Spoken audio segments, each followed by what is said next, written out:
Jeremy, is it you?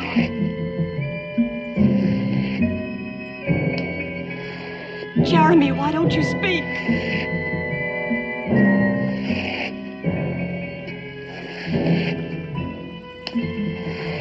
Jeremy, in God's name, speak!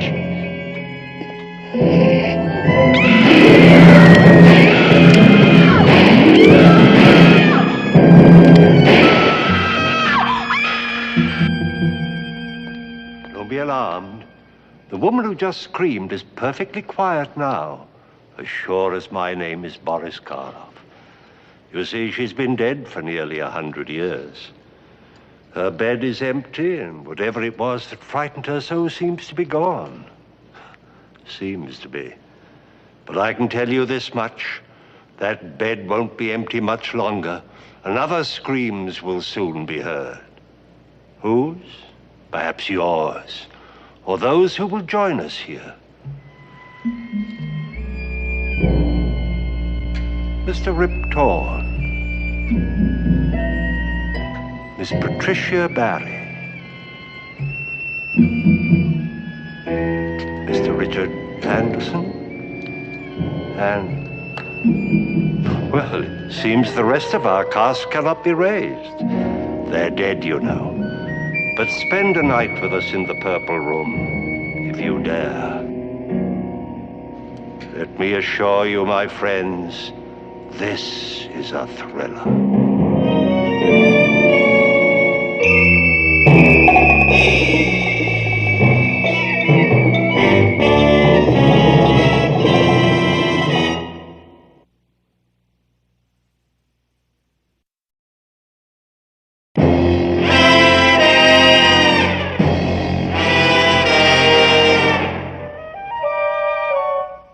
In willing the house to you, dear brother, I am hopeful that you will fall under the spell of it, as I did, when first I saw it and knew I must possess it.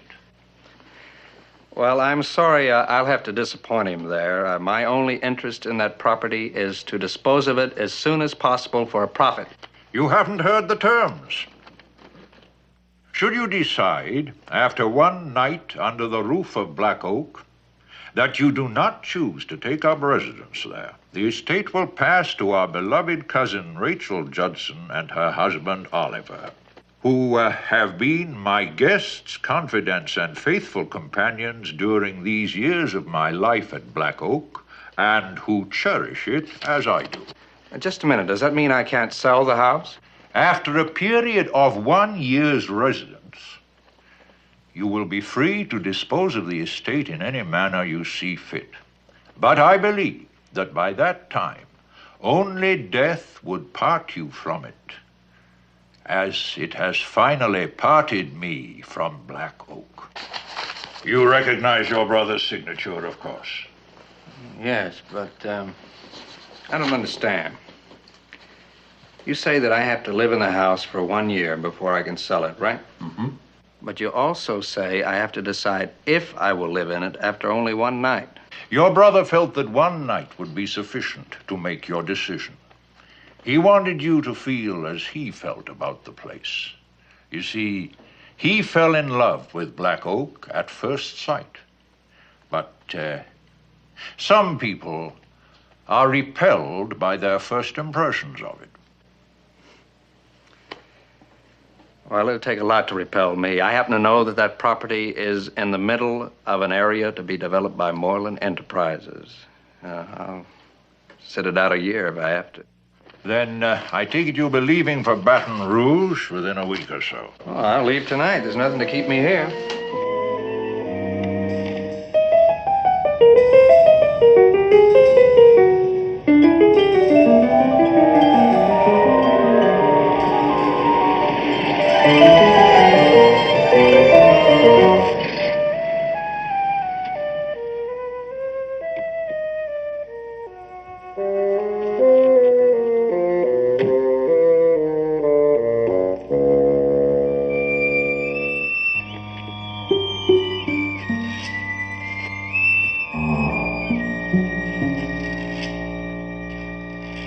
Well, do you like it, Duncan? Well, I'm sorry to disappoint you, Cousin Rachel, but yes, I like it very much. Then it's all that you expected, eh? Exactly. I must admit that you two come as a pleasant surprise. I don't know why I was expecting something out of Charles Adams, I guess. Well, we'll accept that as a compliment, but wherever did you get that impression?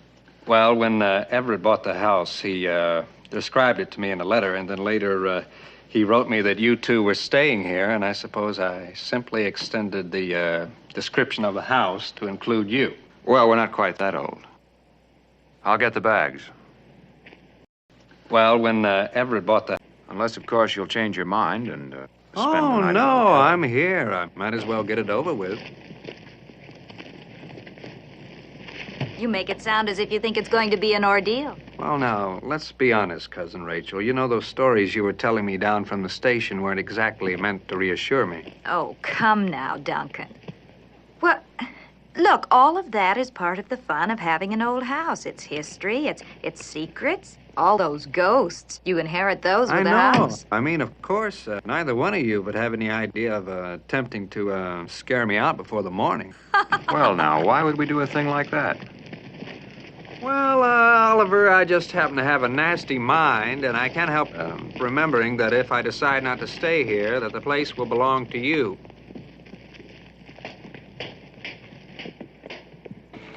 You think it means that much to us?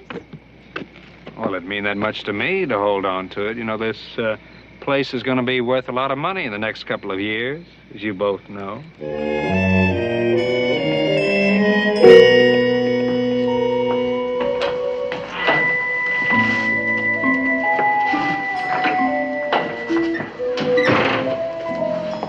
If you'd given us a bit more notice, we would have had the electricity turned on.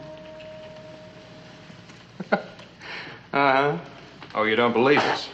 I suppose you think we arranged it this way to make things a little more difficult for you. Well, Oliver, I'm certain I'd do the same thing if I were in your position. Oh, my, you do have a nasty mind. Why, Duncan. thank you, Rachel.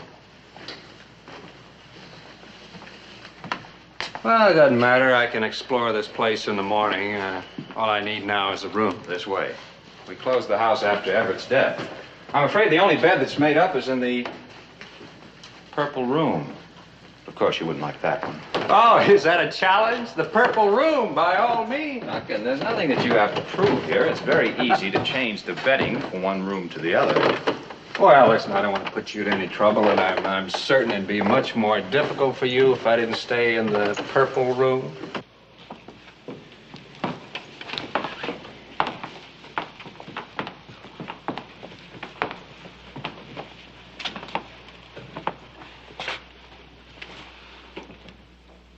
Here it is.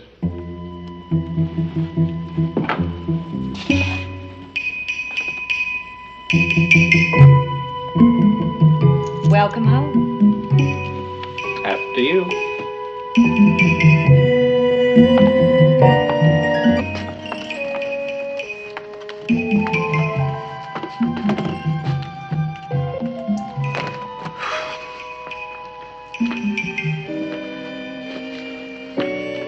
Oh, a nice place to visit. But you wouldn't want to die here.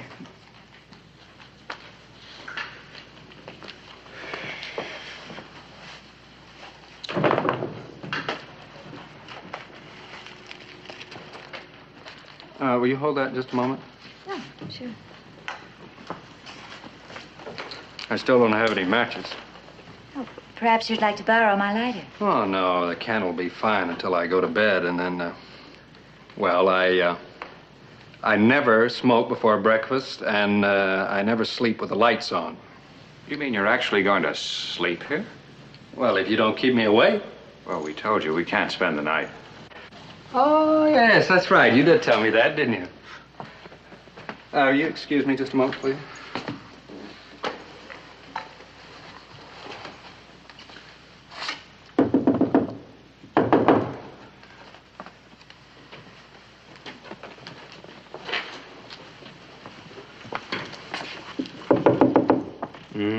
You You know, they say that these old Victorian mansions are just riddled with secret passageways, but in case anyone thinks of popping out of some panel during the night, I'll welcome them with this. Now, look, that's going entirely too far. Put that thing away.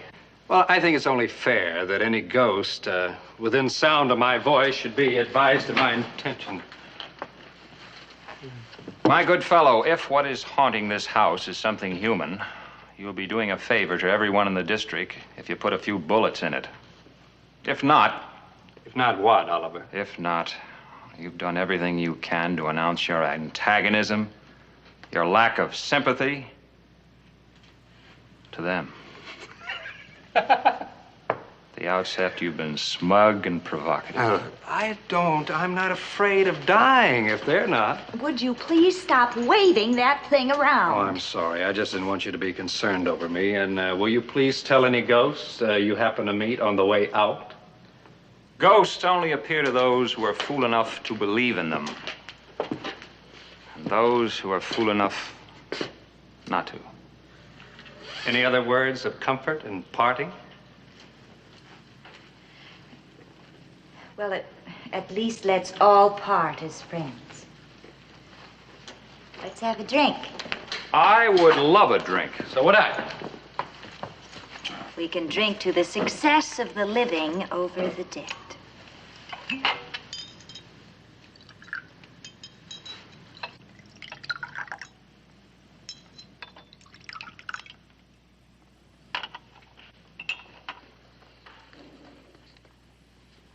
Duncan?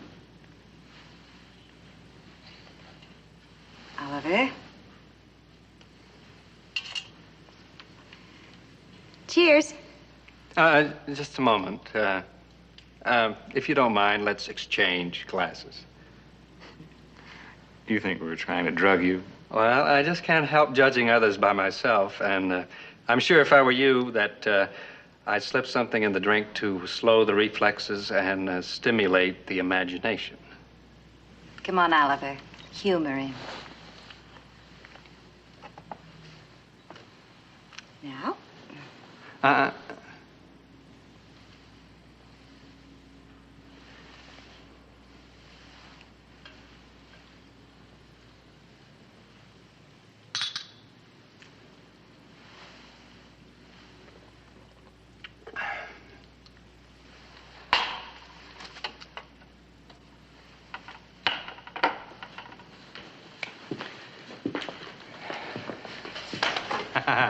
So this is where it's happened, huh? Nearly 100 years ago.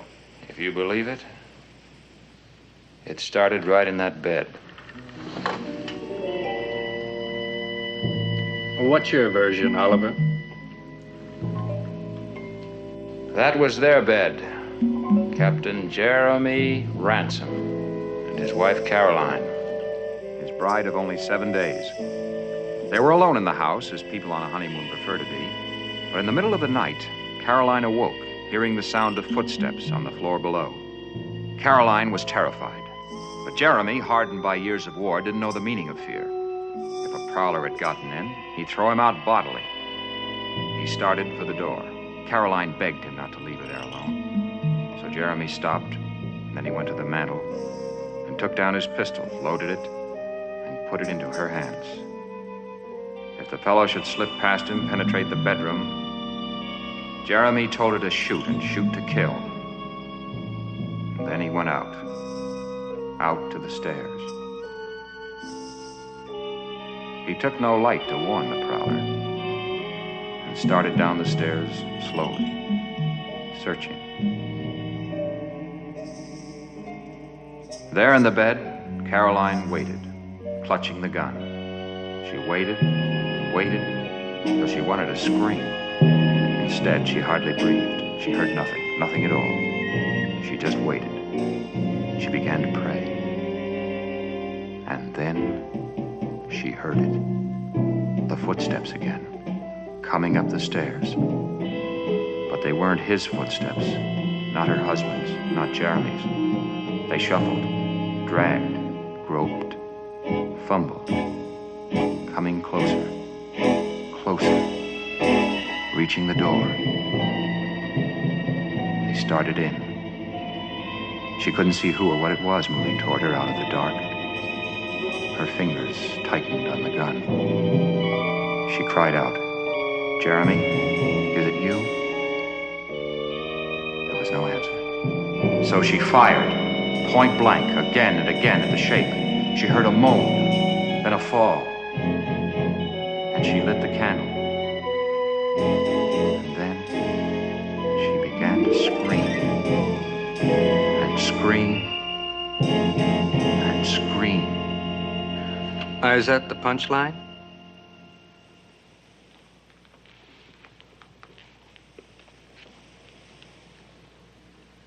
When the servants found them, Caroline was raving mad. Jeremy was lying in a pool of blood at the foot of the bed, a knife buried in his chest. He had been stabbed by the prowler. And then he forced his way up those stairs, step by step, unable to speak, more dead than alive, to get help from Caroline. Instead, his bride had shot him dead.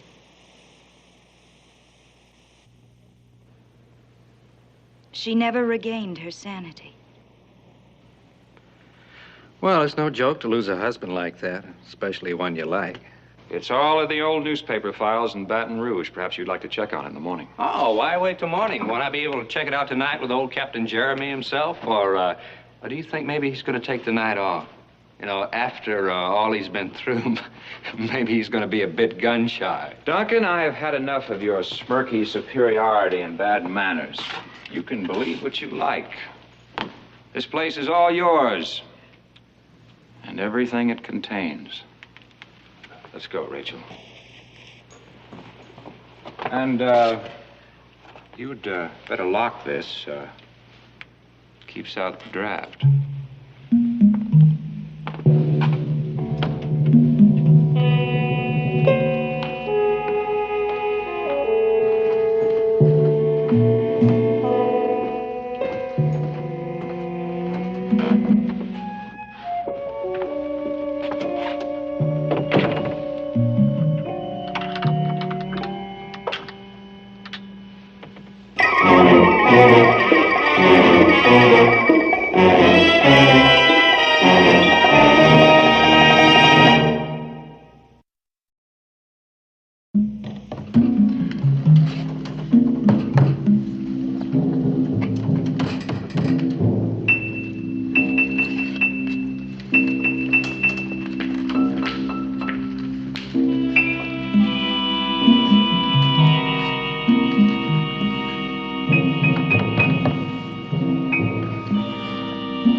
What, back so soon? Well, make yourselves at home, dear cousins. We have a long night ahead of us.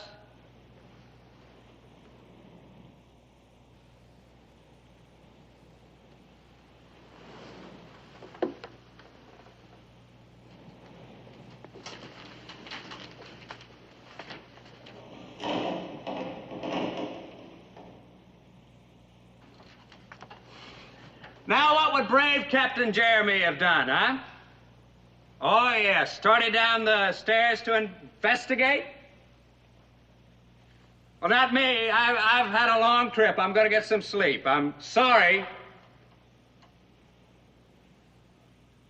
You hear me?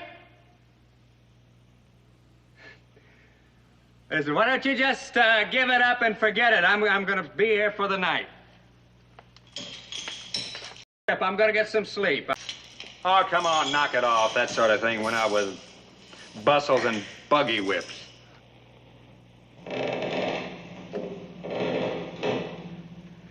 Ah, the old creaking stair. It's truly a creative touch. But don't you have a squeaking door? Surely you must have a good old squeaking door around the place. Thank you! You never disappoint me! All right, if you have nothing further to offer me, I'm about to get me some sleep. I'm sorry, I can't say the same for you.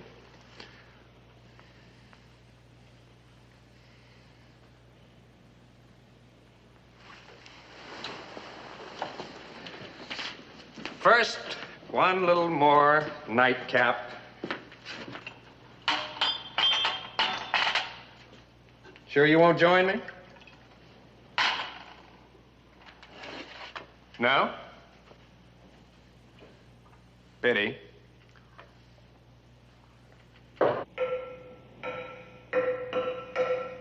Oh, we have the rapping noises, the rapping sounds. Oh, fine, fine. Have your fun. I want the whole familiar routine. I want rapping sounds, sudden gust of wind, musty odors. You haven't forgotten the musty odors, have you?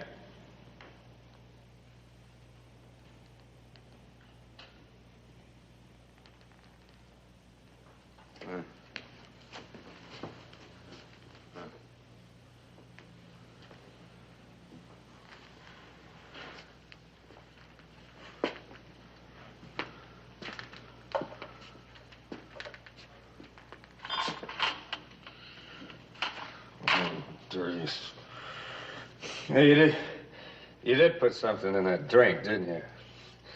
Well, I won't do you any good! Barbiturates have no effect on me.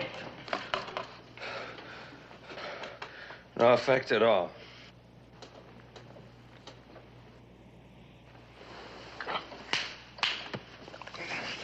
There, you see?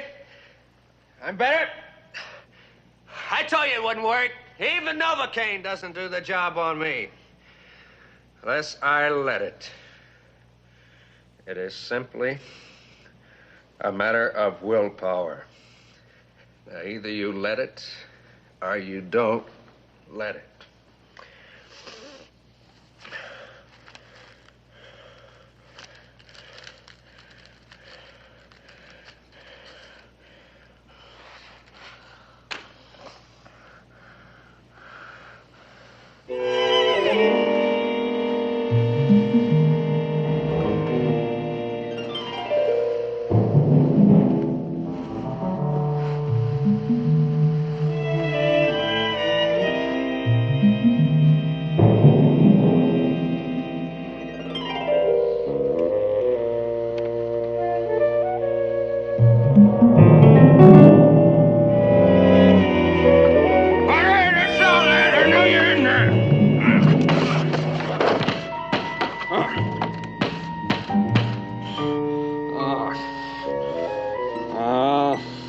That was a cheap trick. You could at least let me get my cigarette lit. Oh, Ed. What the devil you put in the drink, huh? I warn you! Too many people know where I am. Too many people. Anything happens to me, you'll be the first. You'll be the first I suspect.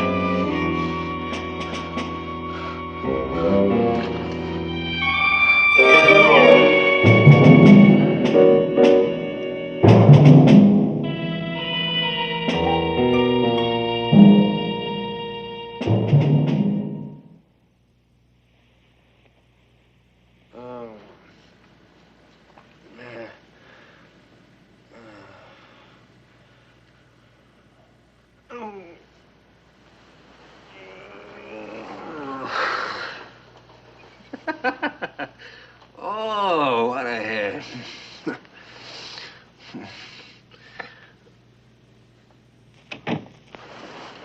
All right, I came out of it just in time.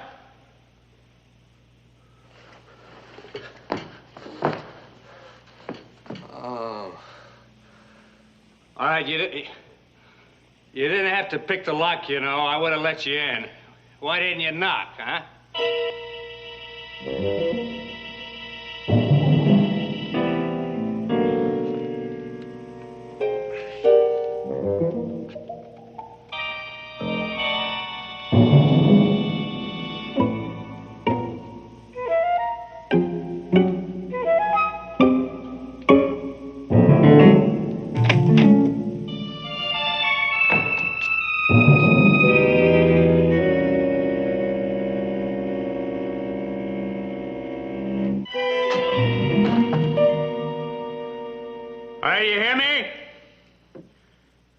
I'm all right again. I'm on my feet, and I've got the gun.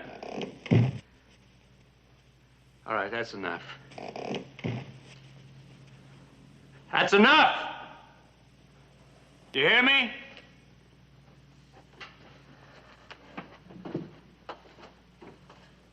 All right, I know you're there.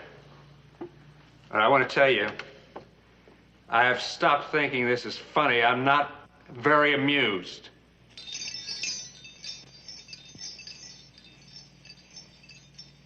Oliver?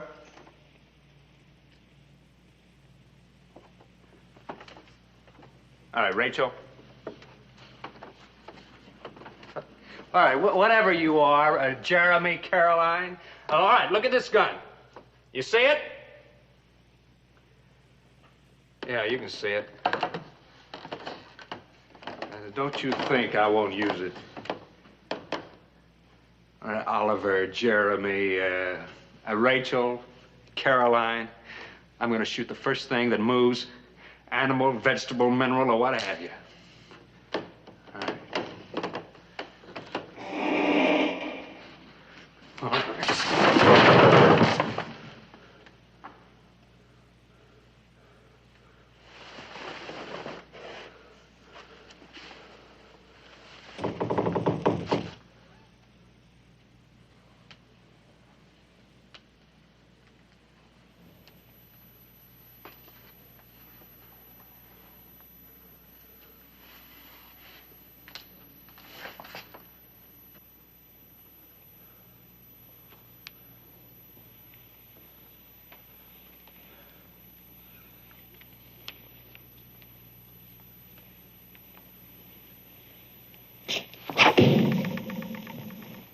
All right.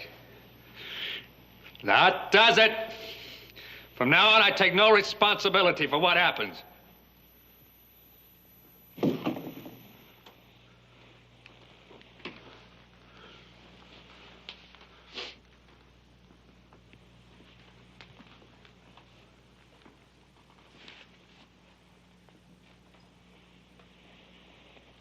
All right, I hear you.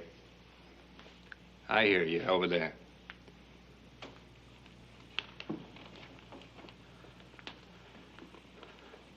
Now, look. Hey, I don't want to shoot you, but you're pushing this too far. I see you now. I see you. Now, look, don't make me do it. All right, come on, get it.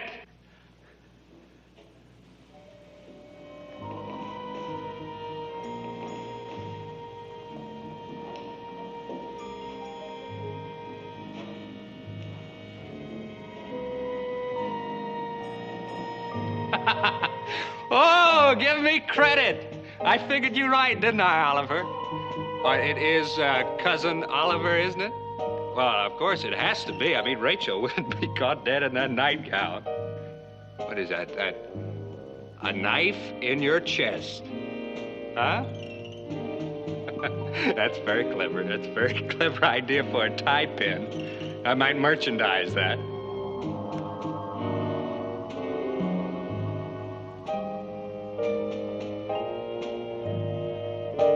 All right, Oliver, let's just knock it off. The party's over. I'm not gonna scare. All right, let's just take off the mask and we'll have our little laugh. All right, that's close enough, Oliver. I mean it. Stay back.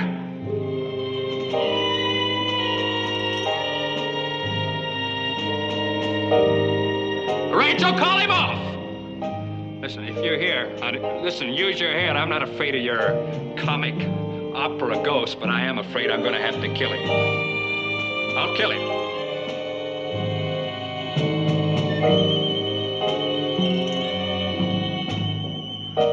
All right, Oliver, don't.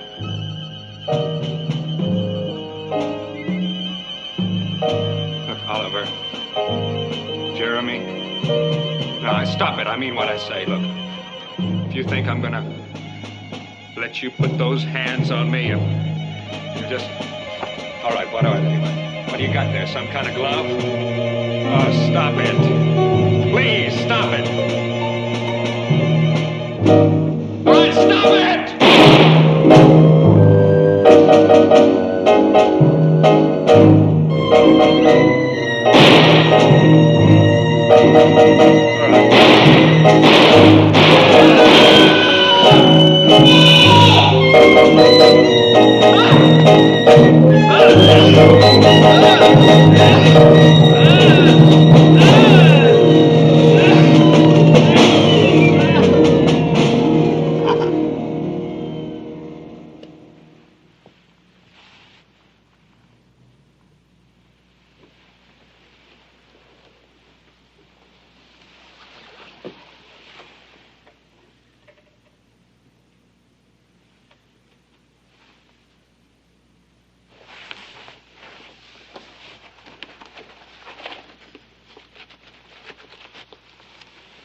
Rachel? Rachel! Come here, quick! He's dead.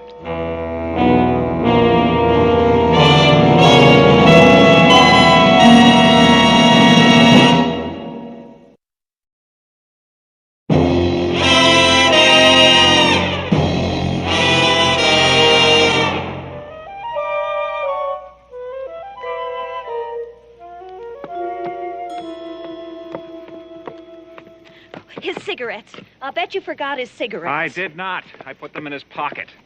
You never give me credit for anything. There's one thing I'll give you credit for. The whole idea. Such an obvious, childish, transparent stunt.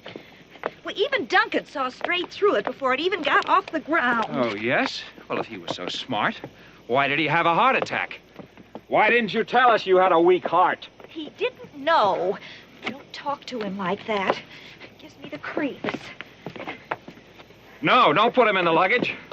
I want him in the front seat. If you think I'm going to sit in the front seat with him sitting between us, It's not necessary for you to come along at all, you know. if you think I intend to stay in that house Listen. alone after what's happened, Would you stop this debate? I'm holding the heavy end.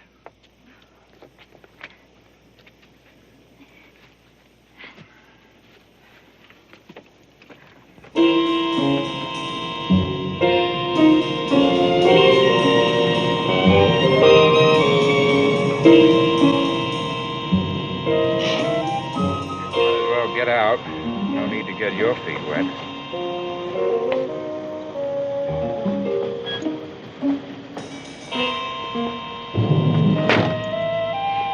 And please be careful. I don't want anything to happen to my car. Now that's the quality I fell in love with.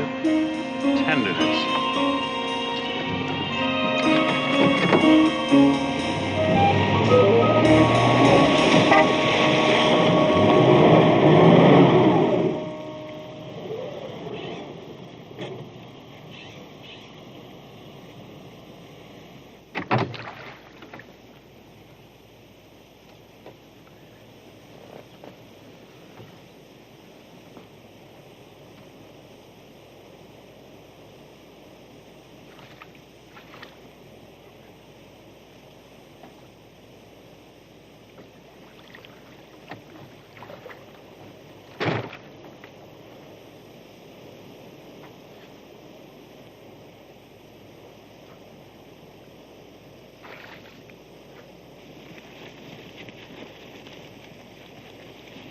Forgot to turn off the lights.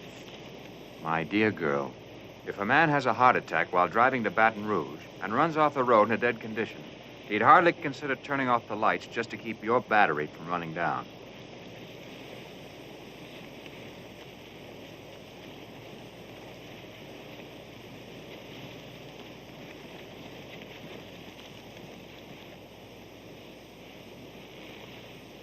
Hurry it up, can't you? I'm getting a chill. Well, I'll be getting double pneumonia if I don't get my feet dry. Oliver, What? do we have to go back to that house tonight? Certainly, that's the whole idea. Now, we picked Duncan up at the station, drove him out to Black Rock. He took a look around, decided he wanted to stay at the hotel. We were tired, gave him the car, and we stayed on. I dare say we are committed to that story now. Right. It wouldn't do for us to be anywhere close to him when it happened. It might arouse suspicion. Suspicion? No, but you yourself said that we haven't committed any crime. Yes, but we profit by what's happened. If anybody would think that perhaps we might have deliberately scared him to death. Don't say such a thing. Don't even suggest it. I'm sorry, darling. I realize how delicate you are. Now, come on. If we go this way, we'll be home in 10 minutes. Oh. Oliver, What? I'd give up the whole thing right now. The property, the profit, all of it. If only I didn't have to spend another night in that house. What? After sticking with Everett all these years? I mean it, Oliver. I'm afraid to go back there. Darling, you are so wonderfully impractical. Next thing you know, you'll be believing it's haunted, too. It is. Now? Come on. before someone finds us here.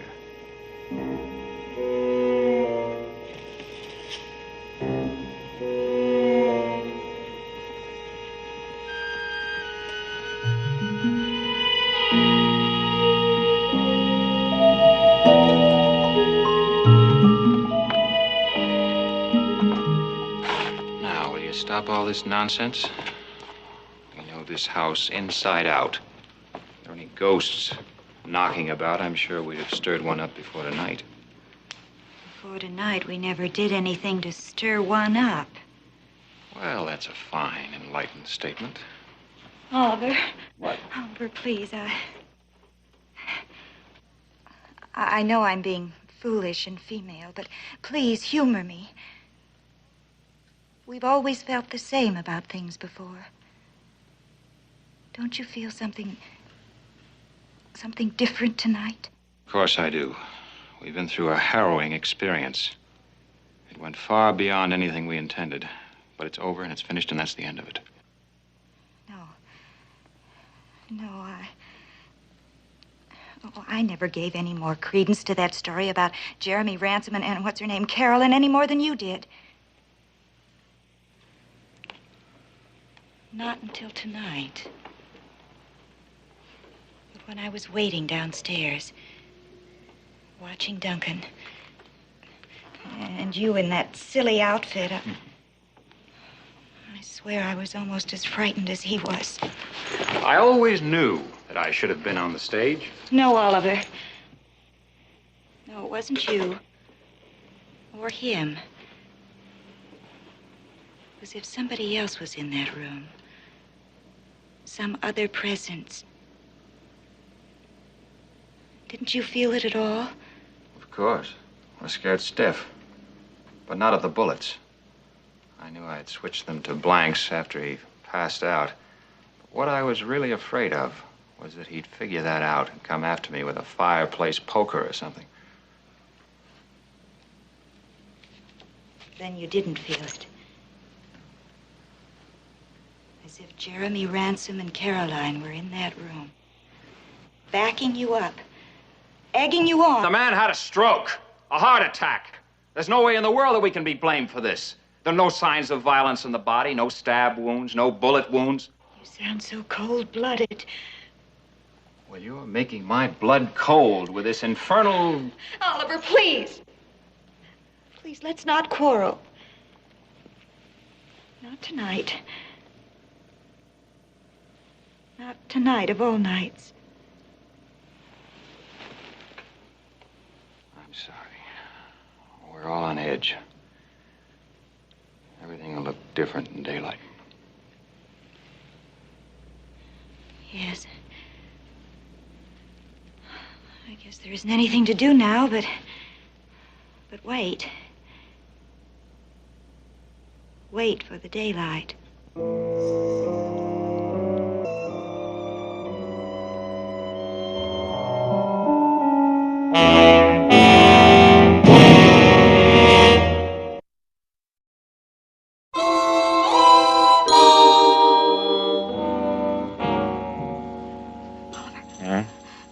Oliver, wake up. What?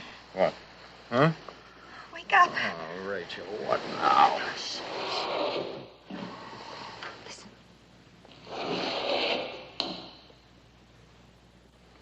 There's somebody downstairs.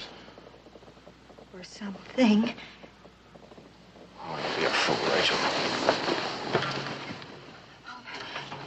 Well, what are you going to do?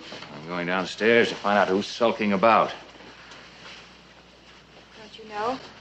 What do you mean? Oliver. It's Jeremy. Oh, snap out of it, Rachel. Oliver! Please don't leave me alone here. Please. No, Oliver.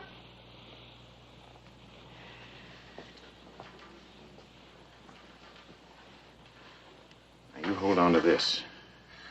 And remember, they're not blanks this time.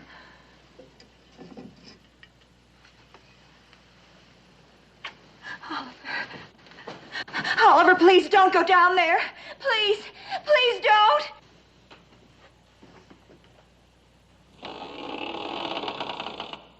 Who's there?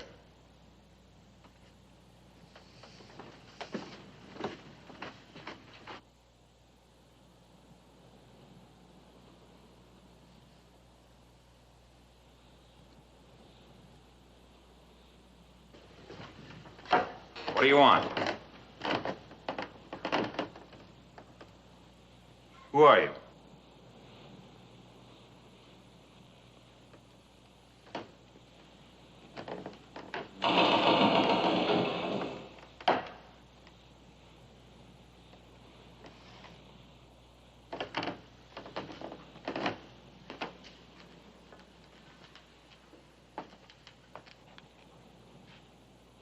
Now, I know there's someone in here. If you'll just tell me what you want, perhaps I can arrange for you to have it. I mean, there's no need for any mystery about this. I'm perfectly willing to...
I couldn't see you.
Yes. I'm all right. Oh, thank heaven. Oh, thank heaven. I thought he killed you. He didn't even touch me. I had to shoot him, Oliver. I had to. He's dead. I killed him. I killed him.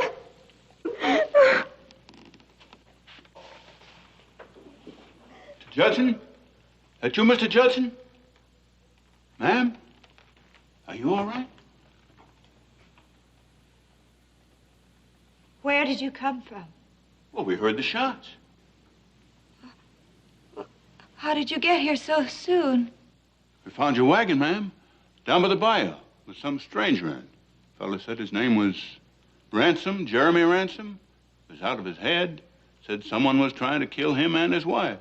So he run off, and we're looking for him. He come this way. No. He's not here. No? We just swore them shots come from upstairs there. You were mistaken. Maybe so, but I think we'd better have a look-see just the same. No, there's nothing to see up there. There's nobody. There's nothing to see. It's no use, Rachel. He's here, and they'll find him. And nobody'll ever believe that it was all a mistake. A mistake? Yes. You see, we thought he was a prowler, a trespasser. You see, his name isn't Ransom. He's our cousin. Cousin? Our cousin Duncan. But you see... Now, hold on, ma'am. I think you made a mighty big mistake, ma'am. I mean, if Everett left him the house like you meant to, I don't see how you could take him for a trespasser. I mean, it wasn't your house. Now, was it? No, it wasn't. But it is now. All of it. This house. Everything in it. It's ours.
The incident you've just witnessed was described by the police and the press as an accident.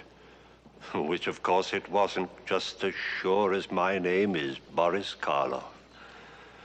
We're concerned now with some of the people who live in the small resort town where the accident took place several weeks ago. We're going to see these people through the eyes of a murderer at large, unidentified, unsuspected, unpredictable, as the urge to kill again becomes irresistible. The name of our story is The Watcher, and our principal players are Mr. Martin Gable, Miss Olive Sturgis, Mr. Richard Chamberlain, Mr. Stuart Irwin, Miss Gloria Clark, Miss Irene Hervey, and Mr. Alan Baxter. Take my word for it, this is a thriller.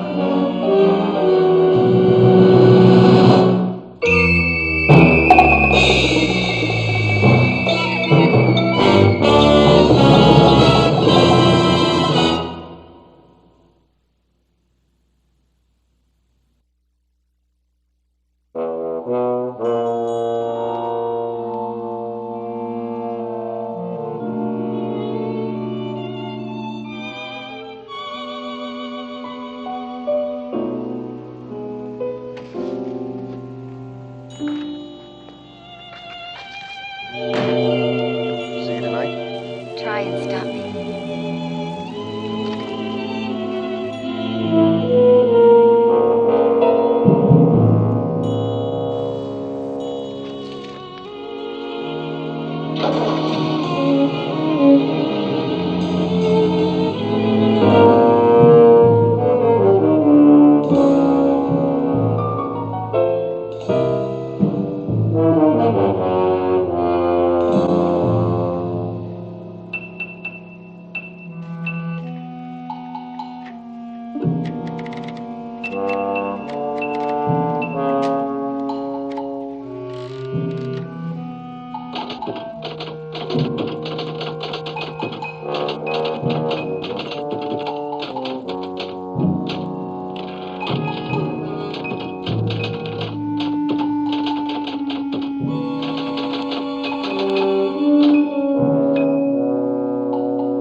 Nice evening, Miss Tomlinson. Yes, it is, Mr. Freitag. Mrs. Appleby is in rare voice tonight. Yes? It's good to have you home again. Feeling better? Yes, thank you. Susan was a lovely girl, and so young to be taken. Why? Why? Great grief is a divine and terrible radiance which transfigures the wretched. The burden of your grief can be shared. Please call on me if I can help. Oh, you're very considerate. But I'll be all right.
Working late again, Larry?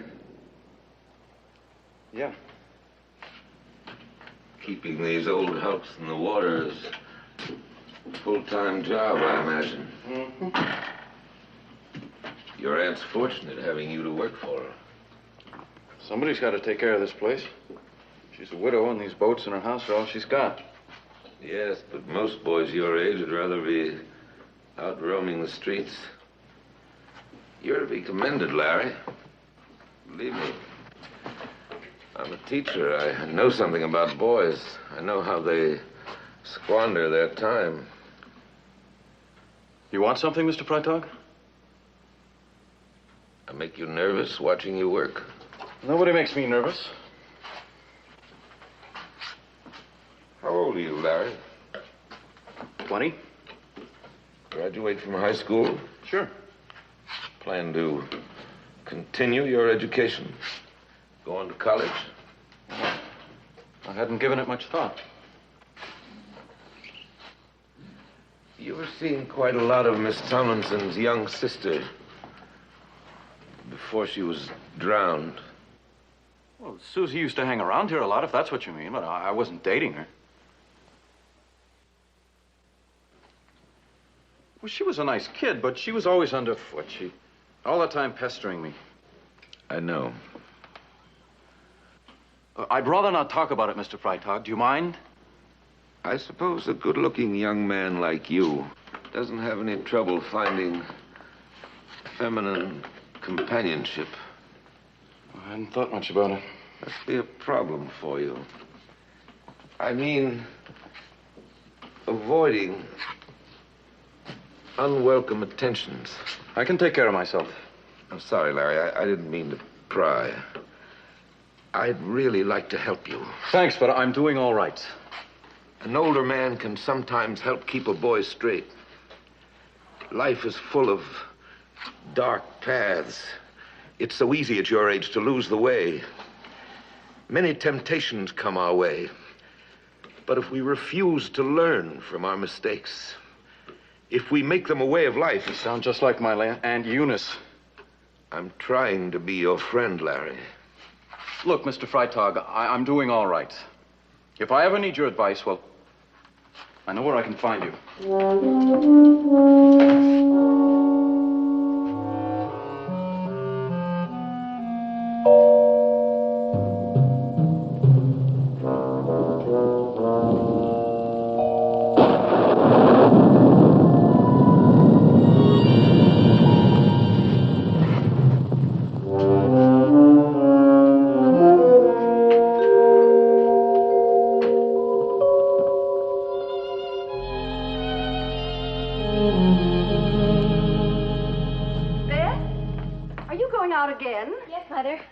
I had hoped you'd help me with the arrangements for the garden party.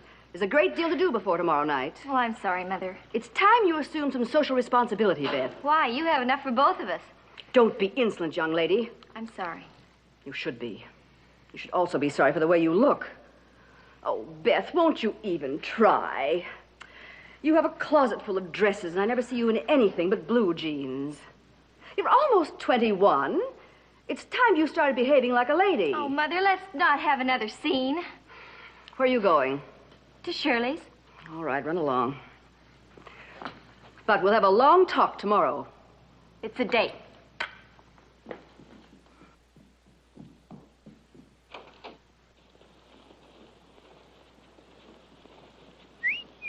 Hi, kitten.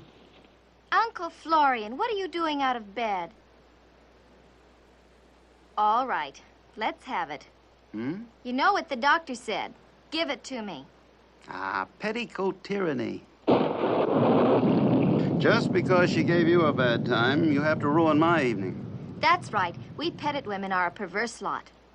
Amen to that. Ha ha, you'd perish without us. Got a date tonight? Gonna rain, you know. Let it. Larry? Mm-hmm. What's our cover story? I'm at Shirley's. Any chance Shirley might phone you? Nope. Well, I'll answer all incoming calls anyway. Thanks, as usual. Beth, enjoy yourself.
there. You probably saw those nets waving at you.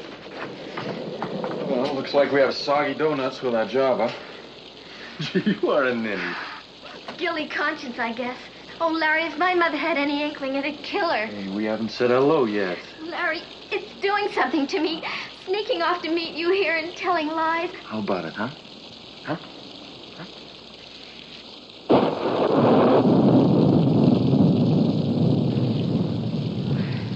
Hello. Hiya. Hey, you're soaked. You're gonna be the death of me yet. Well, make with the coffee department while I find some dry clothes.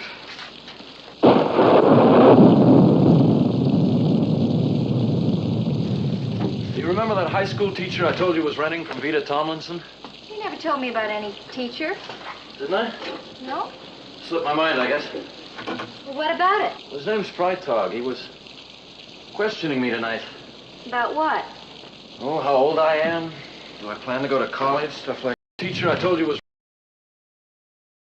Well, he's a teacher. Maybe he likes you and wants to help. Oh, his help I can do without. He gives me the creeps. Well, then, forget about him, darling. Think about us. What about us? For a start, I love you. That's only the half of it. As soon as I find somebody to help Aunt Eunice, we're going to get married. Right? Right. And we're going to leave this place together, right? Right. Okay. Tomorrow's my day off. And we're going on a picnic. To Rainbow Lake? To our Larry. favorite Don't. spot. Larry.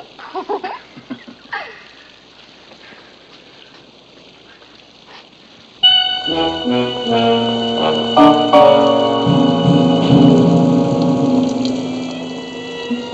corrupt and faithless seed, how long shall I endure thy iniquity?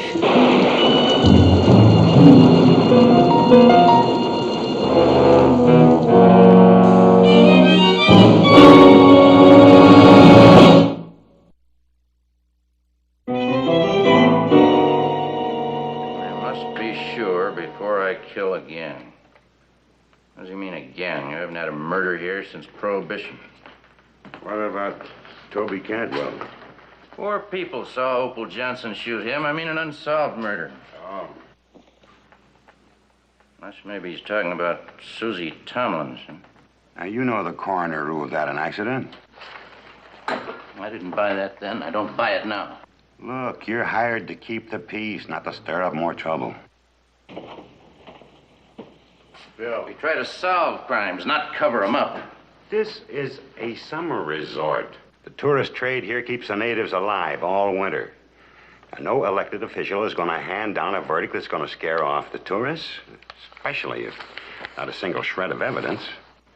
What about this? Some crank. Maybe. Maybe he's a murderer.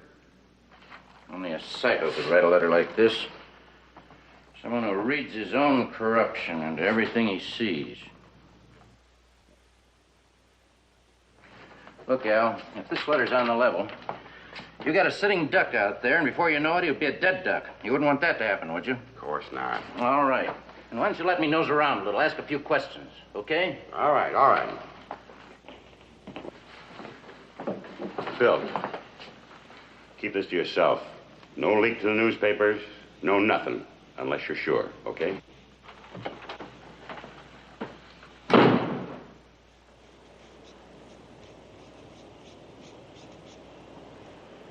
Telephone, Edith. Oh, all right. Florian, see if Beth's awake yet.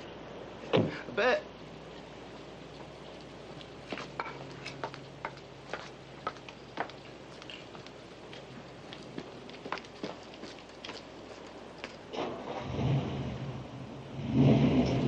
Morning, kitten. Where are you rushing? Larry and I are going on a picnic. Your mother's going to be furious. That's news? Beth, your mother and I had a long talk last night after you left. I can guess who did the talking. She's heard rumors about you and Larry. She's thinking of packing you off to the city. She wouldn't. You know that she would. So take a tip from your old pal here and get home in time for this shindig tonight. I will, I promise. And I'll be the perfect junior hostess. Tell her for me. Get out of here before I tan your bottom.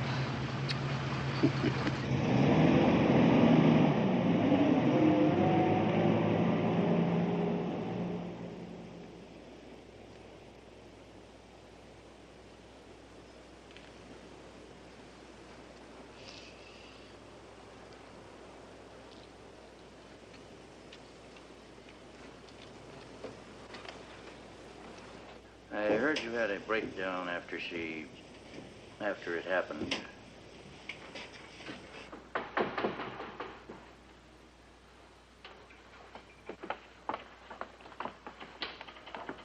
I'm not intruding, I hope. I saw the car outside. This is Mr. Archer, Mr. Freitag. He's come to talk about Susan. Oh, nothing wrong, I hope. Not a thing, Mr. Freitag. Well, I won't intrude. You know where to find me if I can be of any assistance. Thank you, but I'm already in your debt. Not at all. Not at all.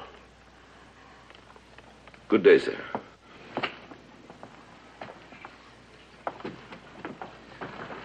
Miss Tomlinson, I'm not here to hurt you any more than you've already been hurt. That sounds trite, doesn't it? Fact is, I'm reopening your sister's case. Why? Because I'm not satisfied with the coroner's verdict. Why aren't you satisfied? I've made some inquiries about Susan and her friends. Among other things, I learned that Susan was an excellent swimmer. Susan slipped and hit her head on the dock. She was unconscious when she fell into the water. You don't really believe that. I have no reason to disbelieve it. Why do you ask such a question? Miss Tomlinson.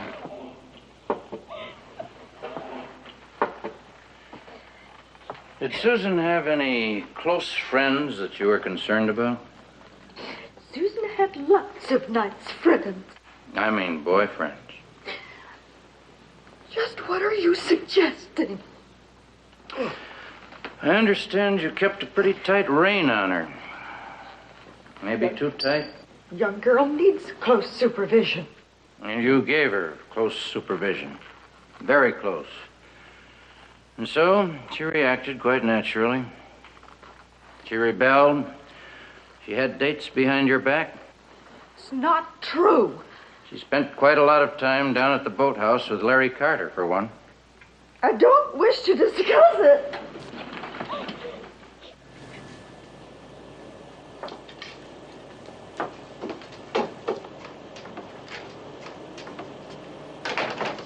Now, why do you suppose they're pestering that poor dear again? I don't know. Oh, it's Tuesday again, I see. Well, you told me if I worked weekends, I could have Tuesdays off. I'll not go back on my Christian word, you know that, but I do think you're seeing too much of that Pettit girl. Well, who I see and how often I see her is my business, Aunt Eunice. I've noticed a disturbing change in you lately, Larry. You've been keeping bad hours. There's been talk. Even Mr. Freitag has remarked about your behavior. Well, I figured he'd be meddling. Mr. Freitag is a nice religious man, and you'd do well to heed his example. Pity he's only here for the summer. Yeah, ain't that a shame? Now, don't be surly, young man. I'm not being surly. Perverseness. Was there ever so much perverseness in the world? I better be going. Larry. Yes, ma'am. I don't mean to be harsh. I want you to have friends and good, clean fun, but you do have a responsibility. With your uncle dead, you're a man of the house now. I depend on you. You understand that now, don't you? I understand.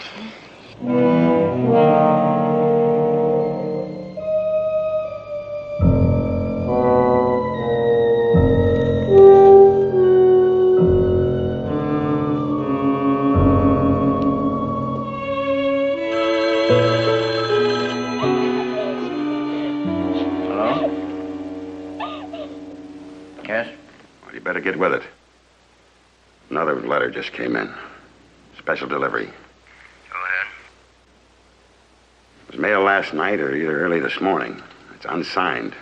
It reads, I am now certain I must kill again.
If it's something serious, I don't want to hear it. Everything's too beautiful. The sky has a fresh coat of blue just for us. We're making a big mistake, Beth. How? By not getting married right now. Oh, Larry. Well, why not? We could drive into the next state, get a license, and be married before morning. But what about my mother and your aunt? Tell her you're spending the night at Shirley's. Shirley will cover for you. No. I won't start our life together with a lie. Well, it's a little late to be fussy, isn't it? Well, I hope it isn't too late, Larry. Because I've decided to tell my mother all about us. What we have is too precious to spoil with hiding and lies. I'm going to tell her everything. Have you gone soft in the head? She'll never let you marry a guy with no parents, no real family. Except an aunt who spends all her time singing hymns and telling everybody what a good Christian she I'll is. have to take that chance. That chance. It's the only way. What you're saying is no.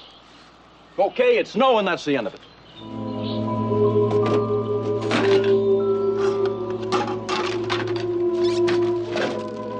I'll drive you back to town. Larry? Beth, what are we gonna do? Oh, you goof. You wonderful, zany goof. I love you. I love you. Isn't that enough for now? Oh, it'll work out, honey. I don't know how, but it will.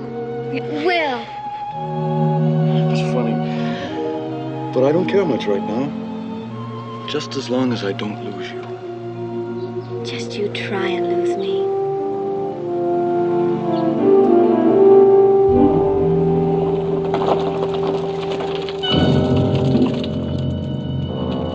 Larry, there's somebody up there watching us. Who'd be watching us? No, there's somebody up there. I feel it. I know it. Well, don't be silly. Let's go and find out. Cut it out, Beth. Okay, stubborn. Wait for me.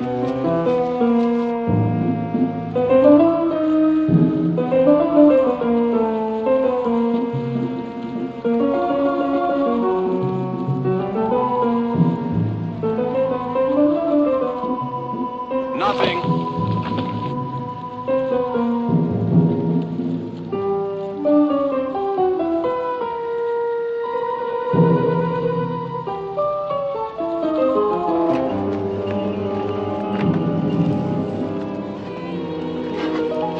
See what I tell you. I had the creepiest feeling, Larry. Come here, you. Hey, look at the sun. It must be almost 6. Hey, we better go. If I'm late for Mother's party, everything will be ruined. I'll race you down the hill.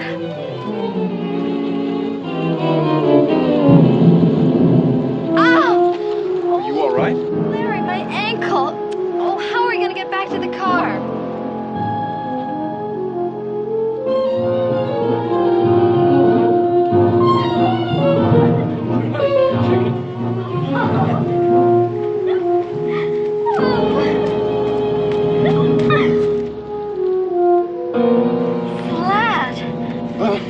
spare? I haven't got one. What are we gonna do? Well, don't panic. I'll hitch you right down to Kearney's garage and get it fixed. You can change while I'm gone. Well, I'm going with you. No, you'd only slow me down. But, Larry, I don't want to stay here alone. Well, I can't carry you and wheel the tire, too. Lock yourself in the car if you're scared. No, Larry, Look, do you want to get home on time? Then quit arguing.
young'uns in the car. Your boy tells me he found a girl murdered. Yes, sir, she sure looks dead to me. Where is she? Up that trail yonder a ways. You see, we heard this horn a-honking and went up there to see if we could help. And when we got up near the car, this man come out from under the hood, took one look at us, and run off into the brush. Could you recognize him? No, but my wife here saw him tearing out towards town in his car. You know, he must have had it parked down the road a ways.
I'm a police officer, miss. Are you hurt? I don't think so. What happened? Someone tried to kill me. Who? I don't know. A man. Larry left me, and I felt I was being watched, and then he was standing there. You're all right. Cry it out. You can tell me all about it on the way into town.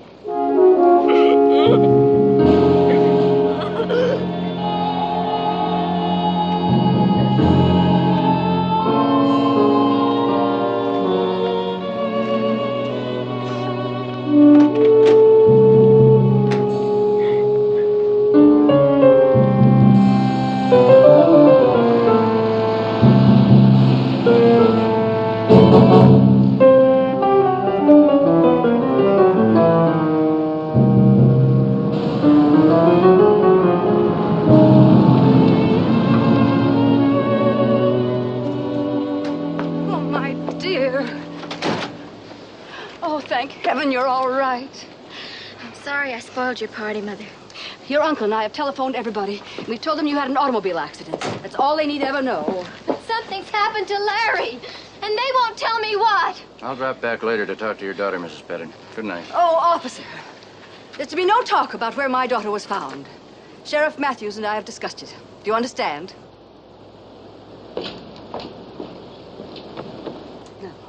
Let's go and have a talk about what we're going to tell people. No, I'm going to Larry. Miss! Uncle Florian, can I borrow your car? You're staying here and you're going to do exactly as I tell you. I'm sorry, Mother. Yes, your mother may be right. If the newspapers get a hold of this, you know how they'll slant the story. Daughter of prominent socialite attacked by fiend. Can I borrow your car? Beth, you've got to listen to me. I'm going if I have to crawl. Oh, so it's finally come to the surface, has it? I know now what I've seen in you all summer, Beth. In spite of a fine home and a decent family, you've turned out to be nothing but a little tramp. Whatever I am, I have you to thank, Mother, for making me hide and tell lies. And worst of all, for making me feel ashamed of loving Larry. How dare you!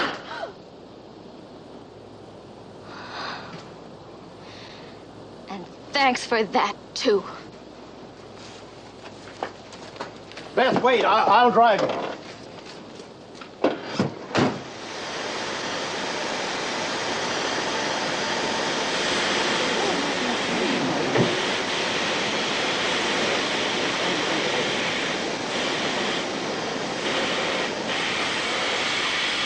How did it happen? Somebody baned him. Then they pushed the down button. He'd have been crushed if that tire rim hadn't been laying there. Won't the rack go back up? No, it's frozen. That'll be cut through in a minute. Anybody see who did it? No, but it had to be the same weirdo that wrote those letters and tried to kill the Pettit girl. and murdered Susie Tumlin.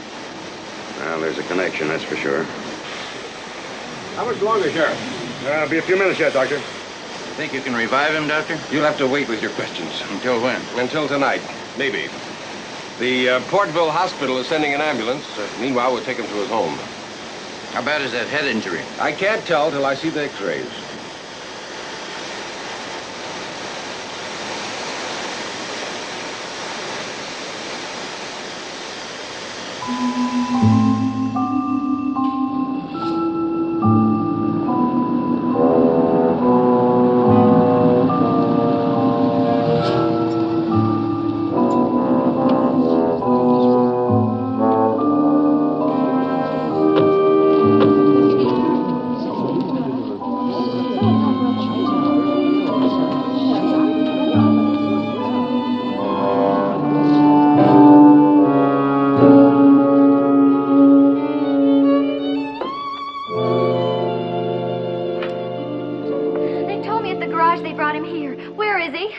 You're the young miss that started all this trouble. Out of charity, I take in a homeless boy, and suddenly my house is filled with policemen and tramps. Now, just a minute. It's all right, Uncle Florian. I'm getting used to that name now. Well, listen to her. She actually flaunts the fact. Where's Larry? Upstairs in his room. But you're not going up there. Don't try to stop me, Mrs. Appleby. Unless you want a scene your neighbors will never forget. Oh, Beth, I'd better get back to your mother and try to square things for both of us. Phone me when you're ready to come home.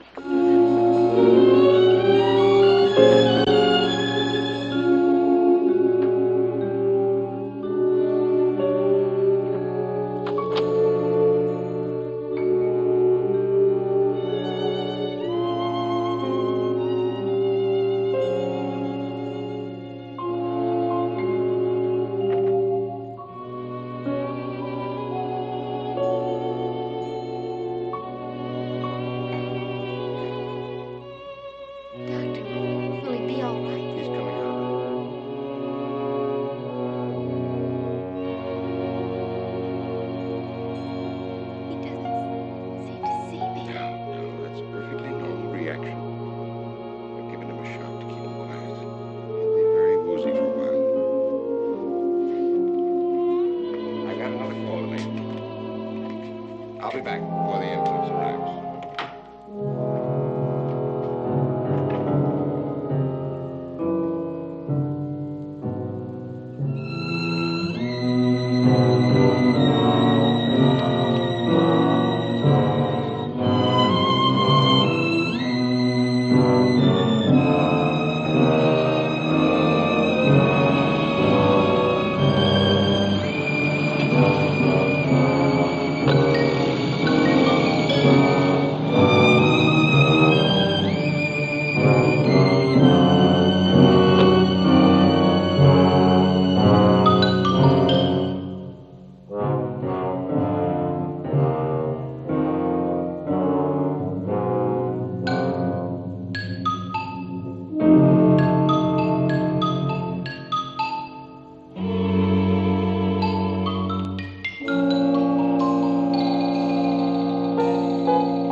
You gave me such a fright. I'm so sorry, Mrs. Appleby. Why didn't you come in the front way? There's a policeman outside. I was afraid he wouldn't let anybody in the house. And I was concerned for you. Oh, how kind you are. Only the other day I was telling Miss Tomlinson how you've been taking an interest in Larry. I saw them bringing Larry home. What happened, Mrs. Appleby? You haven't heard? No, I just returned from Portville. Oh, it's all over town, Mr. Freitag. The shame of it. How I'm ever going to live down the shame. Some fiend attacked Larry at the gas station, and the girl he was out in the woods with, alone. She's upstairs with him now, the brazen little baggage. Even threatened to create a scene if I tried to stop her. After all I've done to that boy, this is the way he repays me. Have either of them been able to say who attacked them? No, but the sheriff told me the girl will probably remember what the fiend looked like when she gets over her shock. I see. Well, you'll have to excuse me now, Mr. Freitag. The doctor's given me a prescription to get filled for Larry. You're leaving them up there alone? Oh, dear. Could you possibly... Of course. I'd be glad to stay here and chaperone them. Oh, you're very considerate. All this trouble, if it didn't go contrary to my Christian beliefs, I'd wish the both of them dead. When night darkens the streets, then wander forth the sons of Belial. That's from Milton's Paradise Lost. Belial is the spirit of evil personified. One of the fallen angels. Yes. Well, I won't be long.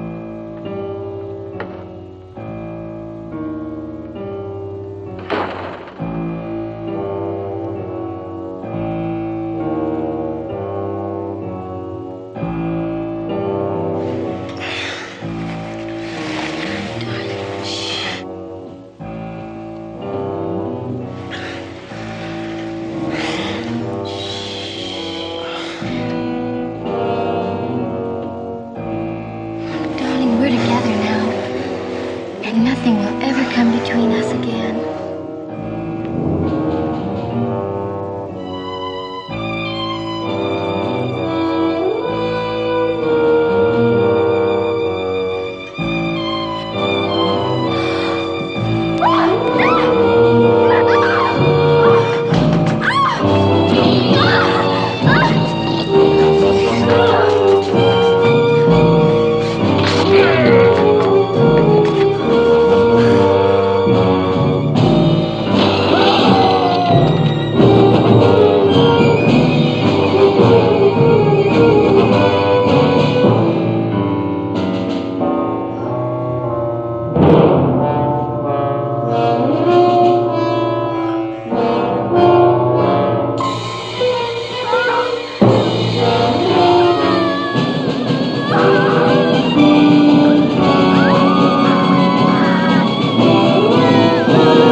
troubling you, Mrs. Page? No. I feel a little queasy. It couldn't have anything to do with meeting my relatives, could it? Well, you do make them sound awfully formidable. They are formidable. So are you. That's why I think you'll get along just fine. And after all, it's only for a couple of days. Just a little stage fright, I guess. Come on, get some sleep.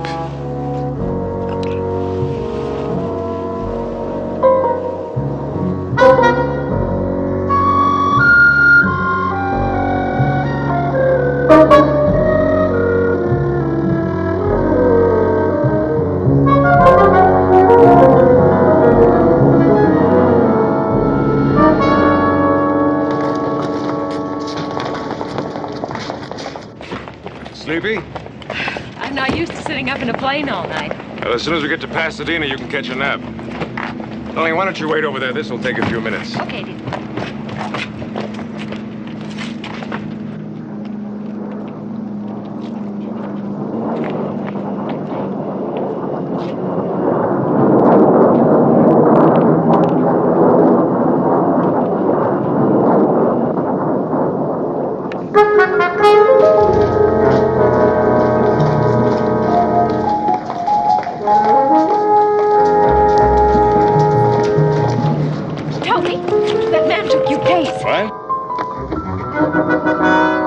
He's going off with your case. That must be his. Hey, Don, you're right. Come on.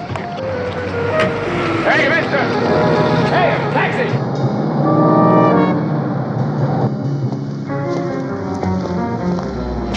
Well, follow him.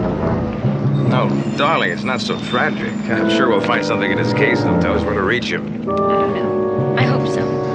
What do you mean? Well, it looked to me as if he took your case on purpose. On purpose? I didn't want to say anything. You always say I'm imagining things, but that man's been watching us on the plane ever since we left Chicago. Oh, now, come on, darling. Look, I'll find him. I haven't got time now. I've got to pick up a car at the rental agency.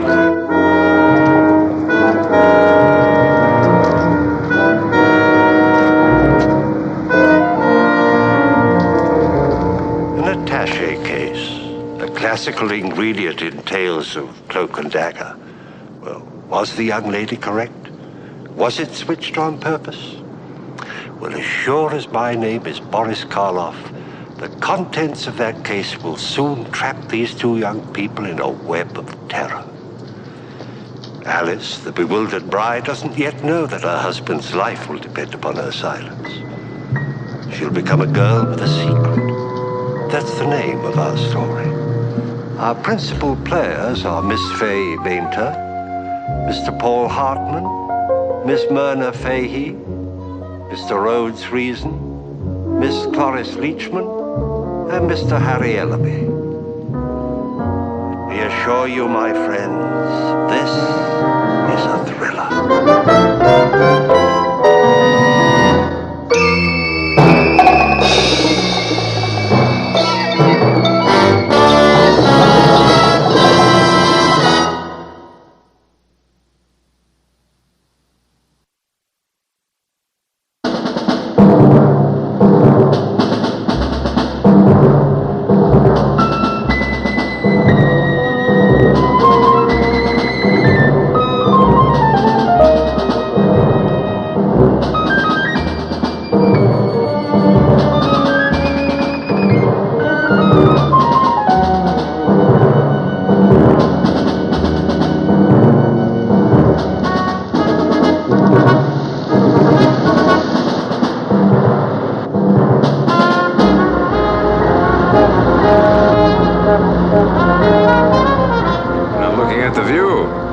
Spectacular.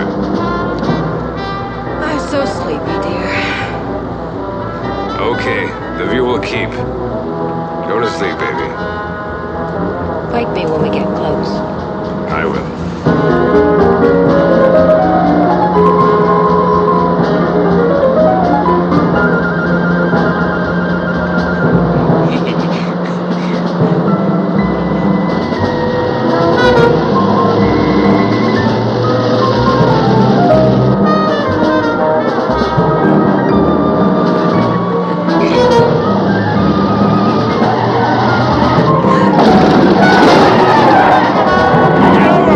Get over!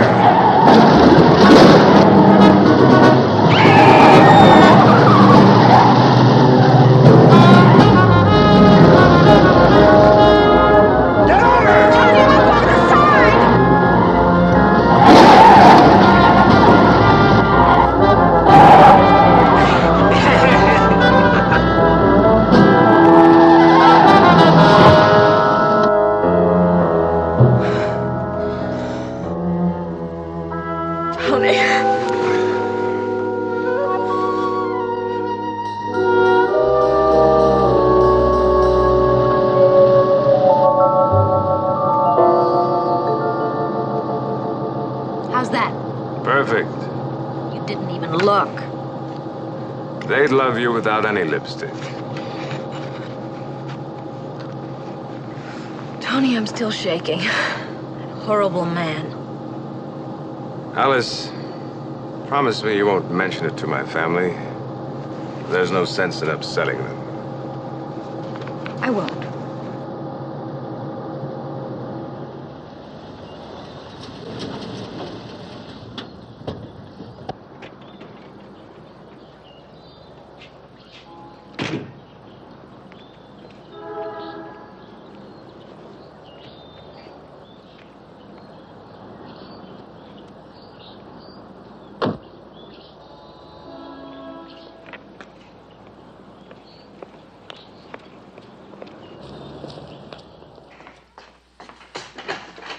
Well, Mr. Tony. Hello, Ellen. How are you? Oh, I've got the lumbago, thank you. This is my wife, Alice. Won't you come in, please? And let me take your things.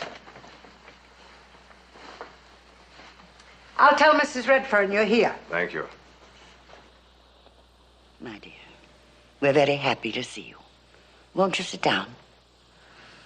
I know you're both tired and want a rest, but first, let's have a little talk, shall we? Just the four of us. So, Anthony, you're in Chicago to stay, are you?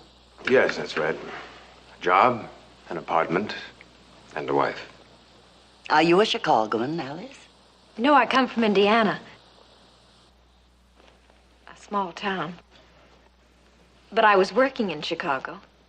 You seem quite young to be holding a position.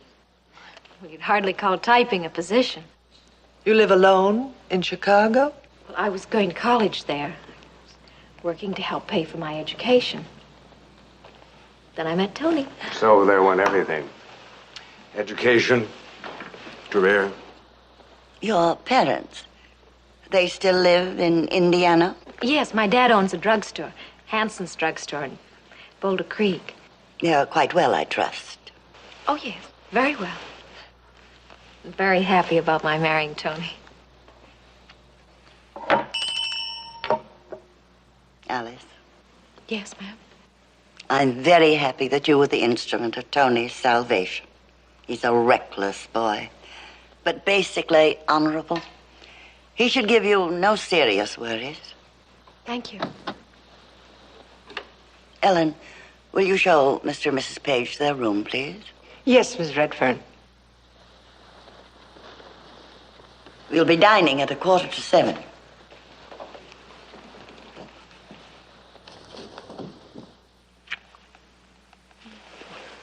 Tony, I just want you to be proud of me.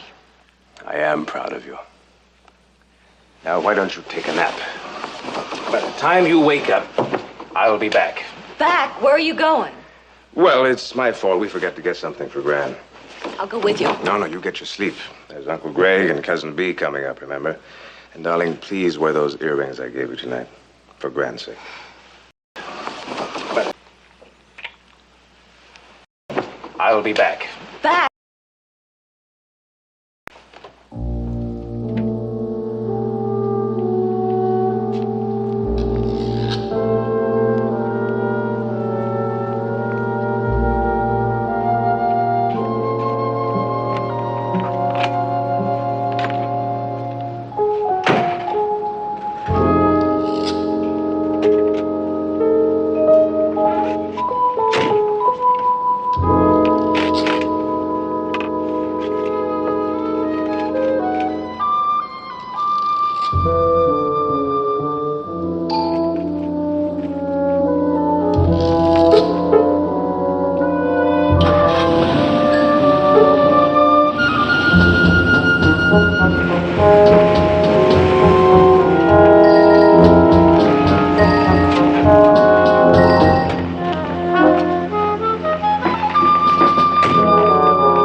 You almost messed me up with that attaché case bit. How's that? My wife caught you at it. If you hadn't skipped so fast, I'd have had to take it back. Did you get a chance to study the information? I don't think I can handle the assignment, Herb. Why not? Someone's on to me. There must have been a leak. There couldn't be. A car pushed us off the highway on the way over. We were lucky not to be killed. Couldn't it have been an accident? It was no accident. Tony, I must tell you.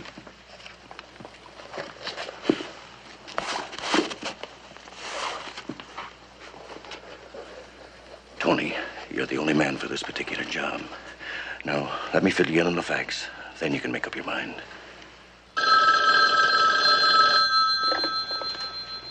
Kowalik here. Yes? What? Yes. Left the house. The library. I see. Then to a food shop. Back to the house? Of course. It must have been a contact at the library. My information from Chicago was correct. Get back to me tonight. Stupidity. Unutterable stupidity. You knocked him off the road. Smashed his car. He couldn't possibly have survived. What's that? Page. That was a report on our friend, Mr. Page. He got home, paid a visit to the library, then went to some food shop. Does that sound like the activities of a dead man? I don't know how. I tell you, I can't figure how. Mr. Corlick, you said make it look like an accident if you'd let me use my gun like I wanted to. Be quiet, Blucher. Look, next time I'll make sure. Don't be more idiotic than you are. Do you think they'll let you get near him again after your blunder? They'll keep him covered around the clock. Mr. Corlick. Please be quiet, Blucher.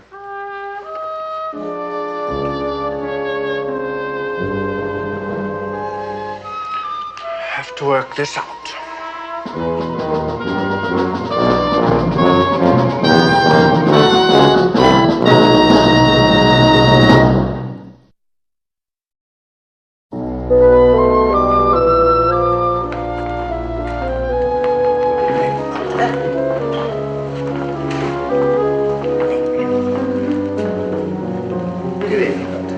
Waller, thought I'd scared you off. You thought I'd taken pity on you. Well, Tony, how's the bridegroom? Very well, thank you. Mr. Devon, this is my bride, Alice. Walter Devon, one of our good friends. She's lovely, Tony. But then we expected that. Are you going to be with us long? A few days. It's our honeymoon, you know. You might call it a tour of inspection, except that we're the ones who are being inspected. Anthony, that's rude. Still the black sheep, eh, Tony? A bit on the gray side these days, I'm afraid. Shall we have at it? You two still battling? Chess isn't a battle, Tony. It's a conversation. Your uncle makes a move and I refute it. Then he refutes my refutation. It's really quite fascinating. I can imagine. It was your move. Coffee? Yes.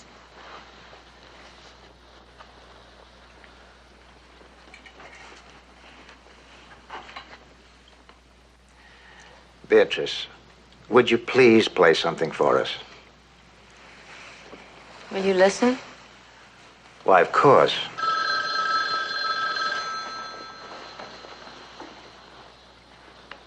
Telephone, Mr. Page. Long distance. Oh, thanks, Ellen. Just a minute.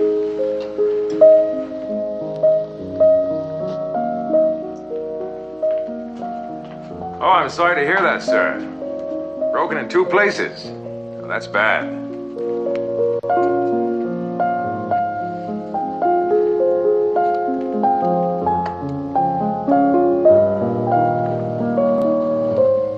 Yes, sir. My wife and I will be there tomorrow. Oh, I see. Yes, I understand. You can expect me.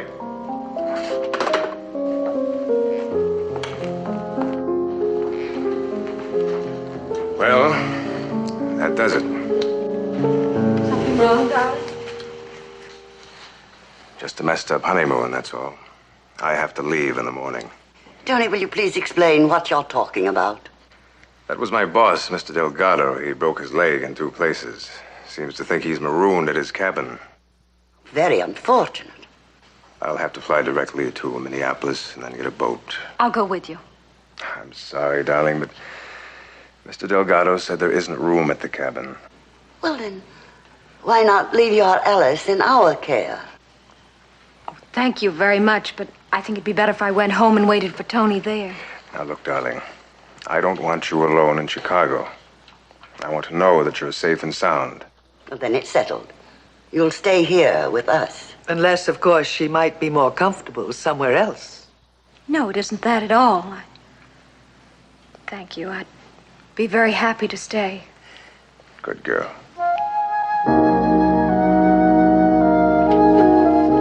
Come in.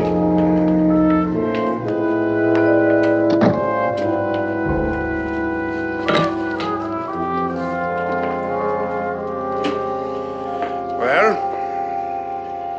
He's flying to Minneapolis in the morning. Minneapolis? No, Devon. There is nothing in Minneapolis.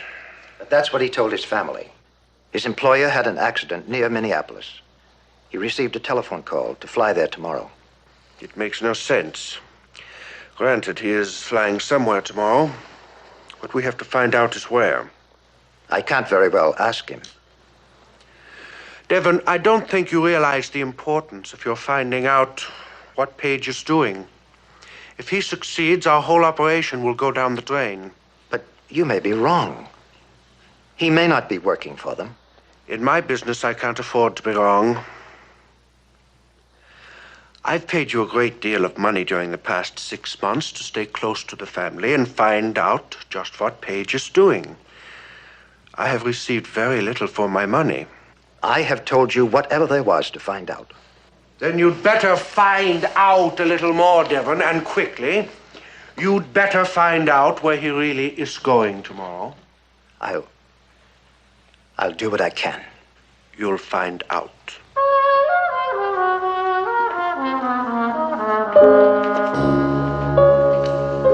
Night, Mr. Devon.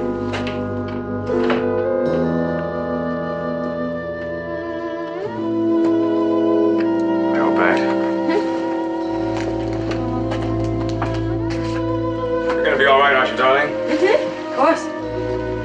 I don't say they're the most entertaining people in the world.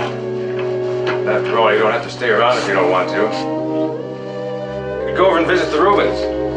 You remember Mal and Sally Rubin?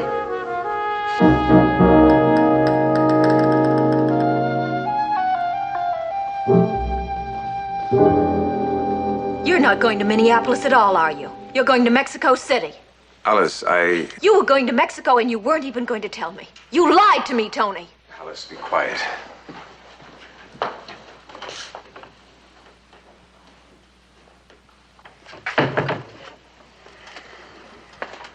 Tony, why didn't you tell me?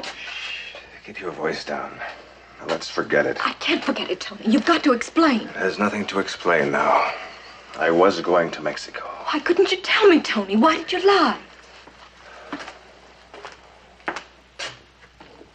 There were other lies, too, Tony. In Chicago. I didn't say anything. Tony, I'm your wife. Alice. You're in some terrible trouble, aren't you, Tony? That man in the car yesterday, he tried to kill you, didn't he? He tried to kill me, too, Tony. Don't you think I have a right to know why? All right, Alice. Since I can't go through with it now anyway, I will explain.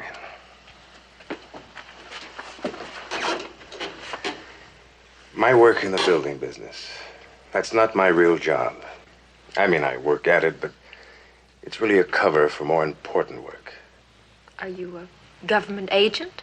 I've been doing undercover work for the past 2 years. With our nuclear weapons, espionage goes on constantly.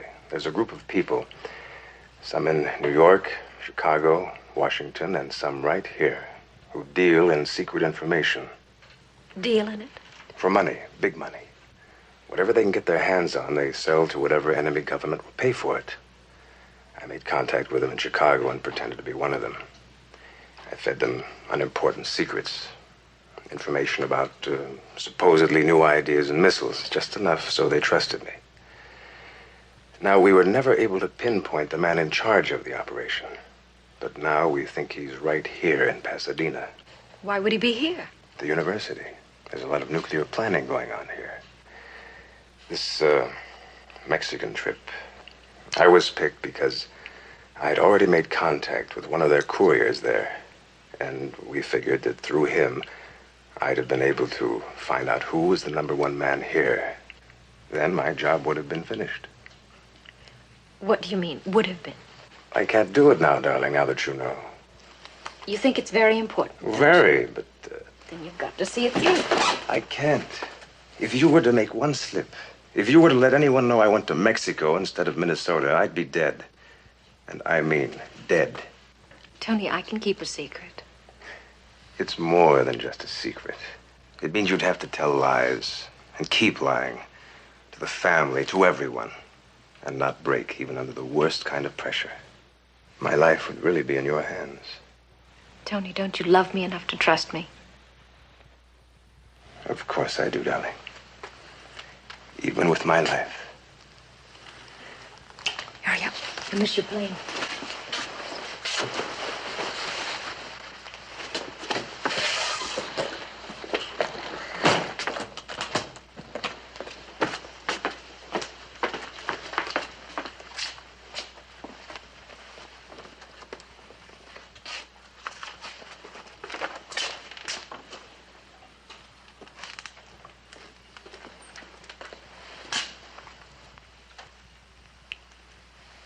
It won't take more than a few days. Thank you, darling.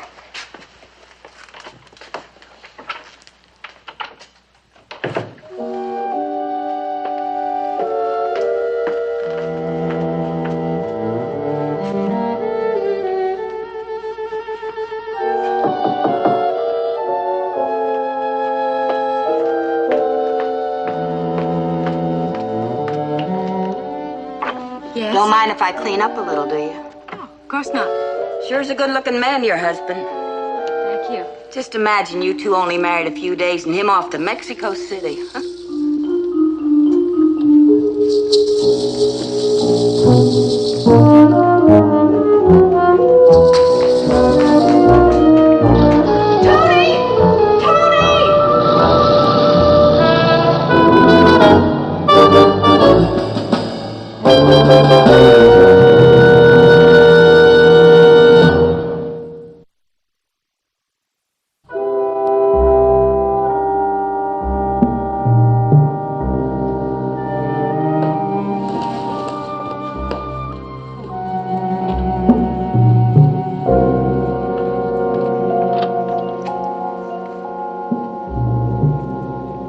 Mrs. Peel, how did you know my husband was going to Mexico?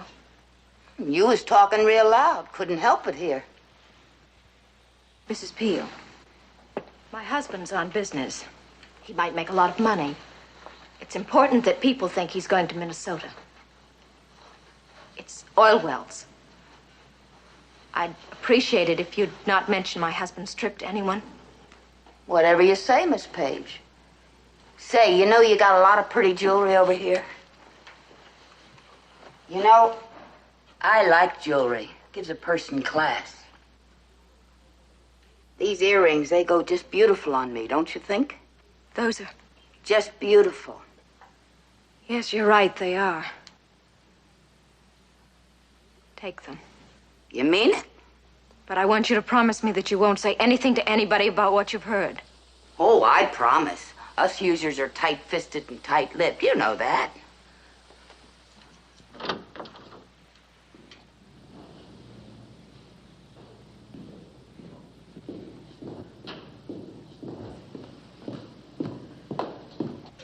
Tony get away all right? Yes. Sort of mysterious, isn't it? Mysterious? He's slipping away like that. Secretly. I think something's going on. There is something going on. His employer's had an accident. That isn't what I mean. Tony used to go around with a lot of strange people. No one ever knew what he was doing or where he was. I'm sorry you had to get stuck here with all of us zombies. It was really unforgivable of Tony. I don't think you're a zombie. Yes, I am. We all are. How Tony managed to escape it, I don't know. Have you had your breakfast, Alice? No, I'll but- see to it.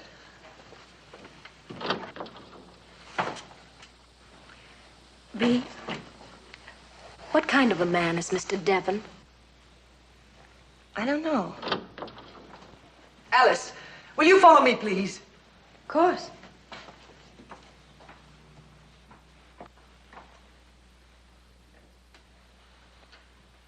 Those earrings belong to the family. They're priceless heirlooms. Mrs. Peel says you gave them to her. Take them away from her. Just a moment. They belong to me, you know. They're family heirlooms. Yes, but Tony gave them to me. You're out of your mind. And Hortense, please. There's nothing to get upset about. Please don't make a fuss. Fuss? Would you not mention this to anyone? I have a reason. Please believe me. What reason could you possibly have? And what does this cleaning woman mean to you? What favor has she done you? I'm sorry. I can't tell you. You've got to trust me. Indeed.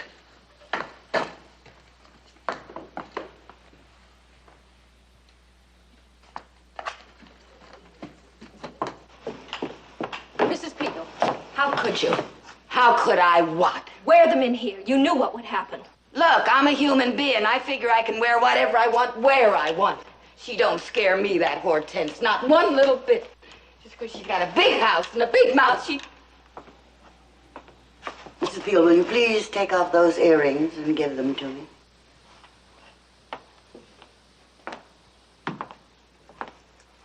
Thank you. They was a gift from Miss Alice. It was very bad taste of you to accept such jewelry from anyone in this house, especially from a very young person. I don't think you need bother to come back here tomorrow. If you'll tell me what's owing you in wages, I'll be glad to see that you receive it. Alice, I'd like to see you in the drawing room.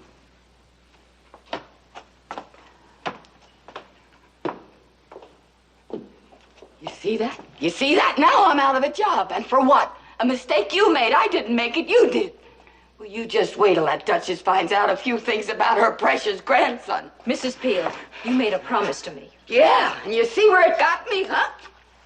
If you keep quiet, I'll give you $300. It's all I have. Well... All right, forget it. Go in and tell him what you know. I'm not going to bargain with you. Go on. Well, now, hold on, Miss Alice. Us Indiana people, we gotta stick together. $300 will just about tide us over till Carrie gets a job. Carrie, that's my son. He lives with me. I was going to quit this job anyway. It's too rich for my blood. What's your address? Look, it's 3112 Kenwood Avenue, 6th floor, apartment 3. I'll have to cash some traveler's checks. I'll be over to see you just as soon as I can get away.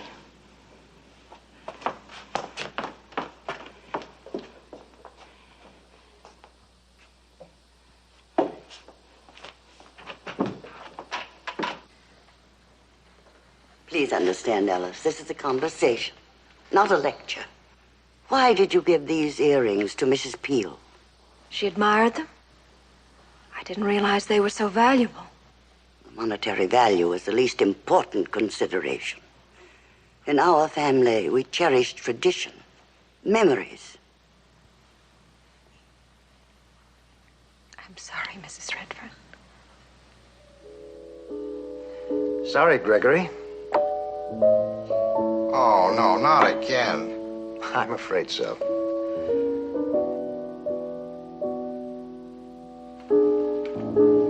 Well, Alice, have you heard anything from Tony? Just a wire saying he'd arrive safely. Any idea when he'll be back? Not yet. He's a nice boy. I'm glad to see he's settling down. Don't be too sure. How's that? Oh, he's a mystery man, Tony is. So's his wife. Really? Oh, yes.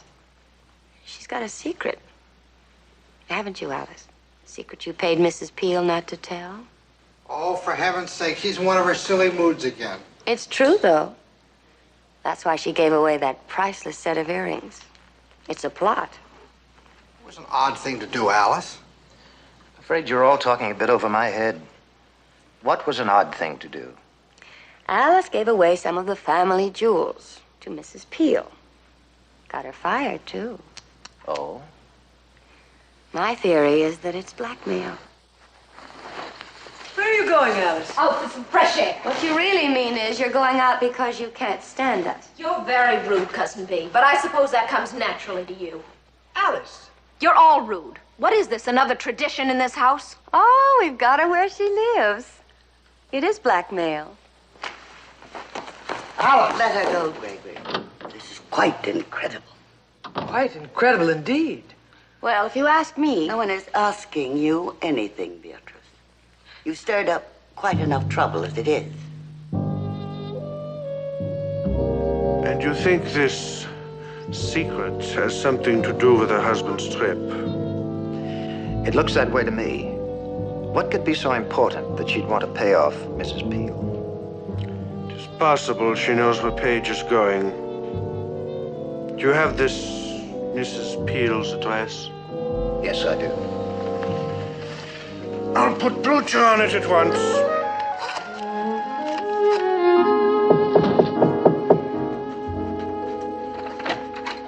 Gee, I was beginning to think you wasn't going to come.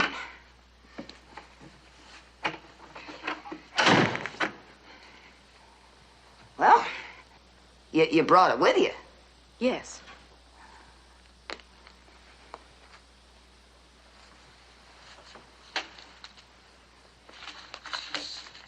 What you've just done is blackmail, Mrs. Peel. A crime you could go to jail for. And if you don't keep your side of this bargain, I will see that you go to jail for it. What are you talking about, blackmail? Sounds like blackmail, what you're saying. Good night, Mrs. Peel. Who is it? I'm a friend of the Redferns. I gotta talk to you. Just a minute.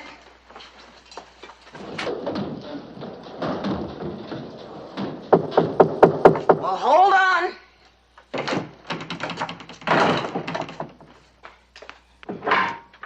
What do you want? Mrs. Peel? Yeah, what do you want? I came here because I'm a friend of young Mrs. Page's. The girl's in trouble. I want to help her. Well, I don't know nothing about that. You don't have to lie to me. She told me all about it. Yeah, well, if she told you all about it, why talk to me? Well, we need your help. Look, I don't know what you're talking about, mister. There ain't no trouble that I know of, and there ain't gonna be none either, so I'll just say thanks and goodbye. Look, I'm busy. Oh, you want to play games, huh? Well, we'll play my way. Now, why'd Mrs. Page give you them earrings? It's none of your business, and you leave me alone. You better tell me, else I'm gonna have to give you a going over. And I just like to do that. It had something to do with Mr. Page's going away. Didn't it? You're out of your mind. Now stop it or I'll call the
Tony has married you and left you here.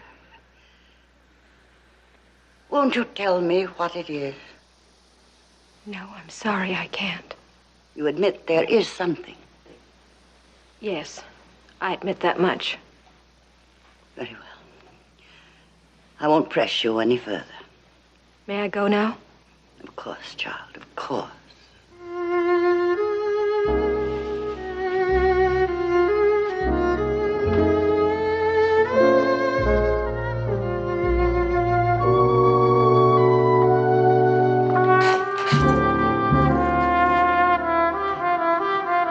Alice, I see you in the drawing room.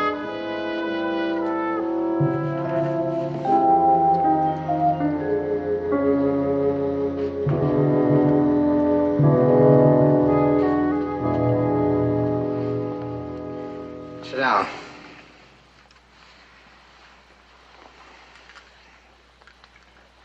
Alice, Mrs. Peel is dead. Oh, I'm very sorry to hear that. Her son, Carrie, telephoned me. Now, look, I want the truth. Tell me, what do you know about this? Why should I know anything about it? Now, look, no lies now. Hank Bowman of the bank was in touch with me. You cashed $300 in traveler's checks there, didn't you? Yes. On Mrs. Peel's body, they found $300. You gave Mrs. Peel that $300, didn't you? Yes. Why? I was responsible for her losing her job.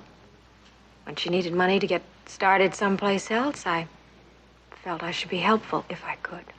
Then you weren't bribing her to keep quiet about something, as B suggested?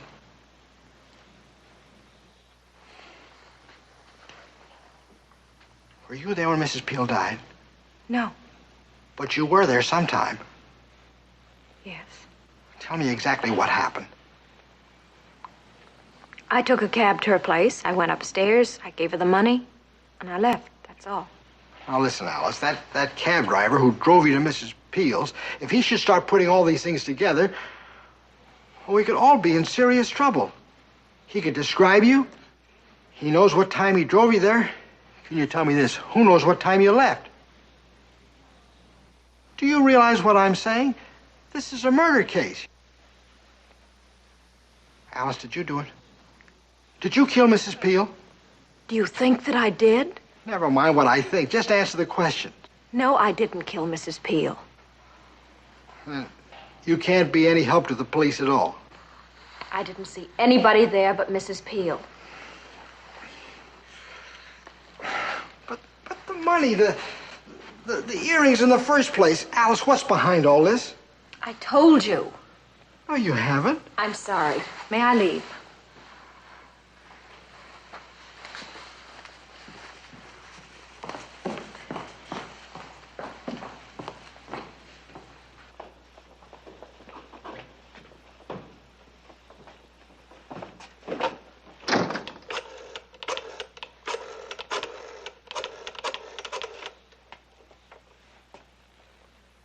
Hello, Walter.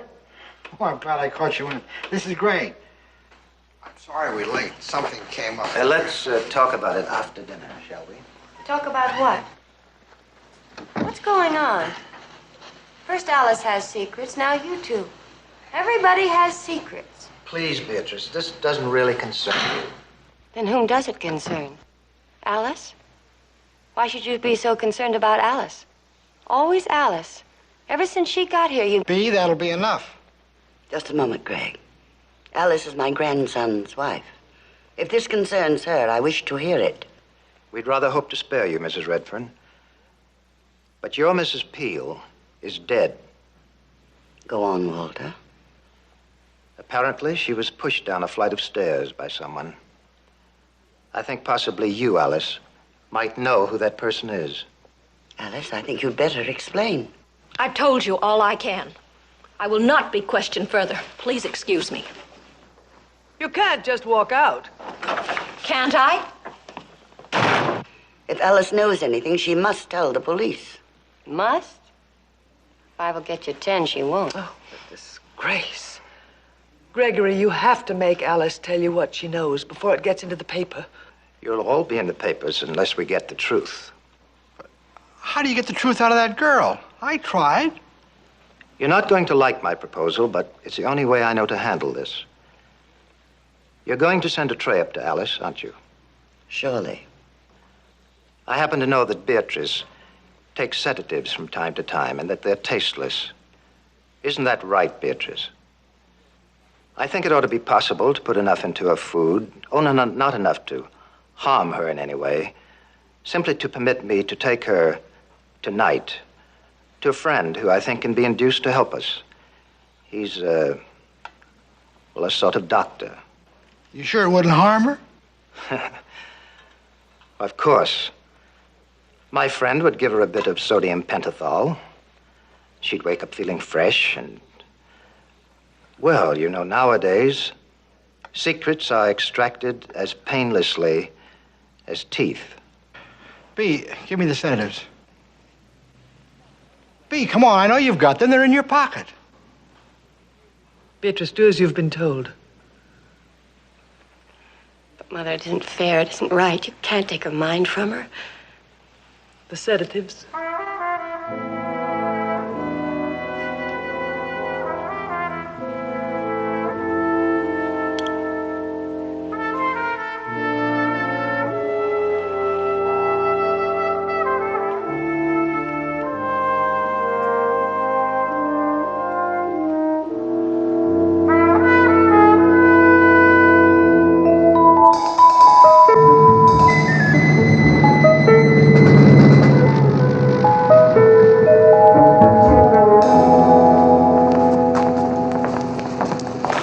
Tony? Good.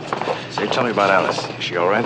Well, that's just it, Tony. No one seems to know where she is. I tried to contact you, but...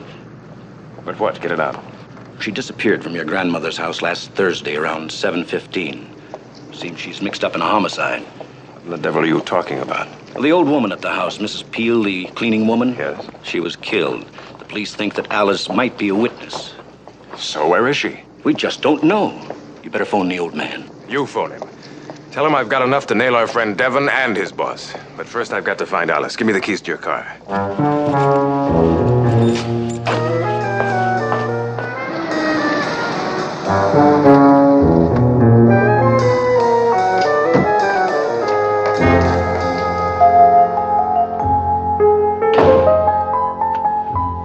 Fran, what's happened here?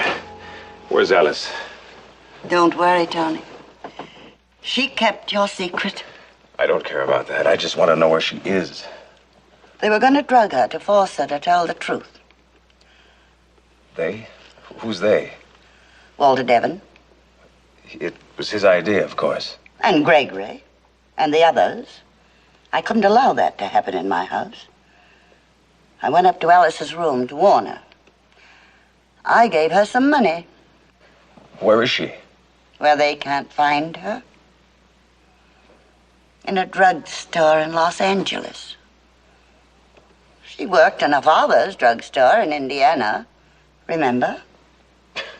Gran, you're wonderful. No, son. I'm just a spoiled, selfish, egocentric old woman. But I know what's right, and I know what's wrong. And what they were planning to do was wrong, Tony. Do you, know? Not a thing. Except that Alice has a secret. I was curious, of course. I even questioned her. After she'd given your mother's earrings to Mrs. Peel. But she wouldn't tell. Not me or the others, no matter what they did to her. And, Tony, they did a great deal. Now, Gran, you're sure that no one else knows where she is? No one but us. What's the address of the drugstore?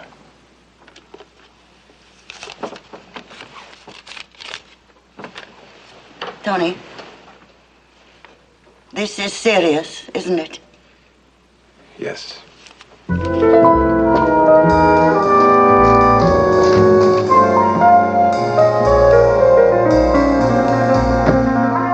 Here he comes.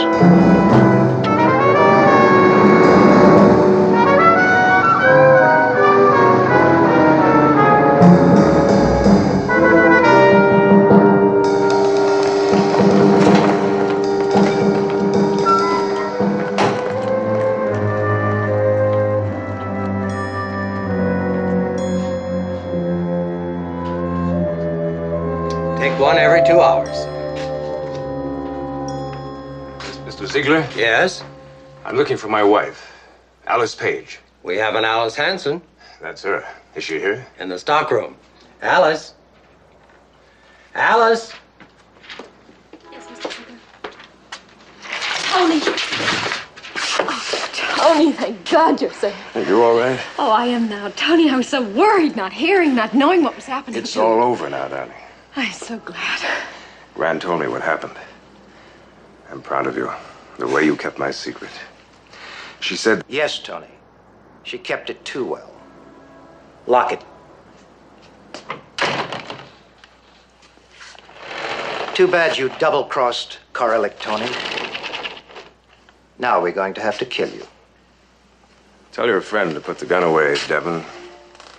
You're all finished. You think so? I've got enough on Korlick's activities to put you all away. But if they don't get the report, it won't do them any good, will it? And you haven't had time to turn it in. You don't know that. Just stand there quiet, mister. You just arrived this morning. We figured that you'd go looking for your wife first. Well, if we kill all three of you, nobody will ever know about that report. They'll know you did this. No, they won't. It looked like a holdup that went wrong.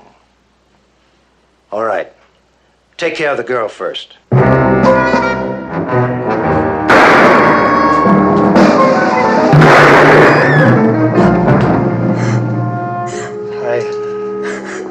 I've had this gun in the drawer for 20 years. Never used it before. Now take it easy, darling. It's all right. Tony. Mr. Ziegler, would you do one more favor for me? Oh, what's that?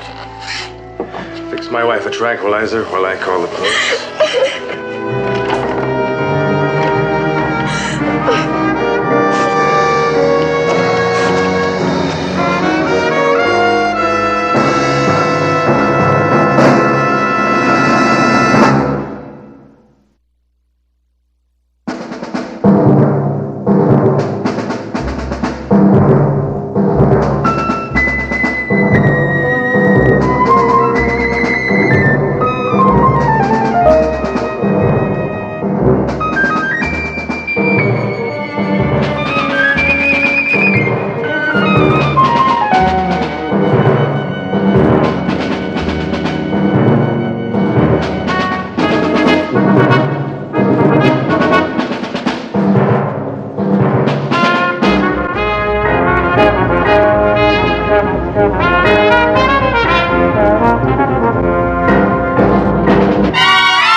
What would you say, ladies and gentlemen, if I were to tell you that there is a dimension where time is neither dead nor unborn? A psychic plane where each moment lives for the eternal now. Would you scoff if I were to assure you that the past and the future can be revealed to us merely by attuning our minds to the In the car by the stage door. I see some skeptical smiles already. Well, my friends, no need to be self-conscious about your doubts. Man has always rejected that which he cannot fully comprehend. But I challenge you to refute the predictions of Nostradamus, or to deny that down through the ages, every major event has been foretold by someone. A pagan priest, an oracle, an astrologer, or just some simple man whose mind is responsive to the vibrations of the cosmos. Coincidence, you say? I think not, my friends. And I propose tonight, ladies and gentlemen, with your permission, to reveal to you some of the remarkable occult powers which lie at the very threshold of man's knowledge.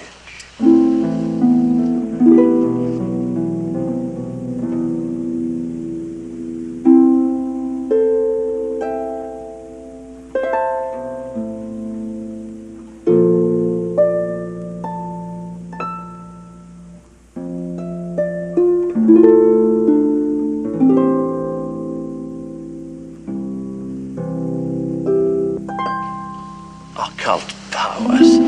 Who's he kidding? Come on, we missed the preliminaries. No, I want my question answered.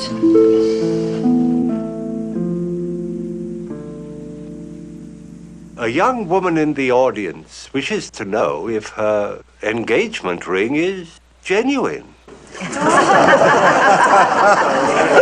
Well, let me put it this way, madam.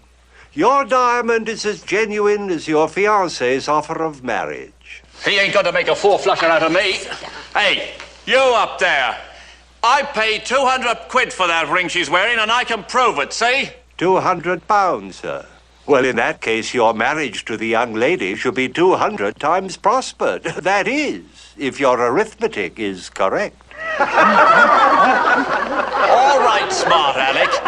If you're so clever, look into your crystal ball and tell us who's going to win the main event at the Boxing Palace tonight.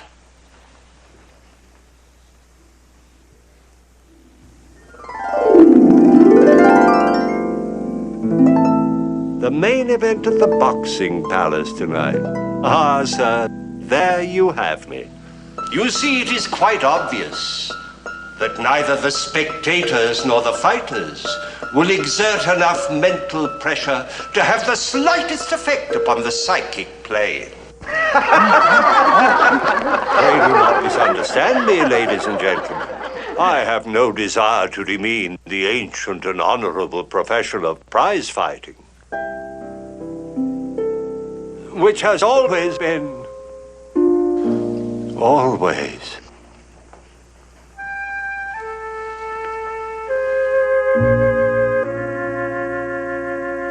death. I see death. Someone will die in that fight. Stop the fight! Stop it! Stop it! Stop it! Stop the fight!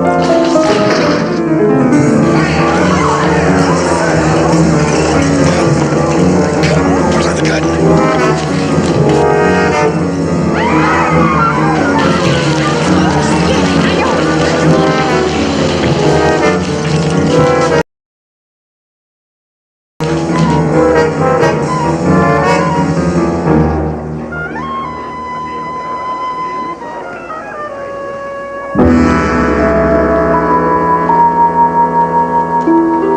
The unfortunate gentleman you've just observed has had a most terrifying experience. You see, his business is pretending to be clairvoyant.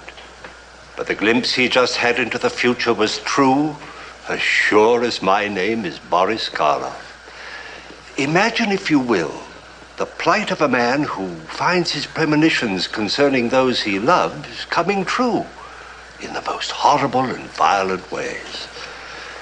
The name of our play is The Prediction, and appearing with me are Miss Audrey Dalton, Mr. Alex Davier, Mr. Abram Sefer, Mr. Alan Caillou, and Mr. Vervin Bai. Let me assure you, my friends, this is a thriller.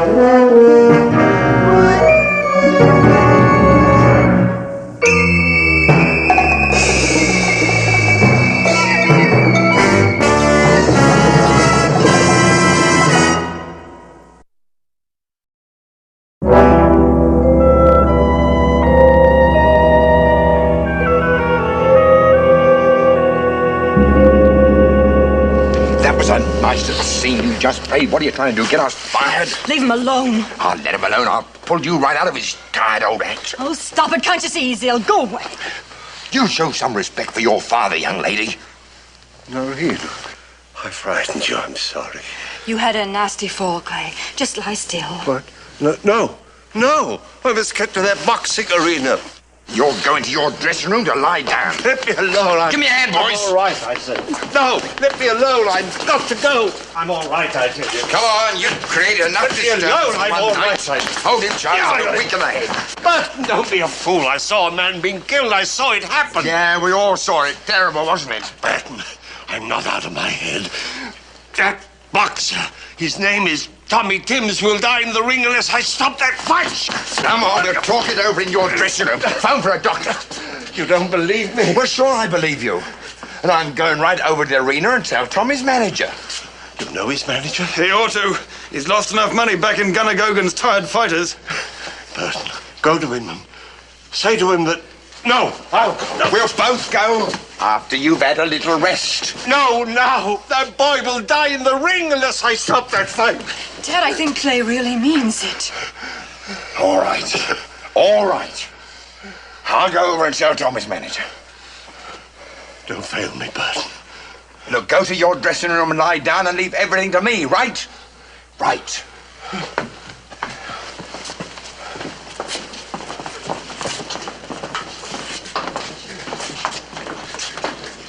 The old phony's got himself believing his own act. Loyalty. That's what I like about you, Burton. Loyalty.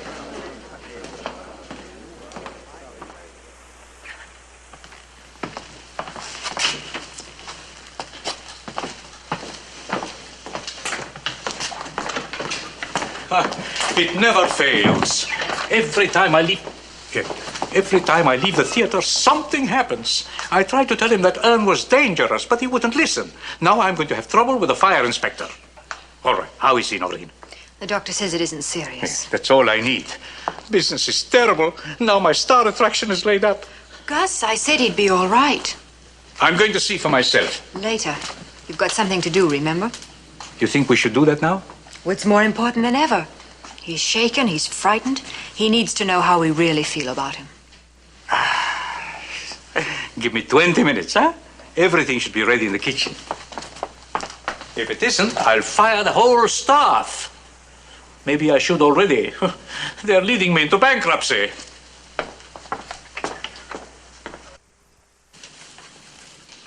Feeling better? Did your father go to the boxing arena? Yes. How do you feel? Oh, I'm all right, I think. I made quite an exhibition of myself, I'm afraid. The act needed a new finale.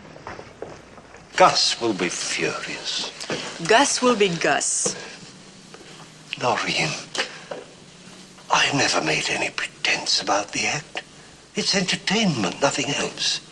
I know people are intrigued by thinking they can get a peek into the future. But deep down in their hearts, they know it's just a harmless sham. Just like this beard that I wear in the act. Don't talk about it now, Clay. Have to talk about it. I don't know what happened out there tonight.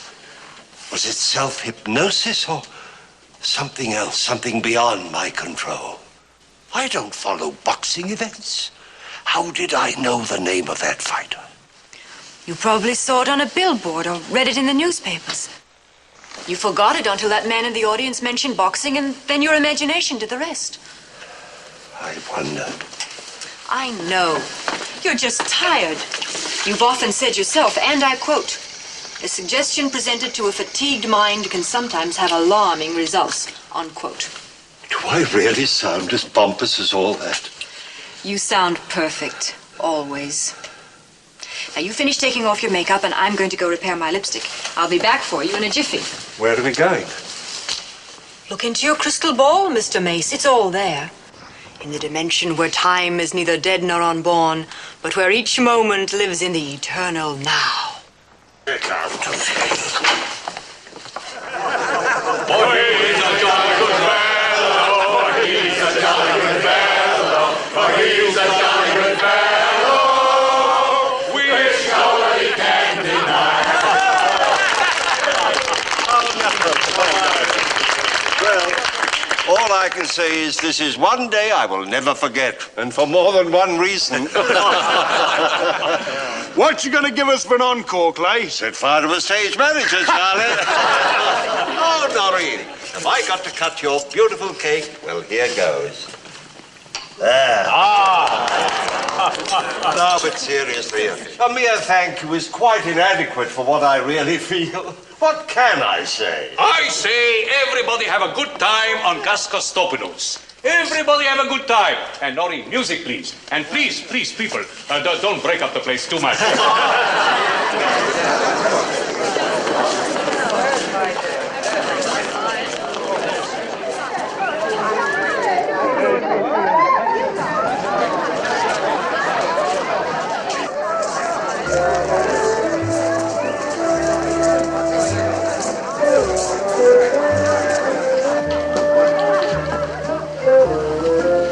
Dance, lady. It's all right, it's all right. It's all right, your father isn't around. I made sure before I crashed the party. You mustn't stay. He just went to the boxing arena. He'll be back any minute. Good.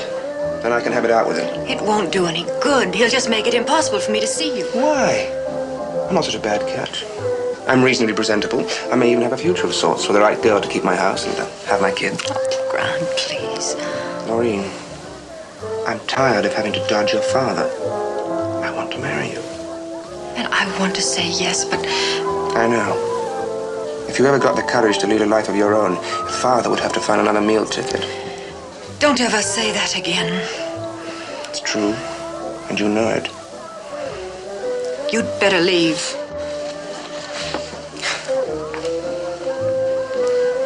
It's not fair. I can't go on like this, and I can't end it. I love you, Noreen. I have to hit out if anything stands between us. I understand, darling. Just be patient for a little while longer. All right. We'll settle it when I get back from Edinburgh next week, okay?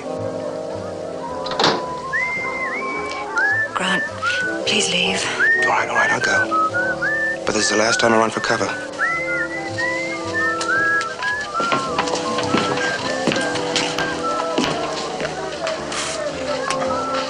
Who's that? Just someone who asked me to dance. You're drunk. Where did you get the money this time? Oh, your old dad's still got a trick or two left up his sleeve. You better not let Gus see you like this. Clay won't stop him from throwing you out this time. He will if he wants to keep you in the head. When you do things like this, I could... What? Nothing. That's better. You just remember to keep a civil tongue in your head, my girl. You do exactly what I say, when I say. Understand?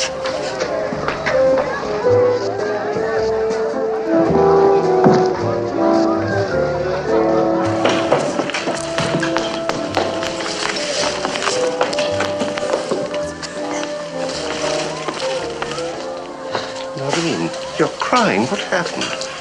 Did your father say something to hurt you? It doesn't matter. He didn't mean to. Oh, he never means to, but he always does. Well, it's got to stop. Oh, please, Clay, don't start anything. He's drunk. Drunk? I wonder where he weaseled the money from this time. Well, I'm through protecting him, Noreen. Finished. There's been enough trouble, Clay. I couldn't take any more. Clay, you better come out front. You go to your room, dear. There he is, the old geezer. He's the one who said it. He says that you predicted me boy Tommy would get killed tonight. Are you his manager? I was. I'm sorry. You should have heeded my warning. You never warned us. You never intended to. Well, me boy is dead, and I've come to see what kind of a man would turn a profit on a thing so terrible. Profit? I don't know what you're talking about. Don't try to deny it. I do deny it. Why, you filthy devil, do you think I wouldn't know it? It's all over the streets. Everybody knows it. And you sent your flunky out to bet money on me boy's death. Look at him. The truth's like dirt on his face. Oh, there must be some mistake. Liar! Filthy liar!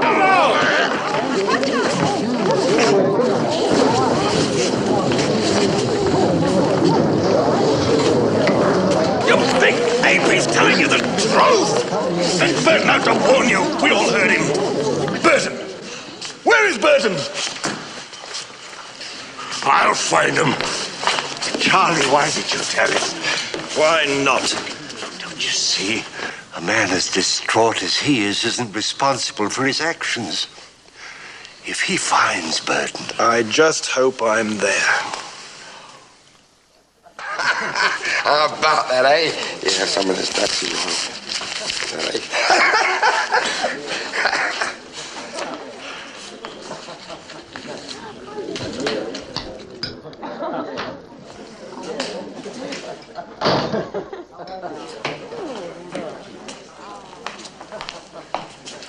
Burton, I want to talk to you. All right, talk then. Alone, if you don't mind. This lady can hear anything you've got to say, Mace. If you please, this is private. Sure, Ducky. I don't mind. You stay right here with me. Bertie, dear. You wouldn't stop a girl from powdering her nose, would you? You'd let go my arm like a good chap, eh? Well, all right. Only come right back, see? I never could resist a masterful man. Why did you do it?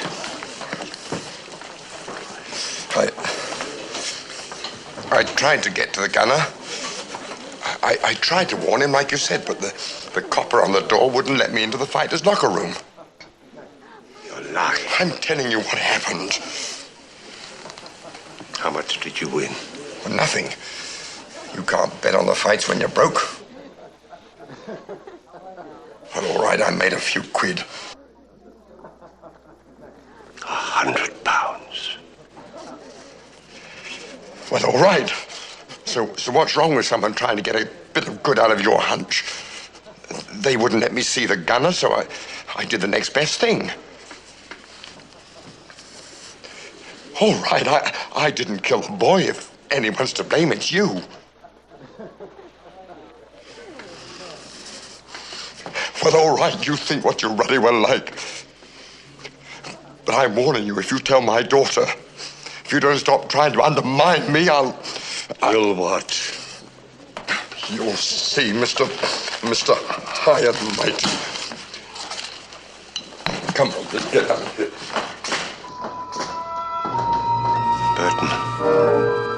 Burton, don't leave. Don't go. Don't leave with that money, I warn you. You go and hang yourself, Mace. Burton! Charlie, stop him, I said. Oh, Burton? Why? Something is going to happen. He's a big boy. He can take care of himself. We shall see.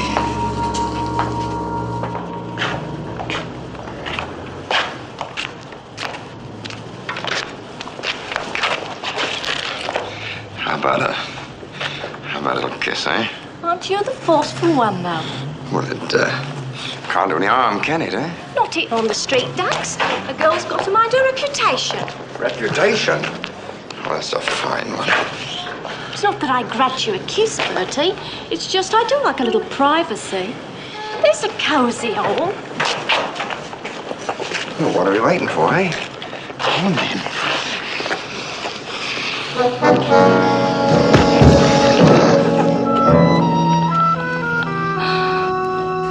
Now, Clay, really? It's the gospel truth, I tell you. Just as the train pulling into the station, one with the hearing aid said, "Isn't this Wembley?" And the other one who'd been dozing said, "No, I think it's Thursday." So the first one said, "Well, so am I. Let's get off the train and have a drink." That's awful. The awful truth. Clay, ever since we got here, you've been trying so hard to amuse me. Why? Do you mean I've been talking too much? Certain sign of old age. Or worry? It's Dad, isn't it? Did Gus notice he'd been drinking tonight?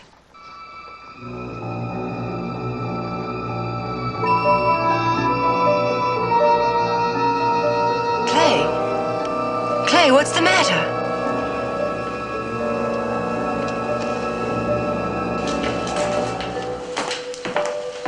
Marie, you had better come quickly. Something has happened to your father. Where is he? Up the street.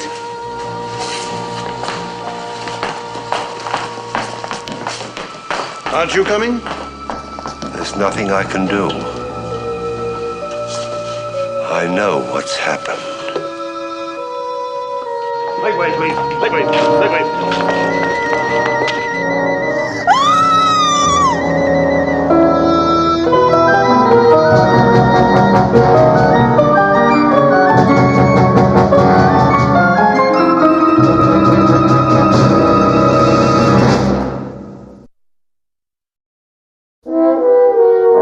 No, I'm sorry. I don't agree. No, I'll talk to you later.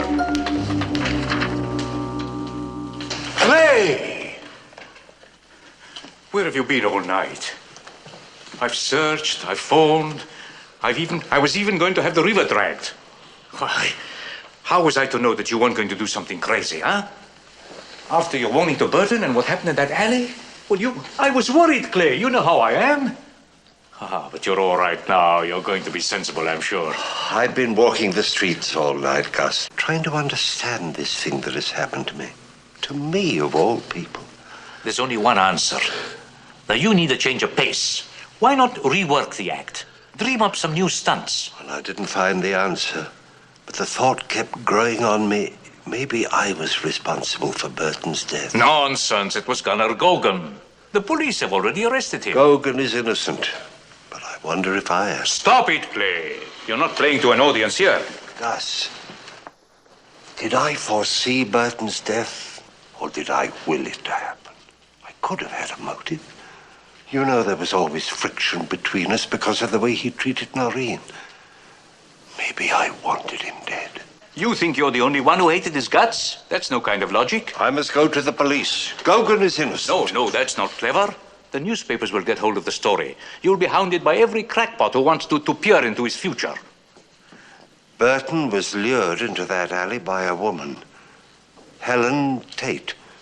She'll reveal the name of her accomplice as soon as she's apprehended. Sure. Now, why don't I phone the police anonymously, huh? You? Oh, Clay, you can trust me. After what happened to Burton, I'm not going to cross you. I know you won't, old friend.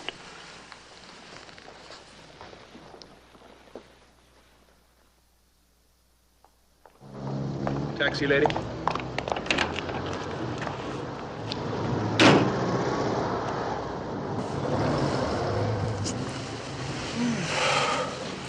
A whole week without you. It's been an eternity. First, tell me about your trip. You start at the beginning and don't leave out a thing. Well, the beginning and the end is, I got the job I went after. Grant, that's wonderful. I start at the Edinburgh office next week. Darling, you're coming with me. We can drive up to Scotland tomorrow night and be married in a little church I know, just near Edinburgh. We'll have 6 whole days to ourselves before I have to start earning a living for us. Well, you want to marry me, don't you? Yes, Well, then what's wrong? I almost thought the girl cried and got all silly and sentimental when the boy popped the question. I don't mean to spoil it for you, Grant. Well, then, for gosh sake, say yes and put me out of my misery. Noreen, your father's dead. And if Mace is the kind of guy he says he is, he'll be the first one to give his blessing. I can't leave him yet. Why not? He's ill. It's more serious than he'll admit. He needs me. So do I. Grant, don't force me to make that kind of choice.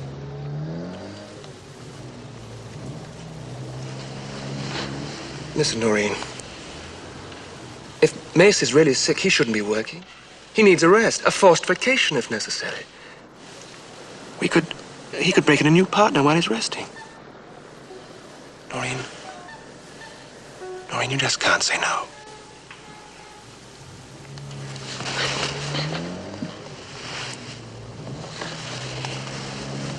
Gosh, you had me scared. Grant, I'll tell him tonight, after the show. No, that's the only way. I can't just walk out on him. What if he says no? He won't. Trust me. I must go.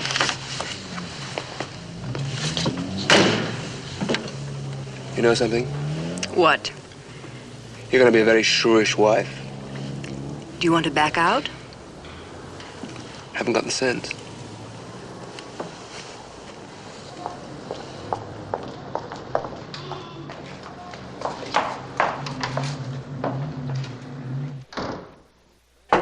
Come in. 15 minutes, Mr. Mace. Thank you. How is he? Gus! Now he's looking through the walls.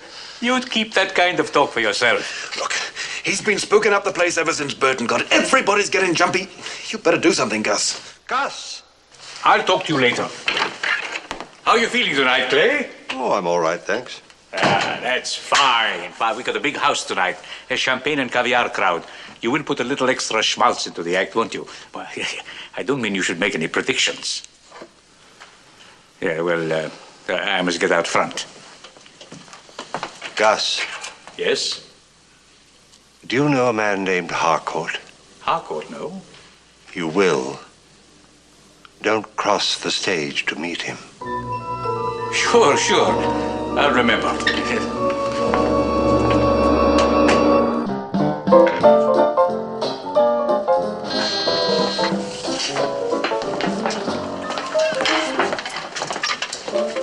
Yeah. Yes, he's here. I'll tell him.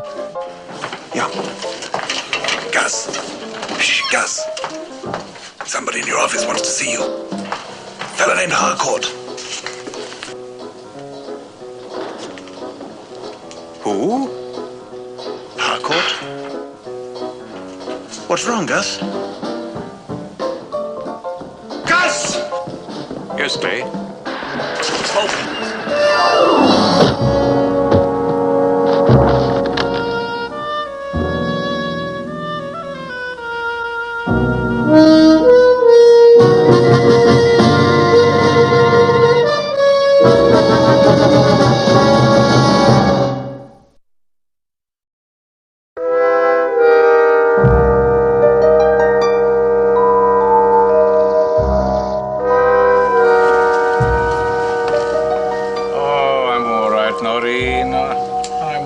Sure, it's a miracle you weren't killed, Gus. It's a miracle I don't fire the whole lot of the stage crew.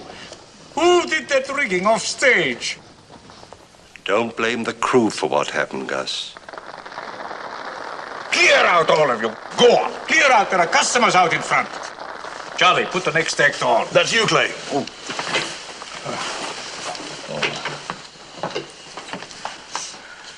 It figured you'd wait until the roof fell in on your head. Now will you get a new headline act? I've already got the best one in the business. Then tell your mentalist to stop spooking the crew. What are you talking about? He's been acting funny the last week. The crew don't like it. Then fire them. Fire the lot of them. They talk like that. What do you want? Mr. Kostopoulos? I'm Harcourt. Harcourt? I've been waiting in your office. I know. I'm from the Criminal Investigation Department, sir. Would you mind answering a few questions? What about? Sometime last week, we received an anonymous phone call regarding Roscoe Burton's murder. The call was traced to this theater. Do either of you have any idea who made it? We have half a dozen telephones in this theater, Mr. Harcourt. Yes. Well, I don't suppose it really matters. This is only a routine inquiry. We've already apprehended the killers. Killers? You mean Gunnar Gogan had an accomplice? Mr. Gogan has been released. Our anonymous tipster named this woman. I remember her. She was in the club the night of Clay's anniversary party. Helen Tate. She named an unemployed docker as her accomplice. They took about £100 from Burton's body. You sure you haven't any idea who made that call, Mr. Kostopoulos? I said I didn't. Of course. Well, thank you for your trouble. Goodbye.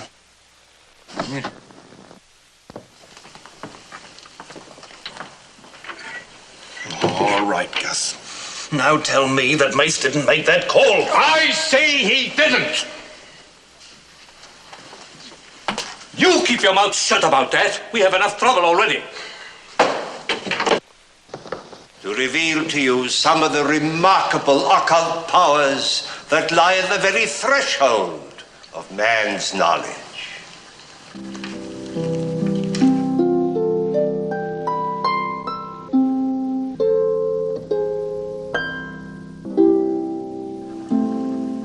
We have a lady inquiring about the whereabouts of her poodle, which has...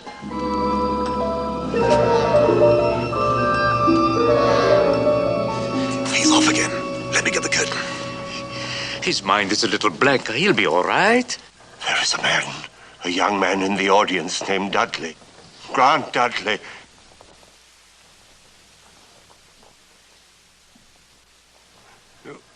Will you please identify yourself? Mr. Dudley, will you please come forward? Mr. Dudley, I know you're out there. Mr. Dudley. Dudley. Dudley! Dudley! I know you're out there. Mr. Dudley! Dudley! Dudley! Mr. Dudley! Panic on your hands, Gus. Let me get the curtain. Let me get him off. Dudley! All right, get him off. Dudley! Dudley! Dudley! Dudley! Dudley! Dudley! Let go of me! Let go of me! I've got to warn that boy! Gus, Laurie, you help me! Dudley must not make that trip! It will end in death!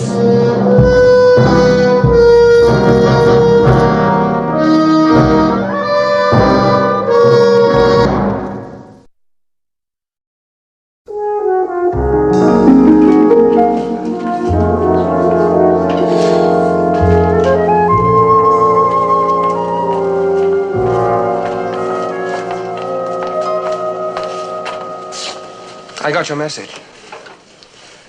How is Mace this morning? Not so good. Gus hired a new headline act. Tonight is our last performance. Oh, I'm sorry. No, I'm not sorry. That was a cheap trick he pulled last night. I read the ending in the morning papers.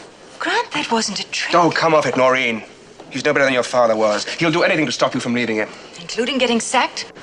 Publicity never hurt an actor. Grant, I tell you, he saw something. What? A flaming crash off the highway? Or maybe he saw us skidding off a cliff or tumbling off a bridge? Stop it. Sure. Just tell me if you're still coming with me tonight. I can't. Grant, I can't. He needs me more than ever now. He's ill. Noreen, if you don't break away now, you never will. He'll always find a way to hold you. That's not true. Clay could never deny me anything he thought I really wanted. Well, how did he know about you, Grant? I never mentioned your name. He knew nothing about us. I imagine he has ways of checking on you. That's unworthy of you, Grant. Noreen, I got a wire from the firm this morning. They've changed my assignment. I have to report to the Rome office by the end of the week. To Rome? I'm driving to Dover tonight and getting the ferry boat to Calais. Will you come?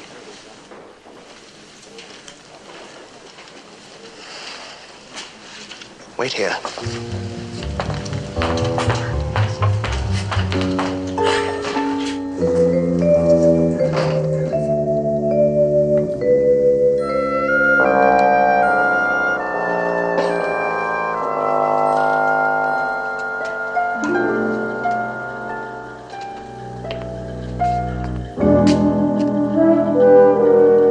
I'm Grant Dudley.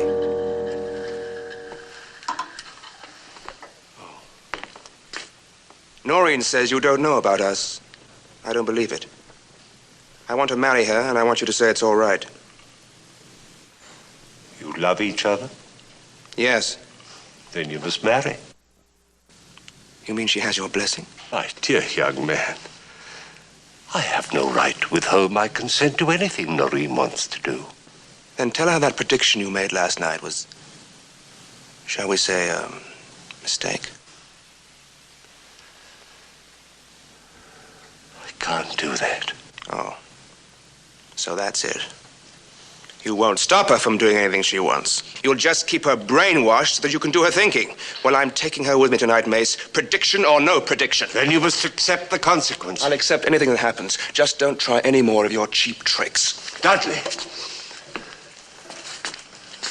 I promise you I won't try to influence Noreen in any way, but in return, you must promise me something. What? Promise me that you'll turn back immediately if you see a twisted sign. A twisted sign? A signpost with the legend, Edinburgh, 50 miles. You've got a bargain, Mr. Mace.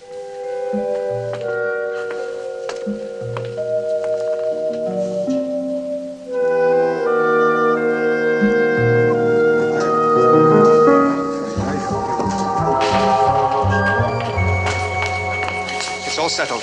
He's given his permission. Well, go and ask him if you don't believe me. He asked me if we loved each other. I said yes. So he said we should get married. What could be plainer than that? Oh, Grant, that's wonderful. Hey, there's a law against setting fire to a public place. Coward. Oh, am I going to teach you a lesson? Well, come on. I've got to pack. And you've got to do whatever brides are supposed to do before they're whisked away in the night. What about Clay's prediction? Forget it. Now, what did he say? Nothing. What did he say? All right. He made me promise to turn back if we see a signpost that says Edinburgh, 50 miles. Well, don't you see it, honey? His prediction was a phony. All right. A mistake, then? He didn't know about my being transferred to the Rome office unless you told him. I didn't tell him. Well, that proves it, then. Edinburgh is 300 miles to the north. We're driving south tonight. We're not going to be anywhere near Edinburgh. Come on.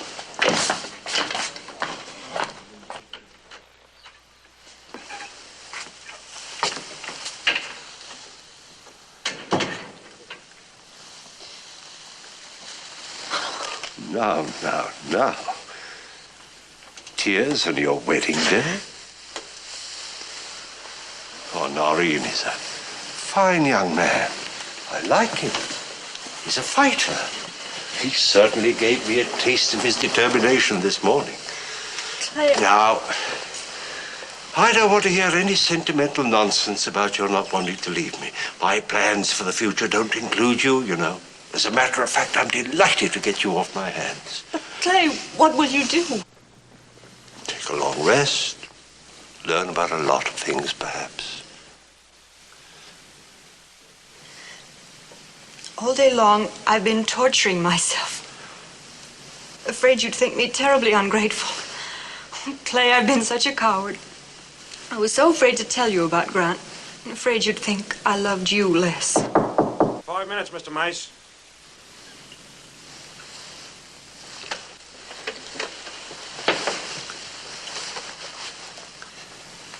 Shall we stand them on their ears, Miss Burton?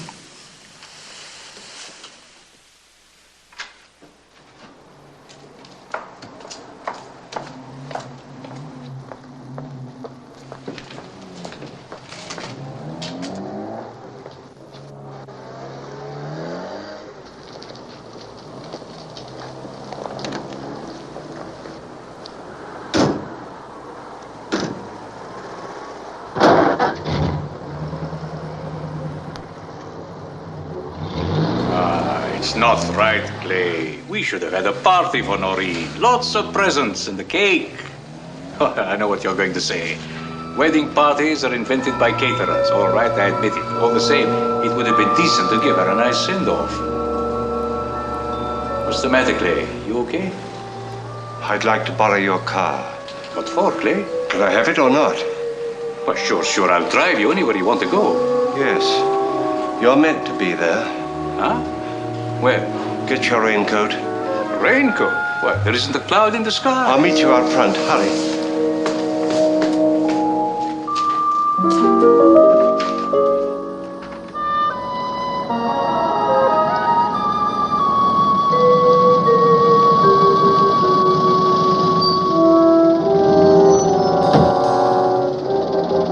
Where to? Just keep driving. I'll tell you when to turn.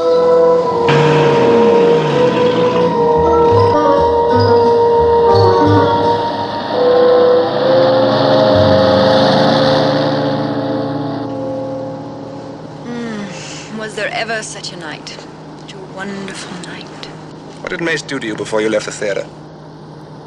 Nothing. Why? You're making noises like a lovesick female. I am lovesick. Grant!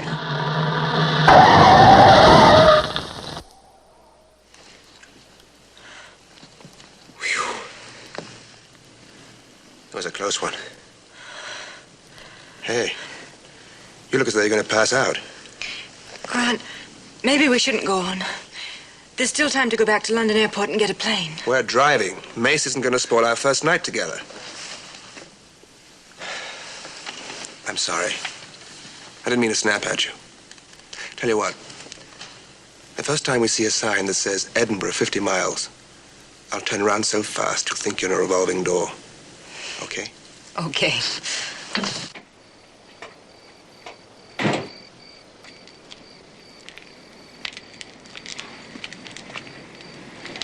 You'd better put a flare out, chum. I almost climbed over you. Oh, just lit one, mister. I must have gone out. I'm sorry. Might I trouble you to stop at the next garage and send back a tow van? Glad to.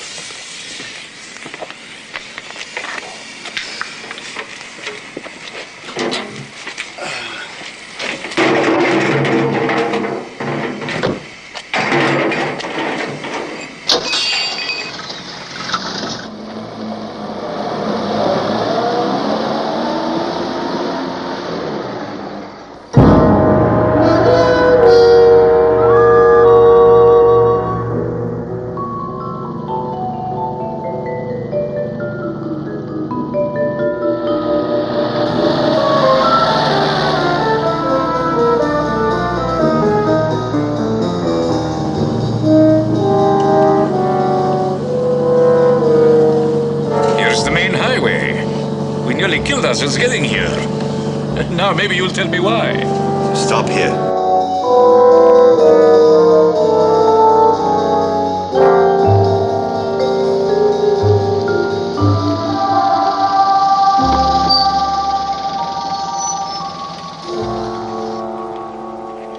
Clay, what are you going to do? Wait in the car, Gus. There's a black sedan come this way in the past half hour. Just a minute, sir, while I make this connection. There you are. What can I do for you, sir? Fill her up? No. Have you seen a black sedan? A young man and a girl. Clay, what's all this about? Your old man, Governor? What'd she do, run away with a ruddy bloke? Have you seen them? There ain't been a car past here since sunset, sir. Thank you. Thank you very much. Listen to me, Governor. I'm a married man myself, and I know what you're going through.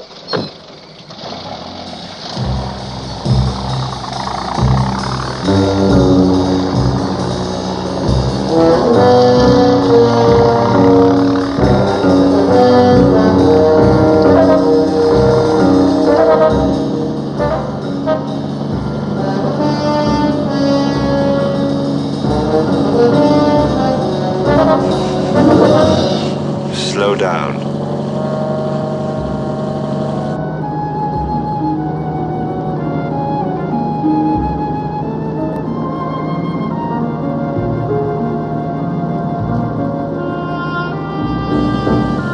Clay, don't you think we ought to talk this over once again?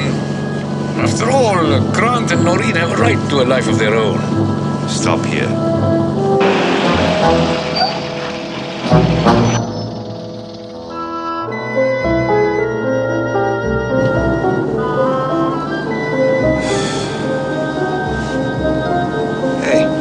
My watch has stopped. What time is it? 11:45. 11:45. You've got to step on it. Grant, we can catch a later ferry boat. We're catching the midnight ferry. But you promised that truck driver you'd stop at the next garage. We'll do our good deed and catch that boat.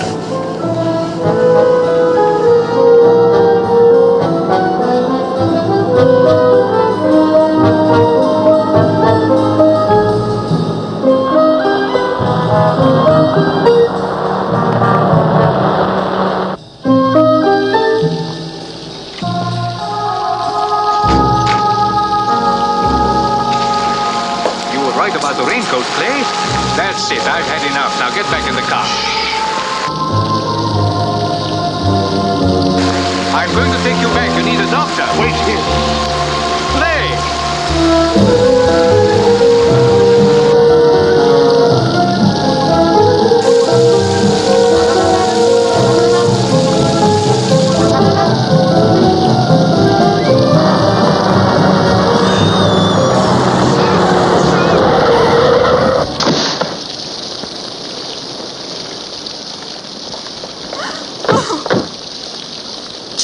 Why? Why did he do it? It's so senseless. How did he find us? I brought him. But he thought you were heading for Edinburgh.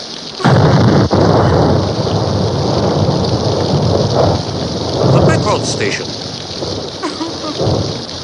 We were going to stop there. That's probably what he saw. I should have listened to him. He was right. He had to die to convince me. No. You could not have changed anything. He saw the future. And he was resigned to it. We were all fated to do what we did. Mace could not change what was going to happen. And he accepted the inevitable. I'm sure he was glad that his death was the means of saving your lives.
I want to talk to Walker Wiley. Well, this is Wiley. Who's this?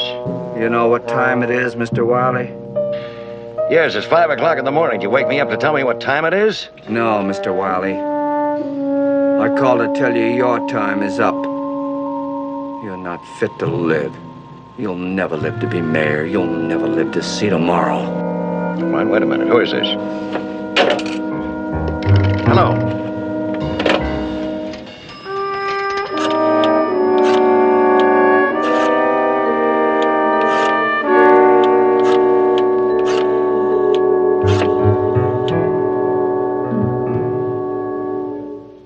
Hello.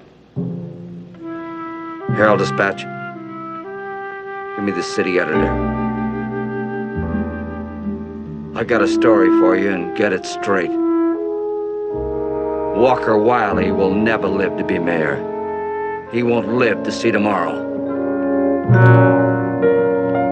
A phone call in the night, a threat to kill, and then a public announcement that the killing will take place. Is this man just a publicity seeker? Or will he be driven to kill? Will he succumb to the impulse? That's the name of our story, The Impulse. Our principal players are Mr. Robert Lansing, Miss Whitney Blake, Mr. Lance Fuller, Mr. Elisha Cook, Mr. Steve Brody, and Mr. Conrad Nagel. Before very long, one of these girls, unwittingly, will be carrying a deadly bomb through the crowded city. As sure as my name is Boris Karloff, one man's impulse will paralyze a great metropolis for 6 terrifying hours. I do hope you're not addicted to biting your nails, because this, I'm quite sure you will agree, is a thriller.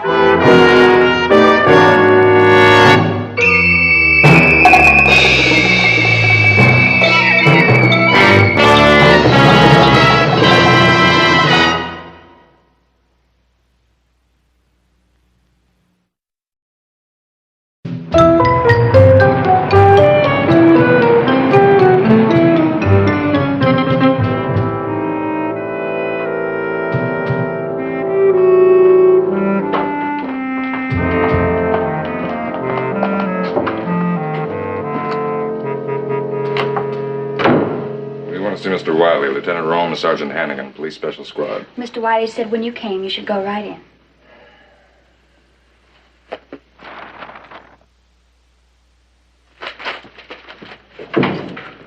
What are you doing, Mr. Wiley? Asking for it? Who are you? That's just what I mean. You have a threat like this, and then you have your secretary send somebody in here without any verification. If I happen to be the guy who made that threat, Mr. Wiley, you'd be dead by now. You're Lieutenant Rome. Fortunately for you, this is Sergeant Hannigan. How are you, Sergeant? Lieutenant, Chief Pepper told me he was sending you over, so I told the girl outside just to... Look, Mr. Wiley, I don't want to sound like cops and robbers, but you've got to take a threat like this more seriously. You can go, Carolyn. We'll finish this later. Look, Lieutenant, you know, this man didn't just call me. He phoned every radio station and newspaper in town, gave him the same song and dance. I can't take a man like that seriously. You think he's a crank? A publicity seeker? Well, doesn't it look that way? Killers don't advertise in advance. Oh, no. That's theory, Mr. Wiley. Sometimes they do. Hannigan here can tell you about sweet old Mrs. Krause. Yeah. She wrote letters to her relatives telling them they were going to be poisoned. What happened? They got poisoned. Oh. All right, boys, sit down. How do we begin? How do you suspect anybody? I haven't got the faintest idea. Who'd want to kill me? We've come a long way up, Mr. Wiley. Isn't there somebody whose toes you might have stepped on, somebody who might nourish a grudge? Well, not enough to kill me, no. Absolutely no. I can't think of anyone. All right, no suspects. And you just cooperate with us. We'll have 2 of my men at your home, 1 in your office, and 1 with you personally. And I mean all the time. 24 hours a day. We'll also keep a guard on the building. Well, that's going to be a little tough, Lieutenant. I've got 100 appointments today. Some in the city, some way outside. All right, just keep them. As long as you've got 1 of my men with you. A moving target is harder to hit. All right. Well, the sooner I get moving, the better. Oh. Say, there'll be one time today I'll be a sitting duck. What's that? I'm on TV tonight. The Paul Willis visit. Can you cancel? And prove to everybody how scared I am? Not on your life. Besides, this is too important to my campaign, Lieutenant. Willis has a big audience. All right, the Paul Willis show, that's 11 o'clock. Where's it going to be, your home? No. Right here in the office. All right, I'll have the place covered starting right now. Good. Now, your job is to go on about your business, Mr. Wiley. And ours is to try to keep you alive.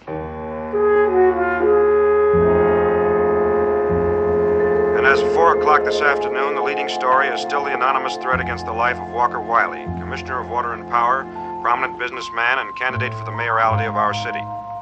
While it is still possible that the whole thing may be an elaborate hoax, police are taking no chances. Although Mr. Wiley is insisting on carrying out his regular schedule, full protection has been provided by the police special squad under Lieutenant Brian Rome. Mr. Wiley will go through with his scheduled TV appearance tonight at 11 on the Paul Willis program. According to Police Chief Pepper, complete precautions have been enforced since early this morning. It is safe to say that no unauthorized person will have any chance of getting near Wiley for the duration of his television broadcast.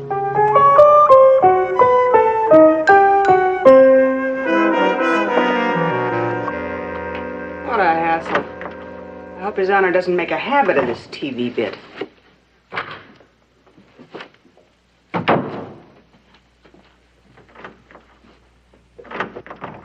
Mr. Hannigan, you're in the police. Is someone really trying to kill Mr. Wiley? I don't know, honey. Where there's a threat, there's always a risk.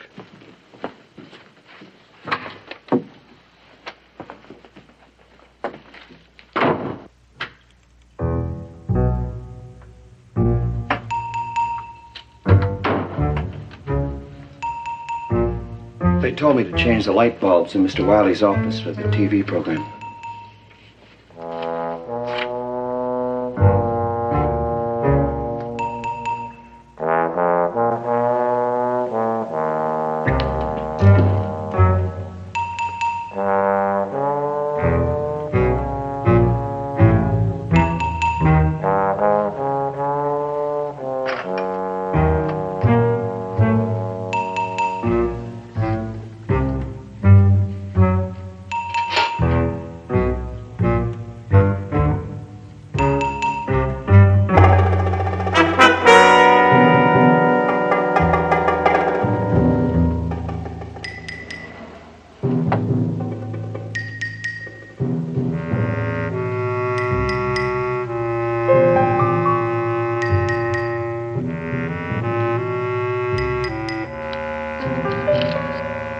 What are you doing there?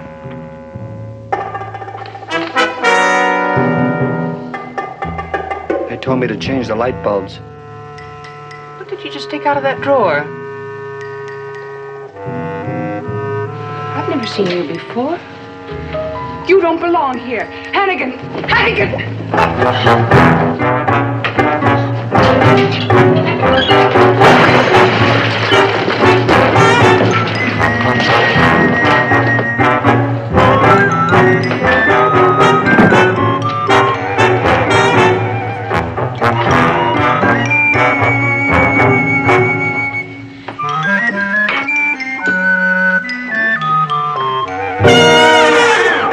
Stop that.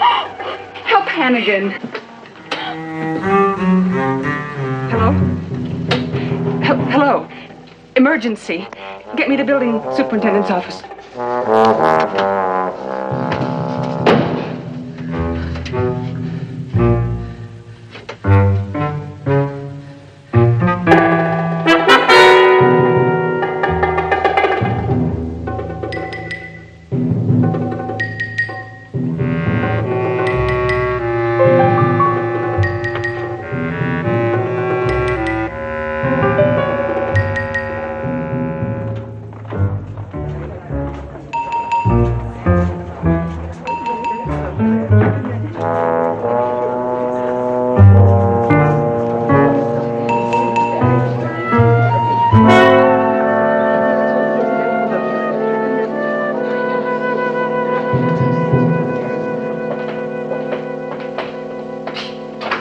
Keep trying. I must get some. Never mind. What is it? Lieutenant, thank God you're here. What happened? I caught a man putting a package this big in Mr. Wiley's desk. When he saw me, he grabbed it back and ran.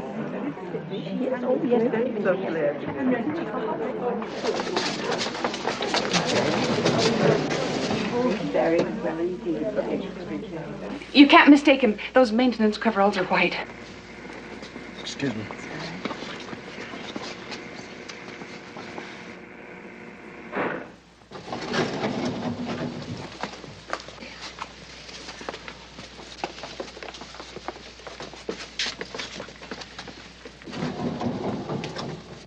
What about the man himself? Any outstanding feature? He limps.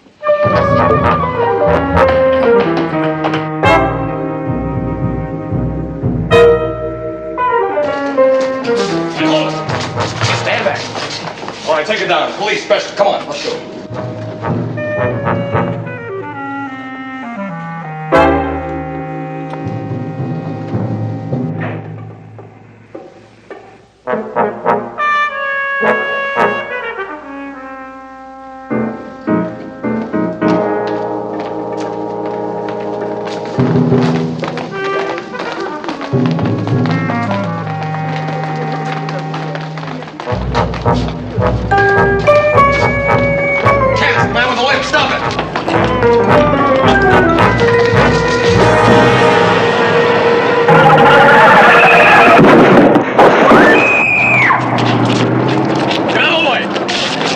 Everybody back off the street.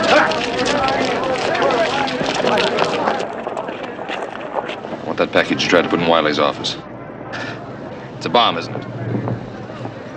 Where is it? What'd you do with it? Girls. A bag. Elevator. Put it in some girl's bag in the elevator? When's it set for? What time? Tonight. 11. The girl, who was she? What did she look like?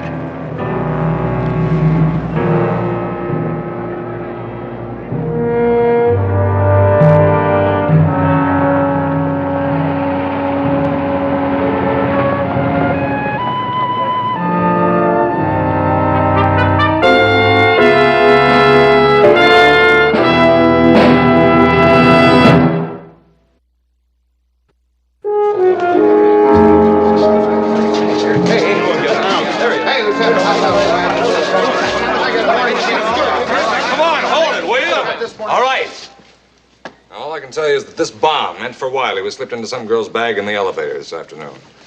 According to the operator, there were 12 or 13 girls in that elevator. Out of all of the women who work here or were visiting this building this afternoon, we have to find the right one.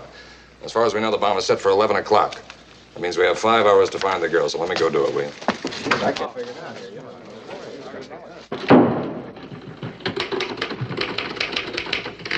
Did you hear from the hospital about Hannigan? Yeah, they said his eyes will be all right. Lieutenant, I have station KQAY on the phone. Yeah. Yeah, hello, who is this? Mr. Stanley, this is Lieutenant Rome. Now grab a pencil and take this down. A bomb, 3 or 4 inches square, was slipped into the purse of a woman in an elevator in the Heinz building at 5 o'clock today. Yeah, that's right, a bomb. All women who left the building at that time should examine their pocketbooks. If such a package is found, telephone the police immediately. Put the purse out in the yard and keep everybody away from it until the police arrive. Have you got that? All right, good. And I want it repeated every half hour. There's some girl walking around this town with a bomb. And you can save her life. George, what about that list of telephone numbers of the business offices? Just about ready. All right, let's take what we got and get back to headquarters. There'll be a battery of men working telephones as soon as we can get there. Right.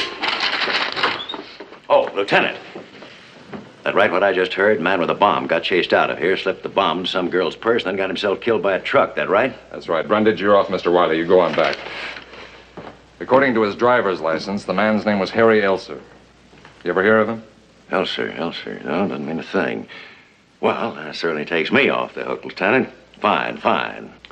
Oh, yeah, that's just peachy. Oh, I'm not forgetting about the girl, Lieutenant. But you fellas will find her in plenty of time, I'm sure of that. Yeah, thank you for the faith, Mr. Wiley.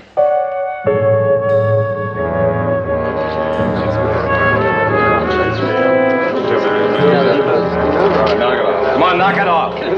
Now, Bernie here has a list of all of the business offices in the Heinz building. You get some guy in each office who can give you a list of all of the girls who work there. Find out whether their girls leave at 5 or 5:30. The girls who leave at 5:30, you can skip.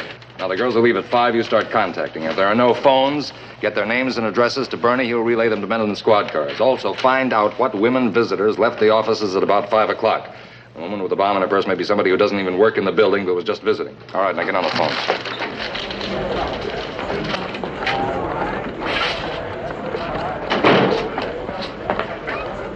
Lieutenant?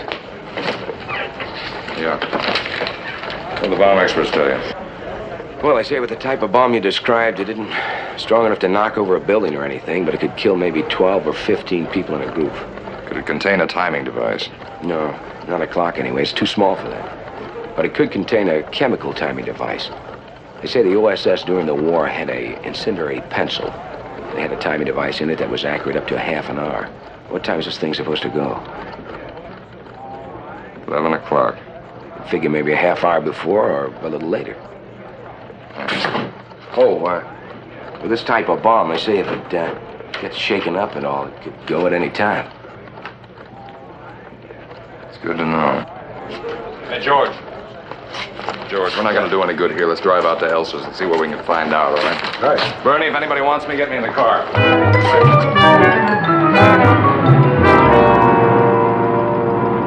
So if you were on that elevator at that time, just about 5 o'clock, this is what you must do.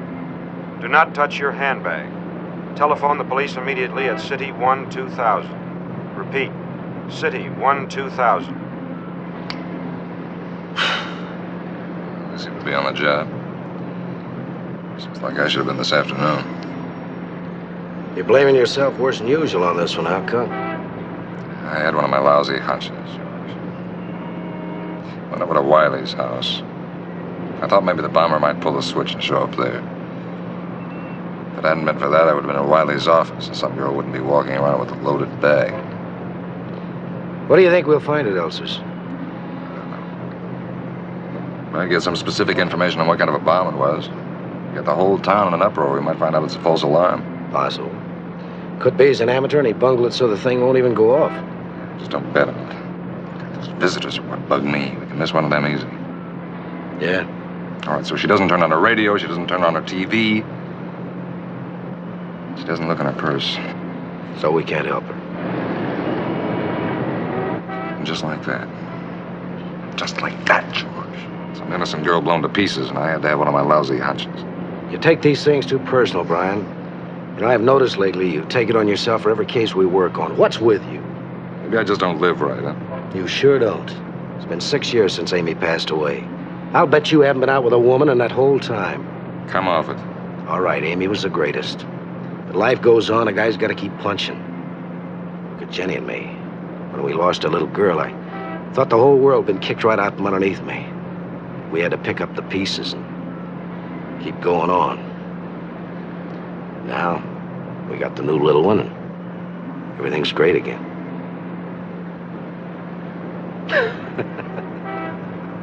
What's so funny? Wouldn't it be great if you found this girl with a bomb in her purse and she turned out to be a big, beautiful, luscious thing? And, well, the two of you decided to... Hey, wouldn't that be something, huh? George, my boy. You ought to write for TV, you know.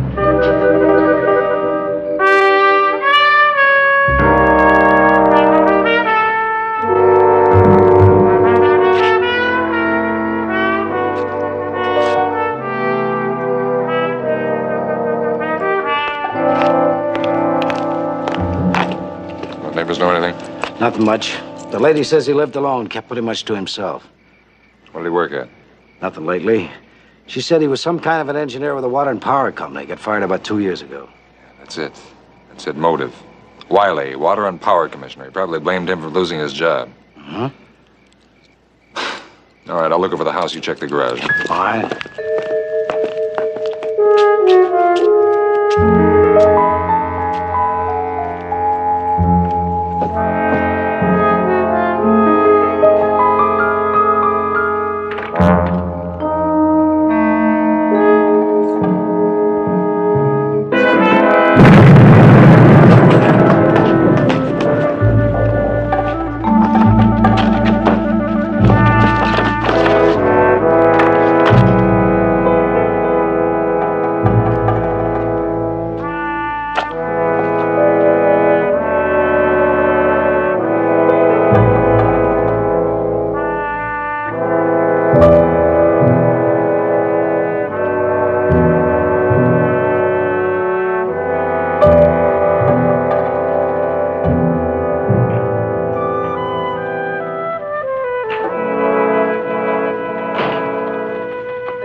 You see George's wife? Yeah, Stop by for a few minutes. What can you say? Yeah. Lousy. She's with her mother now. Why would the guy booby-trap his garage? I don't know. With a twisted mind like that, maybe he was set to hole up there if we came for him. All right, what's the score? We're down to 16. Not a clue, though.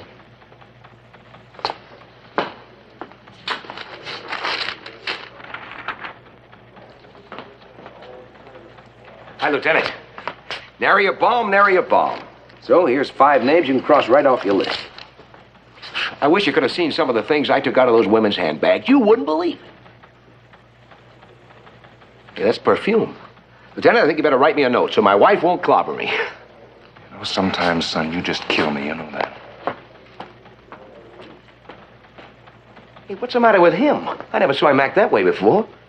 George Dumont's dead. Blown up. You know how close they were.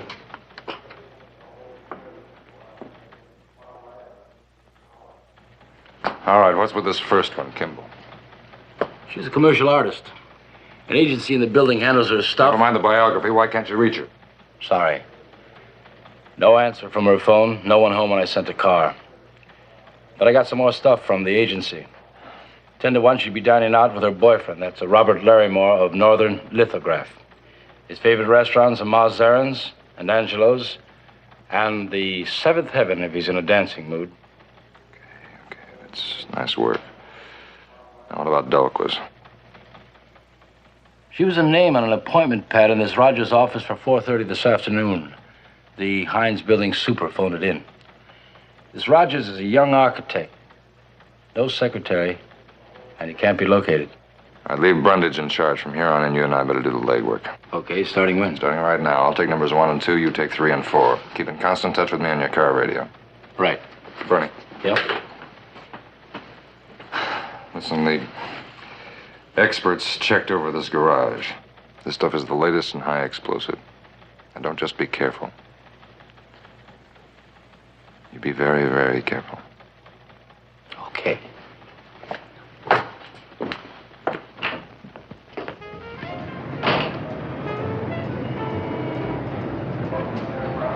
Did you enjoy my company? Of course, I always do. Miss Kimball, for the 100th time, may I beg for the supreme honor of your hand in marriage? Bob, you promised not to tonight. Well, I can't help it. I'm crazy about you. Look, Jane, why don't we take the plunge? If it's your work you're thinking about... Excuse me, Mr. Larimore, Miss Jane Kimball. Yes? Who are you? Police. Lieutenant Rome, Special Squad. I have to talk to Miss Kimball. Well, here I am. What did you want to talk to me about? Miss Kimball, is it correct that you were at the Hines Building this afternoon? You left at 5 o'clock. Yes, that's right. You took elevator number 1 on the west side, is that correct? Yes, I did. Oh, what is this, a quiz game? Tell Miss Kimball what you want and let's get it over with. Is that the same bag you were using then? Oh, yes, as a matter of Now, fact. wait a minute. Bob, I'm sure Lieutenant Rome knows what he's doing. I wish you'd explain it. Explain, but just don't react. I want to cause a panic in the restaurant. This afternoon, a man was caught trying to plant a bomb in Walker Wiley's office. It's a little thing, but it's very powerful. He got away. Took elevator number 1 on the west side. On the trip down, something, a fear impulse, maybe he didn't want to be caught with it, made him slip it into a woman's handbag. What are you going to do about it? Well, I'd just like to borrow your handbag for a little while. Oh, I don't know about this. Want to see my badge again? Bob. All right, now I'm going to take that thing from outside the window. It'll be safer that way. I'll go through the side door. Don't do anything to attract any attention. I expect you both to cooperate.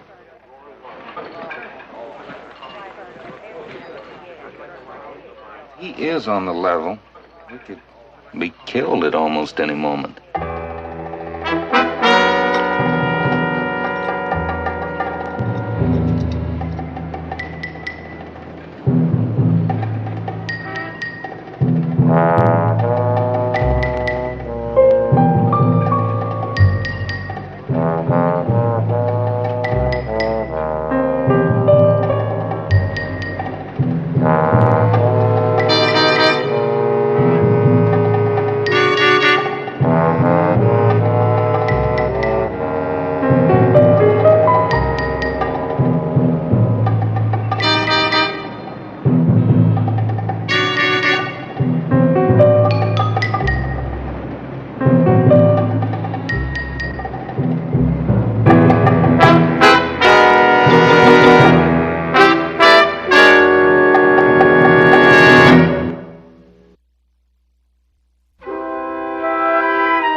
a man. That's a man with... Guts. Well, it's his job. He's a cop. Could have been saving my life, you know. Maybe, but the odds are about 1,000 to 1 against you having the bomb. What's the matter with you? You be nice to him when he comes back. Oh, here comes Dick Tracy. It's all yours. You found everything intact. No bomb. I know. I was watching. Oh, it's all right, Lieutenant. I wasn't disobeying orders. I was very careful not to draw attention to myself. Nice work, Rome. Maybe the lieutenant would like a drink, Bob. How about it? You want to snort, Rome? Thanks. Miss Kimball, you got on that elevator at the top floor. Yes. What do you want me to remember? The number of stops the elevator made and the floors, possibly. Oh, I doubt it. 3 or 4 stops. If it was faces you wanted me to remember. What about faces? Well, I have almost total recall on faces. I make a living by drawing them, so... You mean you could draw every face on that elevator? Well, everyone I happen to look at, yes, I could try. Try. Oh, here.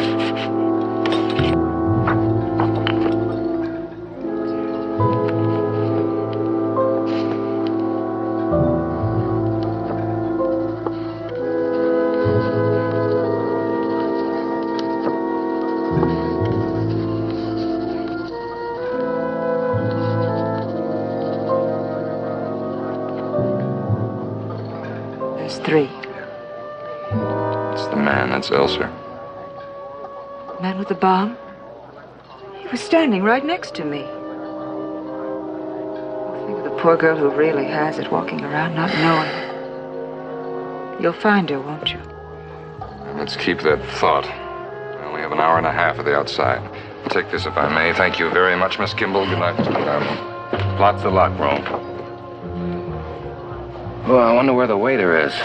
I need another drink.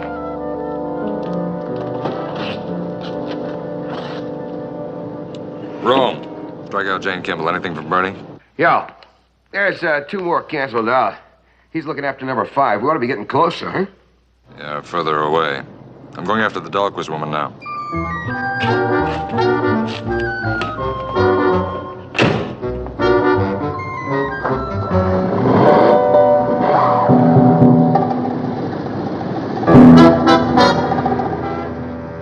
I told you I'd be home at 9. It's only 1/4 now.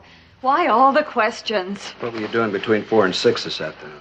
I was shopping with Gladys Rubin. I phoned the Rubens at 5:45. The sister said that Gladys had just left to meet you. Now, what were you doing between 4 and 6? All right, if you must know, I was at the bridge club, but I didn't lose any money. You're lying. I phoned the bridge club, too. You were with Rogers, weren't you? No! You spent most of the afternoon with young Rogers, and you weren't discussing architecture. You're a filthy If you think you can put anything like that over on me, you're out of your head. I don't have to stay here and listen to this. I'm getting out of here, and I'm not coming back. You're staying here until I get the truth.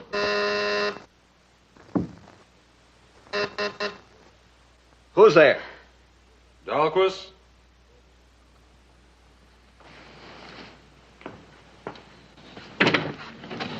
Is there a Miss or Mrs. Dahlquist here? First name Marjorie.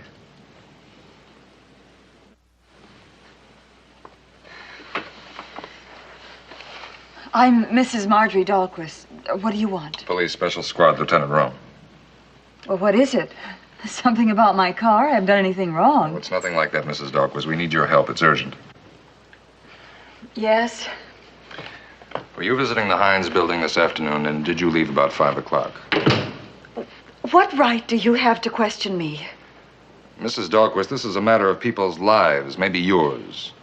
Now, when you left the building, did you take elevator number 1 on the west side? Of course not. I wasn't in the building or anywhere near the building. What makes you think she was there, Lieutenant? Well, her name was on an appointment pad in one of the business offices. Rogers, an architect, for 4 p.m. Why, that's impossible. Oh, I think I know what happened. I did make an appointment last week, but then I called and canceled it. Well, Mrs. Dahlquist, we're not concerned with the appointment, just with the elevator trip. On West Elevator number 1 at 5 o'clock today, one of the passengers was the man escaping from the police. To get rid of a bomb he was carrying, he slipped it into an unknown woman's handbag. So far, we haven't been able to locate that woman. The bomb is set to explode at 11 o'clock. A sharp movement could set it off any time. Hold it! So you were with him, so you don't care what I do with this? Don't! Dahlquist. You were with him. Dahlquist, give me the bag. You were with him! Dahlquist!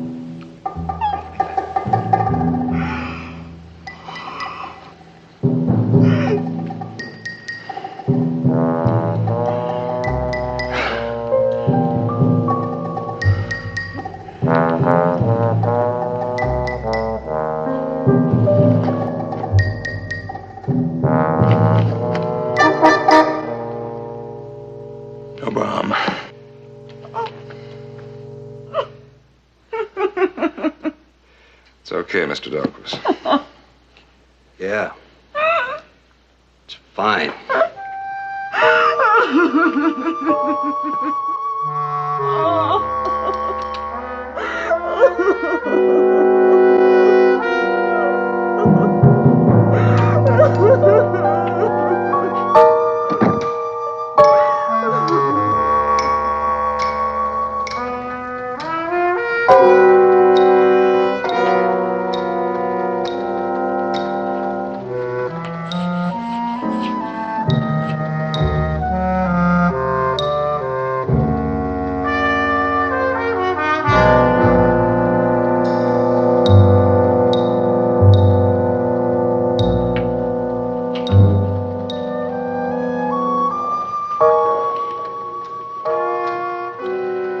Missed out. Somehow, some girl didn't get on any of those lists. So what do we do? Sit around and wait for a girl to get blown up, I guess.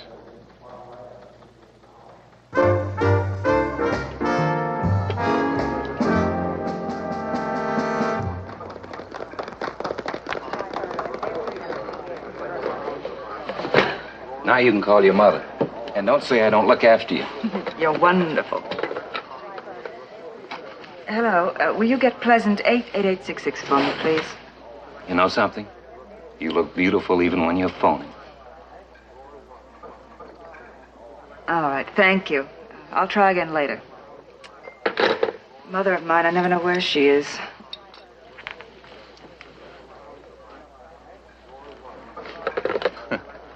Did you get a load of those glasses? If a high wind got on them, he'd fly.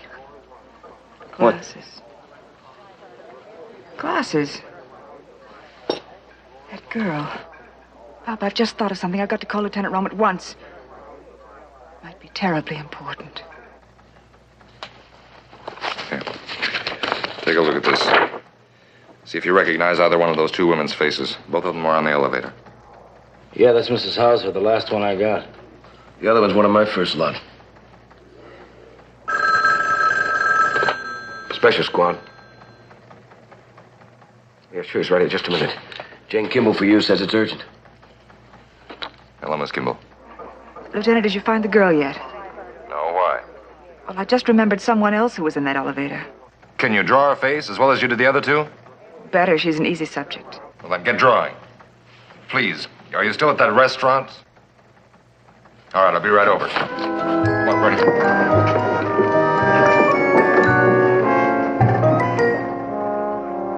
That's her, Lieutenant. Thanks. Thank you very much, Miss Kimball. Well, that's the last of Prince Valiant. I hope. Most unfunny.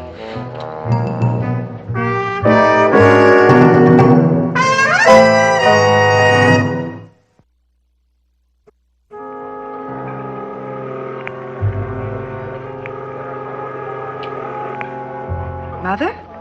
Where in the world have you been? I've been worried about you.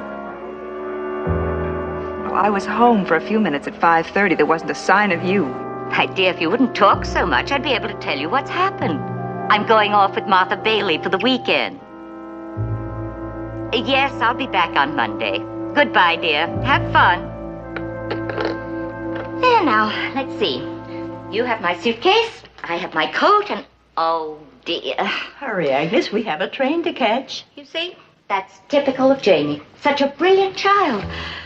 But she's so untidy. She comes in, throws down her drawings, and forgets all about them. I'll just put this in her room. And then we'll be off. Agnes, will you please hurry it up? Don't be impatient, Martha. Here I am.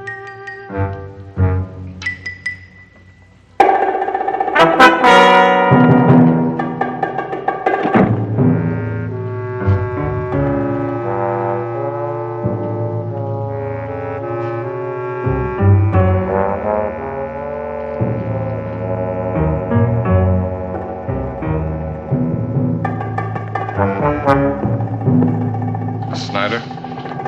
Yes, what is it? Police, Special Squad, Lieutenant Rome. Miss Snyder, your mother told us where you were. When you left the Hines building this This is that afternoon... bomb business, is it? Well, you're wasting your time, Lieutenant. I heard the broadcast at 6 and checked in both my bags. There wasn't any bomb. And you couldn't take 5 minutes out to let us know? Why should I call? I mean, how should I know? There was no bomb, period. Did you say both your bags? Purse, miscellaneous. Attaché case, work. Where's the phone? Booth, gas station, anything? A couple of booths in the corner of Elm and Wedgwood.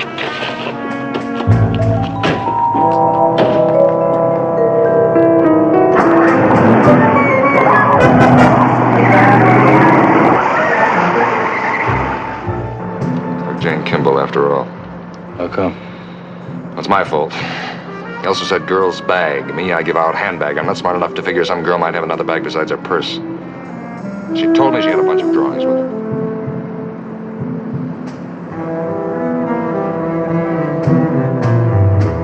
Minutes 11.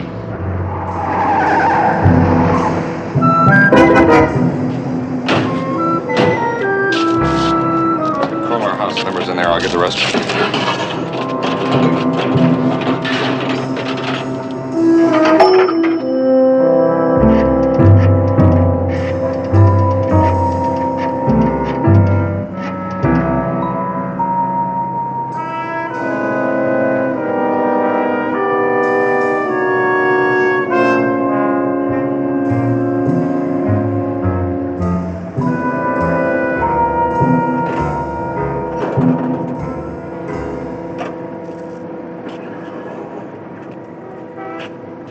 Restaurant a few minutes ago. No one home at the house.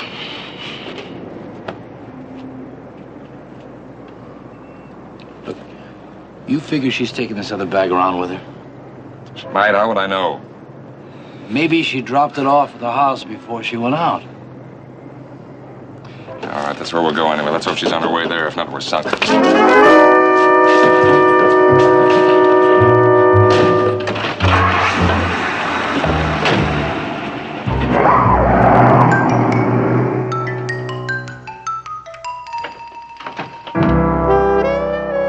Don't go on being mad at me.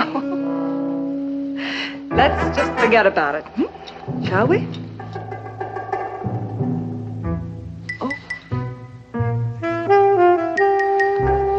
There won't be a newscast until 11. Oh, there might be a special bulletin. Who in the world? I'll get it.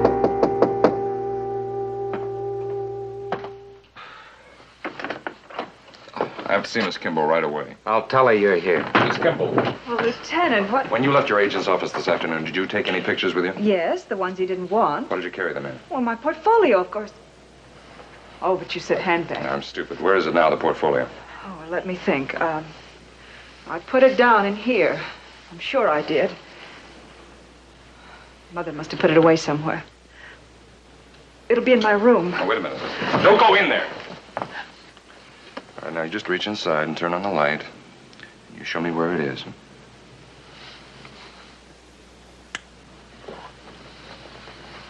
There it is on the table over there. All right, now you two get as far back as you can. I'm going to take it outside.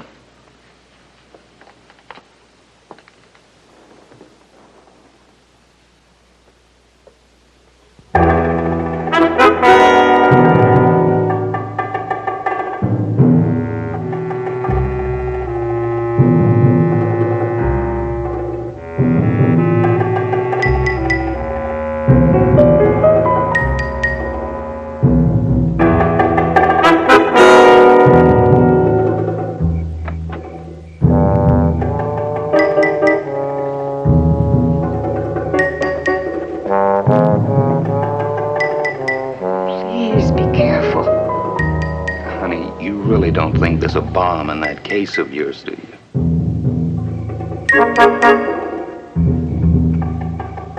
Okay, Brown? Could you run another blank?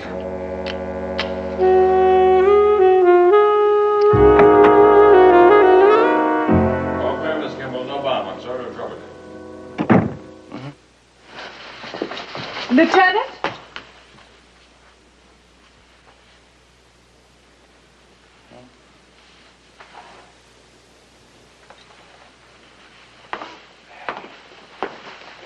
He's gone. No, I won't say I told you. I'll apologize. And politely this time. Cut out the postmortems, Bob, please. I'm sorry. Look, I'm awfully tired. Why don't you just say goodnight? Now, have a heart, darling. Don't I even get a drink for the road? All right, if you must. One, you mix it yourself. Okay. You want one? No.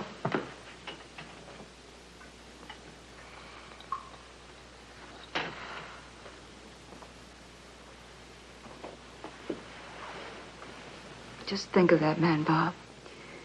He's running around trying to save a girl's life. She doesn't even know.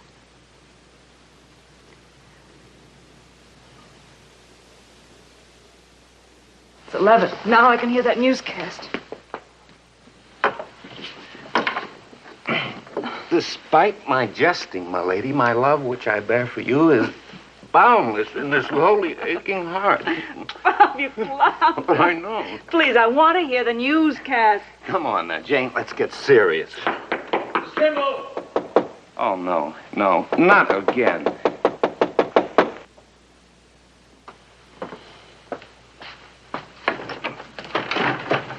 I just thought of something. You said that your mother moved that case? Yes, she did. Well, the bomb could have dropped out when she moved it. Now, where did you put it when you came home? Oh, I don't remember.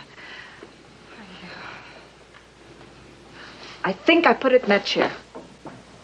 Rome, don't you think we've had about enough of this? No. No, I put it there at that end, under that coat.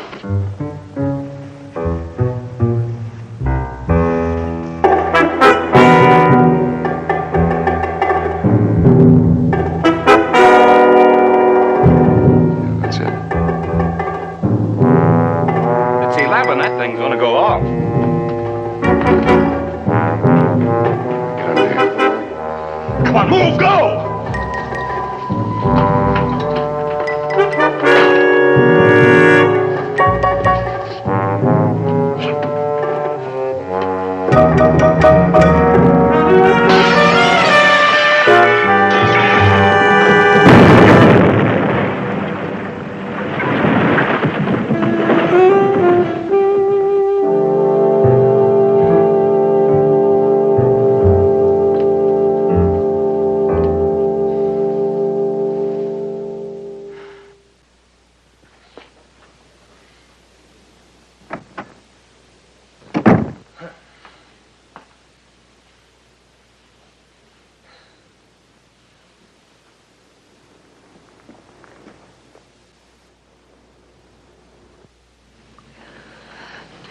It's all over, and suddenly I'm shaky. Yeah. Well, there's no reason to shake now. Of course not. Must have been an awful day for you. Well, I'll sleep tonight. Well, that explosion will probably bring a crowd. I guess I better get out there. Do you have to go? I mean, can't you stay a while? Have a cup of coffee? What happened to your boyfriend? It's funny how you think you know someone and suddenly you don't. I told him to keep running.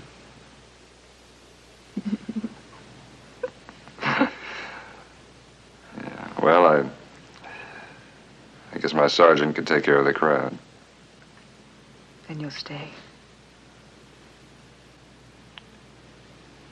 Now, suddenly I feel a great need for a cup of coffee.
to get down here as soon as possible. I've got a customer for you. How bad is he? Bert, I'm sorry to bother you, but... Well, there's something about this guy that scares me. Forget it. I'll be right there. Why is it always in weather like this? It's like babies. They never come when it's convenient. Why, I had Bibbsy on a fine afternoon. Well, it's an AA's duty to go when he's called. You know me. Drunks visited day and night. Hospital arrangements made. Family fights settled. Reasonable rates. Oh, but if a lot of other guys in AA hadn't done as much for me, Midge, there'd be no you and me.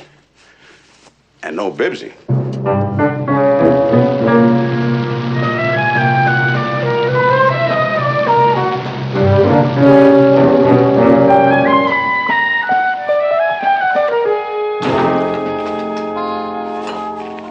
Told you not to drag Doc out. Well, I had 3 hours sleep last night.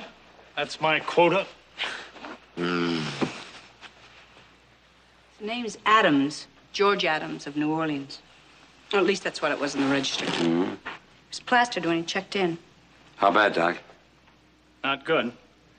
He better have enough money to get him into the clinic for a while. It's that or the municipal. Oh, he's loaded. Take a look in his billfold.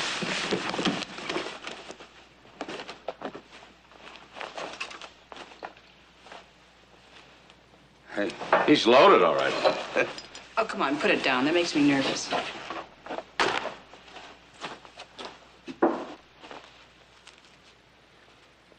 You don't have to worry, Doc. You can buy your clinic. See if you can find some identification. We may have to notify somebody. Mm-hmm.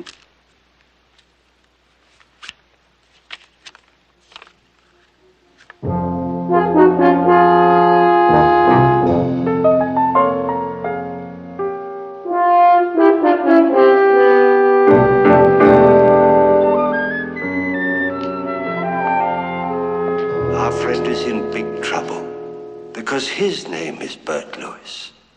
Was he also once a man named Bill Logan? He doesn't know, because until he took the cure, he spent 2 years in an alcoholic blackout, when for long periods of time he couldn't remember anything.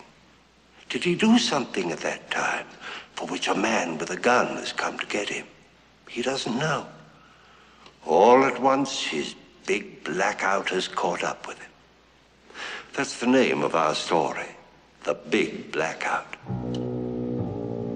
And our principal players are Miss Nan Leslie, Mr. Charles McGraw, Miss Jean Cooper, and starring Mr. Jack Carson. Sure as my name is Boris Karloff, I advise you to slide back in your chair and take a firm grip on it, for this, my friends, is a thriller.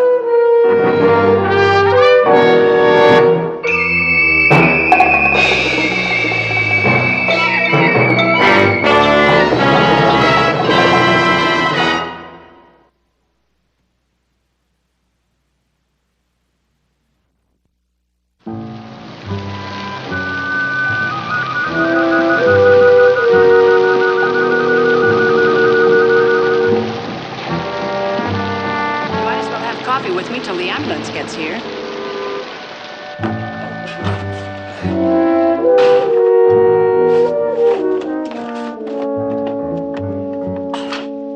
There's your coffee, and me, I need a drink.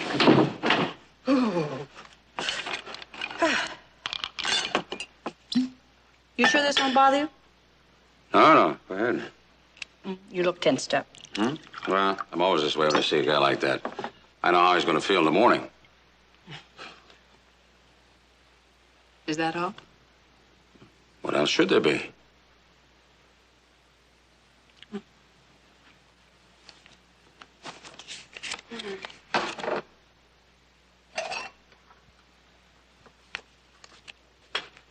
You know, this weather keeps up, I'm not going to be able to meet the payments on the boat. Bert, you're pretty hard up, aren't you? Who isn't? Well, I've got a couple of dollars I won't be needing for a while. What is this, Ethel? You can sign a note if it'll make you feel better. Note? After all I owe you in the boat, all I owe you in Halmar, you think I'd take money on a note? Okay, I just... No. Why this sudden offer of a loan? Well, we're partners in the boat, aren't we? And besides, you know how I feel about you. Oh, I always have, even when Halmar was alive. Like a schoolgirl. You touch me and I go to pieces just like a schoolgirl. You know this is no good, Ethel. Good? Oh, I'm not proud. Midge is my best friend. Here I am making passes at her husband. You still didn't say why the offer of a loan. You want it straight? I saw you take some money from that guy Adams' wallet. What kind of a heel do you think I am? Look, Bert, if you rolled that guy of his last nickel, I'd still be with you. Only you told me that you had to be strictly honest in this AA, and I don't want you doing anything that'll work up a thirst. Well, I didn't take any money, Ethel. If I had, I'd tell you. Okay. There's something strange about this one, the way he talks. He said that Wellington Beach could stand a little excitement, and he was here to furnish it. And then he asked me about you, where he could find you. Do you know that man, Bert? Never saw him before in my life. Not even up at the... while you were away? I was sober when I was up at the pen. I'd remember if I'd seen him up there since. Before then, when I had those long drunken blackouts, maybe. Well, I don't like him. Please be careful, Bert. And there's the ambulance.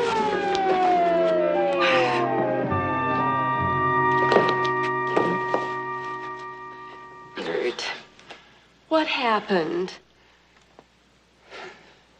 You feel like you've got to have a drink, don't you? Bert, listen to me. I'm going to repeat one of the AA lessons you taught me. You're afraid of something.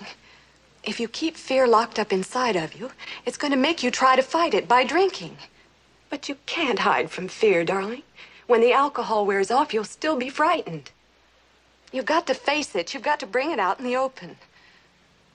Talk to me about it. It'll be easier for you.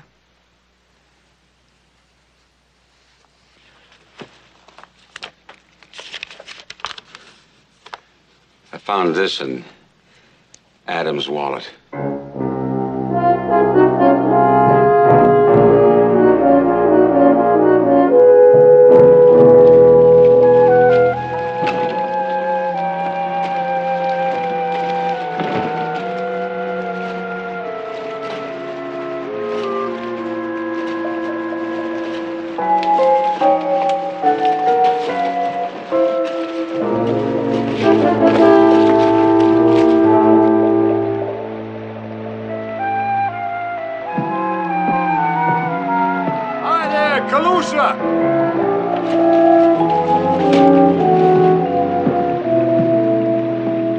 Morning, Captain.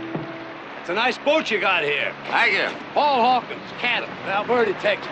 Bert Lewis. Boys up there tell me you can take me fishing. Not today, Mr. Hawkins. Too rough for comfort, too roily for anything but trash fish. What about tomorrow? Fine, if the weather clears up. Okay, tomorrow then. I better pay you now. Oh, that's not necessary. Well, I don't want somebody to hire you ahead of me in case the weather clears. How much do you charge? 65 usually, but... No, we won't haggle, Captain. Here's $250 as a retainer. Might want you for more than one day. I'm staying at the K-Rib Hotel. Give me a call there tonight if the weather clears up. If I'm not there, leave word at the desk. Oh, meant to ask you. You ever hear of a boat captain around here by the name of, Logan? Logan?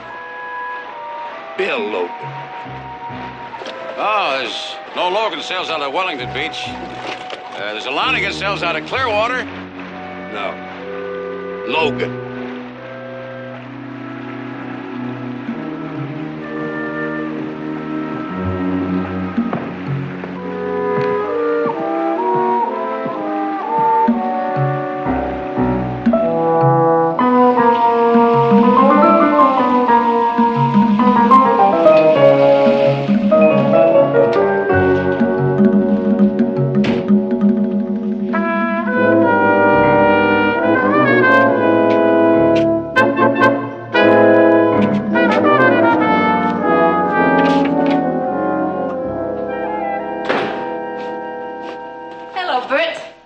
Hi, Sue.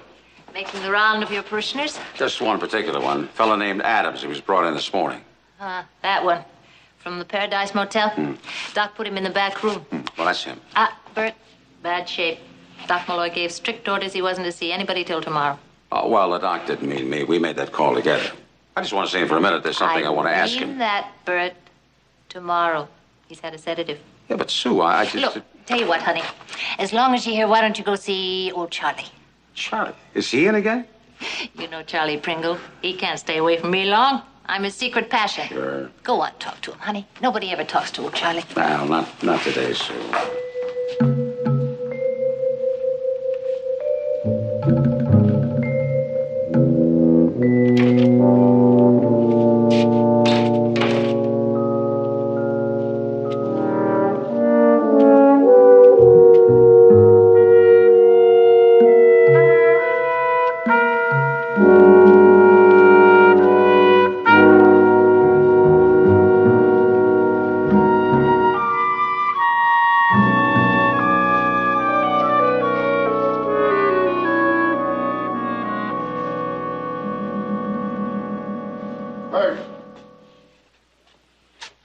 Charlie, how do you feel? How do I feel? You ask me how I feel? You know how I feel. How about steal me just a little nip? No. Come on, Charlie. Get me a drink, Bert. I won't tell anybody. Charlie, why don't you go in and wait and see? And maybe I'll bring you something later, huh? I told everybody at the Pelican Bar that you was the best charter skipper in Florida. I offered to fight anybody that says you wasn't. Now you won't even give me a little drink. Charlie, I didn't say I would, and I didn't say I wouldn't. Now, come on. You go on in, rest, and wait. Maybe we'll see you later, huh?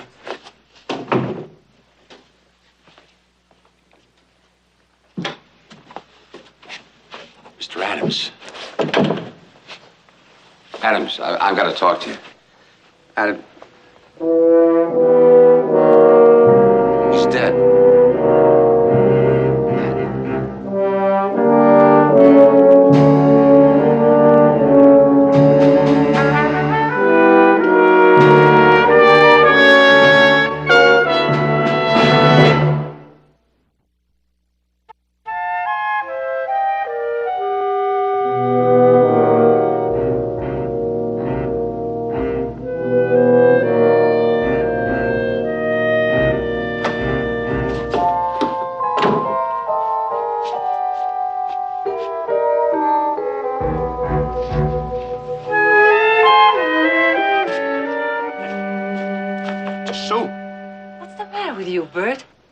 Sue, that man Adams, he's dead.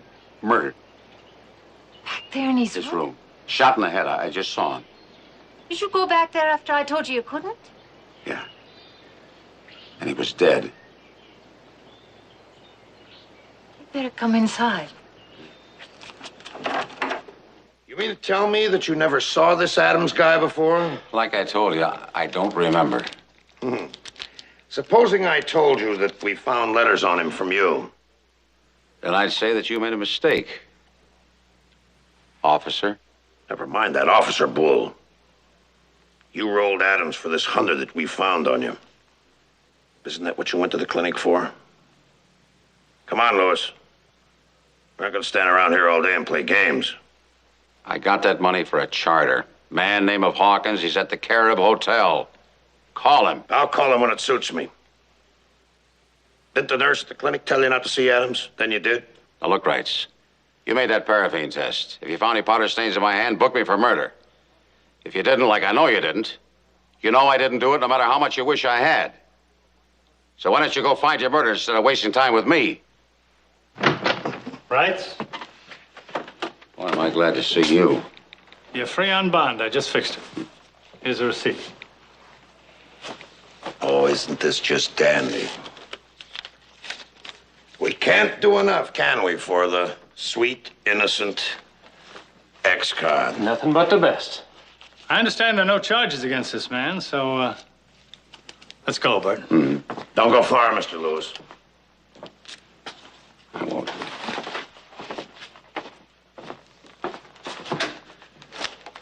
What made a guy like him become a lush? He was married once before. His wife and kid were killed in an auto crash. He went off the deep end. I can understand. Yeah? Well, don't waste your sympathy on that ginhead. See the scar? That's what he did to me when I took him in a few years ago.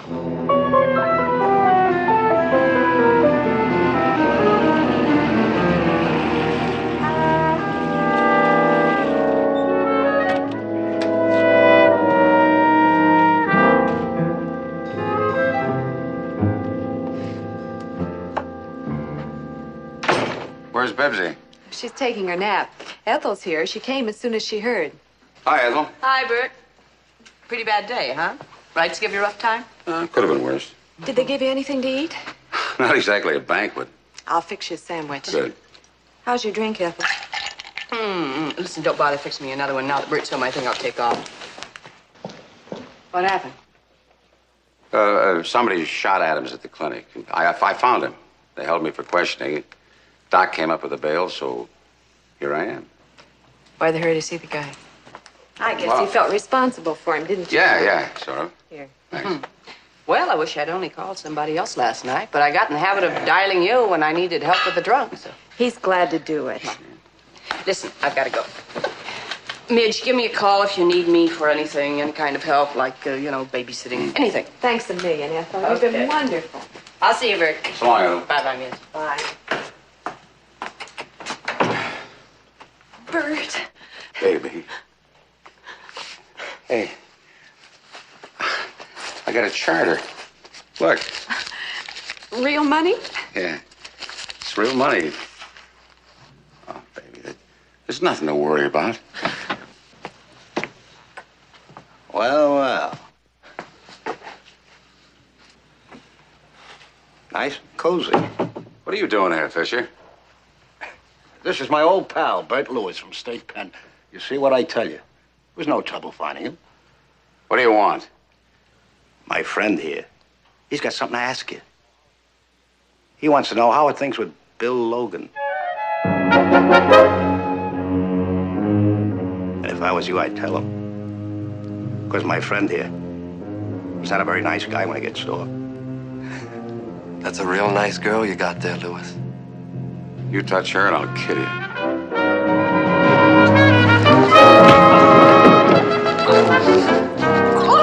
You scream, we make hamburger out of you. Sit down. Start talking. We don't have all day. Don't! Shut up. We don't want to hurt him, sweetheart. All we want is for him to tell us how are things with Bill Logan. And I'll talk. You don't want to see your wife get pushed around. Fisher, look. You got something wrong here. I don't know any Bill Logan. But you must have changed quite a lot since Rayford. You wasn't the guy who would have knocked off Adams then. I didn't kill Adams. No. Nobody never killed nobody. But it still figures. Adams came here looking for Bill Logan. Same as my friend here, right? Well, Somebody got stoned, you knocked them all. So where's Bill Logan? Yeah, what about him? Wait a minute, Fisher. You know Louis Ramirez. Yeah? He's not gonna like this too much. What about Ramirez?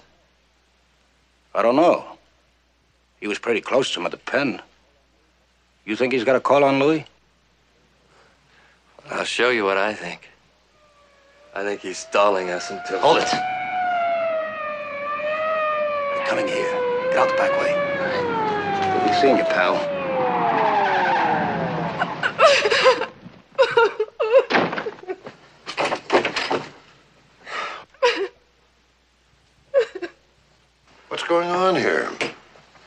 company. Easy there. Everything's gonna be okay now. What happened, Lewis? You got me. Two guys pushed in and roughed us up. We're talking about somebody named Bill Logan. Ever hear about anybody by that name? What about him? All I know is they wanted me to tell them about somebody by that name. Did you recognize him? Might have known one of them. Up at Rayford. What's his name? That was a long time ago. And if it's the same guy, he's a real mean boy. But you didn't recognize him good enough to sign a complaint, huh? Mrs. Lewis. Mrs. Lewis, did you recognize either of those two men? Or did you hear your husband call them by name? I don't remember. I was too frightened. But your husband remembers. And he's so scared that those two hoods will come back at him that he won't even tell us who roughed up his own wife. Some husband you've got there, Mrs. Lewis. You ought to be ashamed of yourself, Cliff Wrights. You were hateful to him. And to think you went to school together. Okay, honey. And to think he almost killed me once. Don't leave that out. He was sick then. Don't you understand? Don't you understand anything? Midge, go and see if Bibbsy's all right. But... Babe, come on.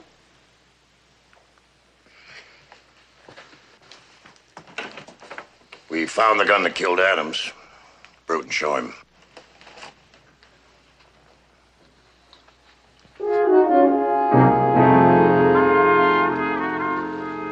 That gun wouldn't be yours, would it?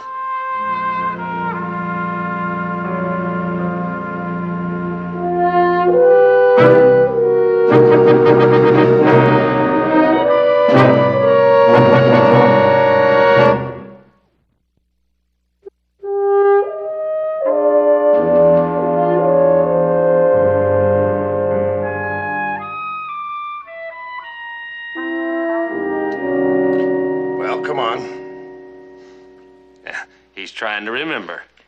I could just see you telling us it's yours, even if it was. Where'd you find it? At the clinic with a side entrance. It's none of his business. Now, if it's yours, you might as well tell us, because we can trace it.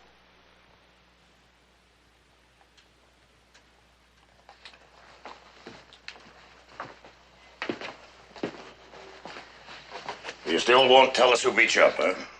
No. I'll take care of that. Walk easy, fellow. Between those hoodlum friends of yours from Rayford and us. I don't envy you, Mr. Lewis.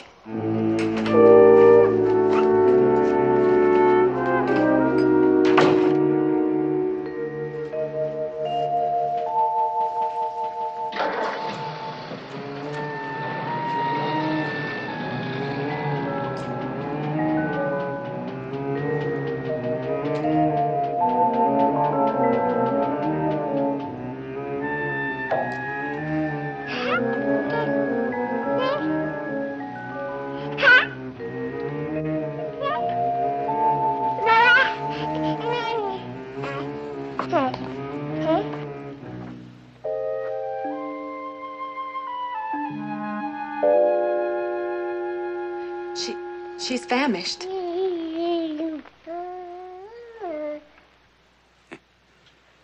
Me too. I never did get that sandwich. Coming up. A couple more callers like that, I'd need a drink. I'll get you something to eat.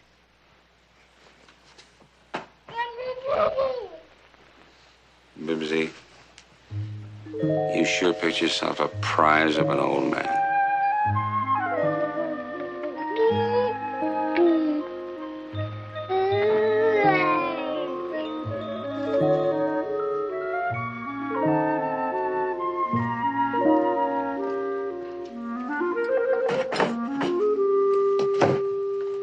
Did that louse hurt you, baby? I was only scared. Now, Midge, you and Bibbsy have to get out of here until it's over. I mean, go and visit your mother for a while. Only if you come too. I can't. I'm out under bond. I better warm her milk. You've got to go, Midge. Bert, what's this all about? Why did those men come here? What do you know about this man, Logan, that they keep wanting you to tell? Maybe not you two. You think I'm holding out? No, but you I think don't... I am this Bill Logan and knew him? Mitch, you gotta trust me. You gotta go. I have to do this alone. Bert, you know the pressure when you're alone. You can't take it. I won't start drinking. I swear I won't. But I know these guys. They'll try to get at me through you and Bibbsy. Are you sure you can't remember anything about this man, Logan? No, don't think I haven't busted my brains trying, but maybe I am Bill Logan. But if I am, what did I do that Adams was sent here to knock me off? You know, when I went over there, I was so scared I was going to beat the answer out of Adams if I had to. And I saw old Charlie Pringle sitting there, and we got to talking, and... well, Charlie, he was sitting in his room, and the door was wide open. He couldn't have missed seeing anybody going down the hall to Adams' room. And that's where they found my gun, right near the side entrance.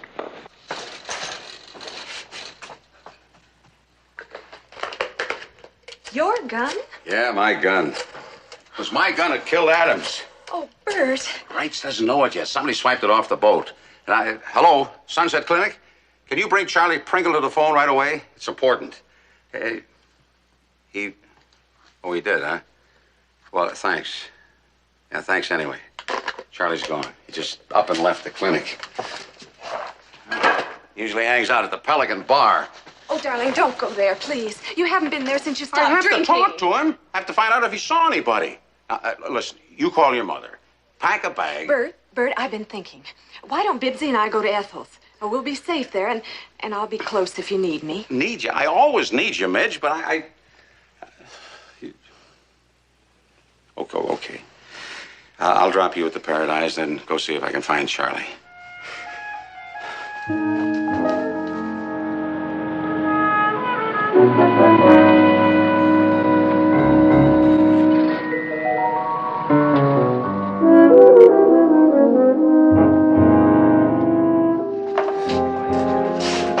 Well, look who's here, boys. Long time no see, Bert. Some other time I'll drink you guys under the table. You seen Charlie Pringle around? Charlie? Yeah, he was here a little while ago. Said he'd be back.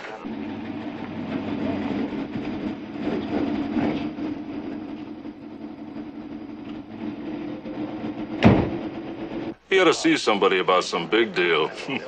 Said when he got back, he'd have enough dough to pay off his tab and buy a carload of whiskey. Where would he find that kind of dough all of a sudden? Oh, you know Charlie. Do anything to get drink money. Louis. You know you ain't allowed to drink when you're on parole? You need a new calendar. I've been off parole for a long time. Anyway, I'm not drinking. And what are you doing here? Just looking for somebody. Who, some of your friends from the pen? No. Charlie Pringle.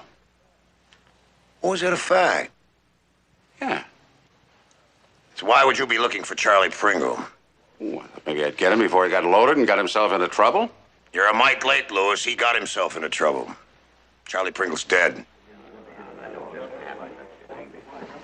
What happened? Hit and run. Now, seems kind of funny that you should be looking for Charlie Pringle. Lately, everybody you look for seems to get dead.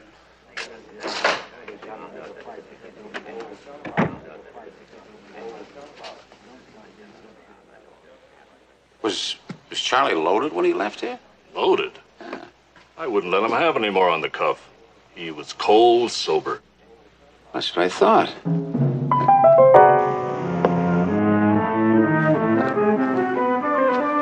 See ya.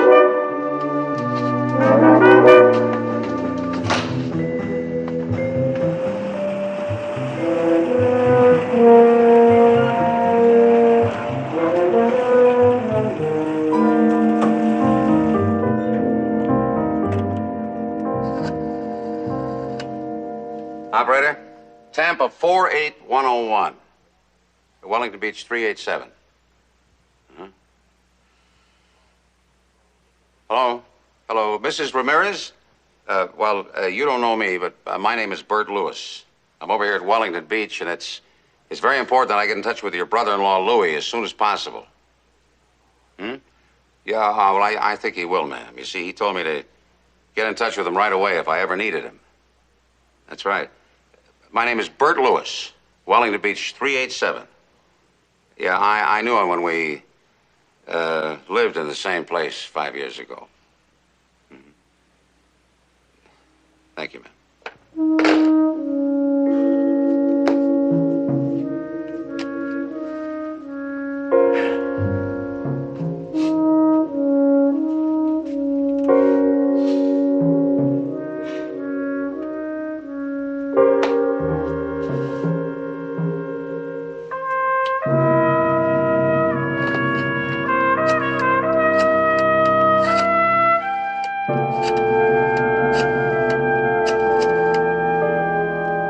Carib Hotel? Mr. Paul Hawkins. Well, he told me to leave a message if he was out. Tell him Bert Lewis said tomorrow morning, 6 o'clock at his boat. The Calusa. C-A-L-U-S-A. Calusa. That's right.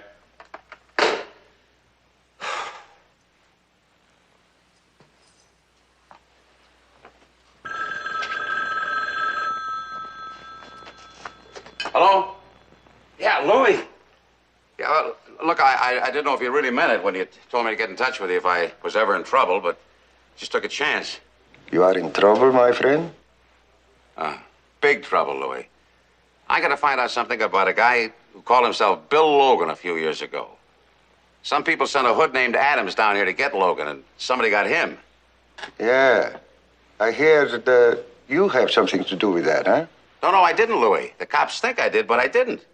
And I had a visit from Nick Fisher and some other hood. They're looking for Logan, too. I know a little about this Adams. Also about these others. I will call you. Thanks, Louie.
First, the people who sent Adams to Wellington Beach are very big people, very bad. They are in narcotics, Mr. Lewis. Narcotics? Your Mr. Logan is a very bad man, I'm afraid. He smuggled narcotics into this country and double-crossed the people who work with him. Oh, great. They just found out lately about the double-cross. He fakes a hijack. $700,000 worth of stuff. So if you have any connection at all with this Pete Logan, cut yourself loose. Thanks, Louie. Thanks a lot.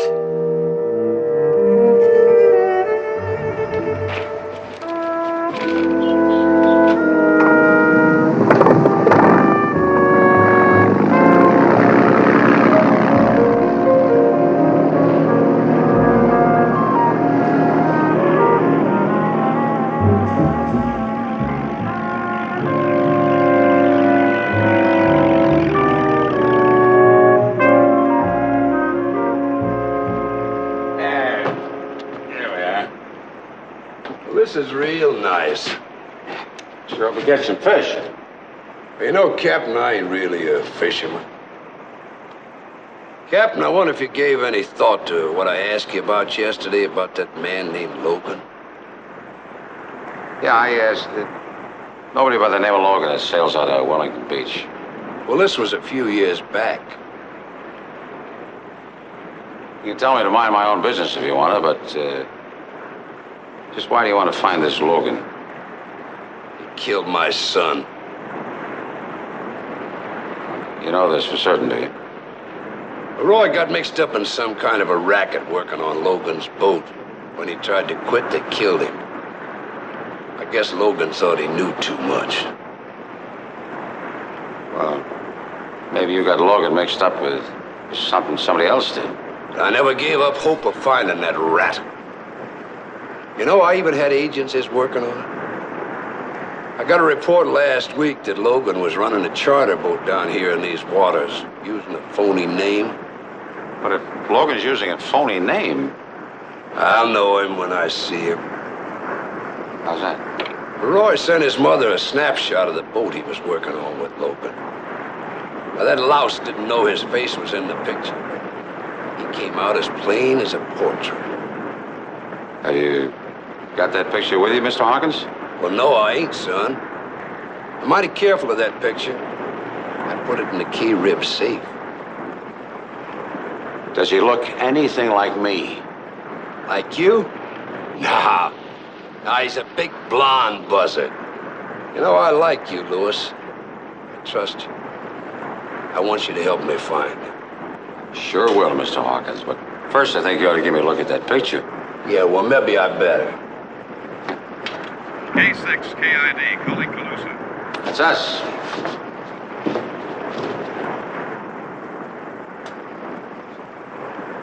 This is K6 KID, the Calusa. Go ahead. We have an emergency call for you. Hello? Hello? Hello, Lewis? Lewis? This is Lewis on the Calusa. Go ahead. Lewis, Sheriff Wright says to get in right away. It's bad news. Your wife and kid. They've been kidnapped. Hello, hello, Lewis. K6 KID calling.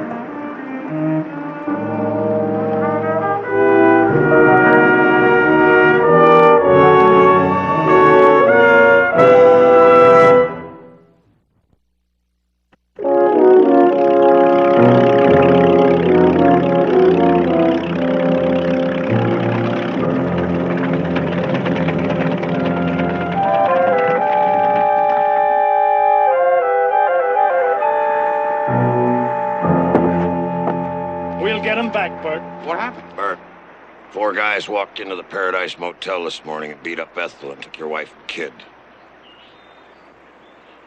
They told Ethel you'd be hearing from them. You said not to call us, kill your wife. I'll see you, Mr. Hawkins. Come on, Doc. I'll drive. Wait a minute, Bert. If you need us, we'll be at headquarters. We won't make a move until we hear from you. We don't want to do a thing that'll scare them into harming your family. Thanks, Cliff. You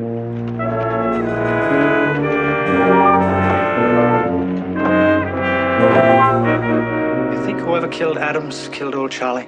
I'm sure of it. The old man must have seen who killed Adams. Shows you how bad a drunk can get. For drink money, Charlie must have been trying to shake down that killer. He made a call from the Pelican. Told the bartender he was going out to get a lot of money. And he went out to meet whoever it was and got himself killed. Another thing. That was my gun that killed Adams. What? Yeah. It was left so it would be found. Now, no gunsel would ever do that. Must have been left by somebody who hated my guts. Or someone who figured that you were a made-to-order fall guy with your record.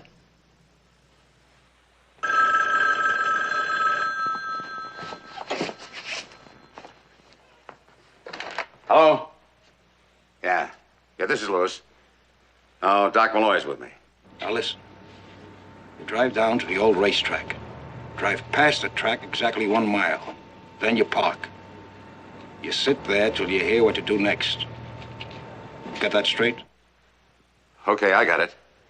Yeah, I know where it is. I'll be there alone. Okay, I said. No cops. Racetrack. Nobody. But if my wife and kid ain't there, you'll never... Then you park. Find out where Bill Logan is hiding. And you'll never get your hands on that stuff he stole. Do you think you ought to go there alone? I gotta play it that way. Otherwise, Midge and Bibbsy will be... Yeah. Okay, one more card, though.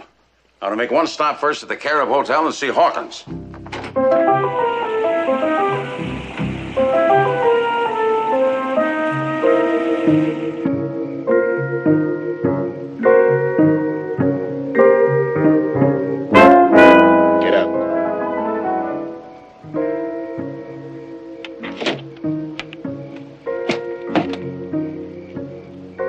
Go straight ahead.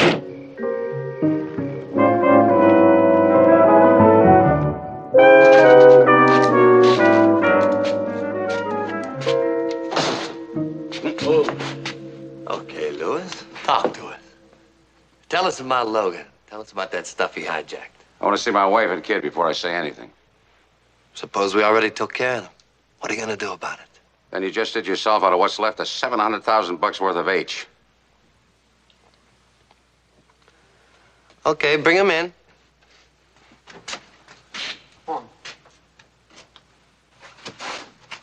Bert! You all right, Mitch? In good shape, you saw. Take him back inside there.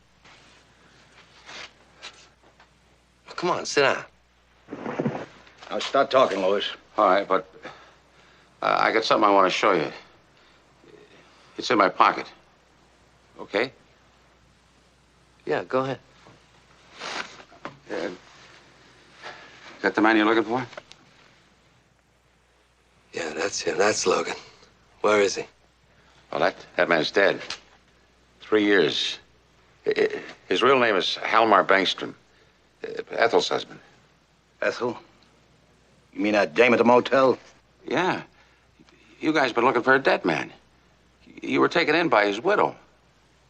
Talk. This guy's a great talker. Well, wait a minute. Halmar stole the stuff. And Ethel must have known where he ditched it, and she wants to keep sitting on that $700,000 that stuff that your boss thought was stolen, hijacked. If that's true, you must have been in on it. Well, no, Halmar and I were only partners on the boat. He used it when he was working for your boss. We know that. Why do you think we came after you? Well, Halmar and I weren't partners on this deal. You see, those days I was a big drunk.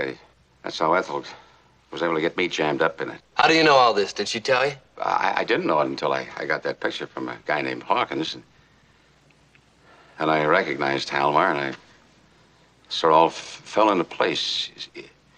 You see, when Adams came down here to get Logan, Ethel got him loaded, and then she sent for me like it was a drunk call, you know. And she put a note in his wallet to make me think he was after me.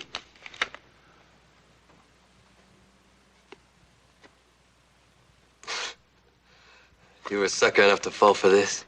Ethel knew that if I thought I was Logan and Adams was down here to kill me, she was pretty sure that I'd try to do something to Adams. And so you did? No. She had to take care of him herself. She must have gotten my gun from the boat and planted it.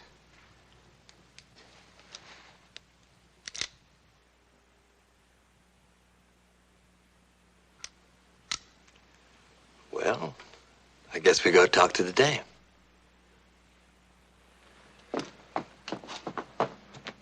Eddie, you stay here. If anybody makes a move, fix them up.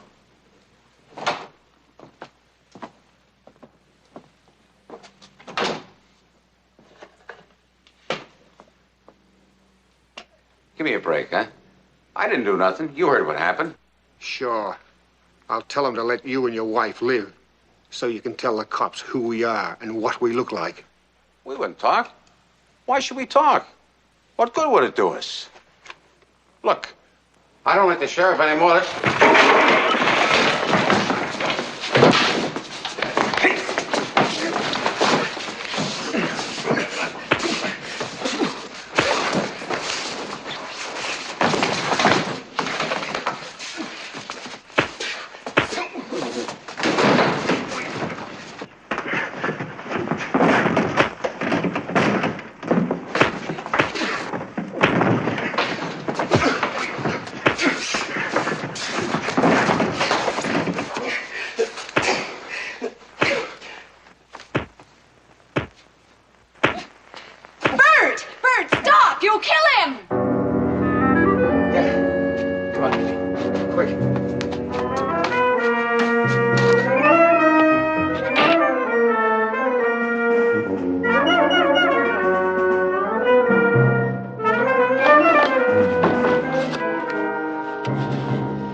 Police, emergency.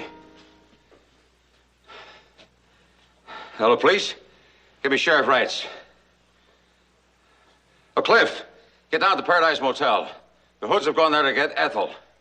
Yeah, that's right. Call me here at the clinic. What's the matter? You better sit down.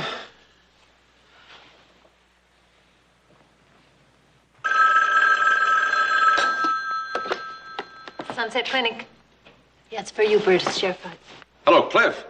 Did you get to her in time? Oh, they did, huh? Yeah. Well, can she talk? Well, listen, you tell Doc to keep her alive till I get there. He has to. I've got to ask her one question. Yeah. The Hoods were trying to get the truth out of Ethel when Wright got that it was a gun battle and that Fisher and the other one are dead. Ethel? She admitted about the dope. Well, that lets you out. No, it doesn't. There's still something I've got to know. Sue, would you take care of Bibbsy for us? Sure. Oh, sure. And can we use your car? Of course. Keys are in it. Thanks. Come on, Mitch.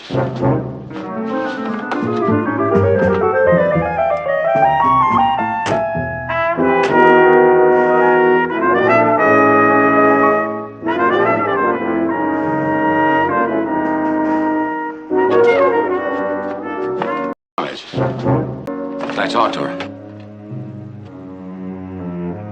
Guess it won't make any difference. It will to me.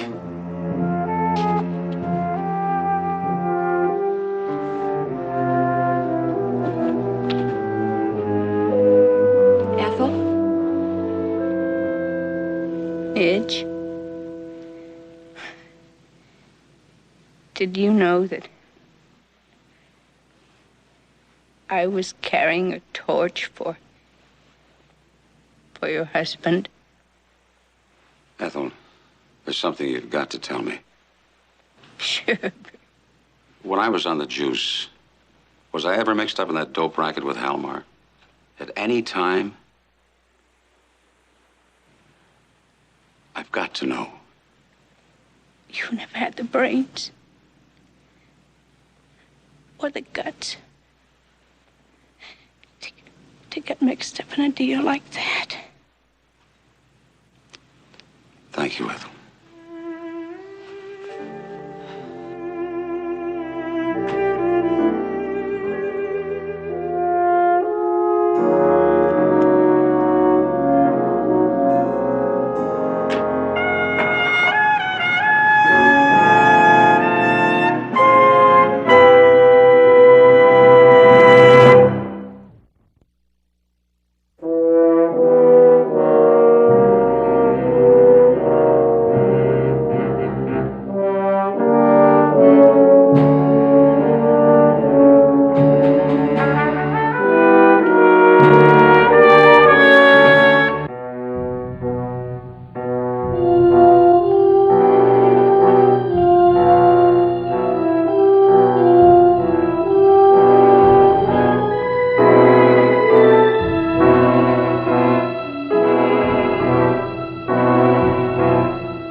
Joe, baby, listen, give me a break. What do you expect me to dig up 1,500 clams between now and midnight? You had time. Why didn't you get it? Well, I tried. I tried every place. So you didn't try hard enough. Look, Joe, give me a week. I'll make it good in a week. You've had a week.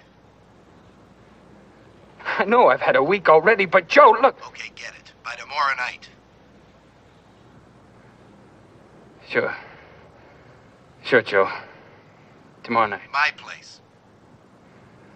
Your place. 9:30. 9:30. Have it, understand? Yeah. I'll have it.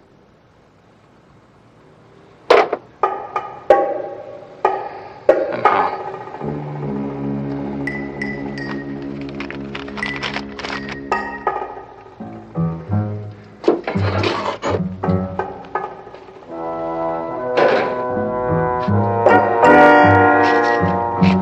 Hey, where do you think you're going? I'm sorry.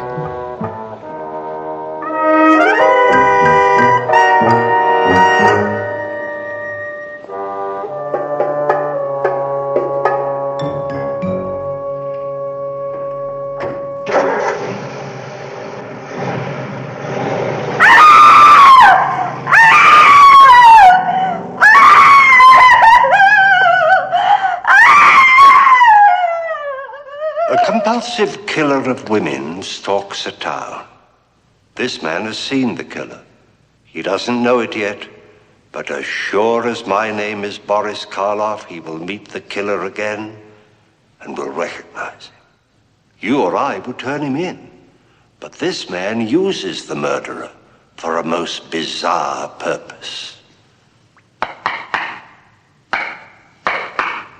Knock 312. That's the name of our story. And our principal players are Mr. Joe Maross, Miss Beverly Garland, Mr. Charles Aidman, and Mr. Warren Oates. Knock 312. That friendly knock will cause a lovely woman to open a door with terrifying consequences. Let me warn you, ladies, if you hear that knock in the next hour, do not open your door. Just sit there and enjoy the tingling suspense of this thriller.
Hello, honey.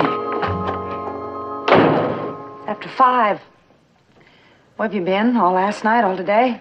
I've got to talk to you, Ruthie. Well, then talk. Look, can you call the restaurant and tell them you're not coming in tonight? What for? Are you going to take me out in the town?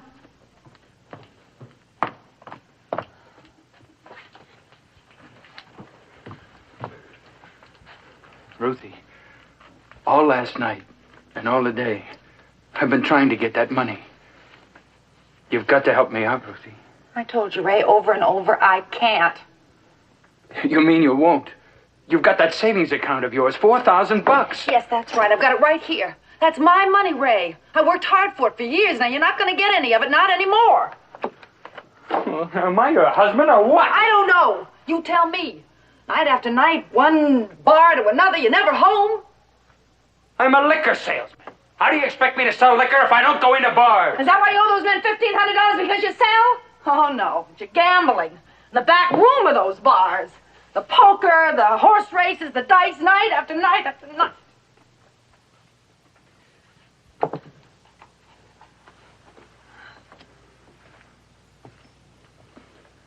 Honey, I'm scared, Ruthie. You don't know these guys, Joey Bedell and the others. If I don't pay up by tonight, 9:30, well, it might be kind of rough. Oh, Ray. You've lied to me so often. Ruthie, if you've ever believed me in my life, believe me now. You've got to. These guys are going to kill me. For $1,500. Gamblers like these? They're not kidding this time. Honey, believe me. I believed you before, and what happened? It went right down the drain. I'm sorry. I just can't believe you anymore. Lucy. I'm not going to give you the money, Ray. I never thought I had the courage to say that. But I don't believe you anymore. Not now, not for months. There was over $6,000 in that banking account, and I've dipped into it for you over and over again. And it's always been the same. You've just been using it for your gambling. Well, there's just got to be an end to it. Somewhere there's just got to be a stopping point. Ruthie, listen.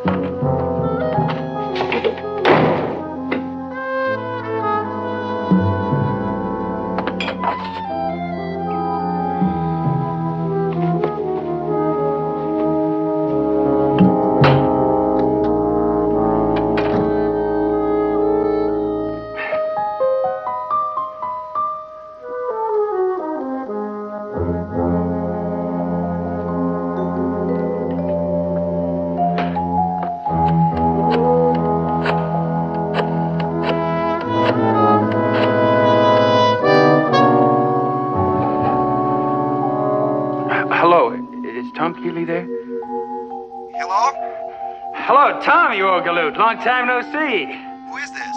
It's Ray. Ray who? Ray Kitten, buddy boy.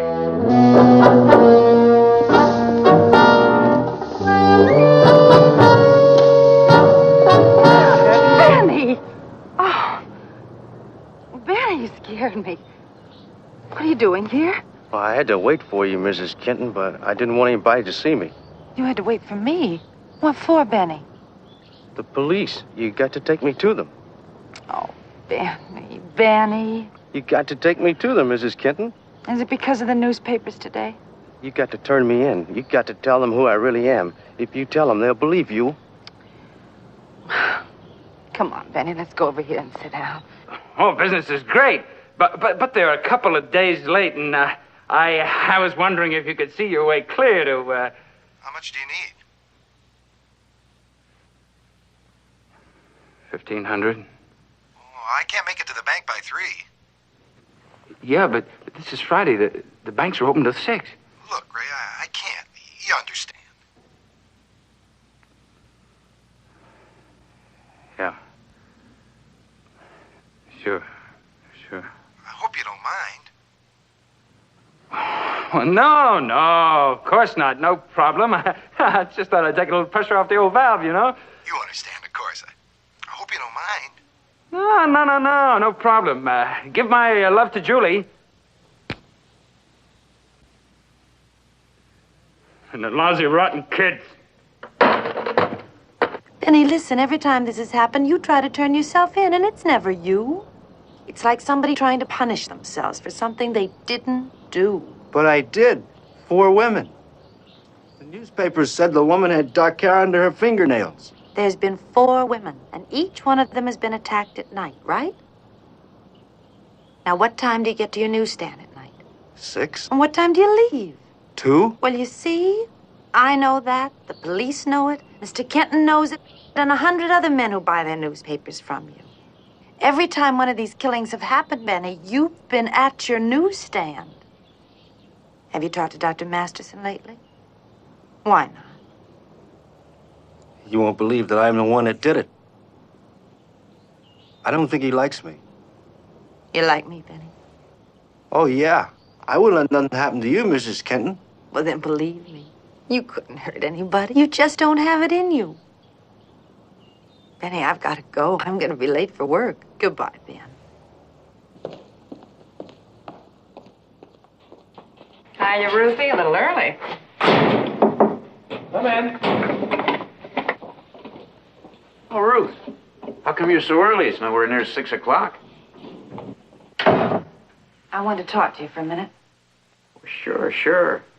Come on, sit down.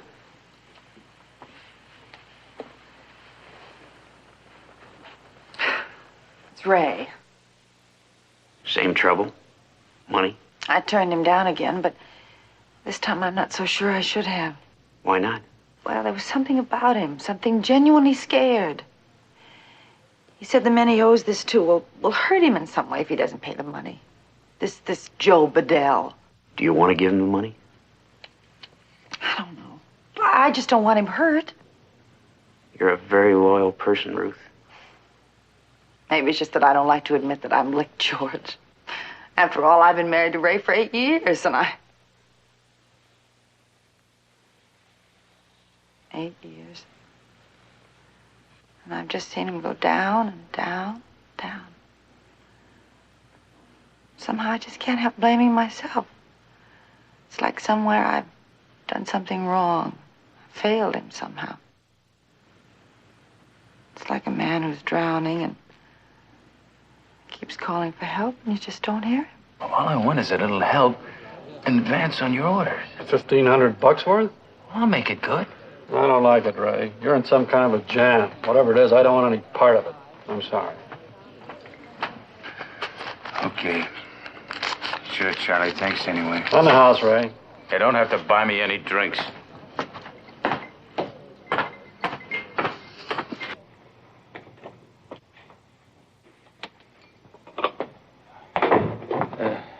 Excuse me, miss. Would you mind telling Ruth Kenton to step outside a minute, please? I'm her husband. Oh, sure. Thank you.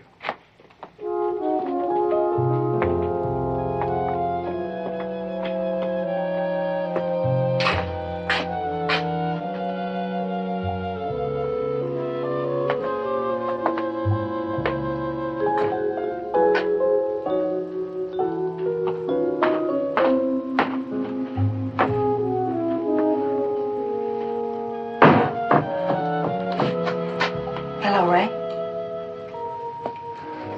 Ruthie, I'm sorry about this afternoon. So am I, Ray. Is that why you came? Yeah. Oh, Ray. Oh, Ray.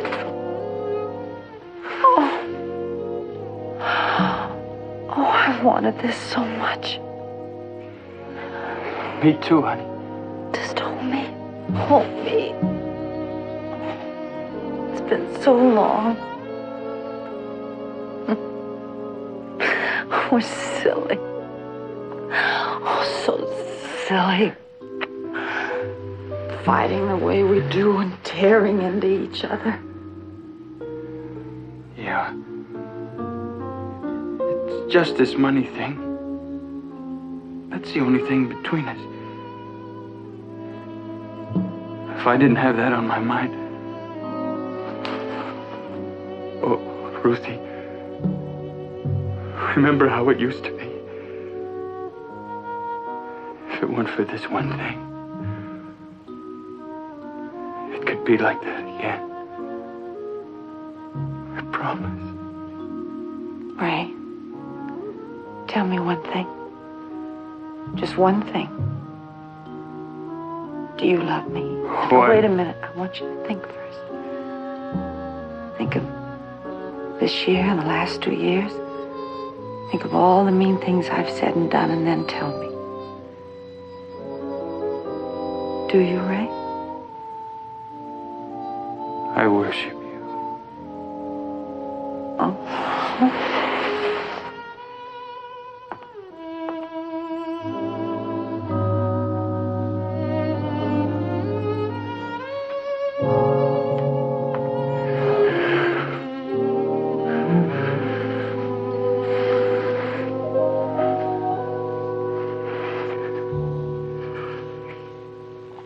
Ruthie, about the money, I've been thinking. Yes, Ray. Well, I know how you feel about that savings account of yours. I mean, having a guy like me for a husband, it gives you a feeling of security. Ray. No, don't apologize. I agree. You're entitled to a feeling of security, and that bank account gives it to you. Well, I've gotten into this trouble, and I've figured a way you can help me. And at the same time, not touch a penny of your savings account. How's that, Ray? You can borrow the $1,500. Borrow it and pay it back a little at a time. Who am I going to borrow it from?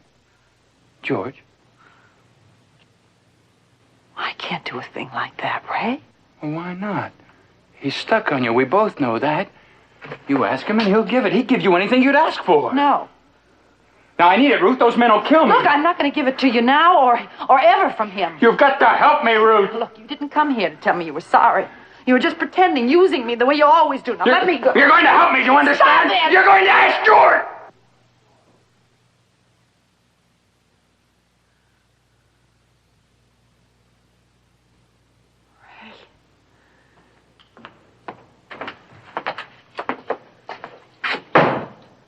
Everything all right out here?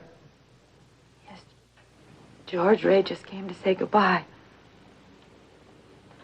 For good.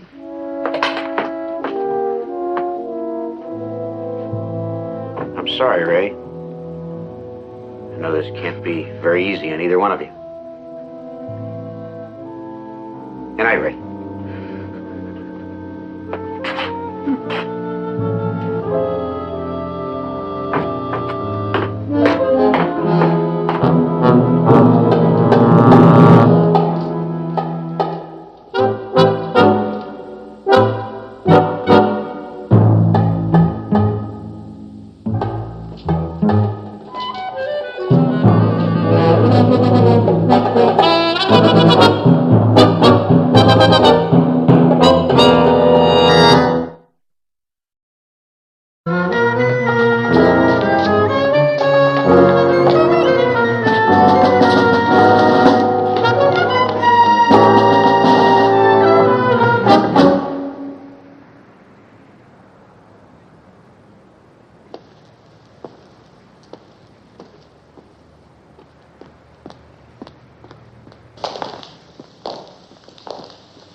Boy, got the money? No. I tried. Look, first thing in the morning. Well, I'll tell you what we're gonna do, Ray boy. We're gonna give you till tomorrow night, okay? Thank you. But we're gonna have to have something in return. You owe us $3,000 now, Ray boy. Okay? Okay.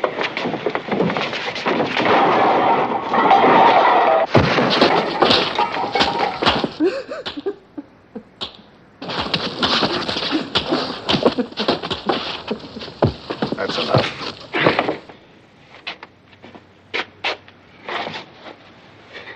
Now, that's just to make sure you have the money tomorrow night. You don't have the money tomorrow night, you're dead.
You're in my place, Mr. Kenton.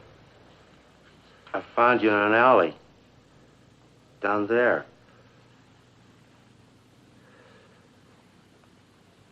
You sick or something, Mr. Kenton? Yeah, Benny, I was sick. I was going to have some soup, Mr. Kenton. Will you want some? No thanks, Benny. You go ahead.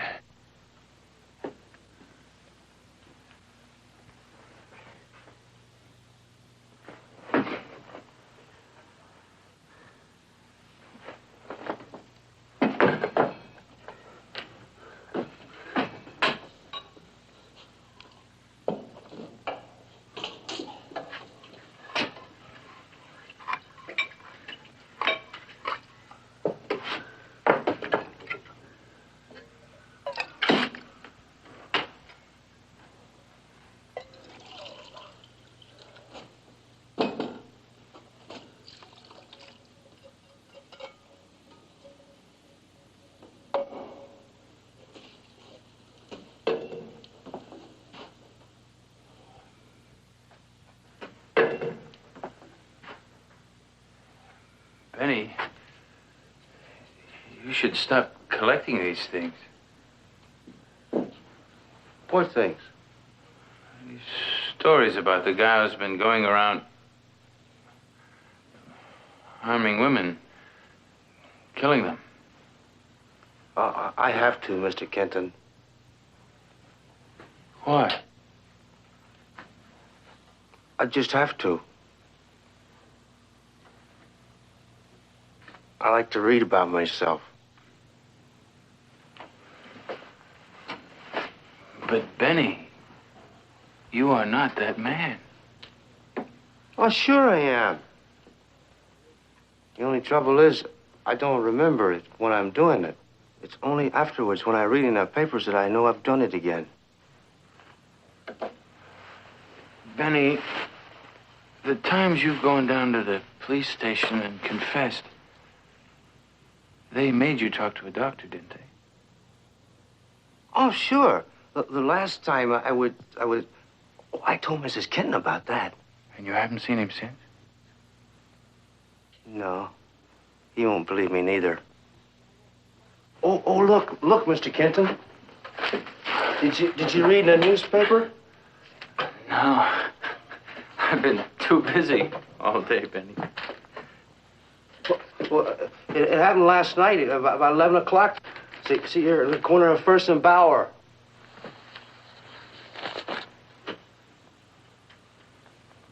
Boyer and First. Boyer. I was right there about 11. In a phone booth.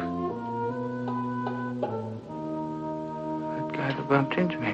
Long hair. The woman had long hair under her fingernails. I got long hair, Mr. Kenton.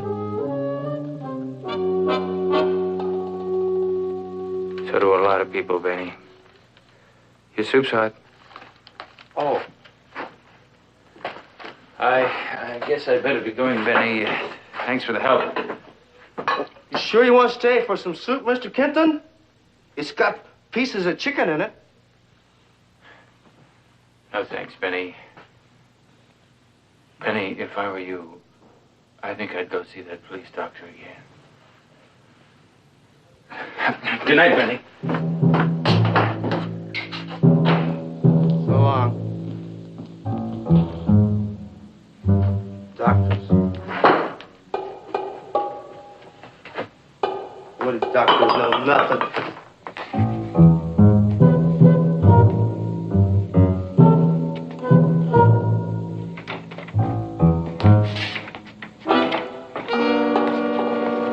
Hiya, Frankie. Long time no see.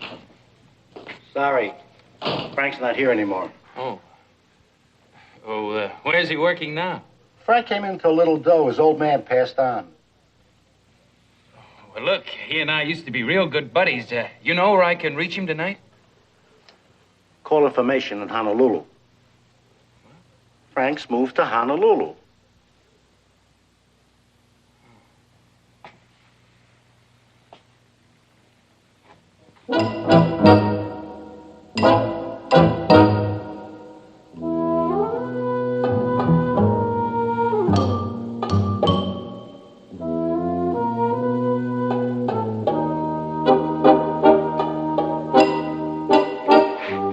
Bottle apiece, friend. Bottle up here, please.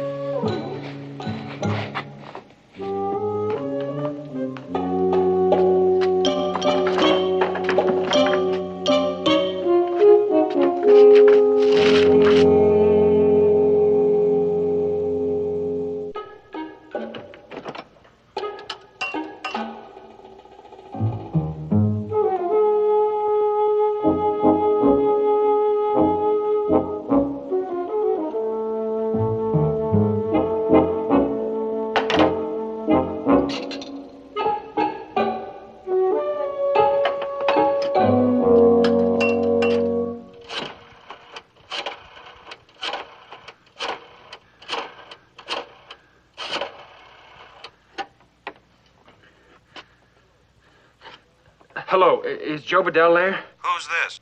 Ray Kenton. Joe here. Hello, Joey? Listen, this is Ray. Yeah? Look, Joe, about that money. What about it? Joe, you've got to believe me. I'm going to get the money, but it's going to take a few days. How many? 3 or 4. What's the gimmick? You've got to call off your boys. Is this another stall? Joe, believe me, I can guarantee it. It's a sure thing. From where? My wife's savings account. I heard that before. I'm going to get it, I tell you. All of it. Okay, 3 days. Thanks, Jody. You're a real pal.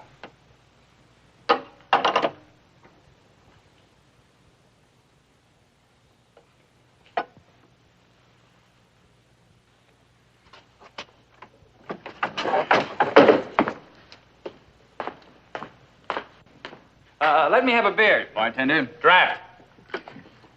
Hi. The name's Ray Kenton. I'm glad to meet you, sir. I can't stand drinking alone. Can't stand being alone, for that matter. I guess that's why I became a salesman, seeing people all the time.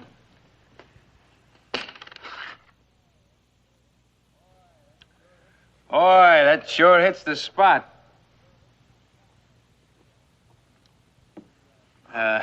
You do much traveling? I do.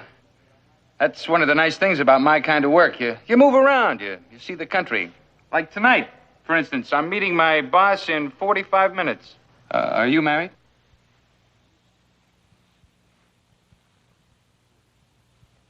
No, sir. Well, then maybe you wouldn't understand how I feel. I've got the greatest little wife. Sometimes I think I ought to have my head examined, leaving a doll like that alone. See what I mean? She's 10 times prettier than that photograph. She's beautiful. Yes, sir. Sweetest little wife in town. And I've got to leave her all alone.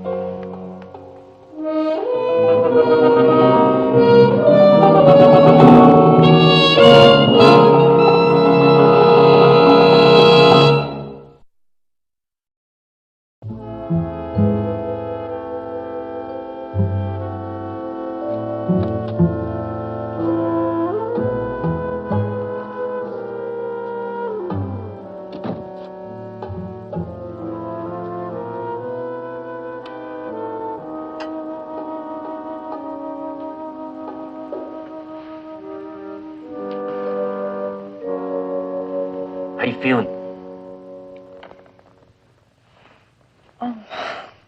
Fair.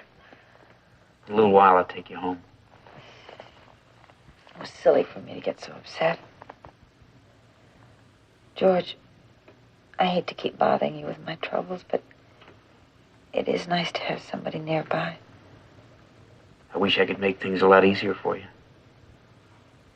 You do. Just by being yourself. When you're ready, I'll take you home. I'll be right over here at the desk. Okay.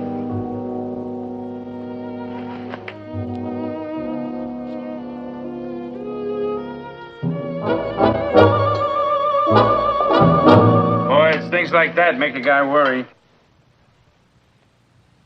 I still don't feel easy leaving her. Even though I've got this bolt that thick inside the front door. Oh, thanks.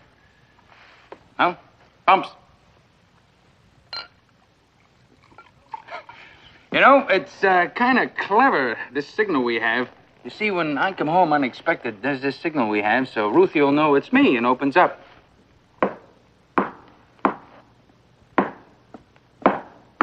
Like that. 312.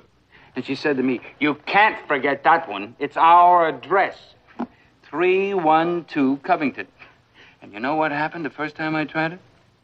I forgot it. 312. Boy, she razzed me about that one for weeks. She kept saying to me, "What's the matter with you? You're away from home so much you can't even remember your own address." Well, I've got to be going. May I buy you a beer in return? Oh, no thanks. I'll finish this one. My boss will be here in 5 minutes. He usually tries to get through the city traffic pretty fast. Thanks again, Mr. Kenton. Ray Kenton.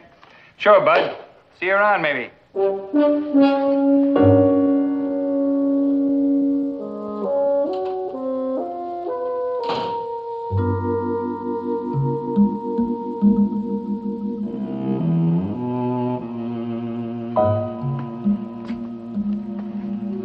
What's the matter, Bud? Anything wrong? Give me a double whiskey, neat. On top of all that beer? Kind of puts a cap on the evening. Okay, but the evening's almost gone. And we close in a half hour. Oh? Yeah, we always close at midnight. But I thought you stayed open till 2, like all the other bars. In this neck of the woods?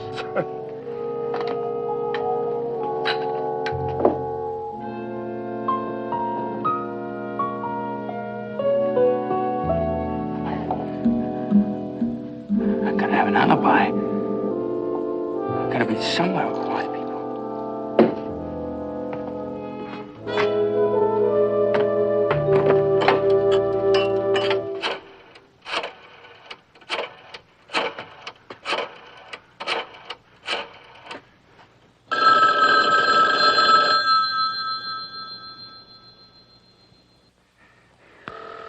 Benny, come on, answer it.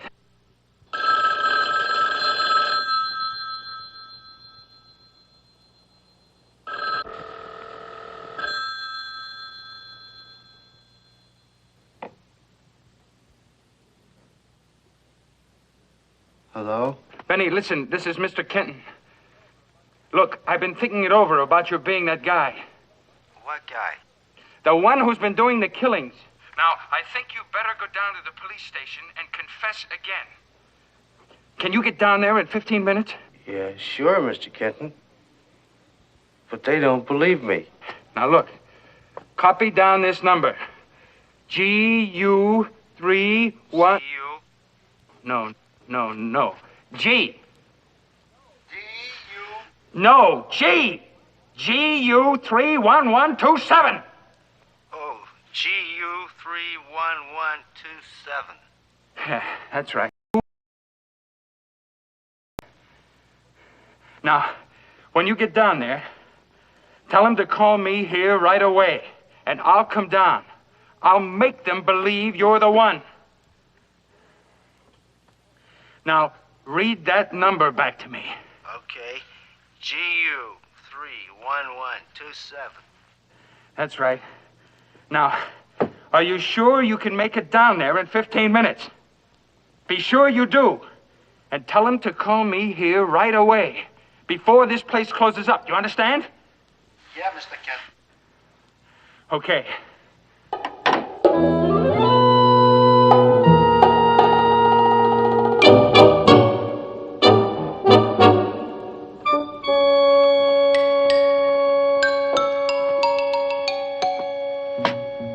Look, mister, are you sure you want that drink? Sure, why not? I don't know. Look at you. You're dripping wet.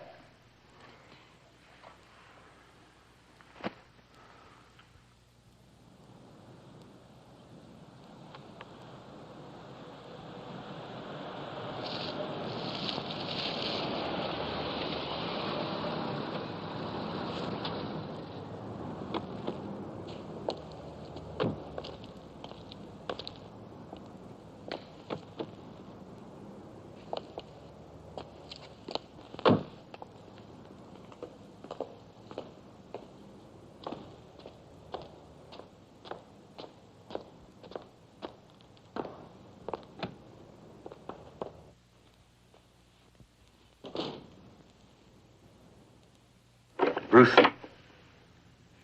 Yes? I'm worried about you. You sure you're going to be all right? Sure. I wish. What you wish, George? I wish you were a lot happier. Good night. Good night, George.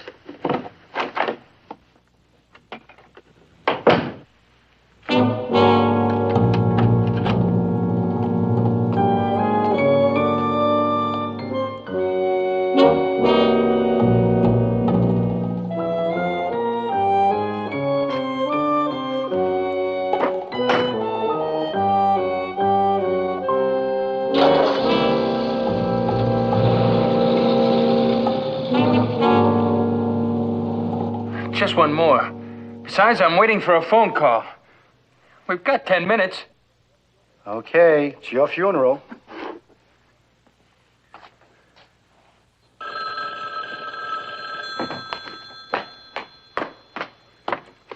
Hello? Ray Kenton, please.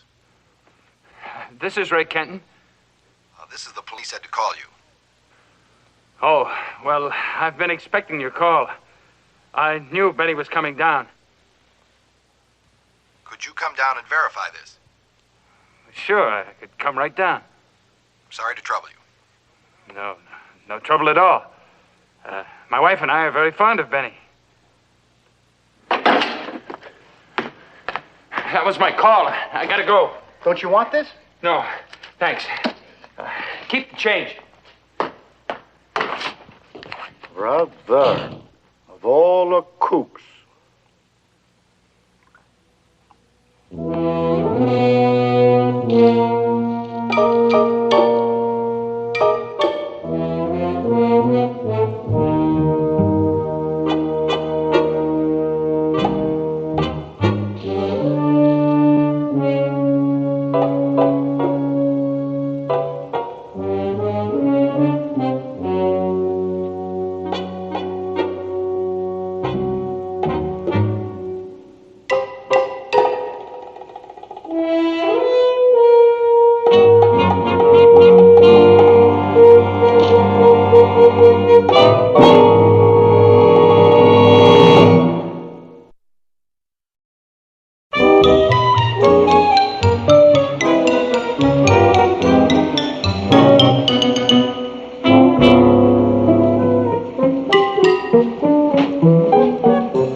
How do you do, Captain? I'm Ray Kenton. How do you do?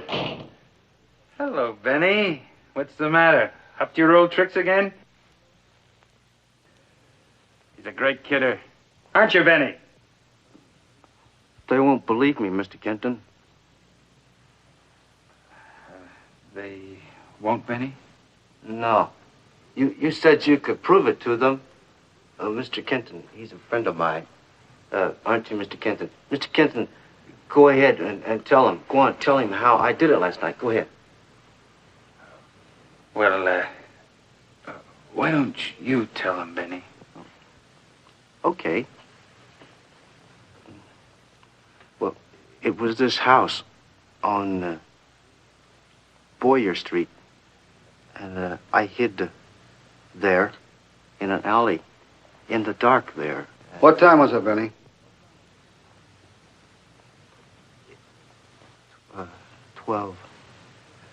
12:35. That's what time it was. It's 12:35. That's what time it was.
Now you got to punish me.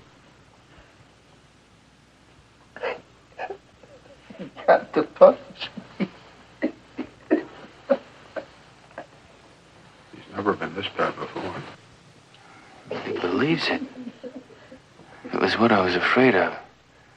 That's why I tricked him into coming down here tonight. I think you better call a police psychiatrist. Listen to me, Benny. Benny, are you listening? Now, you gotta believe me. You're not the one. Not even if you think you are. That woman wasn't killed at 12:35. She was killed about 11 o'clock. She wasn't killed with a walking stick. Why the walking stick, Benny? Because why? Because it was his. Whose? I don't know. I don't know.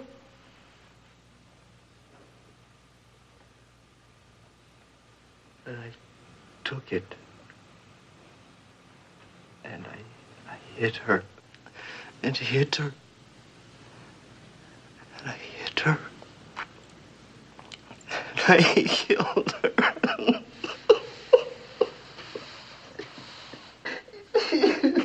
I think you're right. I'll call the doctor. I'll stay in here with Benny.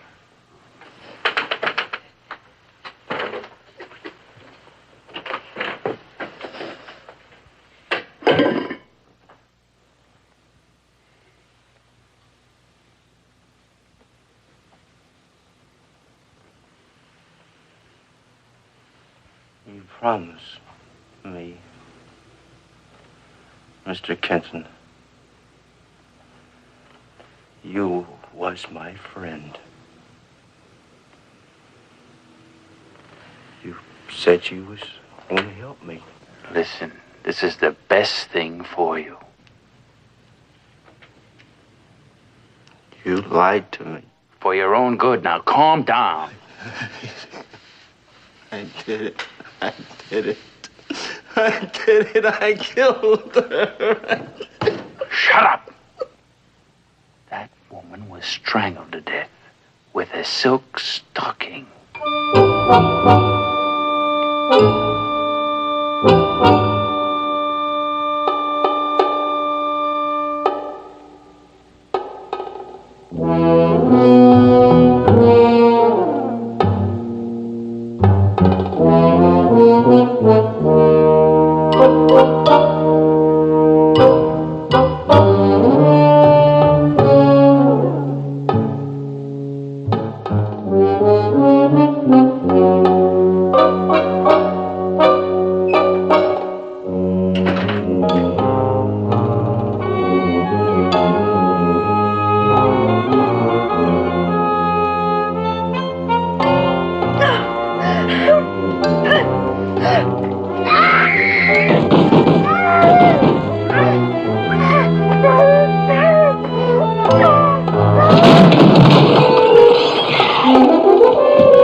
And you had nothing to do with it.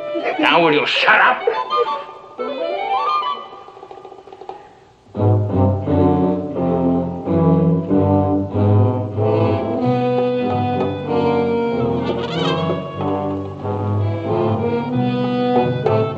All right, Doctor.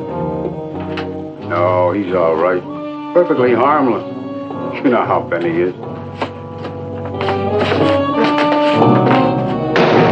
Right. Tracy? Yes, just a cap for you. Yeah? Yeah, speaking. You what?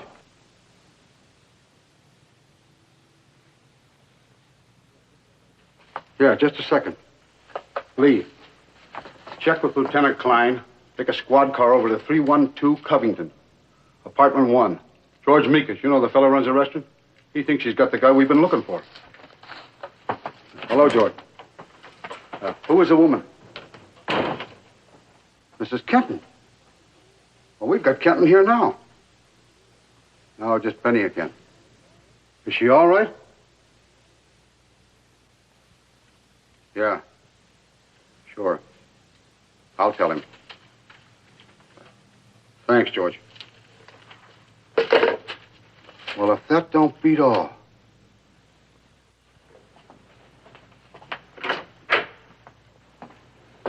Mr. Kenton, I just got a call from your house. It's about your wife.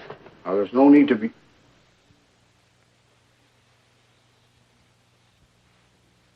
Mr. Kenton.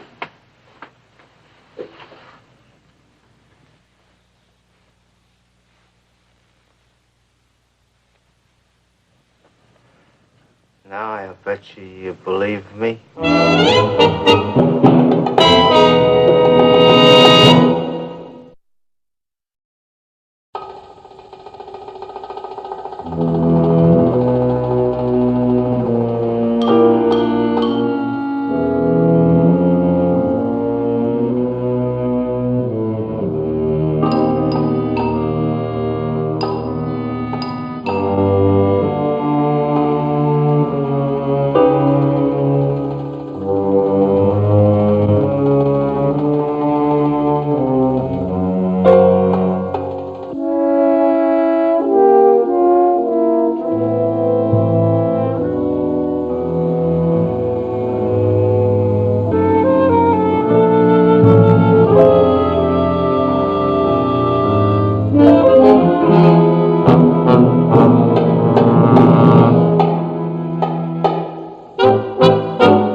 Safe, Mr. Clark? You don't think something can go wrong? Nothing will go wrong if we follow our plan. I'm not a man who takes chances. You sure got everything worked out to a T. My inside contact tells me Miss Salisbury drives to the country club every afternoon at 3 o'clock. And she always drives alone, correct? Sure, just like you told me. I followed her every day for a week, and she never had nobody with her. Good. Now, at the entrance to the club, the road is hidden by trees. Is that right? Yeah, it's the perfect place to make the snatch. I think it best we take Miss Salisbury and the car. Why would we take her car? An abandoned car would be noticed. We don't want them to know that she's been taken until we've safely hidden her.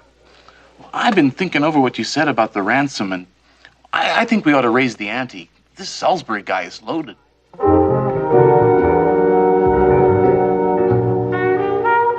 In my estimation, I think you're absolutely correct. I think we ought to...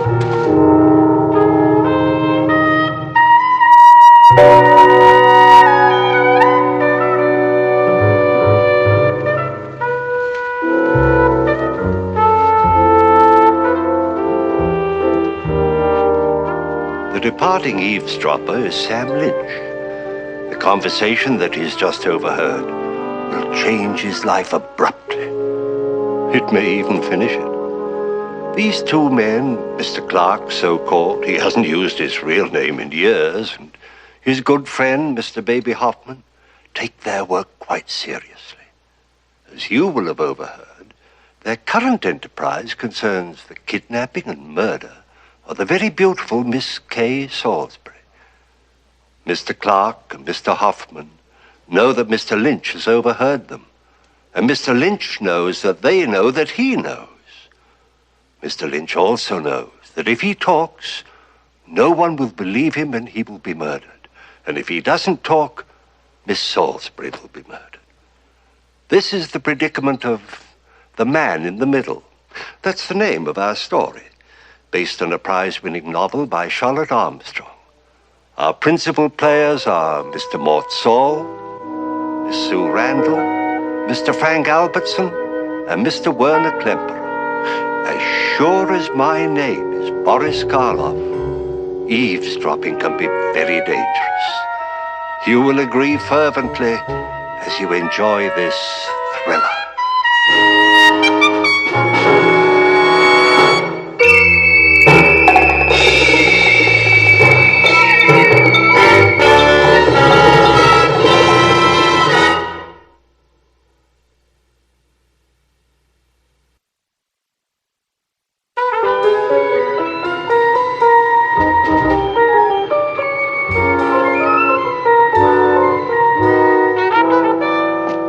Tell you about me and the dog, Fred? Well, it was me and this dog. You ever see a dog get run over by a car, Fred? No, sir, never did. Well, I never did either, but I almost did. I pulled this dog out from in front of a car that was headed right for him. You know what happened to me, Fred? I got a broken collarbone and a concussion. I was out for a week. That happened when I was 10 years old. It's the first crisis of my life. I found something out since then. Live and learn. The thing to do is just to live and try and enjoy the show. One ticket is all you get. It's a continuous performance, so you stay in your seat. I thought about that dog, Fred. Save the dog and die doing it? I know the answer to that one. It wouldn't be worth it. I wouldn't do it. It's not my dog. Mr. Clark? I understand you, Mr. Lynch. Good night.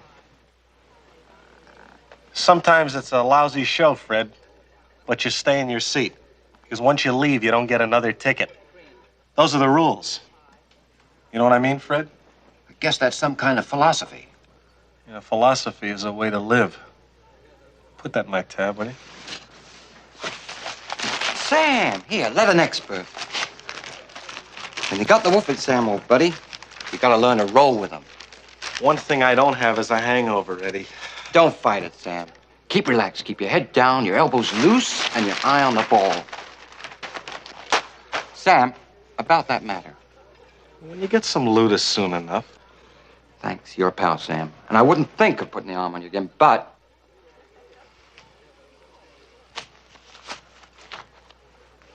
Thanks, Sam. I'll remember.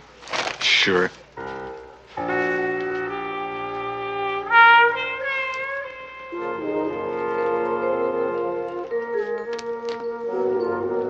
Red?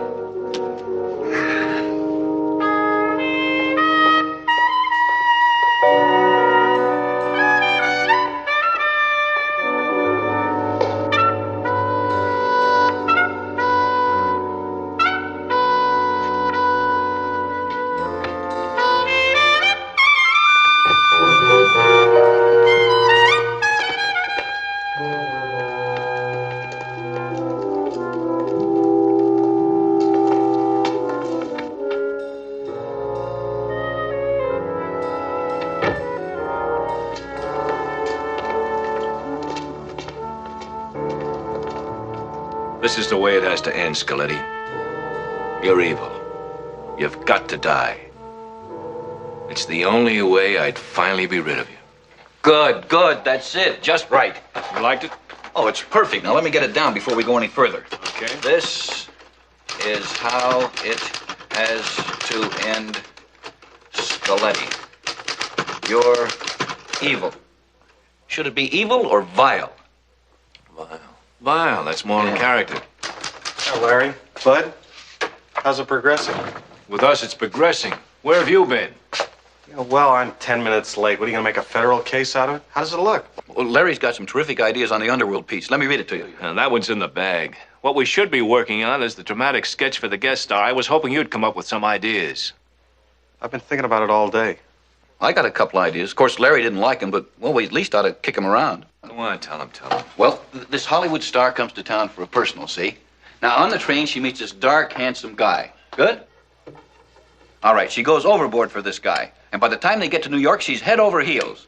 And it turns out he's really the head of a mob, huh? Well, I could go on. Look, suppose a guy was in a bar, and he hears two guys, tough guys, criminals, say they're going to kidnap a society girl. Sam. Now, wait a minute, Larry. These guys are really dangerous. They may kill the girl. And if the guy goes and talks to the police and says what he overheard, they might kill him, too. And what does he do? Sam, will you knock it off? What? That's not what they want from us. Granted, it has a good dramatic premise, but they specifically stated they wanted something with a romantic interest. There's no romance in this kidnapping thing. Larry, I wasn't suggesting that. This is serious. Forget it, Sam. Forget it.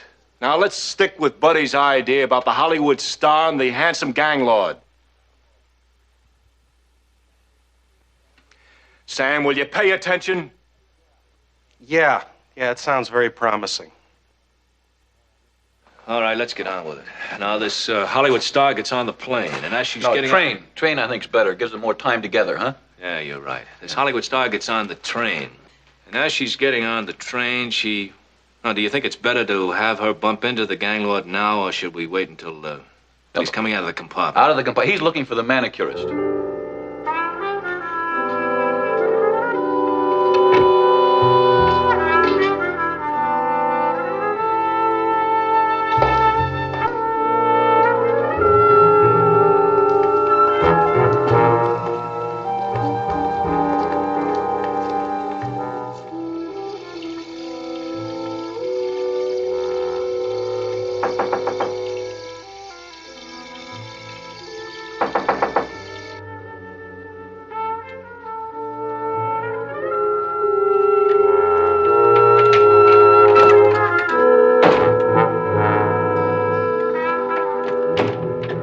There's no reason for this. You heard me in the bar. You know my position. There's no reason to come here. We heard you, Mr. Lynch, but we didn't think you sounded convincing. Not completely convincing. I'm a neutral, unequivocally. Why should I talk? I got everything to lose and nothing to gain. Isn't that good enough for you? No. I'm a businessman, Mr. Lynch. I've invested a great deal of time and effort into organizing this venture. I'm not about to see it fail simply because you have big ears. What do you want me to do? Post an affidavit that I won't talk, or I can't get an insurance policy? We have our own method of insurance, Mr. Lynch. We must convince you that if anything goes wrong, you'll no longer be with us.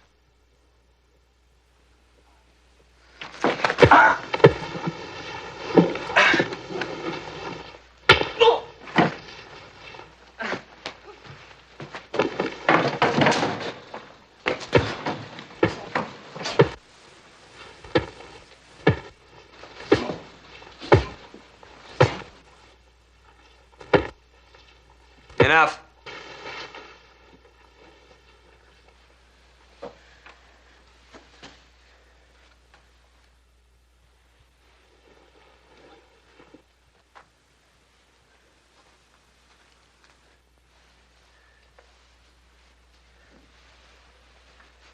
Mr. Lynch, if the police interfere, if they take us, I warn you it'll do you no good.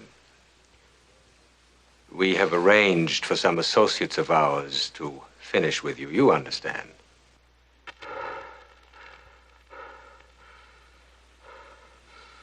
I think Mr. Lynch is convinced.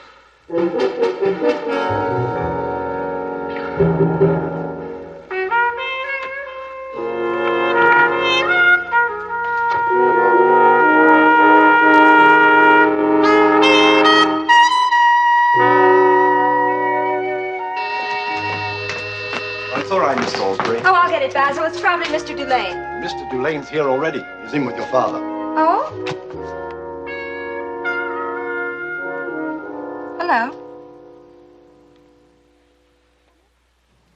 Come in. I have an appointment with Mr. Salisbury. I talked to him on the phone this morning. You're expected, sir. Will you follow me? I know you. No. Oh. In here, sir. Basil, if Mr. Dulane asks for me, would you tell him I've taken Jean for a walk? Yes, miss. Mr. Salisbury, I asked to see you privately. Well, this is Mr. Dulane, my daughter's fiancé. He's a member of the family. Charles, I must advise you not to talk to this man alone. Mr. Lynch, whatever your business with me is, I am not going to discuss it unless Mr. Dulane is present. If, as you said, you're concerned about my daughter's welfare, I think we should proceed with that business. Yeah. Mr. Salisbury, first I've got to have your word that when you hear what I've got to tell you, you won't do anything about it without checking with me. Now, what does that mean? It means that he's going to want to do something about what I've got to tell him. And there are certain things he could do which could make it very dangerous for me. Well, what certain things? Like going to the police, for example? That's one of them. Now, do you think I'm going to let him tie his hands with a promise like that? How do you function here, as an attorney or a member of the family? Now, sir, if you give him your word, you'll keep it. And now there is no guarantee that this man will. That's right, no guarantee at all. I came here to tell you how to save your daughter's life. Now, do you want to hear me or don't you? Well, suppose it's blackmail. Forget it. Mr. Lynch, you have my word.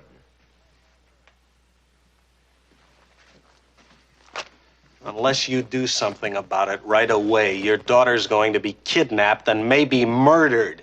Oh, now, that's a little melodramatic. Yes, it is, but it's true. Well, what proof have you got? Proof? Now, you do think we're going to act on a statement like that without any evidence? That's your problem. I told you, you heard me. What you do about your daughter from here on out is up to you. Where did you get this information? I'm sorry. Do you know my daughter? No, is that important? I have no idea. I'm trying to decide on your motivation for coming here. So am I.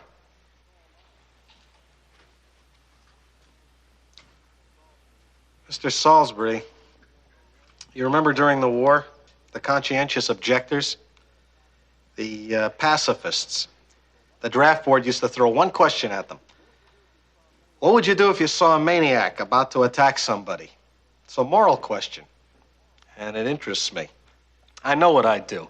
I'm a pacifist right now. No causes. I sit on the fence, and I watch, and I listen. Is that a philosophy, Mr. Lynch? Or an excuse for dodging responsibility?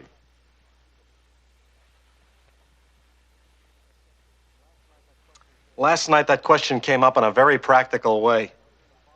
I became involved with a maniac about to attack somebody, and I found my pacifism has limits. If the people who intend to kidnap your daughter knew I came here, they'd kill me. That's why I wanted your promise not to go to the police.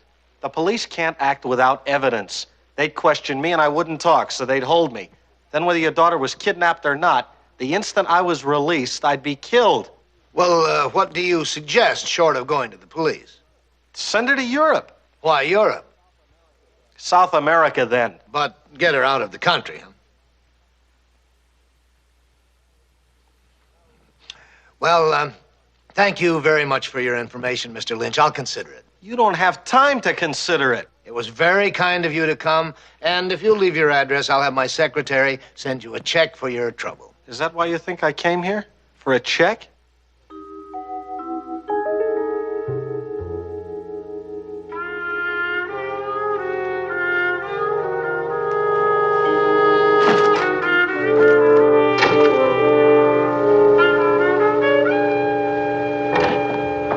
Salisbury, I've got to talk to you.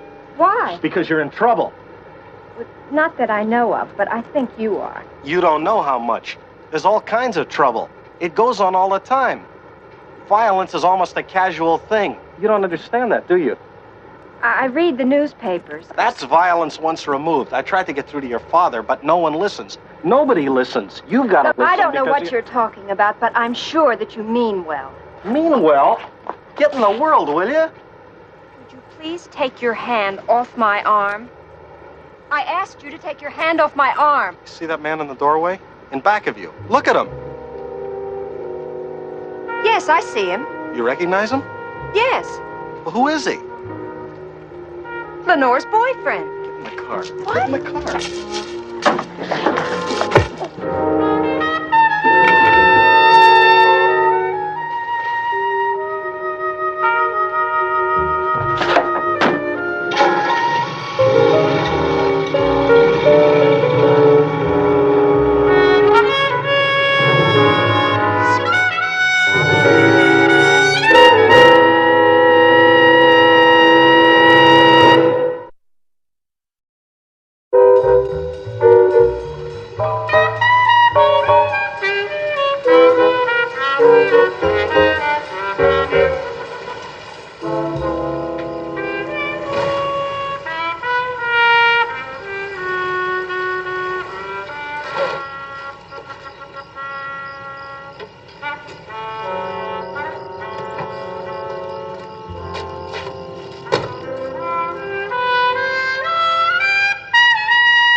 Just stand over there till I get a light on.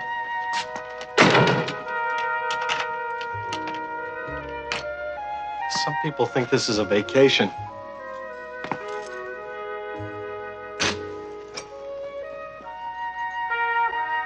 There we go.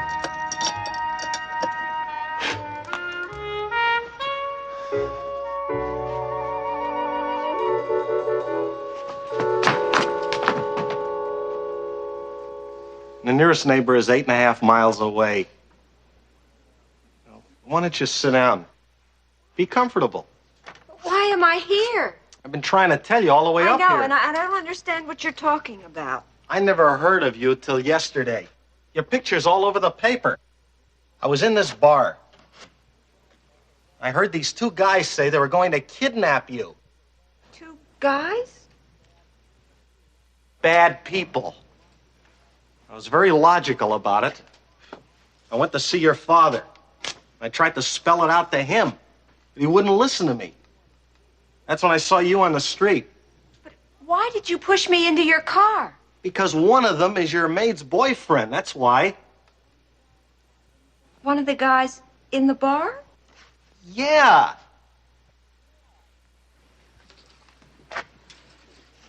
You're safer here than a lot of places you could be. You don't believe me, do you? No.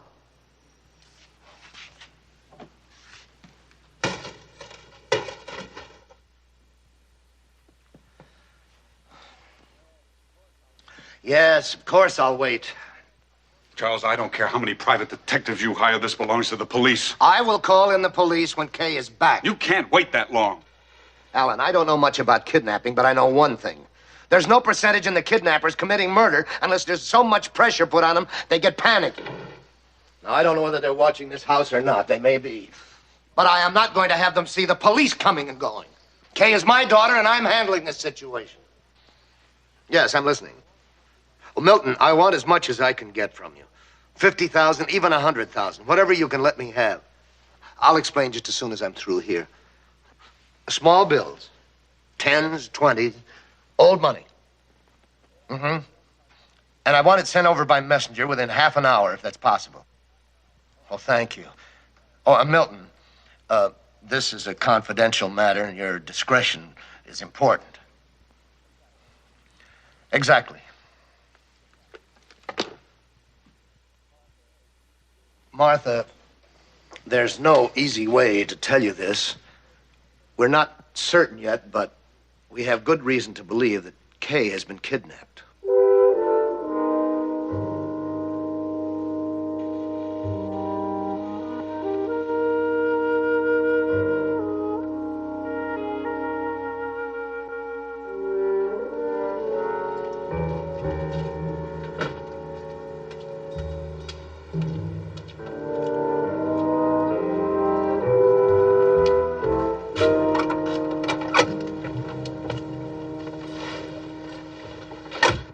So?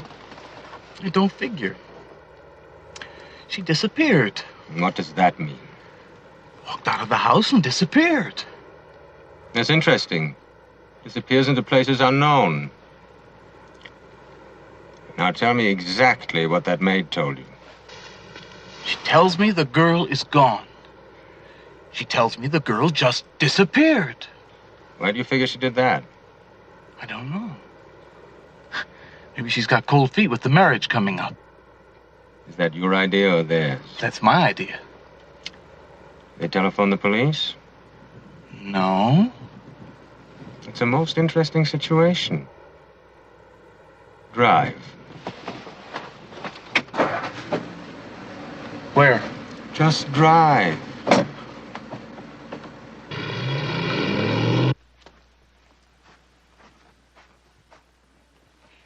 You mean there's no ransom? No, there's no ransom. Do you realize what my mother and father must be going through right now? Yeah, I think I have an idea. Then let's get out of here. We can go to Alan. Alan? I talked to Alan already. He was there with your father. You're safe as long as you're here. I let you go, you'd be dead in 24 hours. Really? Get in the world, will you? At least enough to be scared?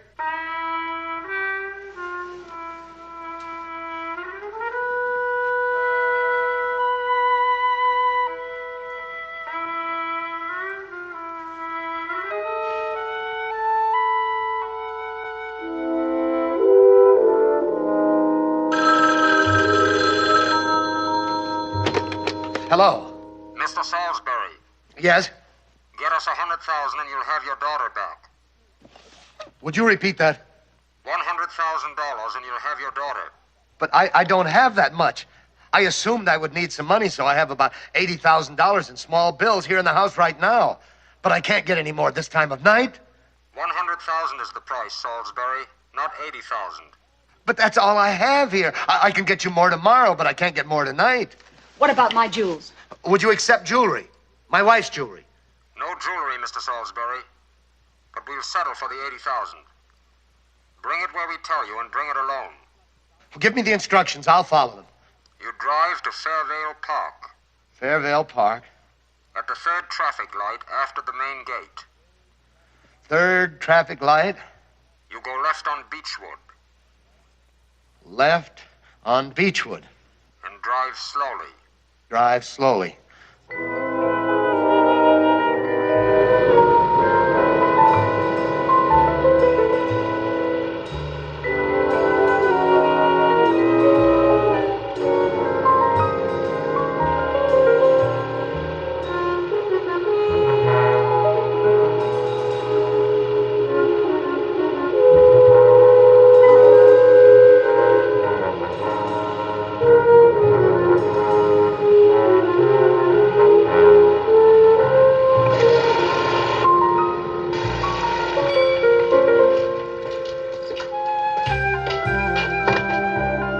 Where's the money?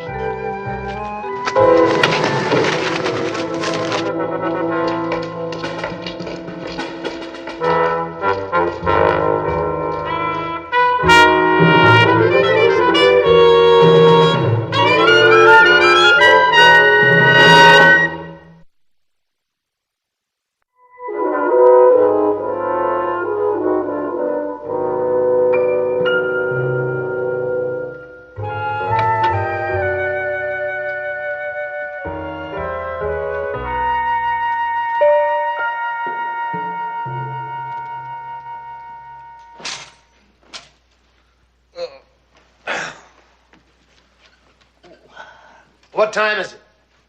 8:30 in the morning. I've lost track. Now, can we go over this again? When are they going to return Kay? I don't know. Well, exactly what did they say? Nothing. On the first telephone call, they promised to return her unharmed 12 hours after the ransom had been paid. That's 7 hours ago. Well, where are you supposed to pick her up? They're going to let me know. Is Mrs. Salisbury still asleep? No, don't awake her. Thank you. I had Dr. BARIS come over and give her a sedative. He said she was very tense. Does that surprise you? Don't be snide with me. I'm sorry. Have you heard anything more from your detectives? They're still looking for Lynch. He's disappeared, too. They feel that Lynch has the key to this whole thing. Mm-hmm. Oh, they'll find him, I promise you. When they do, he'll tell us the names of the people who did this. We'll find Kay.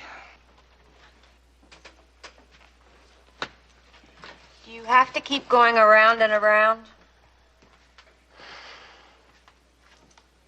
What's the matter? I'm just trying to figure everything out. And you're not getting anywhere. It's very hard to accept the fact that everything I've done up until now has been wrong. And you don't know what to do next. I never said I knew what I was doing. I'm just trying to get us out of this and save my job.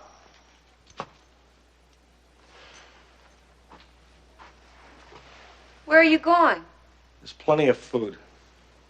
I'll be back.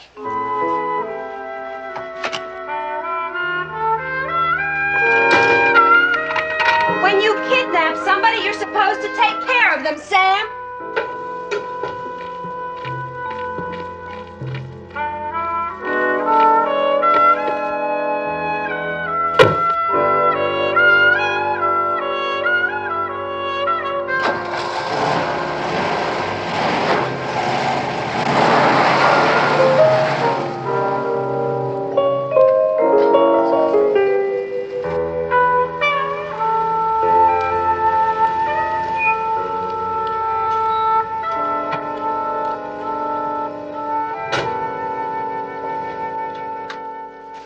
Morning.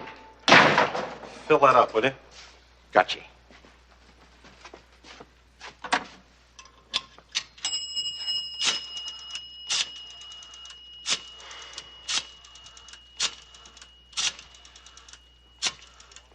Want me to check the oil and tires? Sure, everything. Gotcha. Mr. Salisbury, this is Sam Lynch.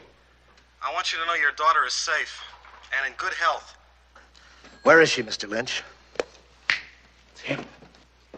Use that phone. There's another line. Trace this call. Are you going to tell me where she is, or aren't you? I'll settle down, Mr. Salisbury. I'll give you instructions as to how to find her in just a minute. Where is she? In a minute, I said. But first, I've got to be certain you're going to believe what I'm going to tell you. You must believe me. I'm listening. Yesterday, I told you your daughter was going to be kidnapped. She has been kidnapped.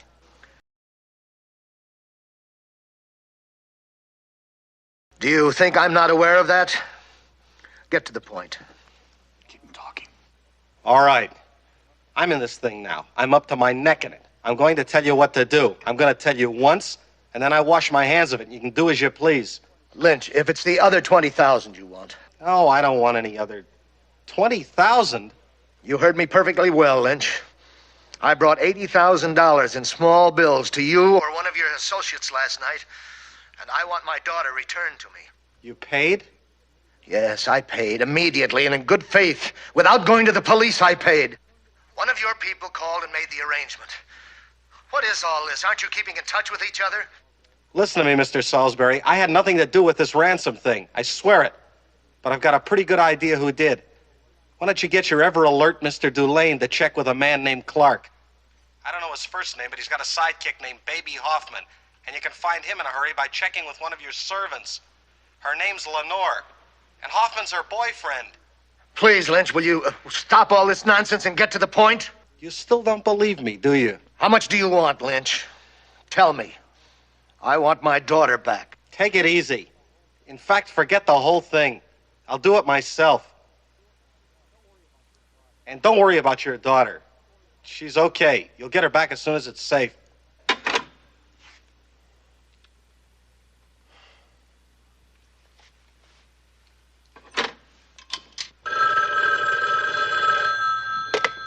Fred's, and it's him. Eddie Cowan there? Sure, where else? It's your buddy.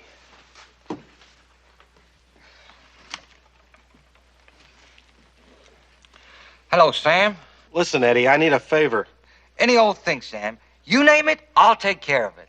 Eddie, I don't have time for the buddy system. You know a guy named Clark? Baby Hoffman hangs around with him. Sure, I know him, Sam, but... Now listen, Eddie, I want this message delivered to Clark exactly, word for word. Word for word. You know me, Sam. Yeah, I know you. And then when you get an answer, you come back and meet me at Fred's at 3 o'clock, right? Now get the message. You tell him that Sam Lynch has the commodity Clark wanted. Tell him I said I'll hold it for him until he picks up the other 20,000, if he'll skip the rest of the plan. No further action. Tell him I said if he doesn't agree, I can talk as good as I can listen. You got that, Eddie? Word for word, Sam. What do you think? It's hard to say. Couldn't get a thing on the call. Must have been a payphone somewhere. What are we going to do? What can we do? This Lynch character doesn't make sense to me. Maybe he's in on it and Clark is a decoy to cover his next move. Or maybe they've dropped him out of the action. Or maybe he's just some kind of kook. Who is this man, Clark? Well, up to a couple of years ago, he was part of the syndicate. He got 5 years for extortion. As far as I know, he's still serving. He's out on parole. A week, maybe 10 days. Well, I think we'd ought to talk to this man. Can we find him? Sure. He's living open. He has to. Well, then bring him here. I want to see him.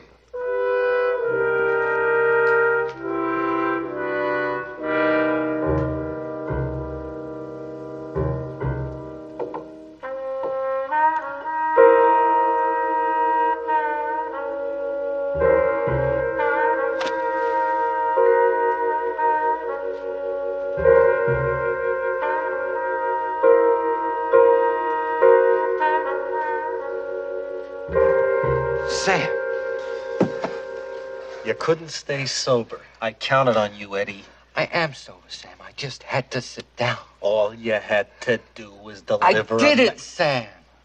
I saw Mr. Clark, and I saw Mr. Hoffman. I even got their address and phone for you. I gave them the message, just like you said. What did they say? They gave me a message back. Very brief. No words.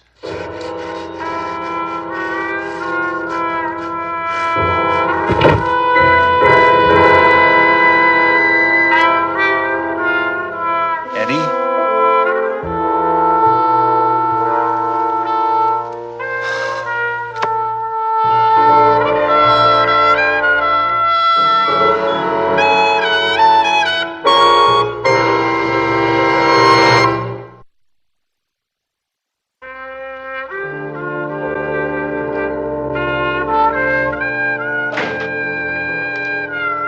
Sam. Alex, I got a friend who needs a gun. Has he got a permit? My friend's in a kind of an emergency. You understand, Sam, in a situation like this, it may be expensive. It's illegal. It takes cash. I understand.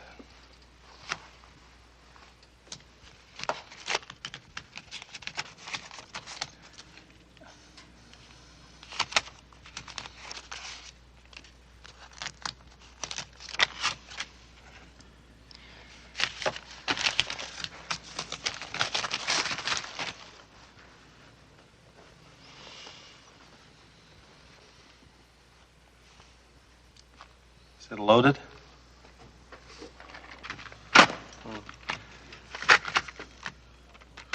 You want me to show you how it works?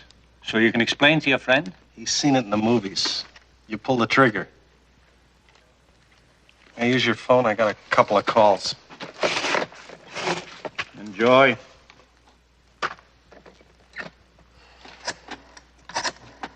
Sam, if you're gonna wear the gun in your coat like that, it won't be a secret to anybody. So what should I do with it? At least put it under your coat. Under your belt. Hello? Hoffman? That depends. Who's this? Never mind who it is. I want to tell you how you can find Sam Lynch. Can you find your friend, Mr. Clark? Yes, I know where I can find Mr. Clark. I would like to have someone explain. These gentlemen will tell you that I came here freely under the impression that I was invited to talk business. Nobody told me what kind of business, but I know you to be a man of considerable business success. So I came. Now I want to know what that business is. Mr. Salisbury's daughter has been kidnapped. That's too bad. Yes, well, Mr. Salisbury thinks you might have something to do with it. I suppose he feels that way on your advice. No. We got a call from Sam Lynch. Lynch? Samuel Lynch. Not a man who is known to me.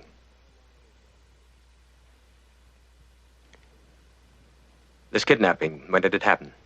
Yesterday afternoon. Yesterday afternoon. But as a matter of fact, all day yesterday and well into the evening, I was in the office of a man who deals in real estate. This is his telephone number and his place of business. I was buying a piece of real estate. I can prove that with a number of witnesses. We'll check on it. I should hope you will. Now, is this the end of your business with me? I should think so. Yes, these men will drive you back. Thank you, that won't be necessary. I'll find a taxi. Good evening.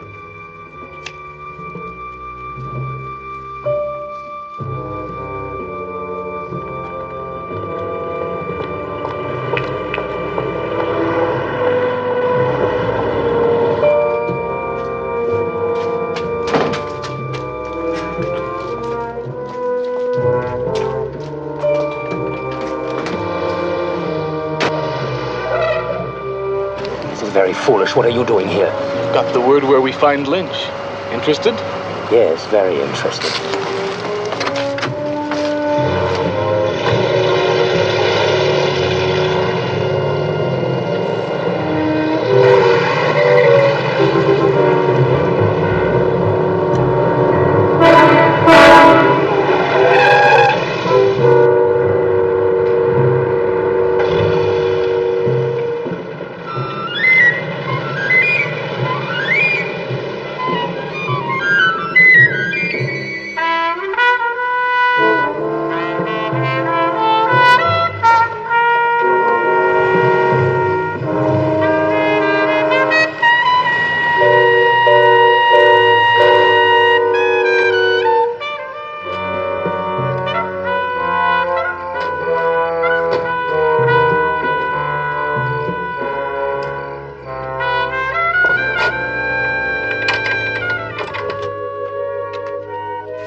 You've got 30 seconds to get out of here.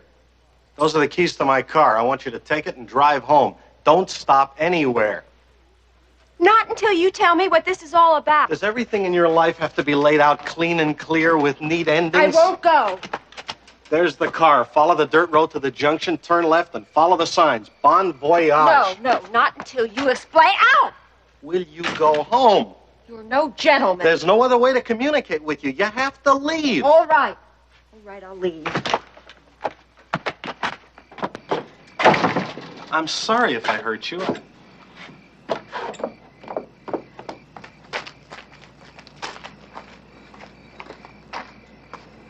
You're expecting somebody. Yeah, another woman.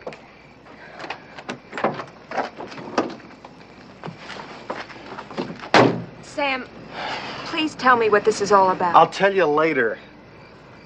Can I do anything for you? Just go.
Like her. Her? Who? The Salesbreaker. Turn around. Let's go after her and see.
Don't use a gun. Just bring her to me at Lynch's place.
I've come a long way to find you, Mr. Lynch.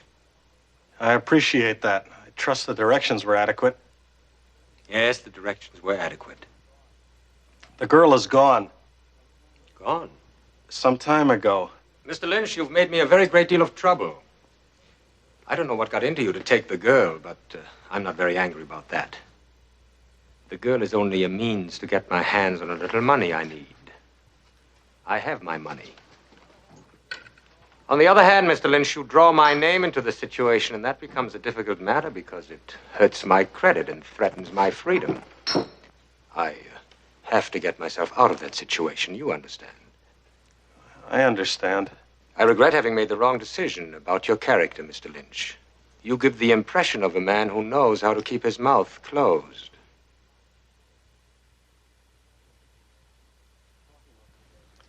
Coffee must be ready. I never really wanted much more than just to get the girl out of your reach.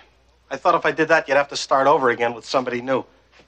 Somebody I wouldn't know about until it was all over. You're a man who makes plans. I'm a man who does the first thing that comes into his mind. And everything I've done up until now has been wrong. The more I tried to get out of this, the more I got in, deeper and deeper. That's right. Planning is very important, Mr. Lynch. Living is important, too. Sugar? Yes, please. Move and I'll kill you. That's more reason than I need. I didn't understand you. I didn't know why I was in this until you killed Eddie. I tried to be a fence sitter all my life, but there's no fence.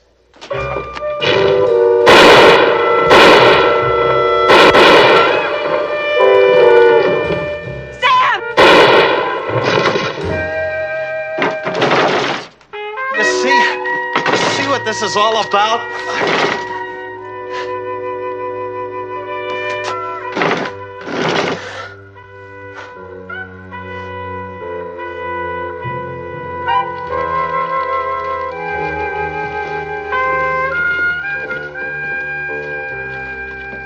I want to talk to Sam.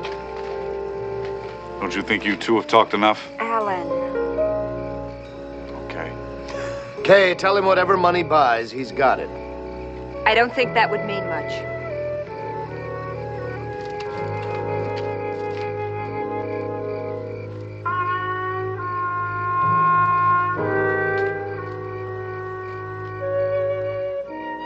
I'm sorry. I'm truly sorry. I didn't understand you. You're not the only one.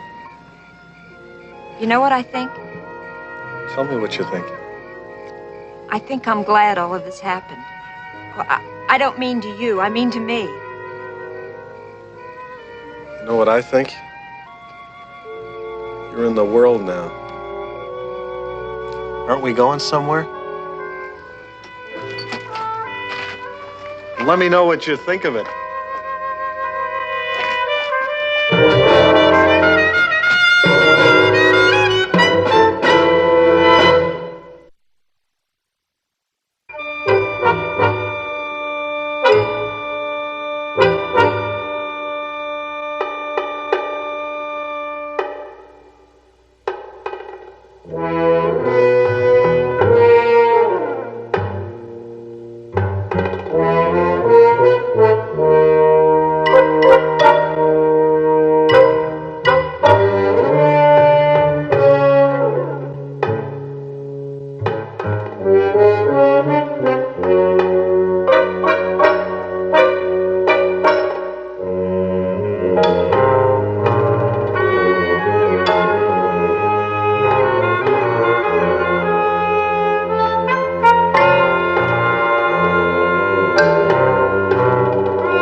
I see you've already sold some of my toys. That was naughty of you.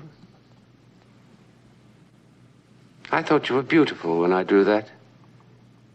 The impossible acme of perfection. I must have been mad. Or did madness come on me afterward? We may never know. We may never know. Through too much love of living, through hope and fear set free, we thank with brief thanksgiving whatever gods may be, that no life lives forever, that dead men rise up never, that even the weariest river winds somewhere to the sea. Oh, my famous Borgia ring, containing, so you testified, some rare poison.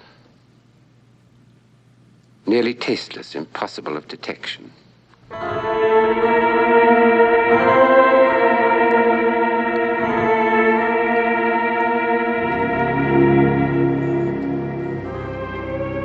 Well, dear wife, shall we drink together in farewell to the past?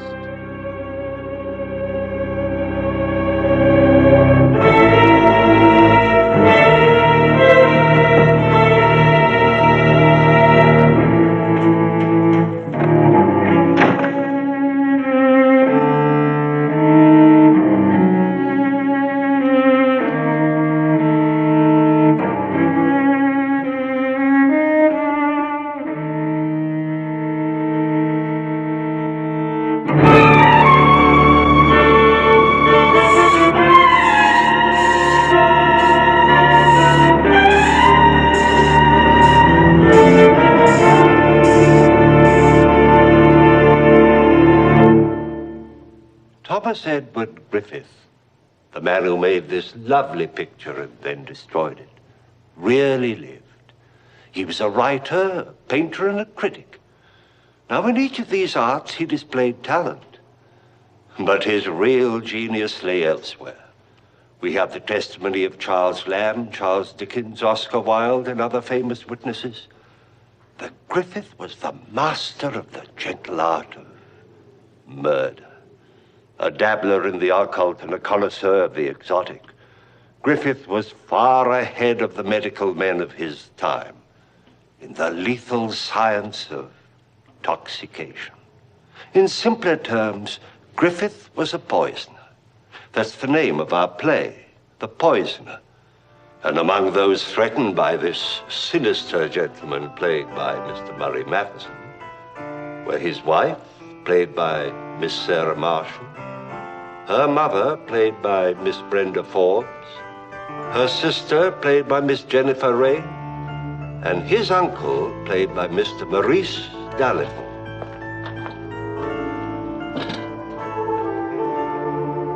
Oh, by the way, if in the course of our story someone brings you a cup of tea or a spot of brandy, I suggest you let them take the first sip.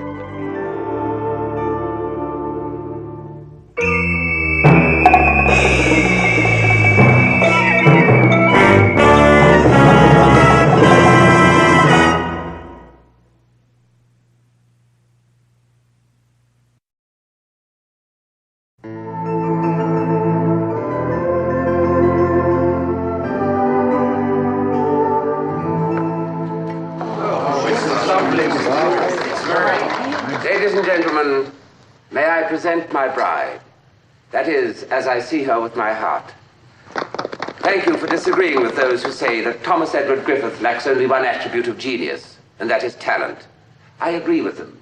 Perhaps I hadn't until now. I am a very conceited man. Or rather, I have been until today. Now I feel forced to confess that this portrait does not even begin to do justice to its subject, to that matchless pearl of loveliness without flaw, my wife. Our toast to the perfect pair. May their marriage be perfection. Well, dear wife, shall we drink together to the endless future? I can't get this chair through the door, so narrow. Well, looks as if everyone's here before us.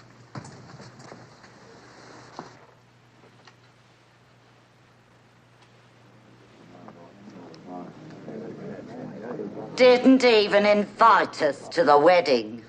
You ought to be ashamed. So you're the bridegroom.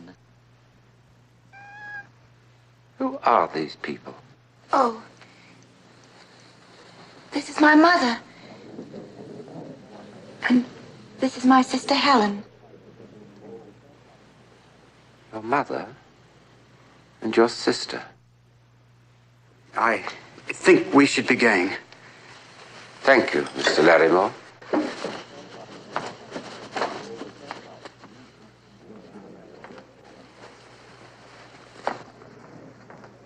I feel sick at my stomach.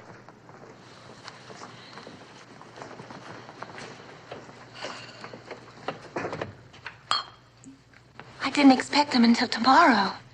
I didn't expect them at all. I should have told you they were coming. Yes, you should have told me. They have nowhere else to live. Mother sold her house. That was all she had. And that and a small income and debts. Helen's illness has taken a terrible burden on Mother.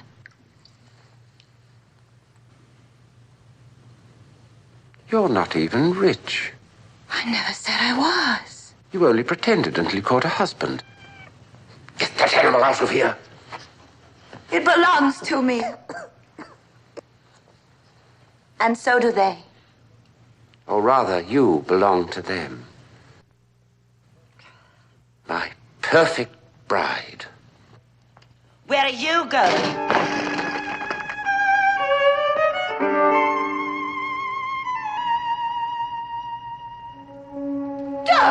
Don't you dare touch Mama!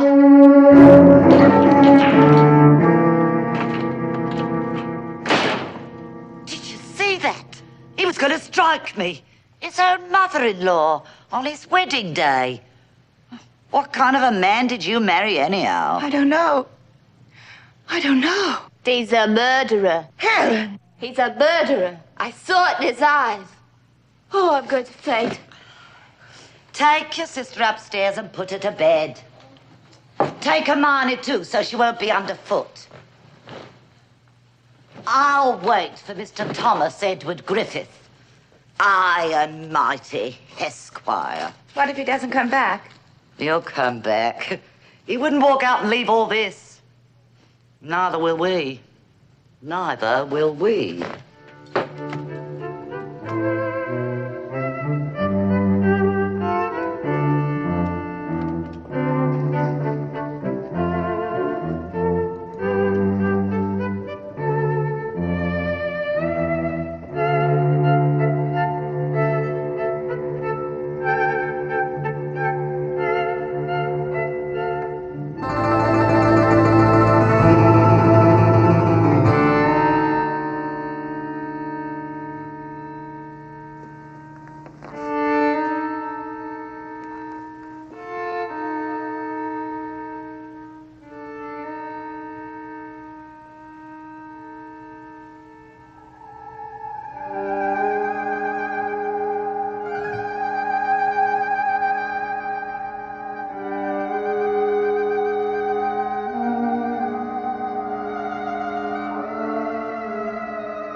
sorry I startled you, Mother.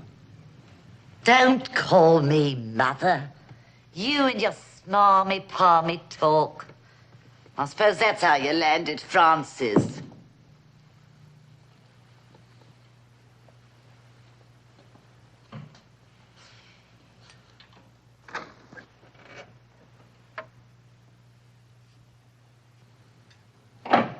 I suppose you think you can get me drunk. Well, you can't. I only want you to feel at home. Mrs. Abercrombie, I feel that I can be honest with you. It isn't every widowed mother who can provide so well for her orphan daughters. What do you know about that? I understand you've sold your home. And I intend to keep the money. You won't get your hands on it. Not while I'm alive. I don't expect to. But I think I must tell you that, in spite of appearances and from what you may have heard, I am not wealthy. Not at all. My only income comes from a trust fund left by my father in charge of my uncle, Mr. George Griffith. So you lied to her? I never lie. No lie can possibly be perfect. And as you will learn, I idolize perfection. Talk, talk, talk. Words, words, words. Words are my stock in trade. Here is a book I published. The Academy of Good Taste for Young Gentlemen, or the Infant Connoisseur's Go-Kart. Amusing, full of witty epigrams which are quoted throughout London. But it earned me nothing. The time will come, however, when I can begin to profit from the reputation I am building. You could make life happier for your daughter, Mrs. Abercrombie. For your daughters, by helping me to reach that goal. I wouldn't help you get anywhere. This was my house, and I was master in it until I married. Well, I'm in it now, and I intend to stay as long as I please and to live like I please, or I'll tear your precious reputation down to nothing. Mrs. Abercrombie, Don't try any of your tricks with me. I'm sorry, Mrs. Abercrombie. I had hoped against hope. Well, you can just quit hoping. I have. Are you sure you want that? You just try to take it away from me. I won't.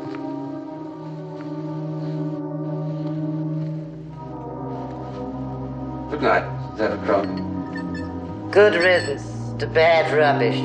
Yes, good riddance.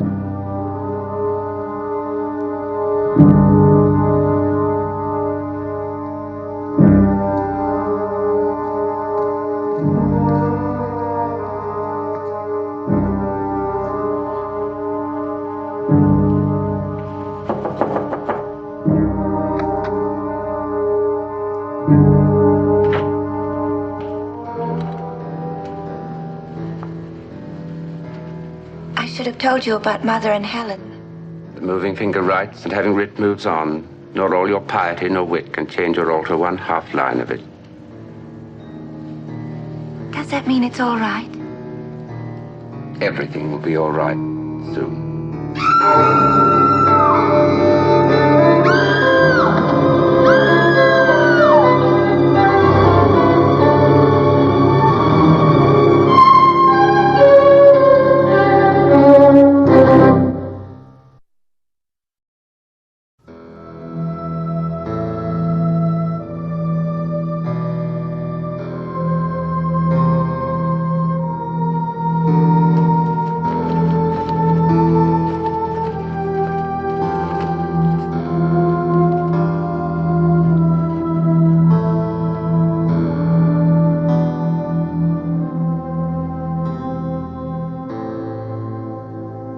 She's dead.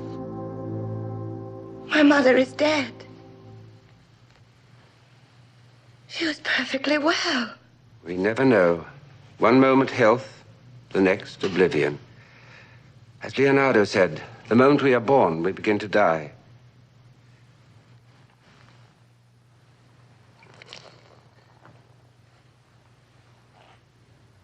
We won't say anything about this to anyone.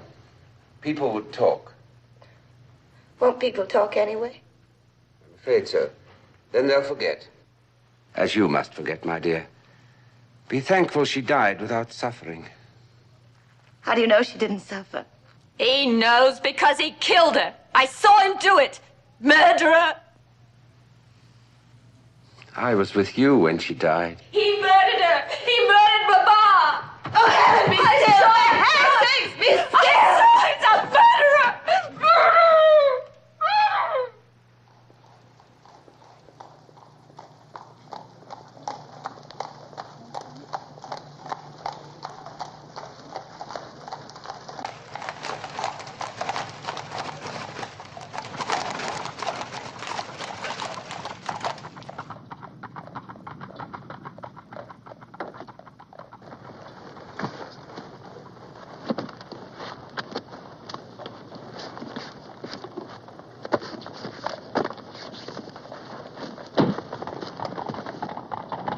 This is my husband, Mr. Griffith.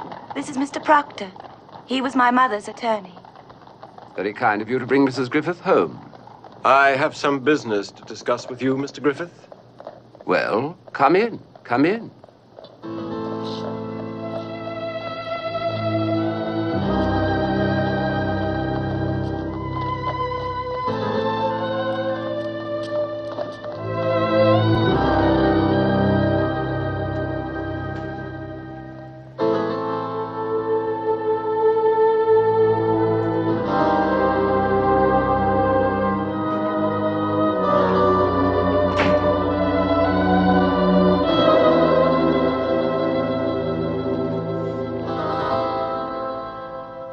Quite a good likeness.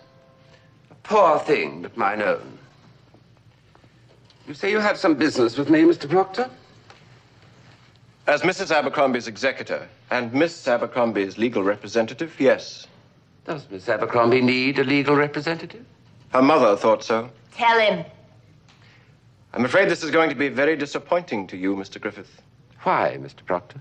I know a good deal about your financial affairs. Do you? As it happens, our law firm has had business dealings with your uncle, Mr. George Griffith. And my uncle talked of his black sheep nephew, as he always does. Not favorably, I'm sure. I take it you've already quoted my uncle in extenso to my wife and Miss Abercrombie? I considered that to be my duty. You're a very dutiful young man. I try to be. The late Mrs. Abercrombie was a wise and forethinking mother. De mortuis nihil nisi bonum. What? Oh, I thought all good lawyers knew Latin. Of the dead, speak nothing but the best. I would scarcely expect even you to speak slightingly, especially under the circumstances. In any case, Mrs. Abercrombie placed her estate in trust, with the proviso that it should go entire, free of any claims by creditors, to whichever of her daughters remained unmarried at the time of her death. She did this in the belief that her married daughter would be amply provided for by her husband. And you doubt my ability to support my wife in the manner to which I had just begun to accustom her. I'm only saying, Mr. Griffith, that I shall do everything in my power to see that no claims by your creditors deprive Miss Abercrombie of the estate which now belongs solely to her. Have I made myself clear? You have, indeed. I feel faint. I'll take you upstairs.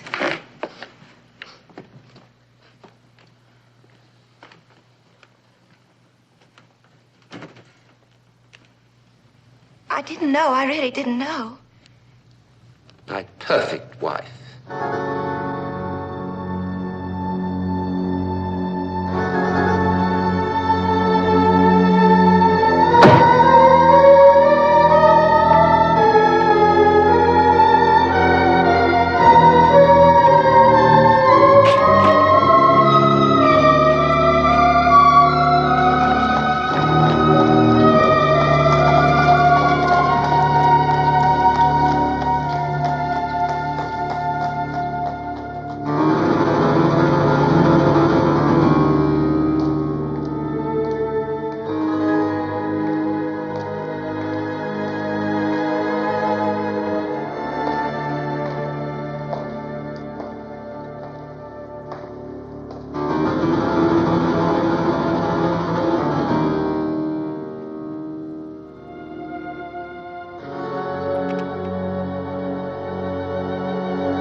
been watching for you.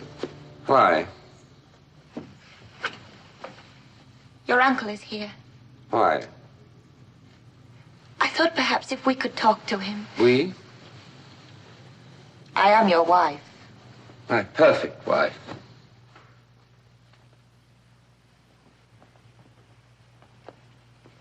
Mr. Stevens, the moneylender, was here about the notes you signed. 3 tradesmen came together. They refused to deliver any more bread, coal, or meat unless you pay something on account. They heard about my mother's death. They thought perhaps you were her heir. That is, that my wife brought me a fortune. Of course, you told them the truth. No. I asked them to be patient. Then I sent your uncle a note. That was kind of you. I asked him to come here to visit us. I had no idea he'd come immediately. My uncle wouldn't miss an opportunity to see me crawl, kneel, plead, employ him to cost me a crumb, feed his fat conceit by begging for what belongs to me. Where is he? I gave him my mother's room. Oh, so the stage is set. Now you expect me to go up to him and whimper, please, so that he can rant and rave, avenging your mother by humiliating me. Does my mother need avenging? Your charming sister thinks so.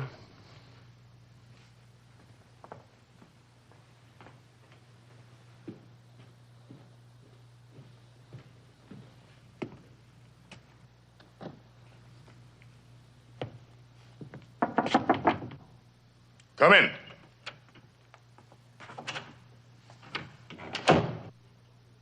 So you finally decided to come home, eh? Well, Uncle George, I didn't expect to find you here as my guest.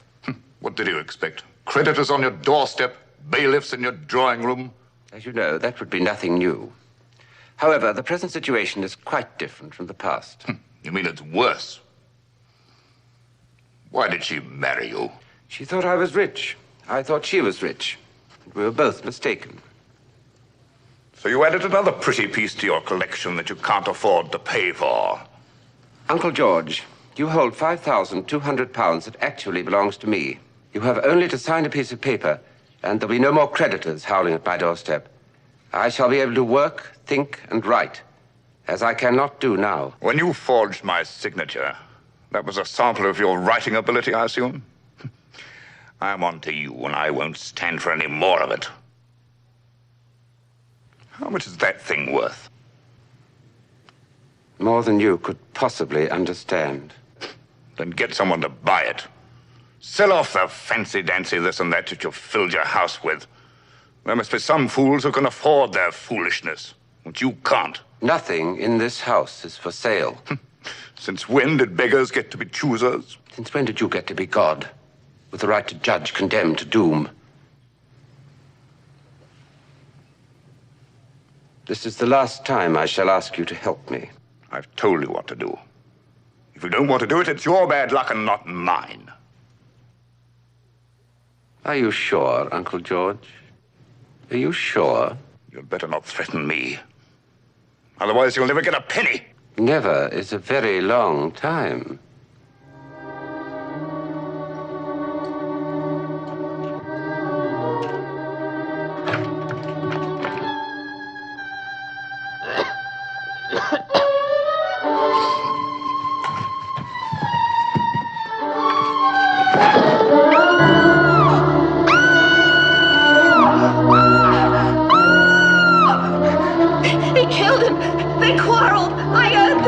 Killed his uncle the way he killed Mama.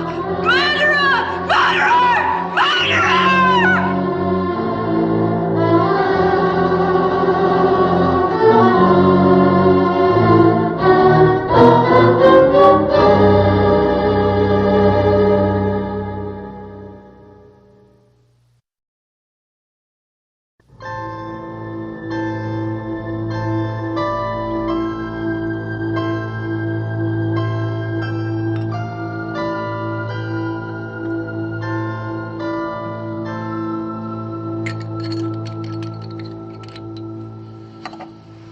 He's to drink that, all of it, when he wakes. He'll be right as rain in a day or so. Probably outlive all of us. Constitutionally, he's sound as English oak. And, as I imagine you've noticed, as hard to bend or break.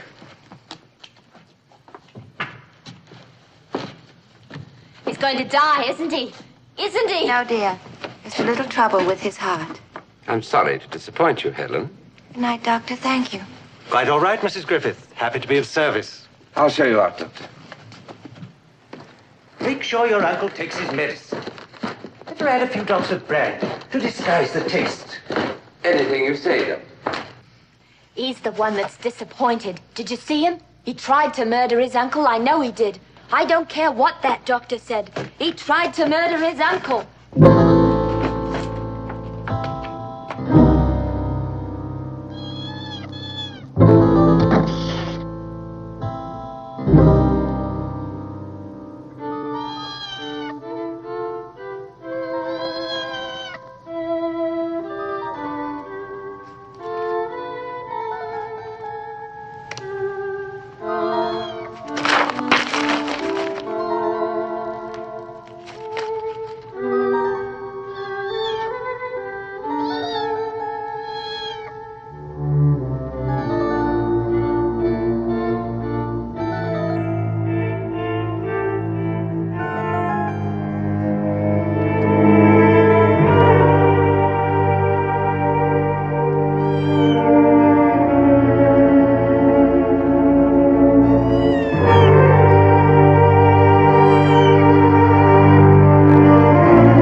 Uncle George. Uncle George, wake up. It's all right, Uncle George. The doctor's been here. He mixed this for you. It's mostly brandy.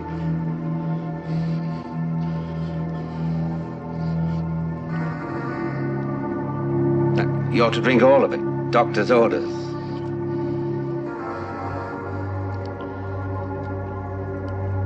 More.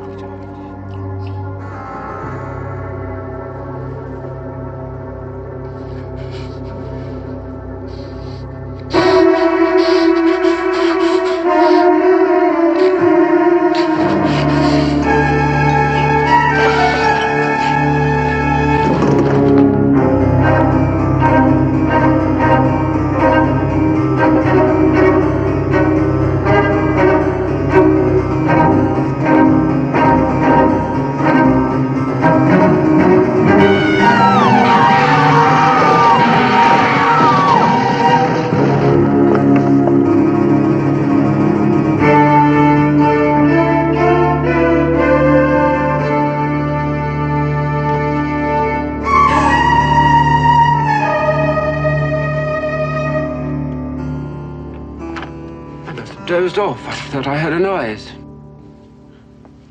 Wait!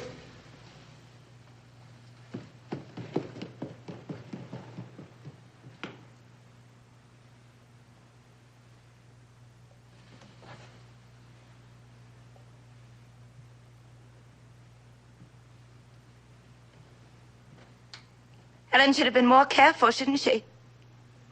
She called you a murderer.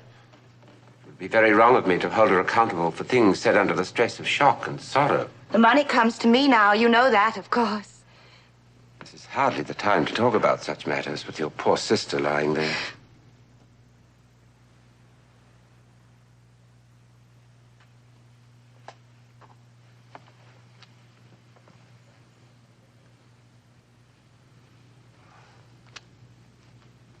I believe you heard the doctor tell me to add brandy to his medicine to disguise its taste. Yes, I heard.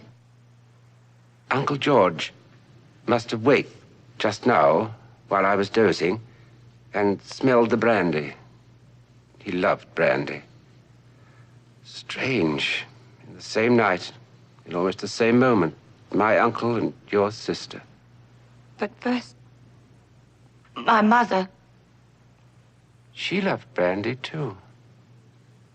You hated her. You hated Helen. You hated your uncle. Hate is a small and ugly word for a smaller and uglier emotion. You even hated my cat. A few drops of spilled brandy lapped up from the floor wouldn't kill a cat. Any more than brandy killed my mother. Or him. There was more than brandy in that glass, wasn't there? And more than medicine, wasn't there? Wasn't there? Murderer. You poisoner!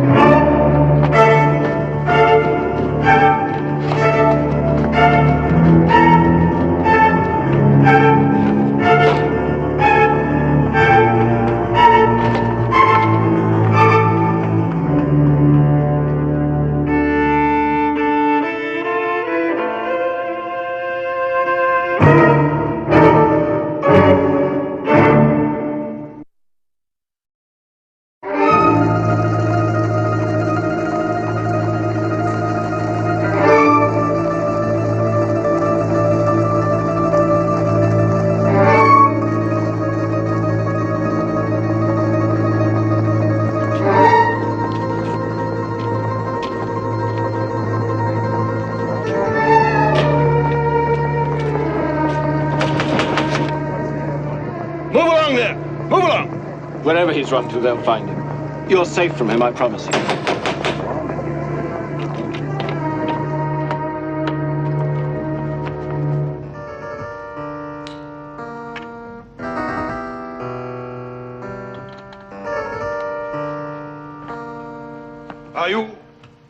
Are you Mr. Griffith? I am Thomas Edward Griffith. I am here to arrest you, Mr. Griffith. And I must warn you, sir, that anything you may say may be used in evidence against you. The charge, I presume, is murder? Mr. Justin, I point out to you that he is the first to mention murder.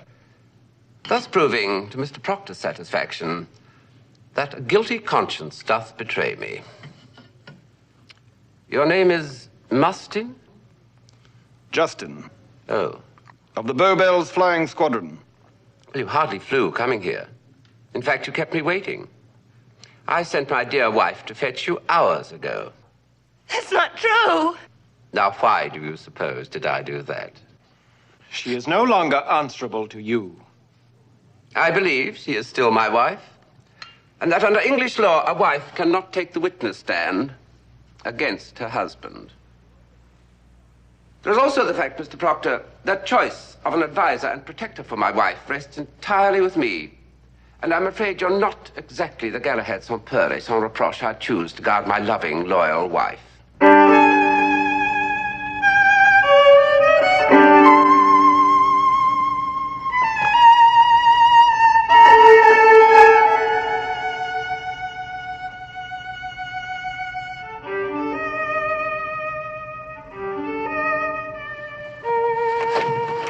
Her neck is broken. Mr. Proctor was her protector. You can see why I lack faith in him. Come along, sir. My business with Mr. Justin's employers will soon be settled, and then nothing will stand between us, my dear. Nothing. Carry those carefully, please. Good day, Mr. Proctor. Au revoir, my dear.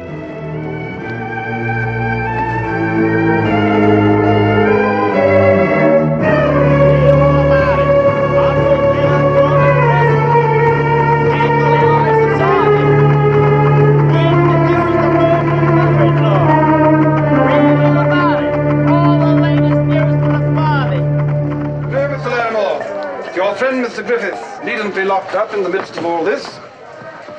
If he'd confess and throw himself on Her Majesty's mercy, he could be moved to better quarters. And from there to execution, Doc? And what else can a murderer expect? He's in there.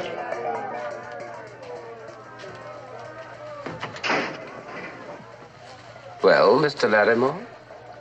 I came as soon as I heard. You needn't have hurried. I thought I would find you in deep distress. No interesting experience distresses an artist or a writer. And since I am both, or neither, depending on the point of view, my enemies or mine. As a matter of fact, I am much respected here. Not because I am called a poisoner, but because the other prisoners think my crimes earned me £10,000. That makes me their hero, since their own sins were so much less profitable. I came hoping you might let me help. In hanging me or saving me? I don't know what can save you. They say you've even threatened to kill your wife. No painting is finished, Mr. Larimore, until the last brushstroke is applied. I don't understand. No, of course you don't. Good night, Mr. Larimore. Oh, Mr. Larimore, be so kind as to give my wife a message. Say to her that I'm sure it will be only a few days before I can come to her, and we can resume settlement of matters which remained unresolved when she and Mr. Proctor brought Mr. Justin to arrest me.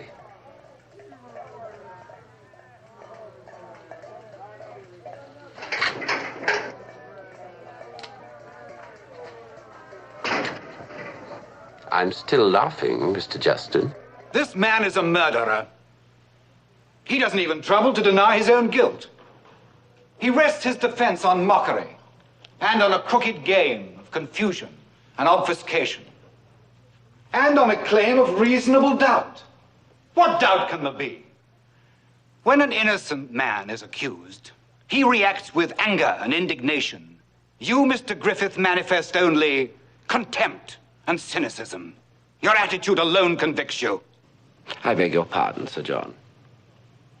My lord, may I speak? You may speak. The prosecutor demands your ruling that I must stand trial for my life. But it seems to me, although perhaps I'm a little prejudiced, that he destroys his own case by his summary of it. I have been told the corpses of my departed uncle and my wife's lamented mother have been exhumed, examined for some trace of deadly poison. Yet the prosecutor offers no testimony that these autopsies were rewarded. As far as he can prove, both my generous Uncle George and our beloved Mother Abercrombie died of natural causes. Is that not true? So Sir John must content himself with the claim that I possess some deadly, unknown drug. Oh, really now? Do you believe a jury will credit me with such satanic mastery of the fine art of murder? I submit. The record shows me as arch-defender of the true and the beautiful. These gentlemen describe me as arch-poisoner, but they cannot name the poison. And they pile suspicion on suspicion, but they cannot produce plain facts. My lord! Deny it, Sir John. As sworn servant of Her Majesty and upholder of the laws of England, deny there is reasonable doubt. That is for the jury to decide. But do you dare to face a jury with ramshackle, paste and scissors, circumstantial evidence, that and nothing more? My lord, I submit that...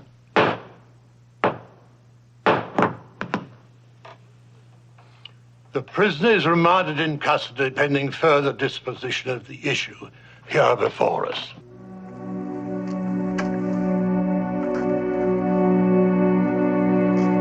Come along now, Mr. Griffith.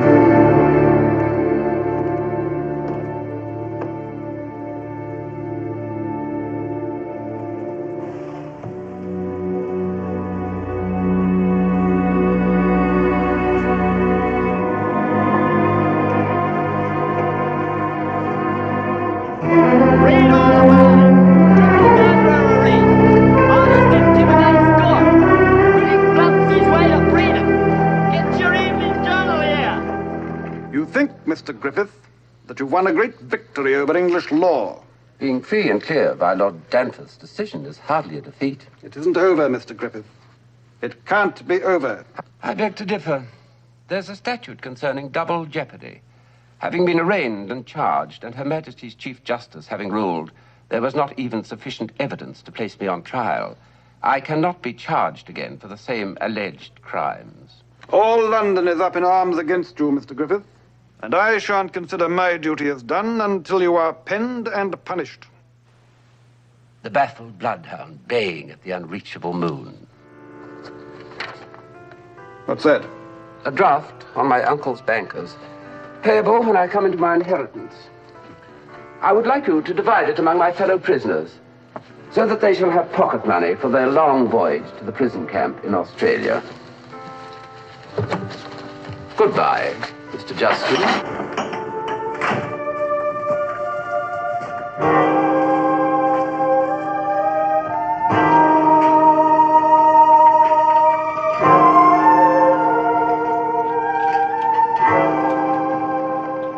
Mr. Griffith! Well, Mr. Larrimore, I didn't expect to see you again. I owe you a debt and I'm trying to pay it. Please, Mr. Griffith, don't stand talking. The news of your release is being shouted in the streets. A mob is forming, armed with clubs and stones. Here's money, all I have. I've paid the coachman. Hurry, Mr. Griffith. So a lamb becomes a lion, and for the sake of a serpent. You've paid the coachman. You've paid me 1,000 times over for favors that cost me no more than a few well-chosen words. But still, I must disappoint you, Mr. Larrimore. I cannot run off and hide. I have a rendezvous to keep. I beg you, Mr. Griffith, do not go to your wife. Did she send you here to plead her cause? I'm thinking only of you. You were on a pedestal. Now you've fallen, as Lucifer fell. But still, something might be saved. I beg you, Mr. Griffith. The mob is coming. They'll stone you, Mr. Griffith. They'll hang you if they can. Go before it's too late.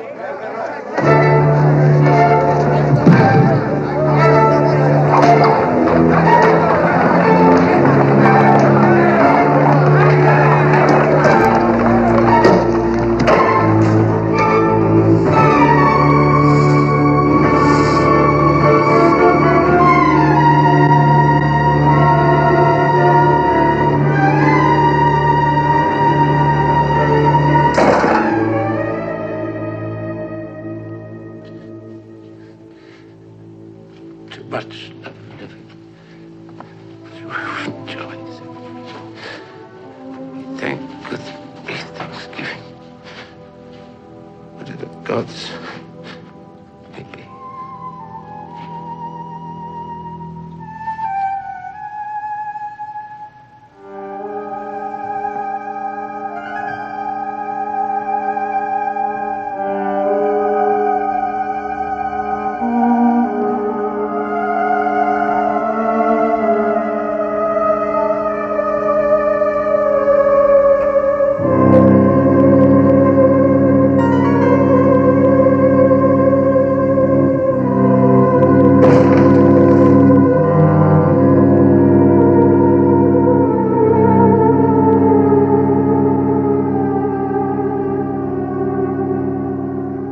Very rude to refuse to drink a farewell toast with me, my dear.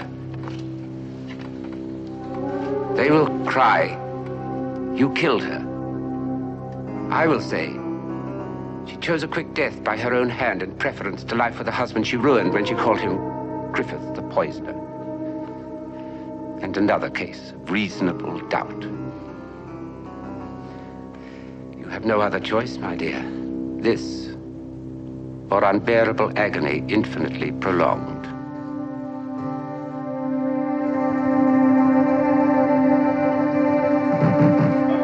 I'm here! I'm here in the bedroom! In here, please, quickly!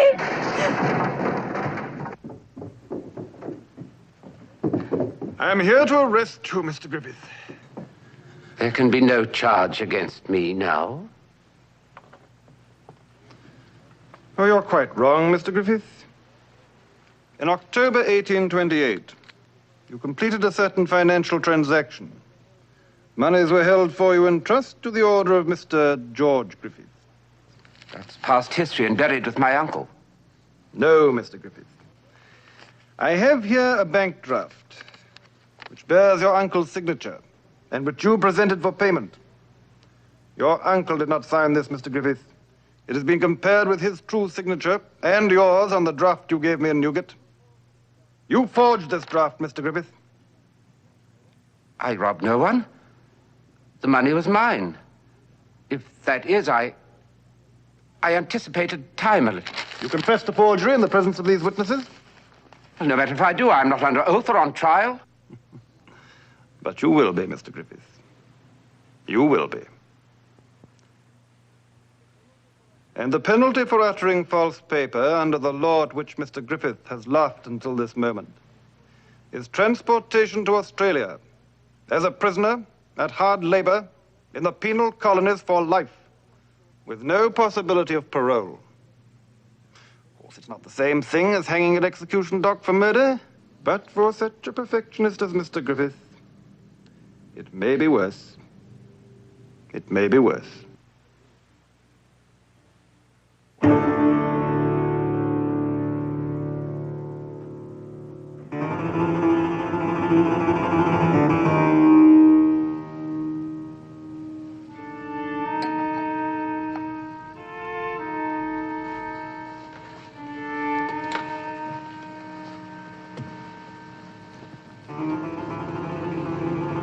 That no life lives forever.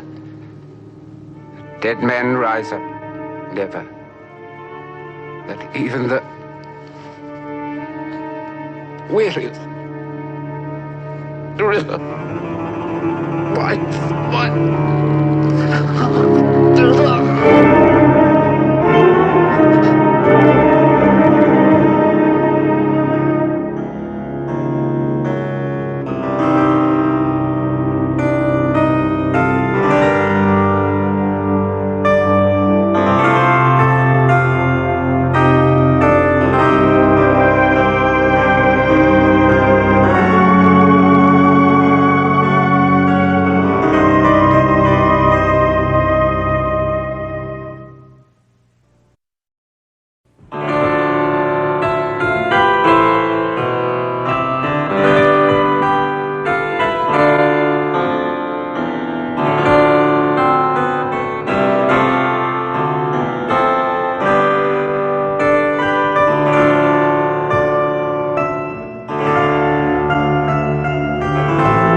Okay.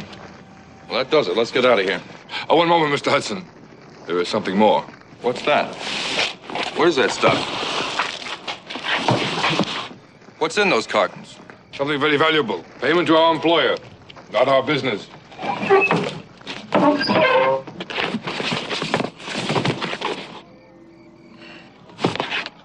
Look, my deal was to deliver the guns, that's all. Now, whatever's in those cartons, I don't want any part of it. Listen, you hear me? Get that stuff off the truck. يا سيدي شفت البترول 7 كيلومترات من هنا وجايين على الطريق ده خلينا ماشيين اوام ماشي يا اخونا. We must leave now. There's a patrol coming down the road. No, wait a minute. Let's get this. this. We have no time. If the French get us, we could be killed.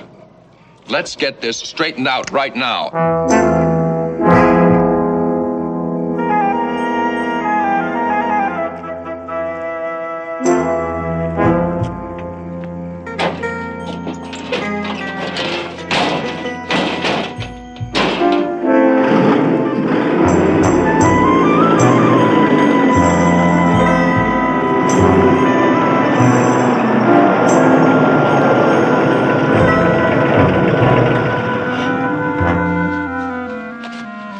stop? I gotta get some rest.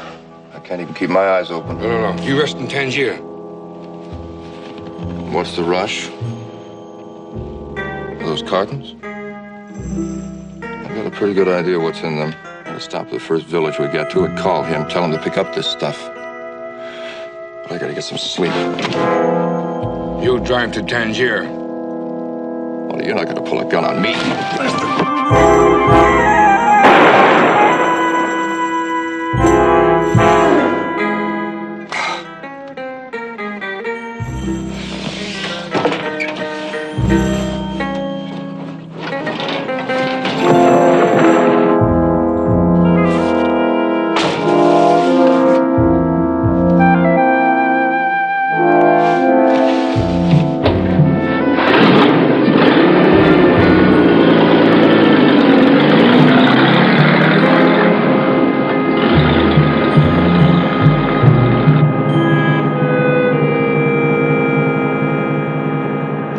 Young man in the truck speeding away from death on a road in Morocco is Noel Hudson, an American. He fancies himself a soldier of fortune, running guns to a group of Arab nationalists. But now adventure has turned to terror. Noel Hudson has good reason to be terrified. There is some doubt that he will ever again be seen alive. Well, what is the mysterious cargo that Noel is so frightened of? As sure as my name is Boris Karloff, you'll learn the answer to that and many other mysteries in Morocco as you view The Man in the Cage from the novel by John Holbrook Vance. Our leading players are Mr. Philip Carey, Miss Diana Millay, Master Barry Gordon, Mr. Theodore Marcuse, Mr. Al Ruscio, and Mr. Eduardo Cianelli. Smuggling, murder, and North African intrigue are the exciting ingredients of this thriller.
Customer.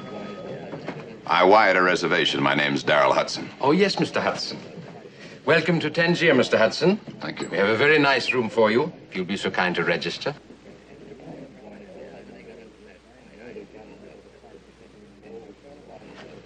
Have my bag sent up to my room. I'll be going out for a while. Certainly, Mr. Hudson. You pay me.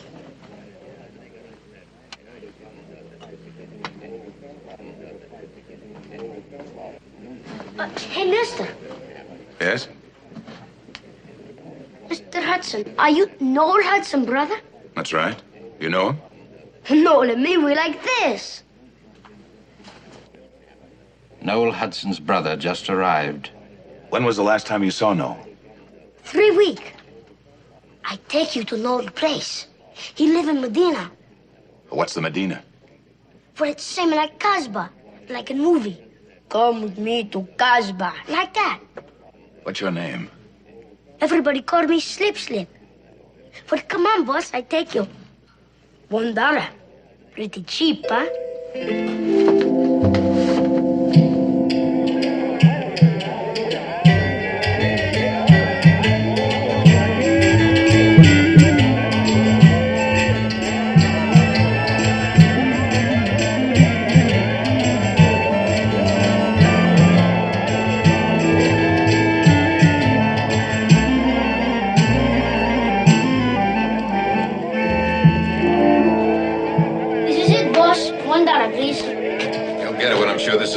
place. You pretty smart cookie. What do you want? I believe Noel Hudson lives here. Go away or I'll call the police. I want no trouble. I'm Noel's brother. You have proof? I have a letter. Do you know his handwriting? Show me.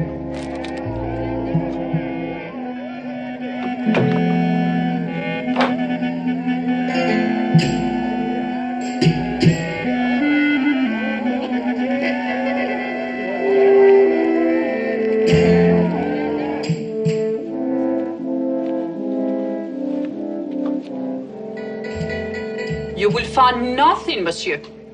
Twice now the room has been broken into. What were they looking for? Oh, I don't know. Je ne sais pas. You know who they were?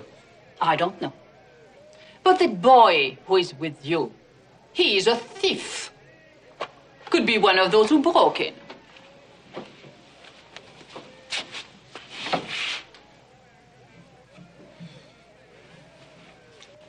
When did you last see Noel? 3 weeks ago. Do you know where he went? Oh, I do not ask his business. But the letter you have from him tells you nothing. I haven't been able to find out where he mailed it from. Maybe you can help.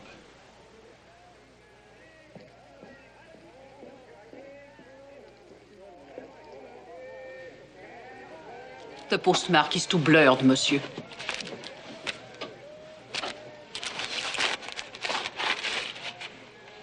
You want me to hold the room for him? Yes.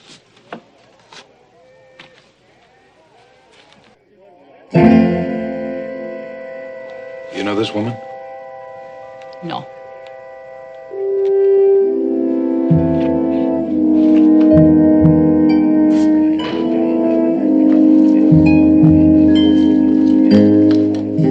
May I have my key, please?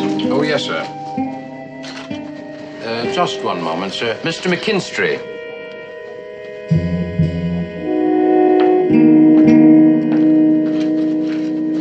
This is Mr. Hudson. Mr. Upshaw wants to talk to you. Oh, and who's Mr. Upshaw? My uncle. Congratulations. You're looking for your brother, aren't you? That's right. Then I think you'd better talk to my uncle. Perhaps I'd better. Over here.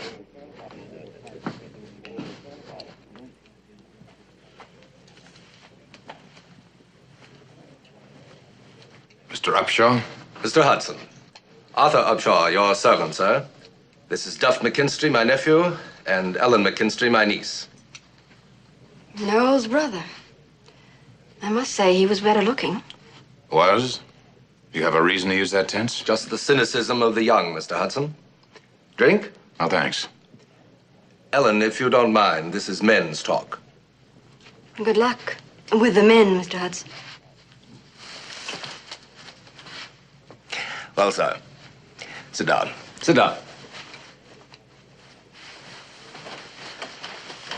Now, sir, about your brother. You cabled him $1,000 3 weeks ago, care of Tangiers Express. He did not pick up the money. They notified you, you were worried, and so you've come here to find out what happened to him. How do you know this? We know these things. It's true. He sent me a letter, told me he was in trouble, needed some money, wanted to come home. Interesting. Do you have the letter in your possession? Yes. As a matter of fact, parts of it puzzle me. Maybe I can clear it up. The letter, please.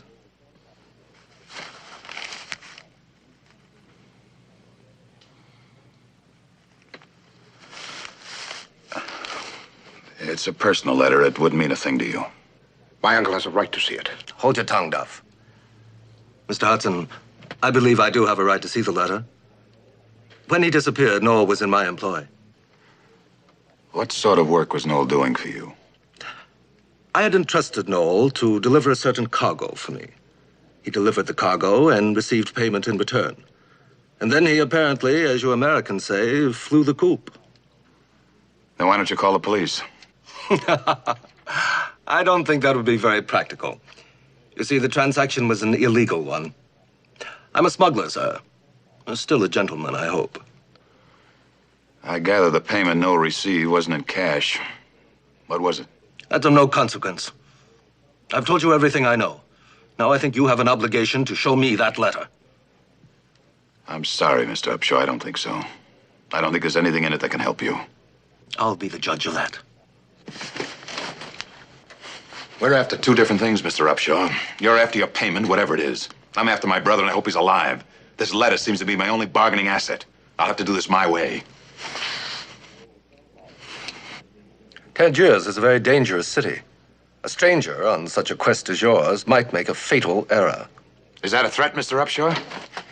It's advice from one gentleman to another. Your servant, sir, for the present. Duff? My uncle is a gentleman, Mr. Hudson, but I'm not. Remember that. Ellen?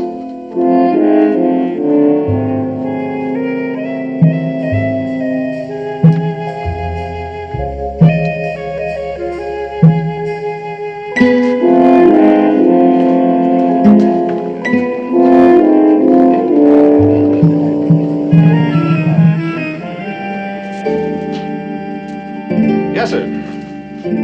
Martini, please. Well, you came to the right place. This is the martini capital of the world.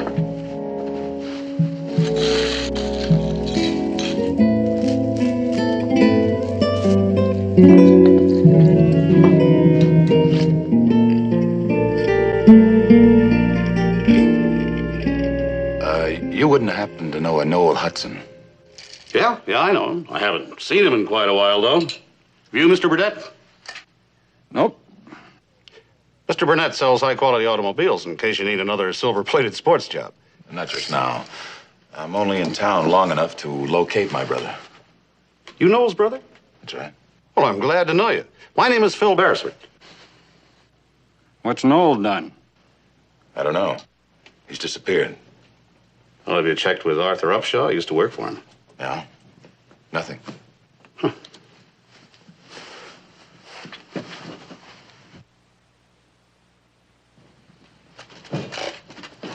Where did you get that? My name's Hudson. But his name is Hudson. Well, that's the way the system works. Quite often, brothers have the same last name. When was the last time you saw Noel? That one had a dinner date with me 3 weeks ago and never showed up. Just call her T-Bone. She likes steaks. Big, thick ones. Are you the brother that makes so much money building highways? I'm an engineer. Are you married? T-Bone, lay off. I saw him first. You already married. Your wife. Monsieur Daryl Hudson? Here. There is a call at the desk for a Monsieur Daryl Hudson. You can take it here.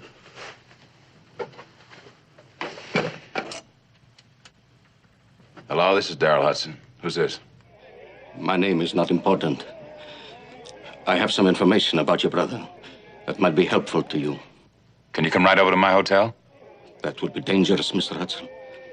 I was employed there as clerk until a week ago, when Mr. Upshaw discharged me. Where can we meet? At my apartment. Go to the Medina. Ask there for the House of the Seven Widows. I am on the second floor, the red door. The red door at the end of the hall. I understand. I'll be right there. No, Mr. Hudson. In 1 hour. Be sure you are not followed. Be there at 7.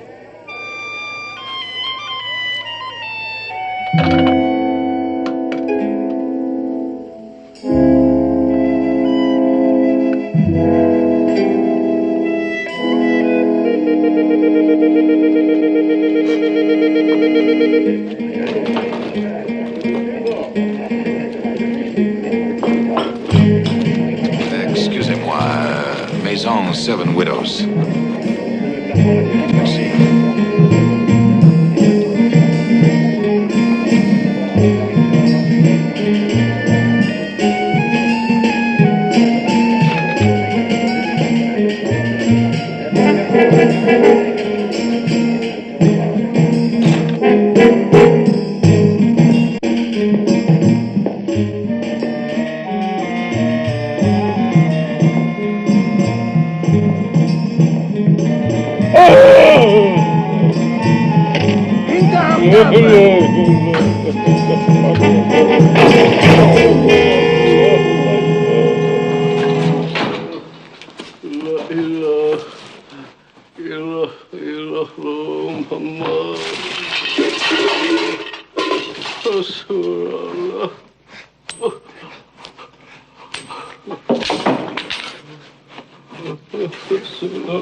محمد رسول الله. I'll get you some water. يا الله يا محمد رسول الله. يا الله محمد رسول الله. محمد الله.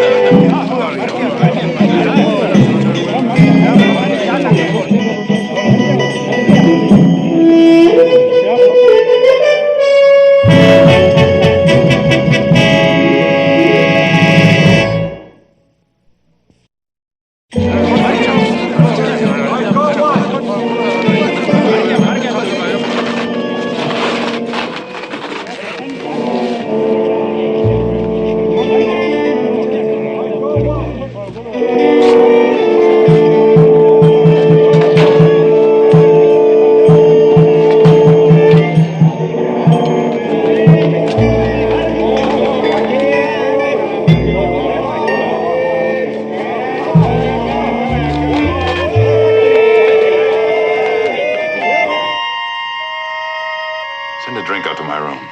Make it a double. Thanks.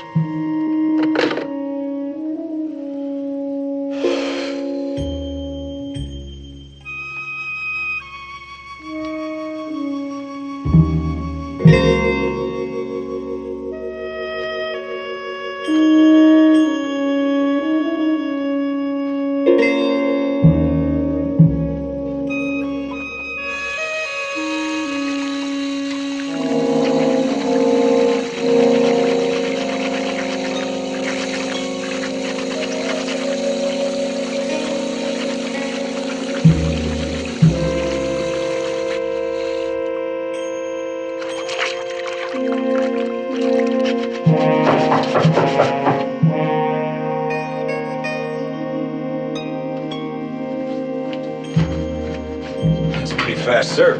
Mr. Darrell Hudson, I'm Inspector Labudia, the Tangier Police. May I come in, please? I was just going to bed, Inspector. So early? For a tourist? Especially an American, you're quite unique. It won't take too long. First of all, may I see your passport? It's on the bed. I hope there isn't any trouble, Inspector. For an inspector of police, there is always trouble. Unique. A beautiful woman. Oh, yes. Your brother had a taste for beautiful women. Had a taste? You are seeking your brother, that is not so? Yes. This evening in the Medina, a man was tortured to death. That's horrible. Yes, he had been a clerk here until a week ago. His name was Ali Artouf. Oh? Yes, he had been friendly with your brother. Perhaps you and he had been in communication. No. Doesn't it seem to you, Mr. Hudson, that the first thing one should do who is interested in finding a missing person is to contact the police? I meant to. Actually, I haven't had the time. Mr. Hudson, I've taken the liberty of booking you for passage on the next open flight from Tangier, Thursday morning. That's only 48 hours. Why? One American has disappeared under mysterious circumstances. We do not want another to disappear, you understand? You will be on that flight.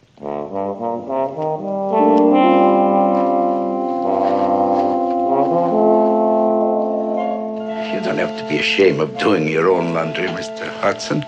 While traveling, I've often been forced to do the same. Good night, sir, and a pleasant journey home. Good night.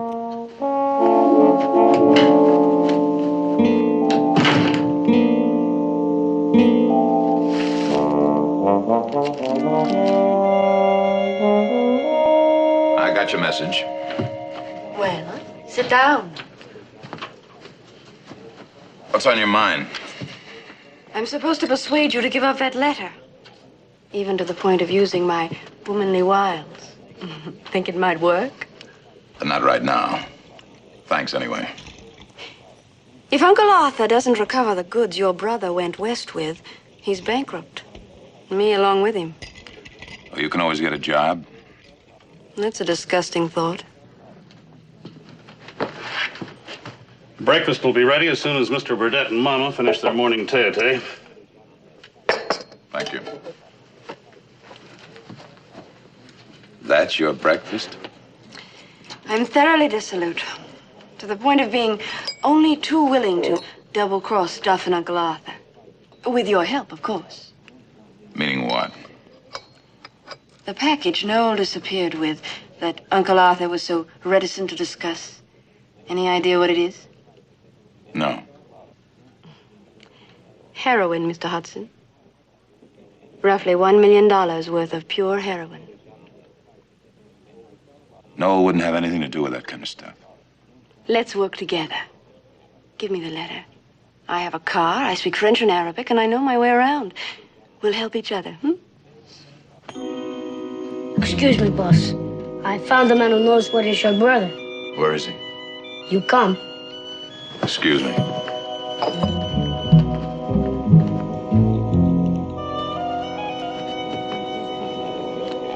Boss, this is the man. What do you know about my brother? I know where he can be located. You have proof? No, not with me. There is another man you must see. Why didn't he come with you?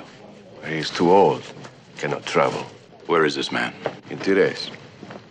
I take you in my car. His name, Jilali. Jilali, you say you know where my brother is? Biyisil etha teraf ehufen. Hada awak. See, here is proof. This photograph, taken 1 week ago. Your brother, alive and well.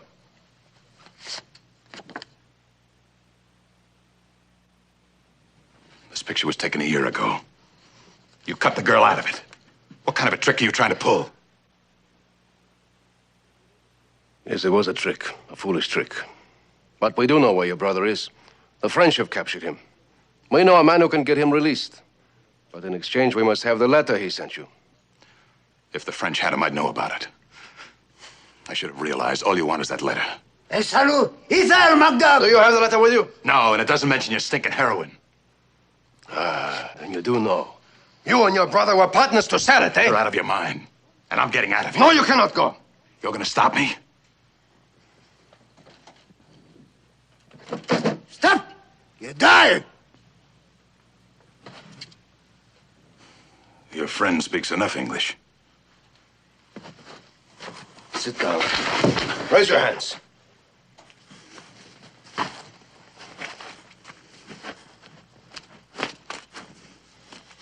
المكتوب مش ما. فين المكتوب؟ Where is the letter? Remember the man in the house of the 7 widows. In your case, I can do even more. Noel murdered my brother, Kazim. You left him in the desert for the vultures. It is only right I do the same to his brother. No, no! Stop! Once more, where is the letter? I mailed it to myself. Care of Tangier Express. In Tangier?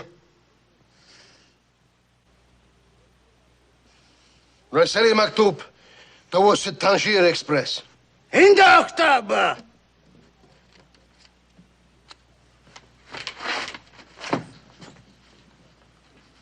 You will write Tangier Express. Tell them to give the letter to the man who brings your passport, right? Right!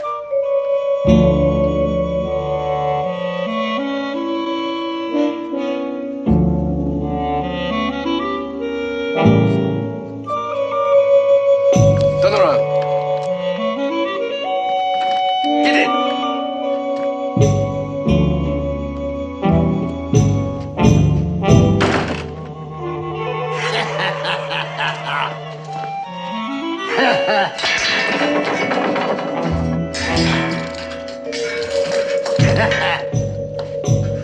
Get in. Look, you're gonna get the letter. What more do you want? Nothing. If the letter helps us. If not, we will see when we come back. Do you know what happened to my brother? No. Meanwhile, this is a good place for you. We keep the animals here. Get in. If you do not obey, I will kill you now.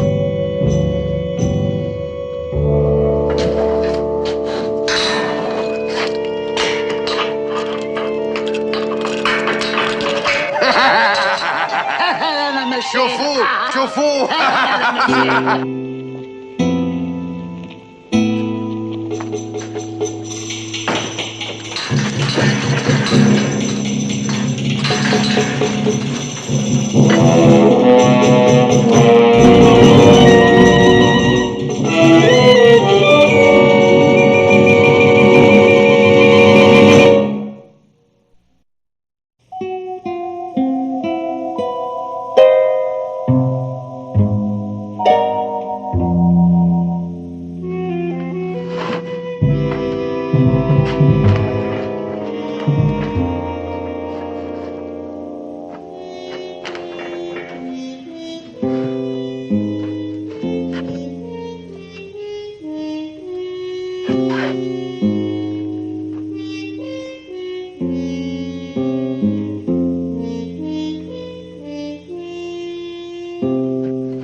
المكتوب هذه هو المكتوب المكتوب لازم مدريد مكتوب. Don't move. Tell the old man to hand me his gun. اديه المسدس اديه المسدس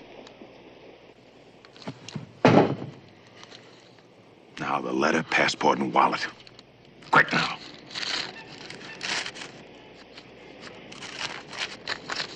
Okay, turn around.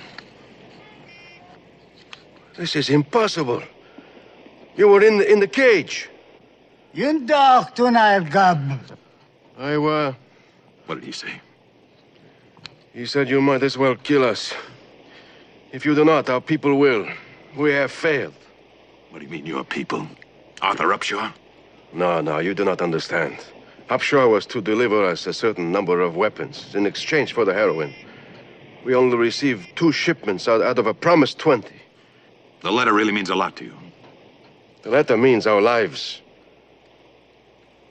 Suppose I let you read it in return for some straight answers. Is it a deal? Bihalina Nikra El Maktub. Isa Ben Rud. Kum Jawab. All right. What are your questions? What was the name of the place Noel delivered the guns? El Mazida. Some 200 kilometers south. You pick up the heroin in the same place? Yes. And then he disappeared. He was driving a truck, wasn't he? A man can disappear into thin air, but a truck... Now, we have searched the whole area. We know the spot where my brother was killed. He drove from there then to a hotel, some 12 kilometers south. He stayed at the hotel overnight. Then in the morning, he drove away. What was the name of the hotel? The Regit de Tap. The letter. You did not intend to let us read it, eh?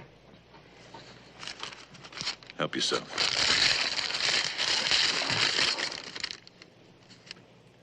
Dear Darrell, trouble has caught up with me, and I've got to yell for help. I need $1,000 to settle a few bills and buy a ticket home. Wire the money to me, care of Tangier Express. I'll collect when and if I get there. I just figured a way to copper my bets. I think I'll be safe as far as Tangier. See you soon, I hope. Noel. This says nothing. That's what I told you. Ambutlu minihi. Yorsei elf real shan. Yorsei ila beladohu. Oh, there is one question. What he means, copper my bets. I wish I knew. The gun, please. I think I'll keep it. Mr. Hudson? Phil? What do you have? Well, boss, the man gave you word about Noel. You learned something? Now, you keep your double-dealing carcass away from me. Far away.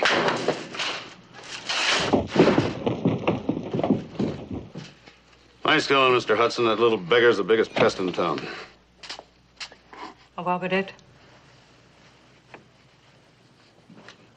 Oh, Mr. Burdett. Good evening, Mr. Hudson. You got a good car to rent? We sometimes make deals to lease cars. I just want it for a day. Where are you going? I've got a tip about Noel. Might not mean anything, but I've got one day to check it out before I leave here. Oh. Well, I'll get you one of our demonstrators. How soon do you want it? Tomorrow morning be fine. Say about 7. I'll be waiting out front. Good night. Thank you.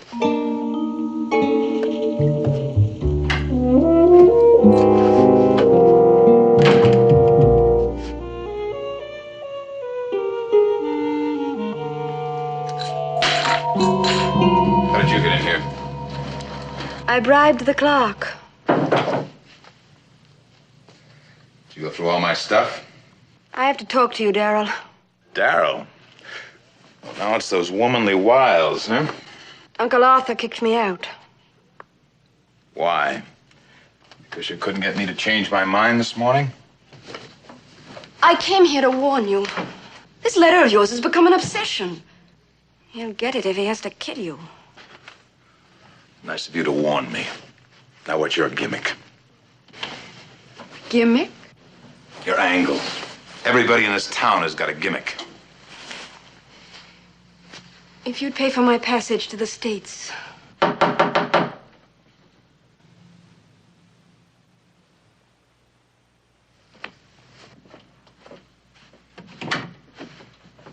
Good evening, Eldon.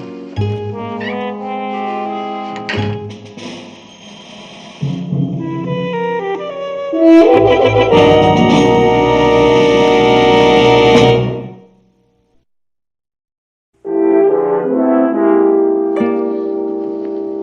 don't remember inviting you in. I'm afraid, Mr. Hudson, there's no longer time for the social amenities. You're way over my head, Mr. Upshaw. The letter, please. Now. I thought I made myself clear on that. Stop it! Back up! Back up! You push me 1 inch further and I'll load this thing in both Daryl! hands.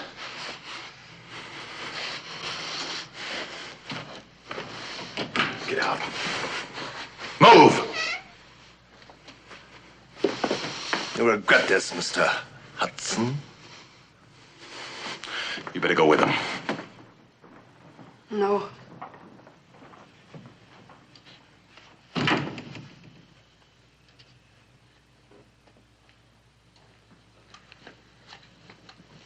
You all right?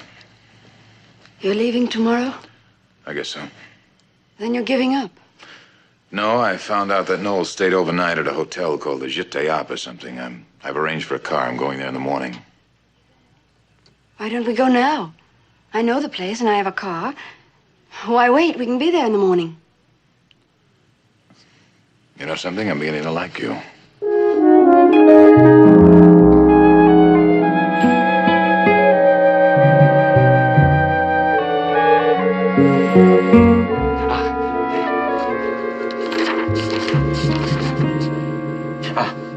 Oui, it was right here. 12:10 a.m. he phoned the Balmoral Hotel, Tangier, person to person for Mr. Duff McKinstry. Duff obviously never got the call. Well, somebody did look. There's a charge of 1,200 francs. He was there that night. He and Uncle Arthur were eagerly awaiting Noel's arrival. Midnight. I think he was in the bar, but he never got the message. And somebody intercepted the message and used the information to hijack the stuff. Have I earned the money, monsieur? Just one more question. Did he mail a letter from here to the United States?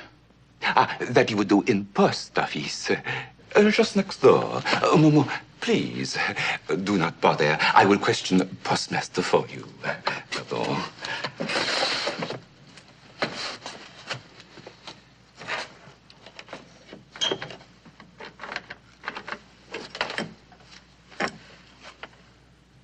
Allô, monsieur le duc? C'est Jean Duvel. Écoutez, faites-moi le service de regarder votre livre pour le 16e du mois dernier. Est-ce qu'un Américain, il s'appelle Noël Hudson, a envoyé une lettre aux États-Unis? Oui, merci, je tendrai. Oui, oui, j'écoute. Une carte postale et des colis. Packages. Ah, 2 colis. Bien, merci 1000 fois.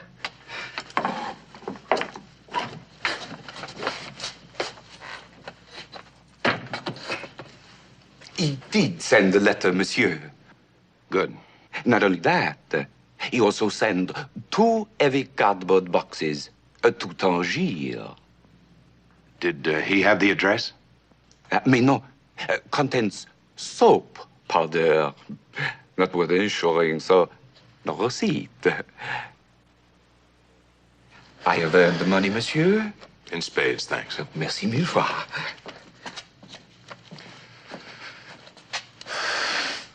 So that's what Noel meant by coppering his bets. He sent the heroin ahead to Tangier safely by parcel post. Why? To save his life, I guess. He thought he'd be allowed to live till whoever was got the stuff. Noel got as far as here. Then what? I'm beginning to wonder how much farther he got. Let's take the road back to Tangier. Maybe we'll find some answers. Whoever it was could have ambushed Noel at any blind curve in the road. The person who got the phone message. Right. We're starting to pass some of those places now.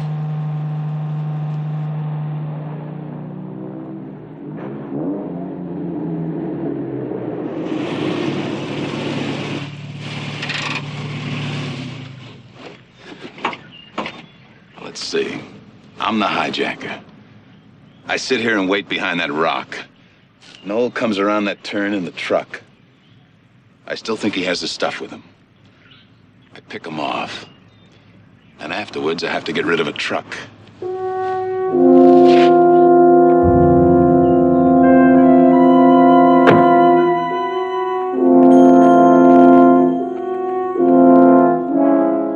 The truck could stay hidden down there for years.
He was in the truck? Shot through the head. Why? He didn't have the heroin with him. Must have shot him before they knew that. What a way to find him. The world was just a merry-go-round for Noel. He was always reaching for the brass ring.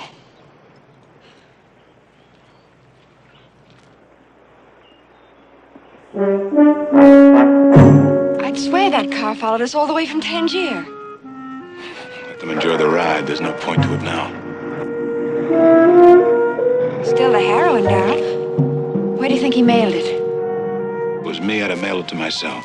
We'll see. Then we'll tell the police.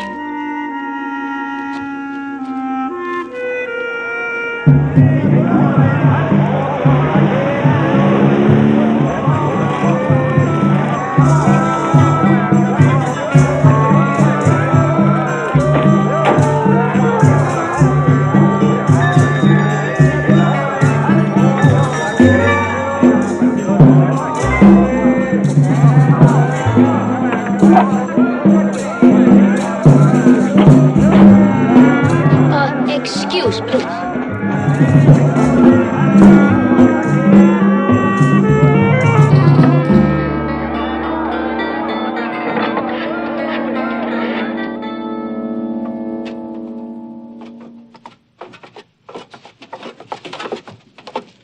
Oh, le pauvre. To die so young.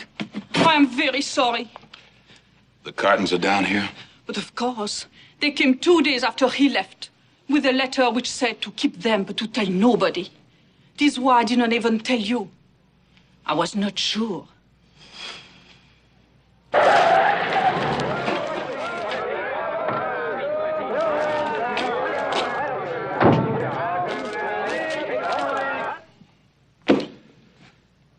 Two lousy cartons of white powder, and Noel had to die. You wish to take them with you? No. We'll have someone pick them up after we inform the police.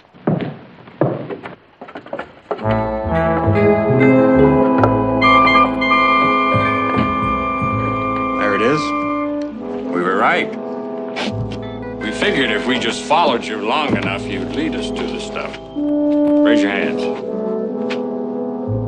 See if he has a gun. No, he doesn't. So it was you who got the message Noel left for Duff. Mais oui. A message like that, worth $1 million?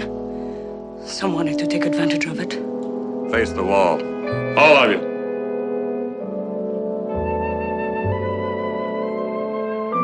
Look, Burdett, you've got what you wanted. There's no reason to kill us for it.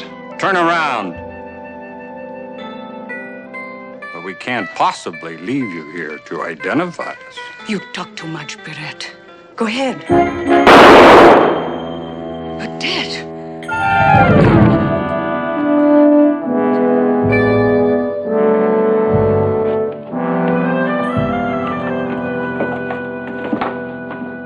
Inspector, You should have been on that plane this morning, Mr. Hudson. You could very well have been killed.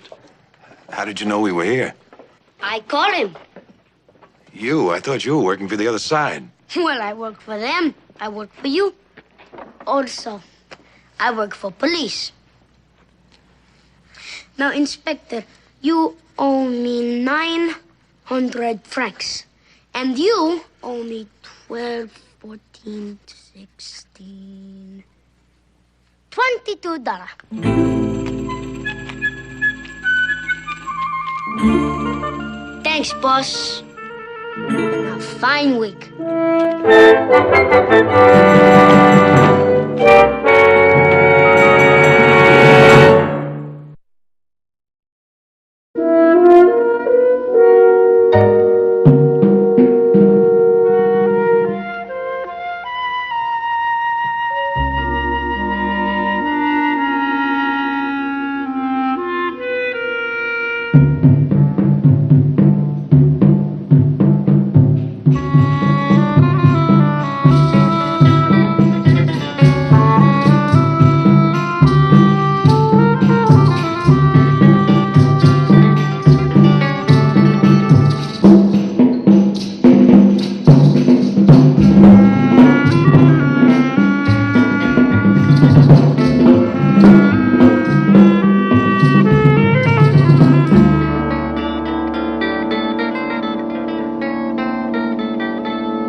Sure, kid, you get the loot and we'll swing. You know it. Oh, look at that.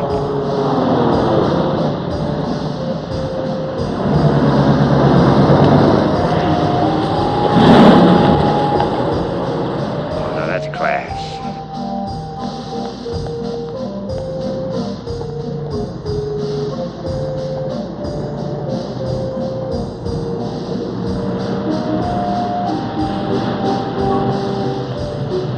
Real expensive, all hand built. Now that really costs. The girl or the car? Money.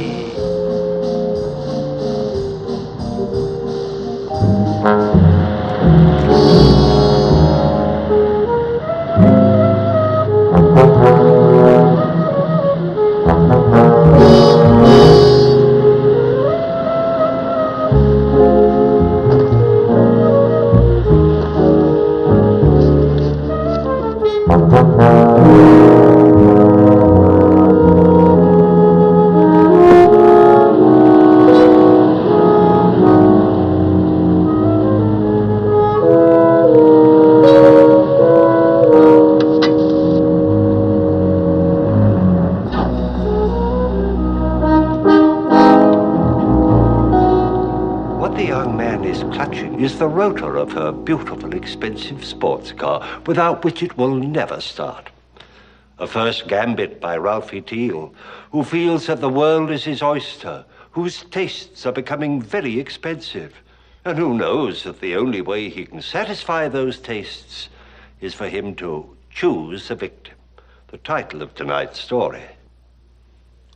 Our leading players are Mr. Larry Blyden, Miss Susan Oliver, Mr. Vaughan Taylor, and Miss Tracy Roberts.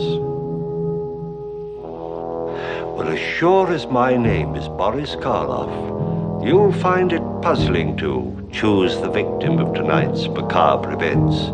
You may find yourself grossly misled, possibly surprised. But we do hope that you enjoy this thriller.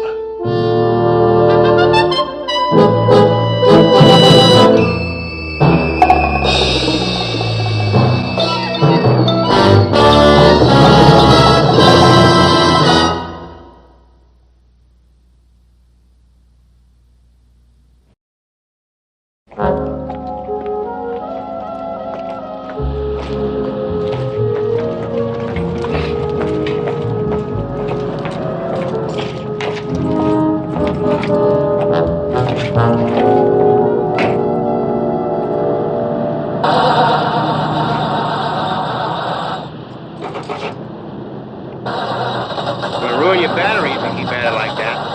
Probably flooded already. Flooded? Pull the hood gimmick. Take a look. Sure. Car, flooded. Just have to drain, that's all, then you start. Take about 15 minutes. 15 minutes? Yeah, you can't fight machines, you gotta swing with them. Might as well get a cup of coffee meanwhile. I suppose. Nice little place right up there. As long as you're gonna have a cup of coffee, I'll join you. Then we'll come back and get you started. Okay?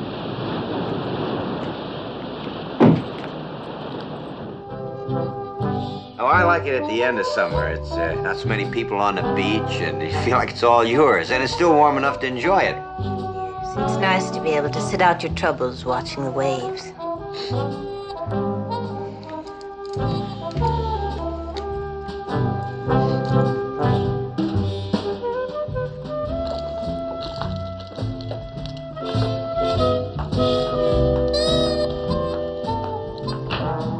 Come here often, Edith? That's right, isn't it, Edith? Yes, I don't seem to have much to do these days, so I just jump in the car and drive or come here to the beach. Do you suppose those carbs are all right now? Yeah, sure. Thank you for stopping to help. I'm glad I did. This is where I get to know you. We can talk about the beach like this. Ralph, huh? Yeah, Ralphie Teal. I'm around here most of the time.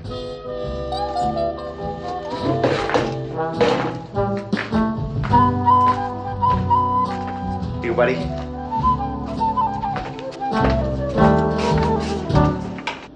I'll just check it for you.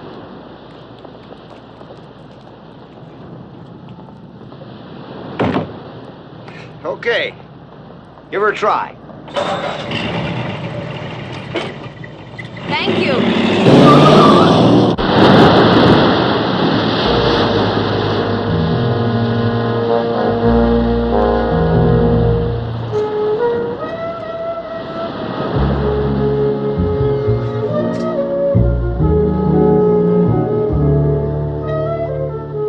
Hi there. Hello. Told you I'd see you around on this beach sometime. Yes, you did.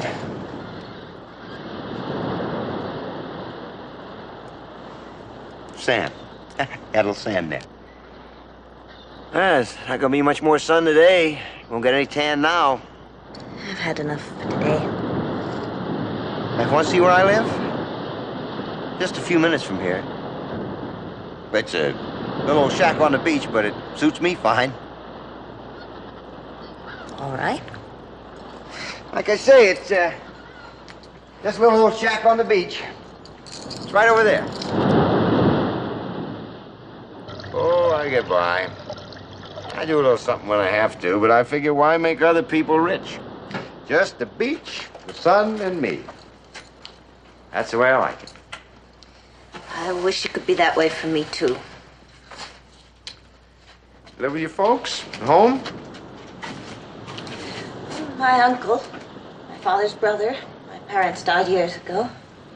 It's just my uncle and me in that big house. never got married. You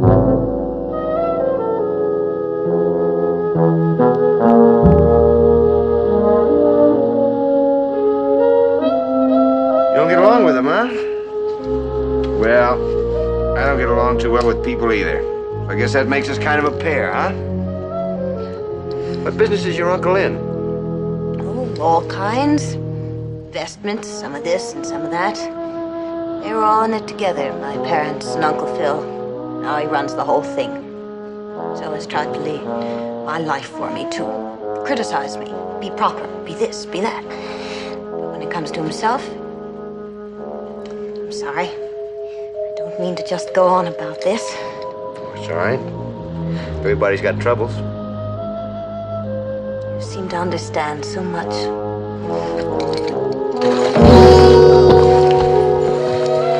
Hey. What are you carrying valuable stuff like this around for? It ought to be in a safe. Oh, Uncle Phil gives it to me. His conscience, I guess. Well, look. My car is being fixed over near where you told me you lived. How about give me a lift? Of course. Just let me do something with my hair first.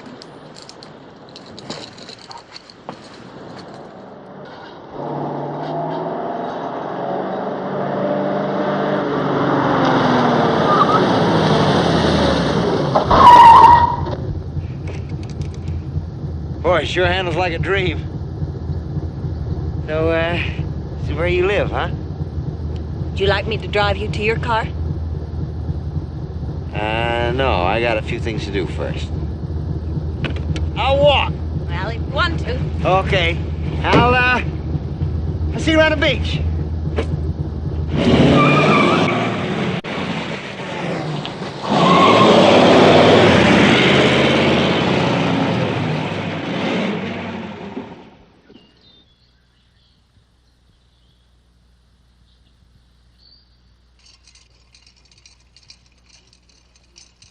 You at the beach again?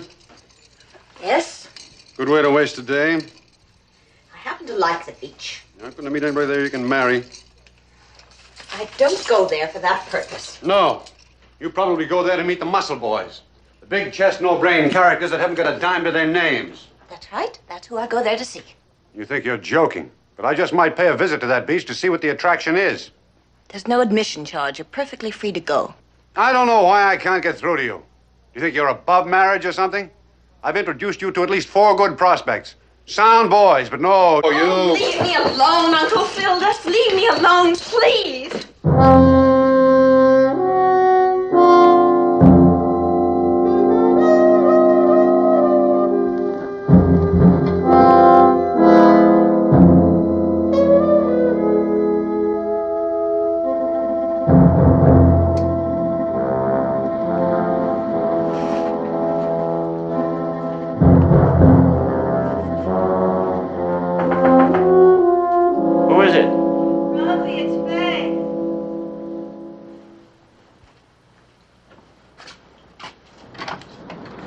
Hi, honey. Hi, kid. Aren't you going to ask me to come in? Well, Faye's like way late. But, Ralphie, I haven't seen you in a couple of days. Yeah, well, you know me, kid. No sense of time at all. Oh, Ralphie. Hey, you've been playing around with somebody else. All right, come on, knock it off. Listen, Ralphie. You know last week when you said you wanted some money? Yeah. You were short? Yeah. Well, I got an advance. Well, take it. Go on. Hey, thanks, kid. Now, look, why don't you go on home? I'll call you tomorrow.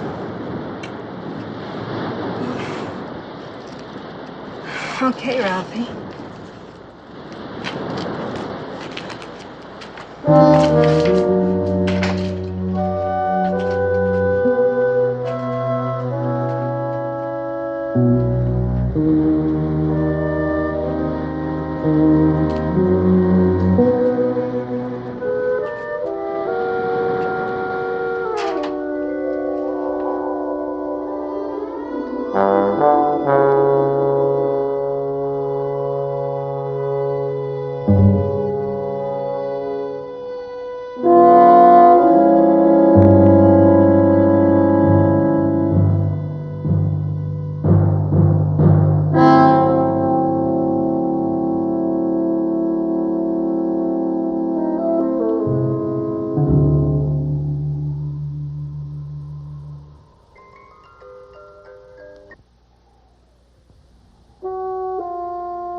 Don't scream.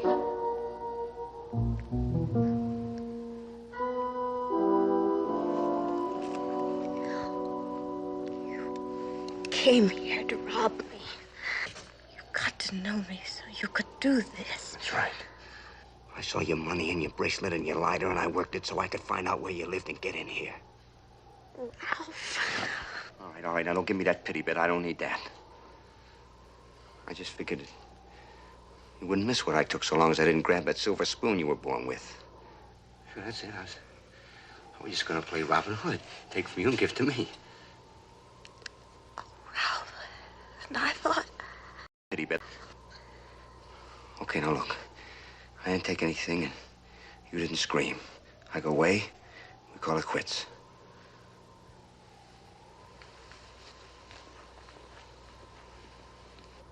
I won't try to see you again. I won't try anything. I promise. Ralph.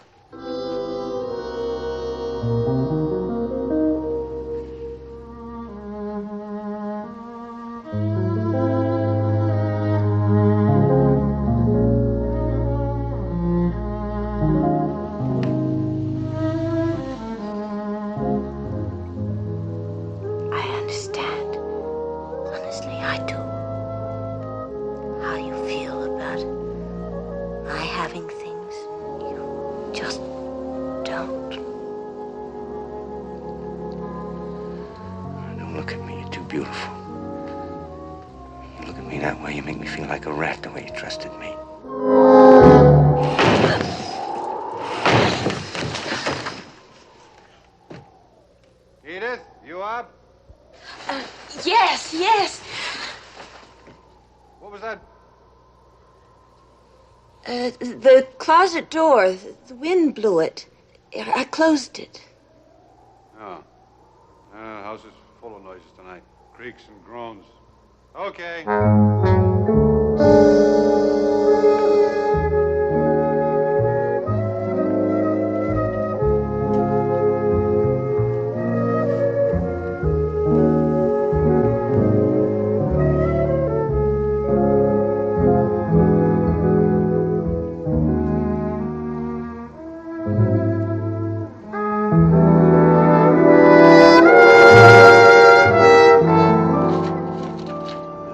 Find anything around here. Where is that wallet? Oh, there it is. Good morning. Morning. Oh, Tom Clegg just called. His son's in town. I told him you'd be delighted to have dinner with him. You would tell him that, when you know I've never been able to stand him and his stupid jokes. He's the son of an old friend. As long as you're living here, you'll show some courtesy to my friends. I'm not going to have dinner with him. Do you have another date? I have a date with myself. It's a threesome. Me, myself, and I. It's a witty remark. And we have lots of things to do. Lots of things.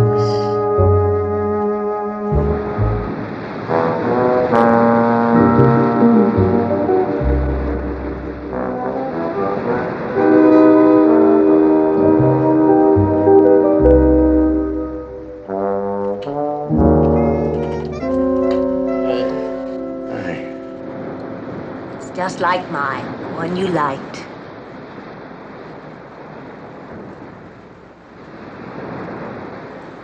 I thought I'd have your initials engraved on it, but that would have taken a day, and I didn't want to wait to give it to you. Baby, you got what they call impeccable taste. I'll tell you what I'm gonna do for you. Tonight we're gonna eat out Chinese. And after that, we're gonna go dancing, just you and me. I told you, we have to be careful. My uncle, if he knew that I was meeting a man he didn't know. Yeah, I forgot. It's awful, I know, but he has such a temper. Ralphie. Ralphie, I need you so. You're so good for me.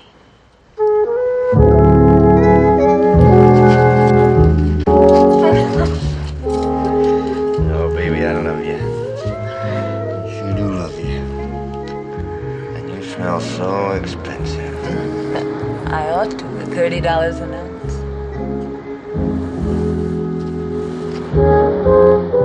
Hey, it fits fine. Hey, you guessed the size pretty good. Now, how'd you do that, huh? Well, I told the salesman I wanted the best sweater he had for a man who fits perfectly right in here.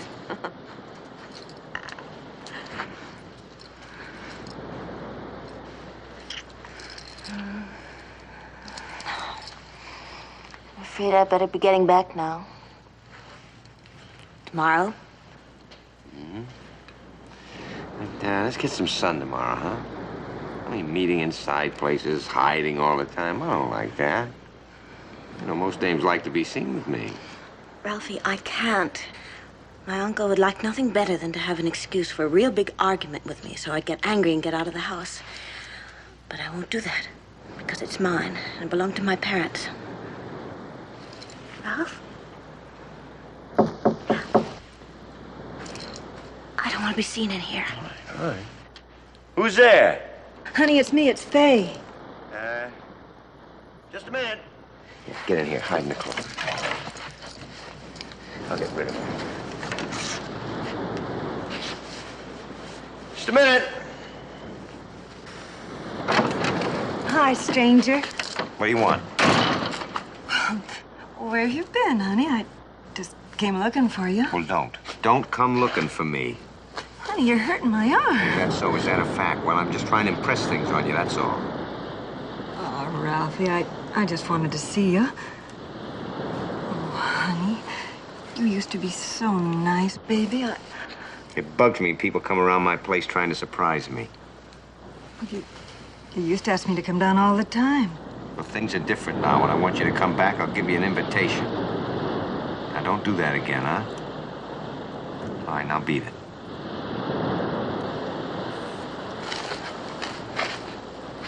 Ralphie? Go on, blow.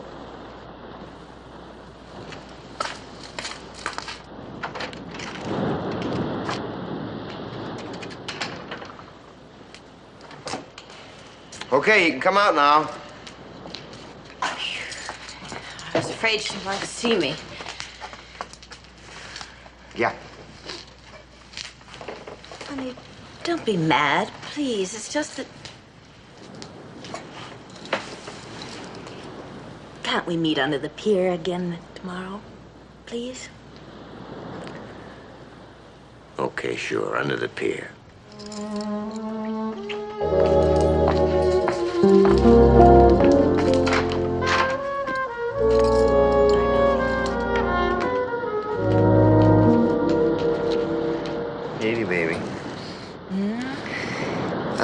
like this, hiding all the time from snoopers, from your uncle? Ralph, please. No, I've been thinking. How we could be together all the time, any place. Do what we want to do when we want to do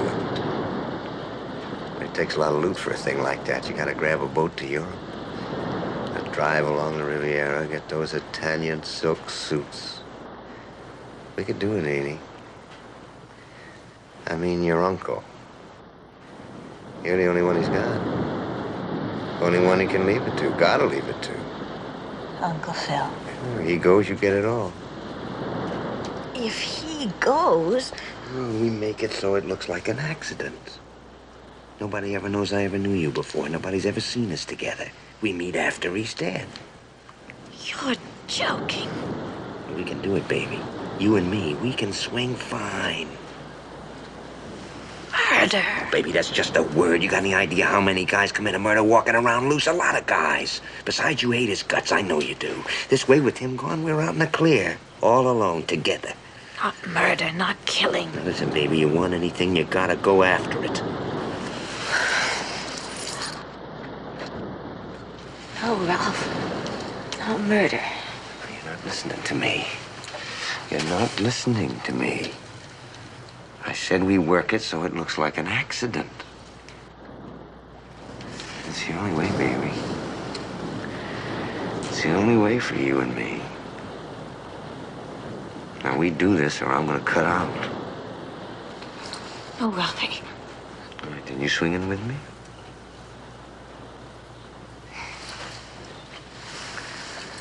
You swinging with me? That's a good girl. We got a lot of plans to make, so I'll go first so nobody spots us together.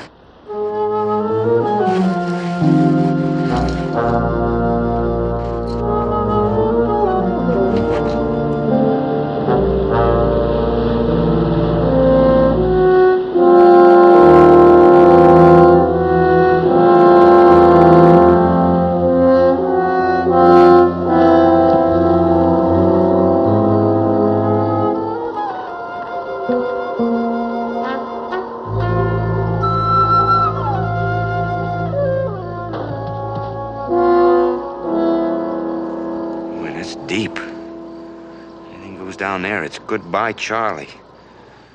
You know, a car could come over that hill going too fast and skid, and over he'd go. You ought to put guardrails up here. Oh, Ralphie, I'm scared. Yeah, I know, baby, I know. So am I, but we gotta do this. Now, listen. It's gotta look like an accident, right? Yeah, I guess.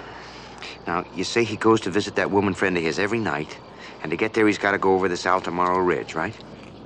Okay. I'll come right over that hill there. And I'll be standing here. I'll motion him over to stop right here. Then I'll give him some hard luck story about how my car is stuck. He'll know that's true because he can see my car right there. Parked right there up the hill with you in it. Me? Oh, no, Ralphie, I couldn't. I'll never recognize you. No, no. Look, I need you for this, baby. I need you for this. Here comes a car. There's no sense in being seen.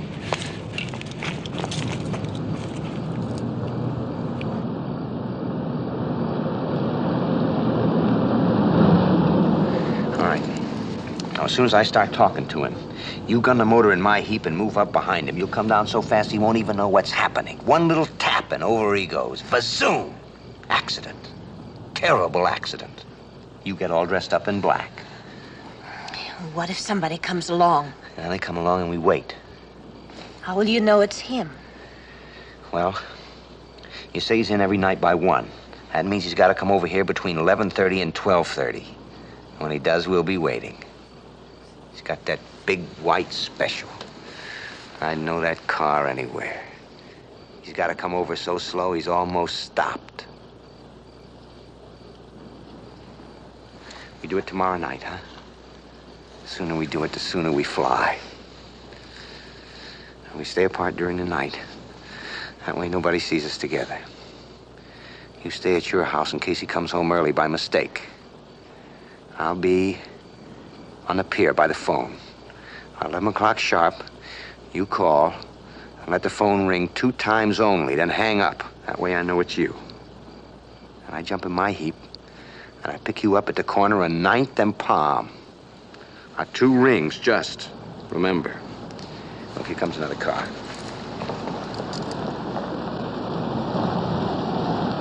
See how slow it's gotta go? Just like I said. 2 rings.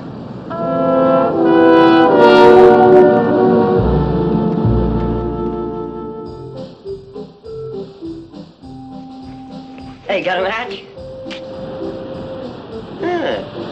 Nice new sweater, huh? What's so funny? What are you getting so excited about? I'm just looking at your sweater.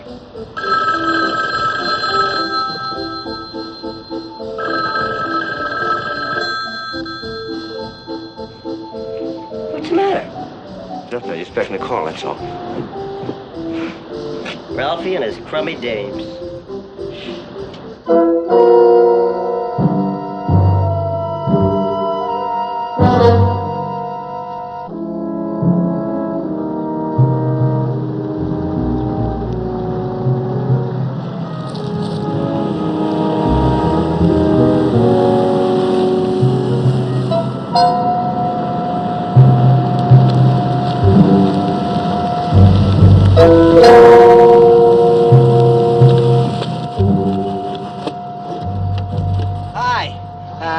Could you give me a hand? My car's stuck back there.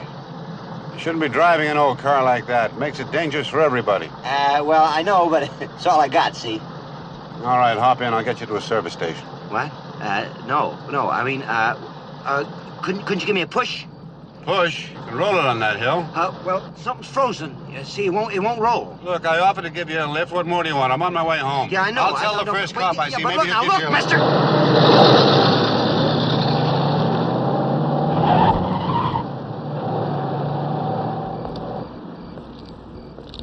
You just sat there. You just sat there. You just sat there. Maybe you're so that you can never do that again. Maybe you're the one that ought to go over. Maybe you're the one that ought to go rolling down.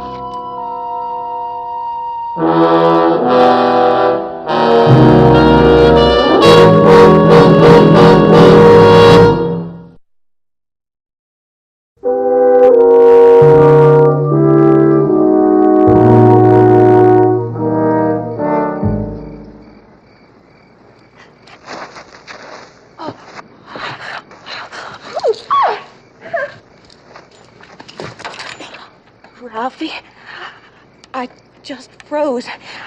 My hands wouldn't move. I wanted to do what you said, but I couldn't. You just sat there. I tried, but I couldn't. Now he's home free. Maybe thinking about what happened and getting ideas. You mean he knew? He knows? Maybe. Ralphie, he didn't see me, did he? Did he? If he saw me... What I'm worried about is if he thought there was anything funny.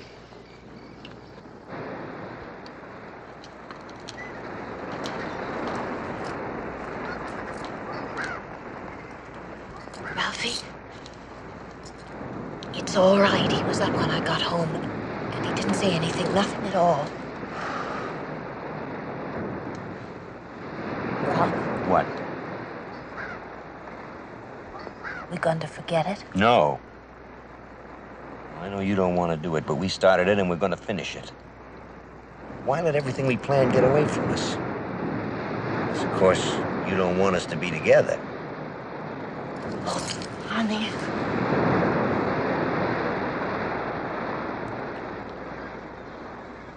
That's my baby. Now, listen. I'm going to do it tonight. The same way?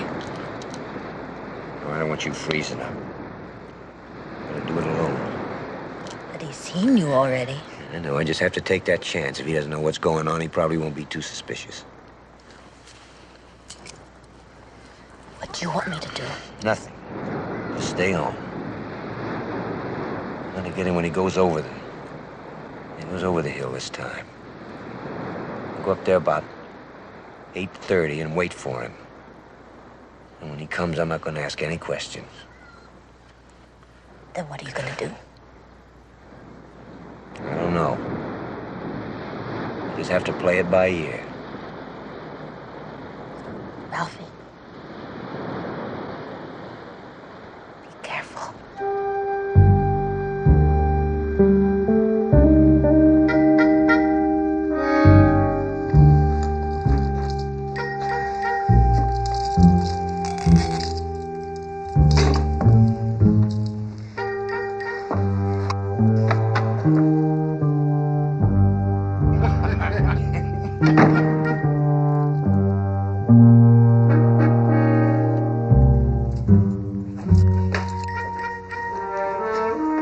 Make it a double and I'm halfway home.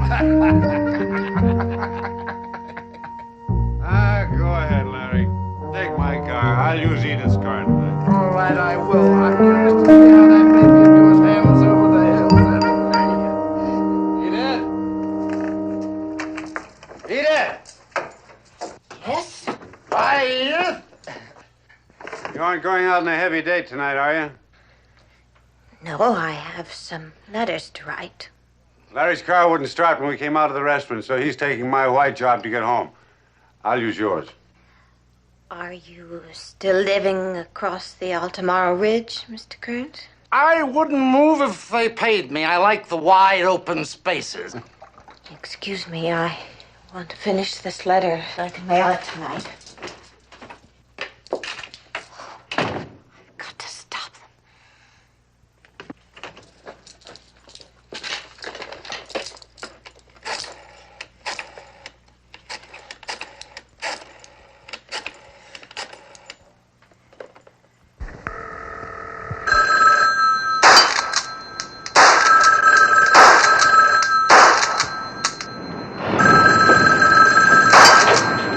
Hello?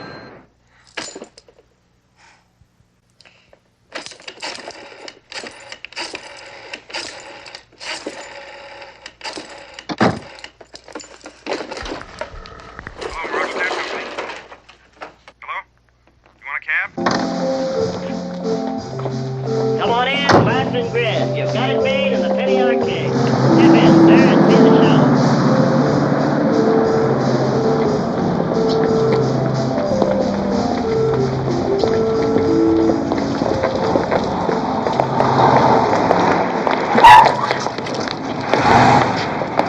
Ralph, no! What are you doing here? I had to find you to stop you. Get inside, quick. Listen. If anybody heard you call my name, I had to stop you because someone else will be in my uncle's car tonight, not him. A friend of his borrowed his car, and he goes up over the Altamaro Ridge, too. You might have killed someone else by mistake. oh boy. I was worried because it was getting late. I got hung up. What do we do now? Nothing. We wait until tomorrow. This time we do it with no slip-ups. Now look, I'll be by the phone. And you give me 2 rings when he leaves the house and it's okay. You've got to be sure this time, Ralphie. Either yes or no. I can't take much more of this. Be sure, just do what I tell you. Now when he leaves the house, you let it ring 2 times, then hang up. 2 rings. Where's that lighter and wallet? Never can find anything in this house. Never.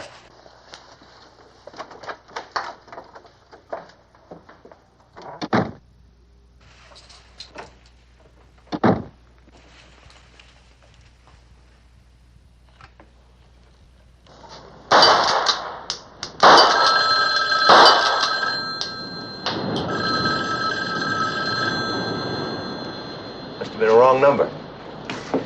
I'll see you around. Soon, Ralphie. Is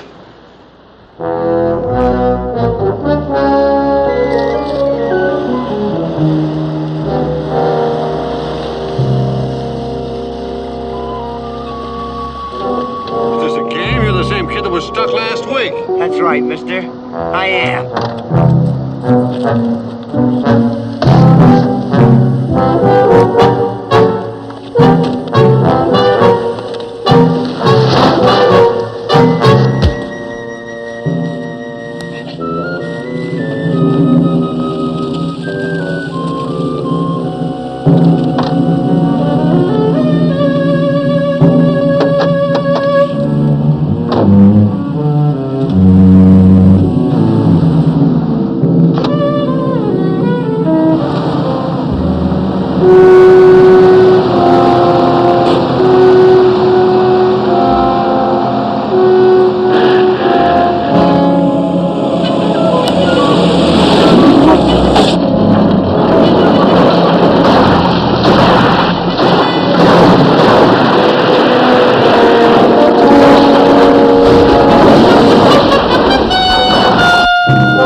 Who's there?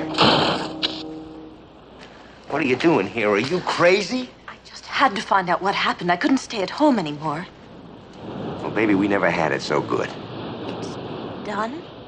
Do I take no for an answer? Bazoom, he went over.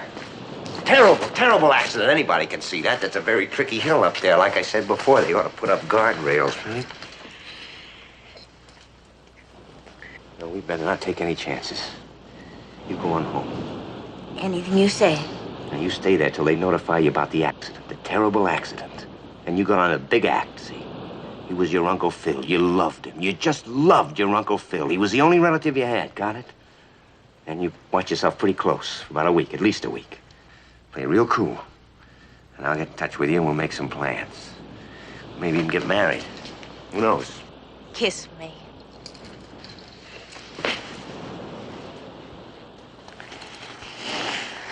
Oh, baby, I love the smell of that perfume you wear. Oh, now you better get out of here. Come on, come on, come on. Be it. Blow. Now, remember, we're gonna cool it for about a week. Come on, baby, I'm only human.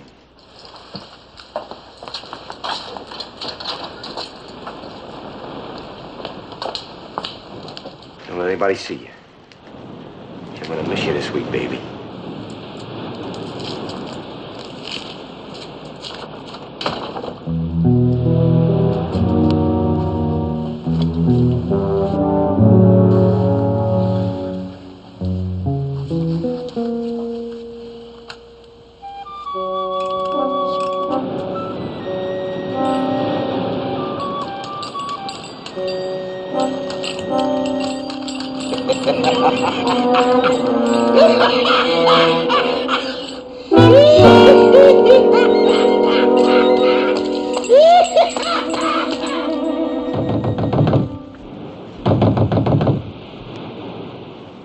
What is it? Open it up, police. Gonna beat it. Cut the kid. You cut the staller and open up this door.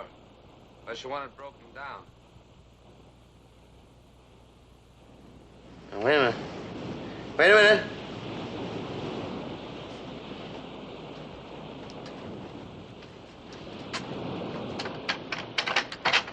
You Teal? Ralph Teal? That's right.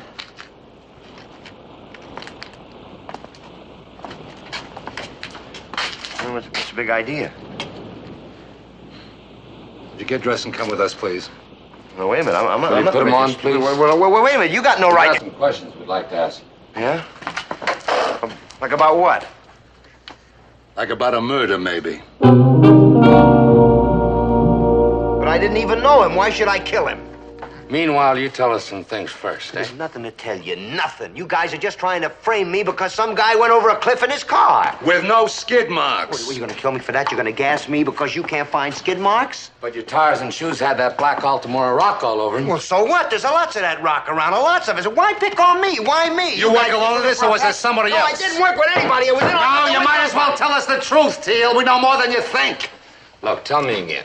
Where were you last night? Look, I told you 100 times.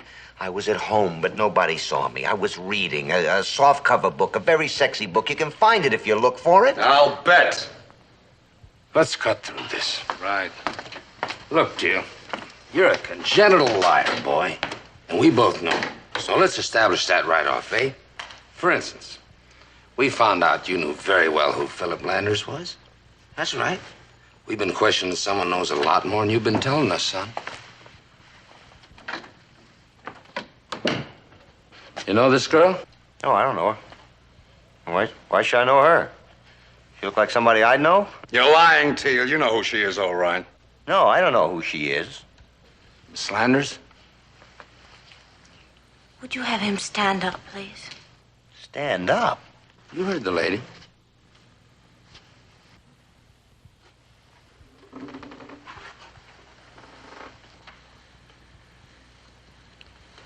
Would you have him turn around, please?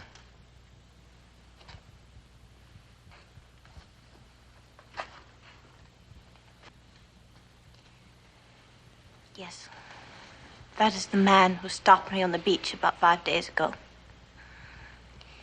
As I told you, he tried to bother me. Told me what a big shot he was on the pier. I ran away from him. When I got home, I looked out of the window and saw that he'd followed me. He fits the description you gave us, all right. Yes, he's the one. And he's the same one who stopped my uncle and me on the Altamaro Ridge the night before last. What?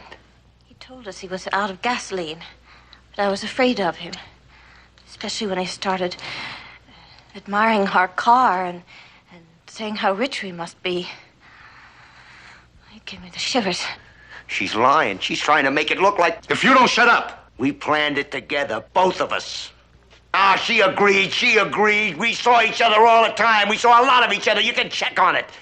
Yeah? Wait a minute. I made sure we were never seen together. Or did she make sure? Look, she fell for me. She fell for me, and we decided to do it. She gave me a lighter with my initials on it. You can check at the store. No, she didn't put initials on it. I put the initials on myself. Miss Landers, this your uncle's wallet? I mean the one he had on him last night. Yes. Well, Teal, what kind of a story are you going to make up about this? We found it in your jacket this morning. I never took it. It was her. She planted it on me last night. That's it. That's why she came to my place. That's it. You set it all up from the very beginning, didn't you? So that I'd do it for you. Me alone. You worked it so we'd never be seen together. It was you. You working me all the time, and I thought that I was working you. You just used me. You used me with her. Can't you see it was her? Can't you see it? She came to my place. She put this whole thing. Can't you see she's the one that did it? Can't you see it? Can't you see it was her? Can't you see it? I'm terribly sorry about this, Miss Landers. You can go now. We'll call you if we need you again.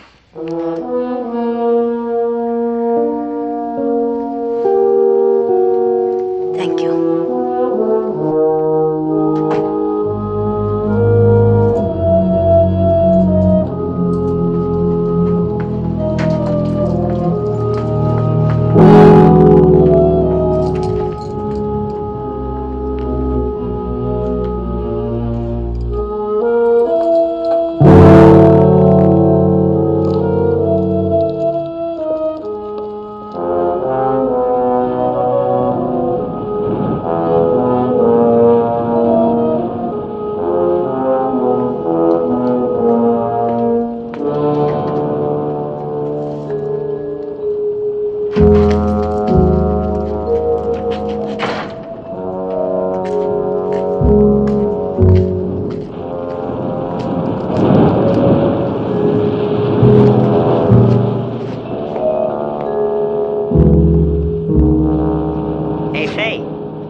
About your boyfriend, right from my buddy at headquarters. Is that so? Yeah, he's being held on a murder charge. Murder?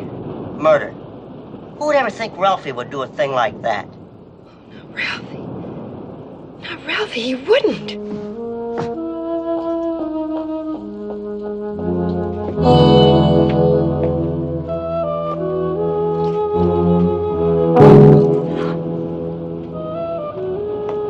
Glove, ain't it? I've seen you before. You're the one, ain't you? You're the one that Ralphie ditched me for. No. Yeah, it's her glove. I found it in Ralphie's shack. I found it there. You were very clever, Miss Landers. There was absolutely nothing to connect you with Ralphie, except one thing. And it bothered me. Why, if you never even knew him? Why did his shirt smell so strongly from your wonderful, expensive perfume?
good reason to scream.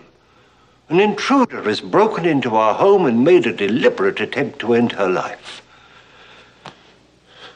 Is this child's rubber ball just a prop to seal the broken glass? Or does it have a deeper symbolic meaning? Well, the answers to that question and many others are contained in the Merriweather File. That's the name of our story, based on the exciting novel by Lionel White. Our leading players are Mr. James Gregory, Miss Bethel Leslie, Mr. Edward Binns, and Mr. Ross Elliott. As sure as my name is Boris Karloff, this story will lead you through a most fascinating labyrinth of terror, and if you find your way out, well, that's more than I can promise for Anne and Charles Merriweather in the ensuing thriller.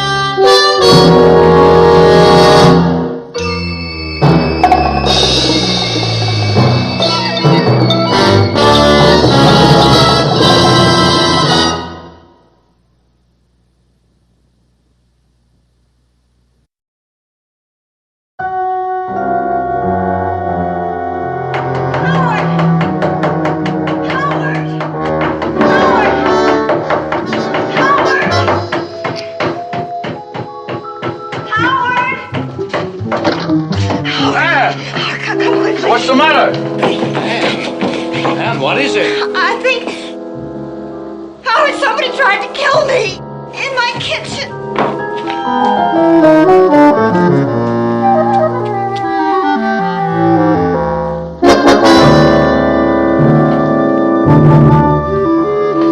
Yes. I turned them off. Somebody turned them on. Where's Charles? Away in the selling trip. Broke the glass to get in, huh? What's the rubber ball? That was Billy's. That was my little boy's. We just keep it around to remember him. Did you hear anything, Anne? The cat was in here sleeping somewhere. I suppose the gas fumes got her excited, and she must have knocked that tray over. That's what woke me. Mm-hmm. Who would want to?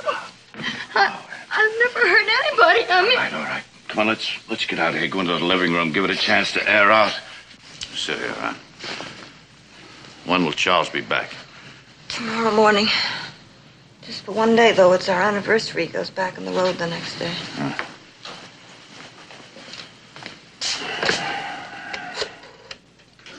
Who are you calling? Police, of course. Howard, please don't. Someone just tried to kill you. If you call them, Charles would find out. Well, of course he will. I don't want him to know. Man, he's your husband. He's got to know. Things haven't been going very well for him at work, Howard. That's why he has to go on these selling trips. I don't want to add to his worries. Your life is being threatened, Anne. That's more important than any business worries. Please, Howard. Please do as I want. And what is it, really? I'm your friend, Anne. Since we've been neighbors, you and Charles have become my closest friends. You've both come to me for help and advice. Not as a lawyer, as a friend. And don't you know you can trust me? This isn't the first time that's happened, Howard. It happened once before. Someone tried to kill you before? Yes, and in the same way. It was 3 years ago, just after my little boy... Just after Billy was killed. Don't think about that now. Except then, Charles and I knew who was trying to kill me.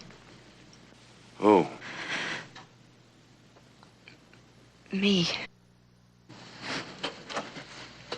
It was I, myself. Sorry, Anne. No one knew about it except Charles and me. At the time, I was half out of my mind with grief and guilt. Why should you be guilty? Billy was supposed to be in the house taking a nap. You backed the car out of the garage. Supposed to be. The fact was he wasn't, and I killed him. I wanted to die. I wanted to die so much. You mean the same thing happened again here tonight? No, believe me, I had nothing to do with tonight. Will Charles believe me? He found out he quit his job, stay home, take care of me. You know how stubborn he is. Might be better if he were to spend more time at home. Howard, if he loses his job, I don't know what'll happen to him. He's had too many disappointments. His pride and his confidence in himself are beginning to go. That's frightening to watch happen. Charles is a very lucky man, Anne. Any man would be lucky to have a wife like you. Don't tell him, Howard. Don't tell anybody. I can lean on you if I have to. And do you have a gun in the house? Yes, Charles is hunting things. Good. And, ask Charles to get you a dog. You know, an anniversary present, a watchdog. Tell him it's lonely with him away so much of the time, and the dog would be companionship for you. All right. You're very dear to us, Howard. Very dear. And very comforting. Good night.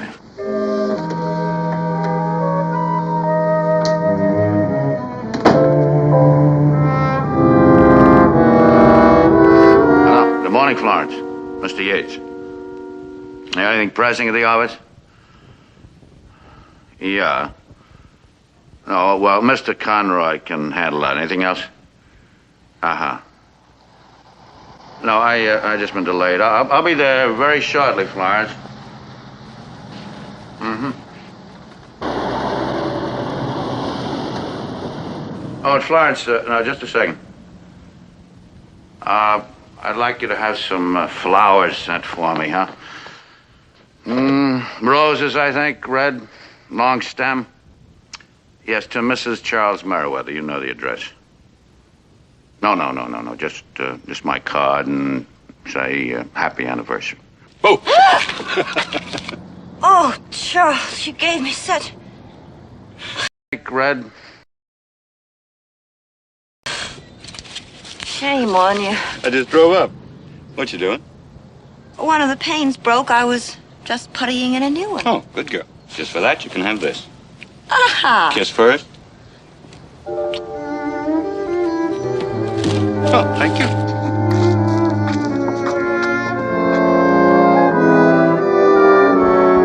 Come on, boy. Come on. Up in the chair. Come on. You stay there. Lie down. Good boy. He's lovely, Charles. Thank you. Oh, I wish I didn't have to go on the road so often. So do I. I know it's hard on you. I'll quit the job if you want me to. It's not panning out. Honey, no, I'm all right. Now, will you go on to the club, have a nice evening?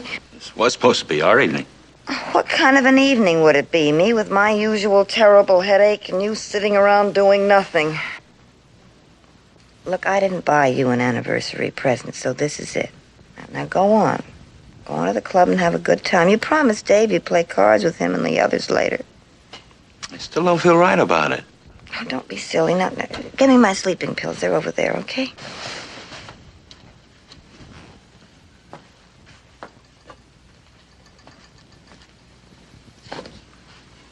Thank you. Will you go on and get out of here? Okay. Wake me up before you go in the morning. 7 o'clock? I'll be up. Yeah. I think I'll put this in the car trunk tonight. Save time in the morning.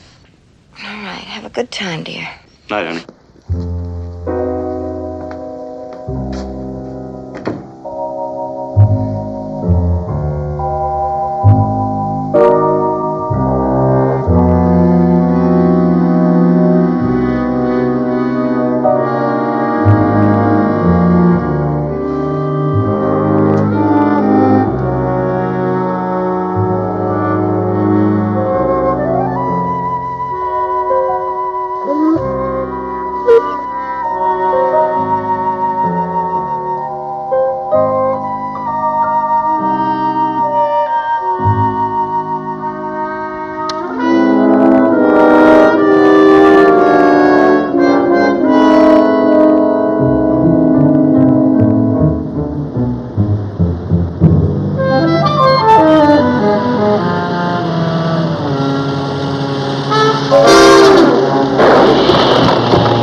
buddy? I got a flat.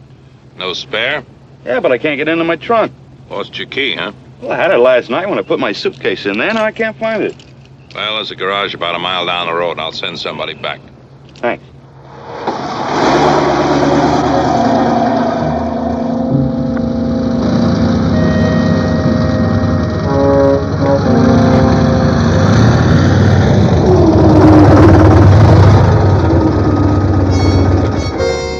Trouble? Yeah, I lost my trunk key.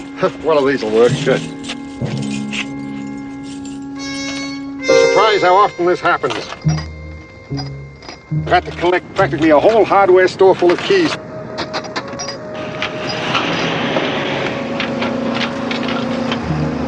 It's usually the last one.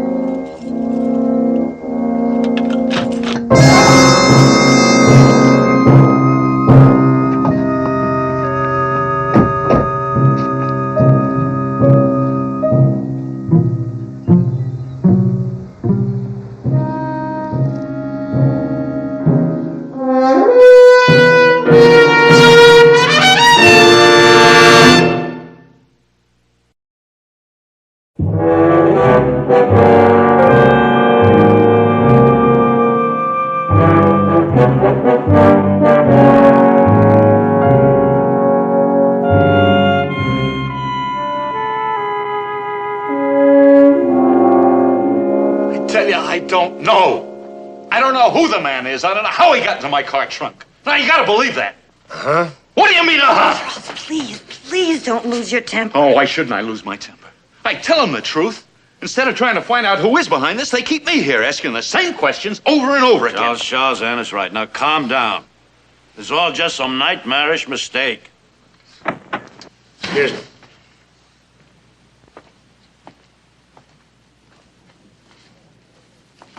We've had some photos made of the victim's face. Now, it won't be a very pleasant sight for you, Mrs. Merriweather, but it would be a big help to us if you could just take a look at them. Now, do you have to drag my wife into this? Then it must, Mrs. Merriweather, be subjected. I'm afraid so. You see, we have a hunch that the victim was killed somewhere near your house, Mrs. Merriweather, and if you could just take a look at the photographs, you might be able to identify him as someone who'd been hanging around your neighborhood or your house. Might just help if you did it. All right, anything. Anything to clear this up. Thank you. Oh, Mr. Yates, as the next-door neighbor, perhaps you could take a look at the photographs, too, after you've finished with Mr. Merriweather. Of course, be glad to, Lieutenant. Thank you.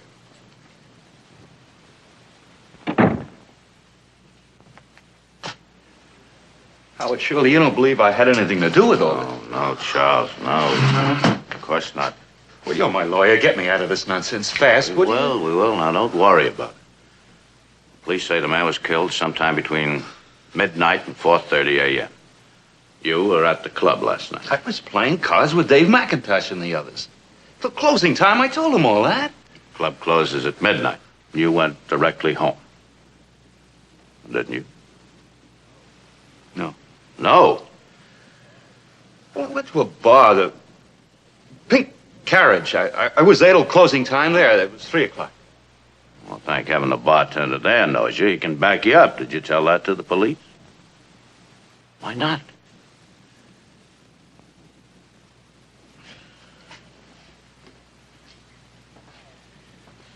Howard, ever since Billy died, things haven't been the same between Ann and me. Outward appearances they were. We tried. Well, I always thought you two were the happiest couple in the world. Try to kid ourselves that we are. We both know what it is. It's an act. Both of us trying to believe it. What you're trying to tell me is you weren't alone at that bar last night. I wasn't alone after it closed either. And you were with this friend all the time? I was with her. What time did you get home? 6 o'clock.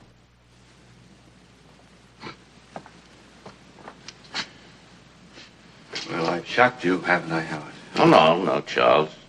I'm a lawyer, not a judge of morals. Anyway, there's your alibi. Produce the girl, you walk right out of here.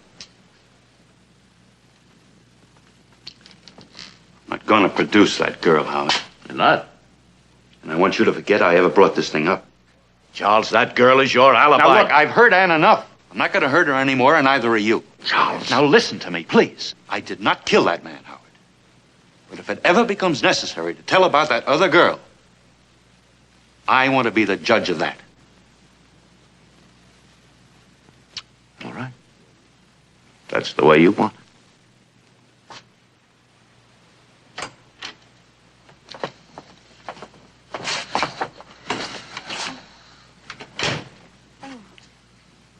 Sit down. Now, Lieutenant, I've never seen that man before in my life. Lieutenant. You said you thought the shooting took place near the Merriweather house. Well, how is it that Mrs. Merriweather didn't hear a shot? Well, she was out cold. Sleeping tablets. Checked with her doctor. She's been taking them for nearly 3 years. I live right next door. I didn't hear it. Well, the revolver was shoved up against the stomach of the victim when it was fired. That would have muffled some of the sound, and he might have used a silencer. Charles Merriweather drove a sedan to the club. He left it in the parking lot out back. It's dark there. If anybody wanted to get rid of a body... Yes, but Mr. Merriweather drove his wife's station wagon to the club counselor. The sedan was in the garage all night. It still doesn't prove anything against my client. No, and neither would this. But it might begin to make things look pretty bad. What's that? Key to the trunk of his car. He told the patrolman he'd lost it. He searched him later. It was in his watch pocket here. What'd he say to that? That he lost it. He didn't know it was there. Lieutenant, they very seldom make trousers with watch pockets like that anymore. Maybe he did just slip it in there and forgot about it. So that's what he said. It's a little force, Mr. Yates.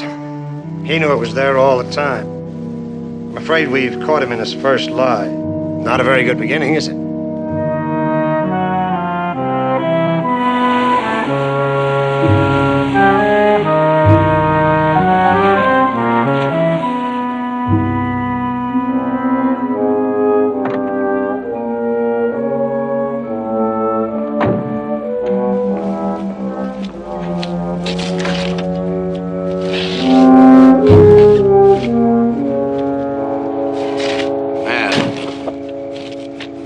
Wise to stay by yourself tonight after what happened. Why don't you come stay with me? My housekeeper will make you comfortable. No, I'm all right. That dog Charles gave me. Yes, but... Howard, you're very dear to Charles and me. And I know that you feel friendly towards us. Sure, there's a better word than friendly. Then you won't lie to me. I mean, you won't soften anything for me. Charles is going to be all right.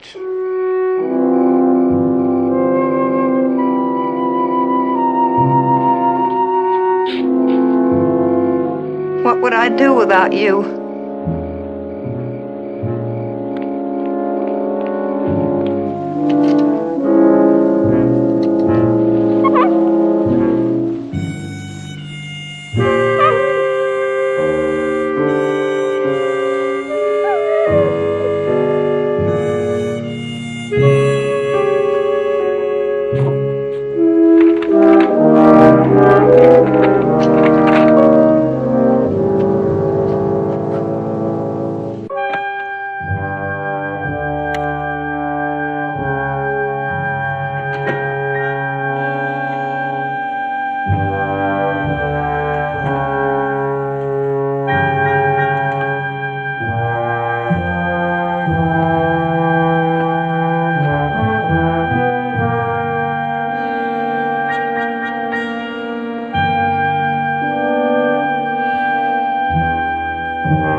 Not even a glimpse? No. I went into the bedroom. He was hiding there. He hit me from behind. All right, that settles it. You're coming over and stay with my housekeeper and me. I'll need some things. In the morning. You're not going to spend another second in this house tonight. Come on.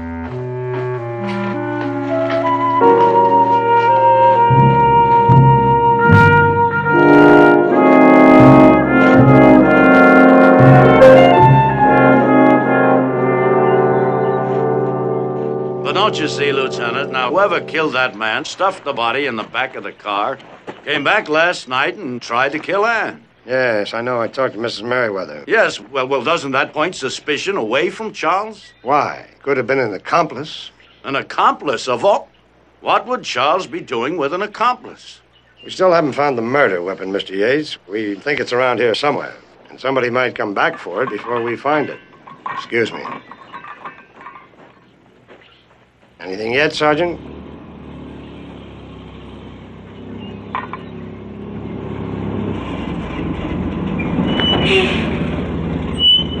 I thought I'd go in for a cup of coffee, Lieutenant. Would you care to join me? Oh, yes, thank you.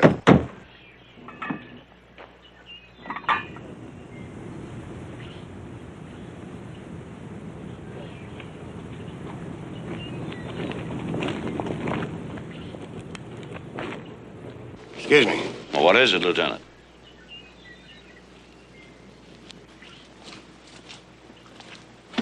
Howard, was that Lieutenant Gideon?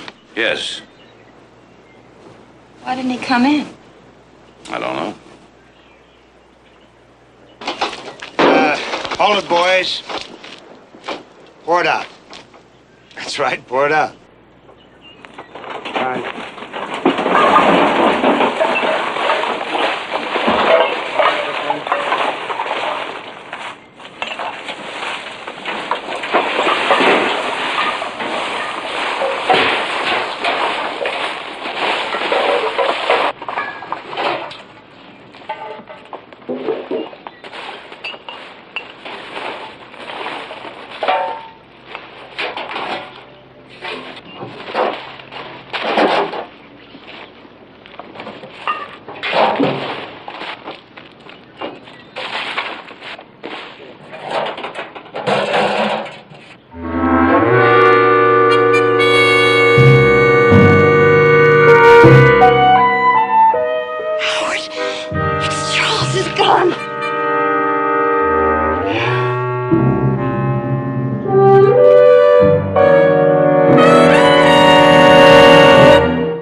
All right, it's my gun, but I didn't use it. I did not kill that man. Stop lying to me. I'm not lying to you. The body was in your car. You lied about the trunk key. It was in your pocket all the time. And for the millionth time, I don't know how it got there. This is your gun. I didn't use it. You killed him. You dumped the gun in the garbage knowing it would be picked up in the morning. Then you put the body in your car and you took it out in the country to dump it on one of your sales trips. No. Lieutenant, my client doesn't have to answer all these questions. I'll answer any questions he can ask. I'm telling you the truth. All right. So where did you go when you left your club at midnight? I went to a bar until 3 o'clock. The pink carriage. After that? I had too much to drink. I went back to my car and I slept it off. I got home about 6. Unfortunately, nobody saw you in your car during that time. Lieutenant, may I speak with my client alone? All right, use that room. Joe.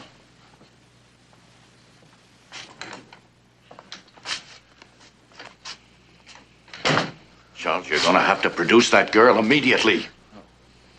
They're going to indict you for murder, Charles.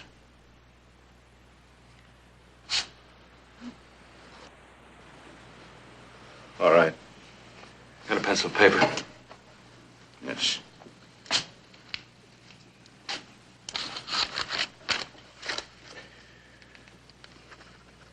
Give her this note. She'll answer your questions. Or will she back you up? I hope so. All right. by and see her as soon as I drop in at home. I want to thank you for being so good to Ann. You're a real friend. Yeah. Officer, we're through.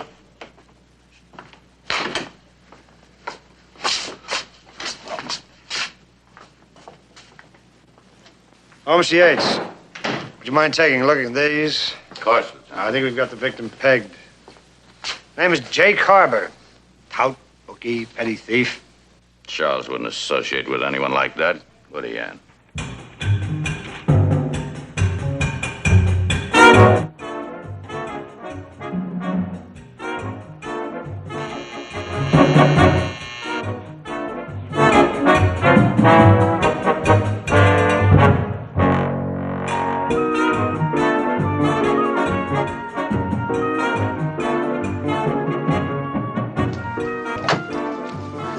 Miss Grant? Miss Virginia Grant? Well? I have a message from a friend of yours. All right. Come in. Thank you.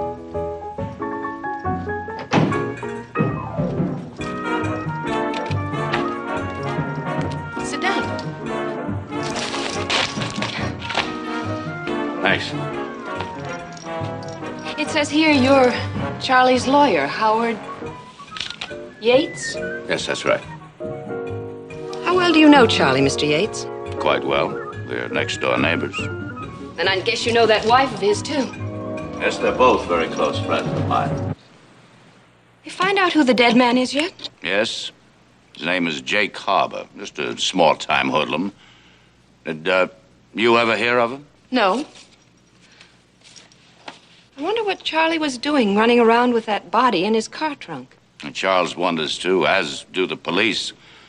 The important thing now is to find out who killed him. And unless Mr. Merriweather has an airtight alibi for the period from 3 to 6 a.m. Tuesday morning, he's going to be in trouble, very serious trouble. Well, if that's all the police want to know, Charlie's troubles are over. He was with me. Miss Grant, would you tell that to the police? Why not? It happens to be the truth.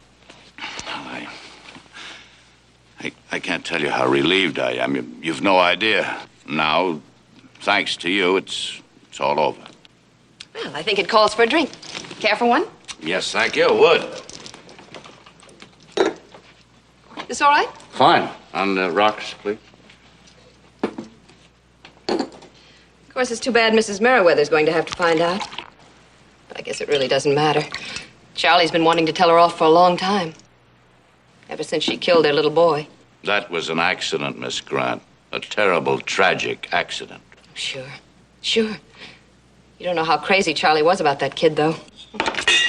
I'll have to get some ice. It'll just take a minute. Well, may I help you? Oh, no. You just make yourself at home and relax.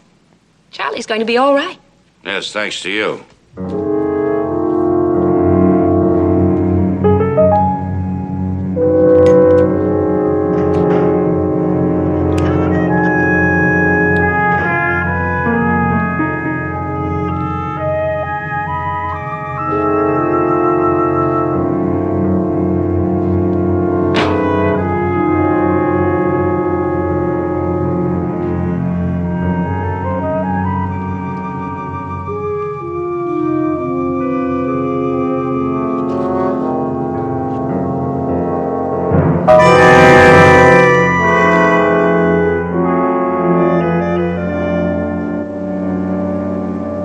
Why did Charles lie to me?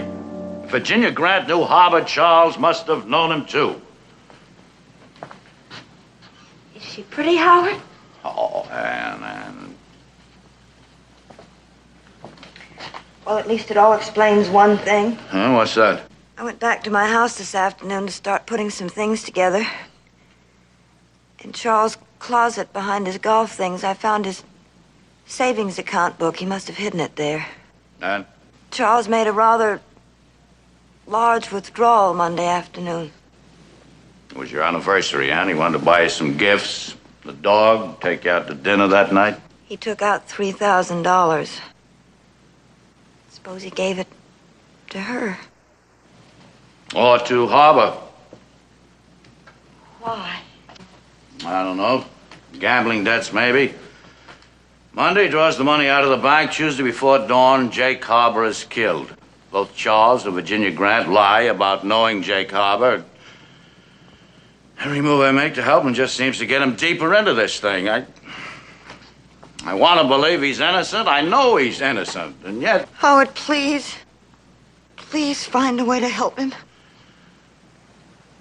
I've hired a private investigator, Ann. One of the best. And we're going to get at the truth no matter how Charles tries to cover it up with lies.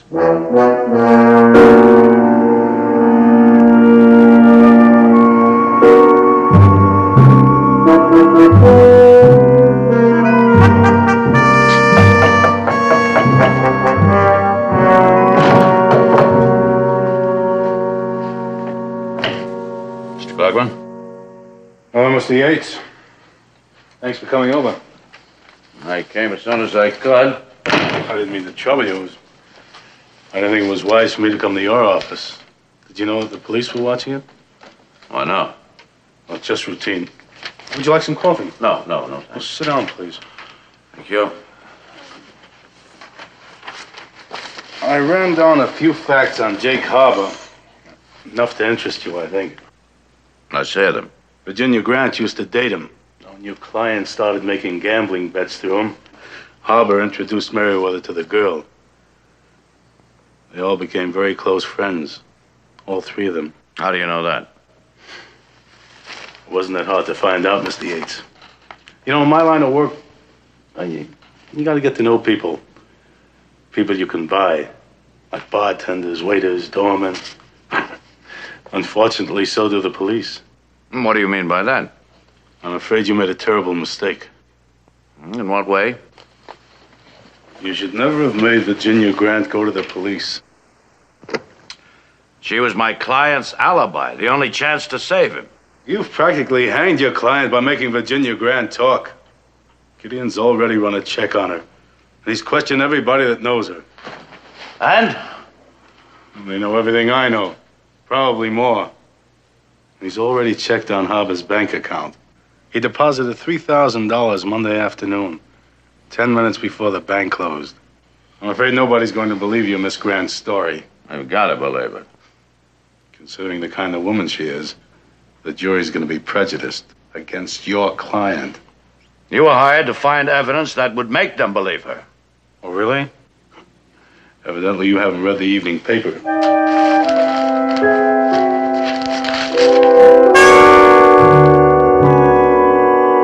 What made you think you could get away with all these lies? I've been talking to Lieutenant Gideon. Told me the DA's office is proceeding along two lines. One is you killed Jake Harbor to cover up a big gambling debt. The other is you killed him because he was blackmailing you, threatening to go to Ann about Virginia Grant. Now, which was it? Well, now you believe I killed him too, don't you, Howard? I don't know what to believe. There was a Charles Merriweather I knew and respected. Now, this other person I'm finding out about, this stranger, lying, sordid. You want to give up the case, Howard? I've been wanting to talk to you about that, Charles. I'm getting in this thing over my head. I think for your own good, you better get yourself another lawyer. Howard. Look at me, will you, please, Howard? Please. Please look at me.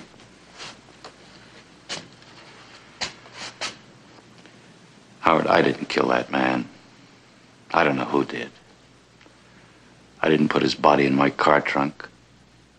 I didn't know that key was in my watch pocket. Now, that's the truth, Howard. You believe me? I don't know. Everything tells me I shouldn't. Yet Yes, Charles. I do believe you're telling the truth. Then I want you to go on being my lawyer. After this is all over, Ann will probably walk out on me, and I don't blame her. You're probably the only friend I have left, Howard. Don't you walk out on me, too.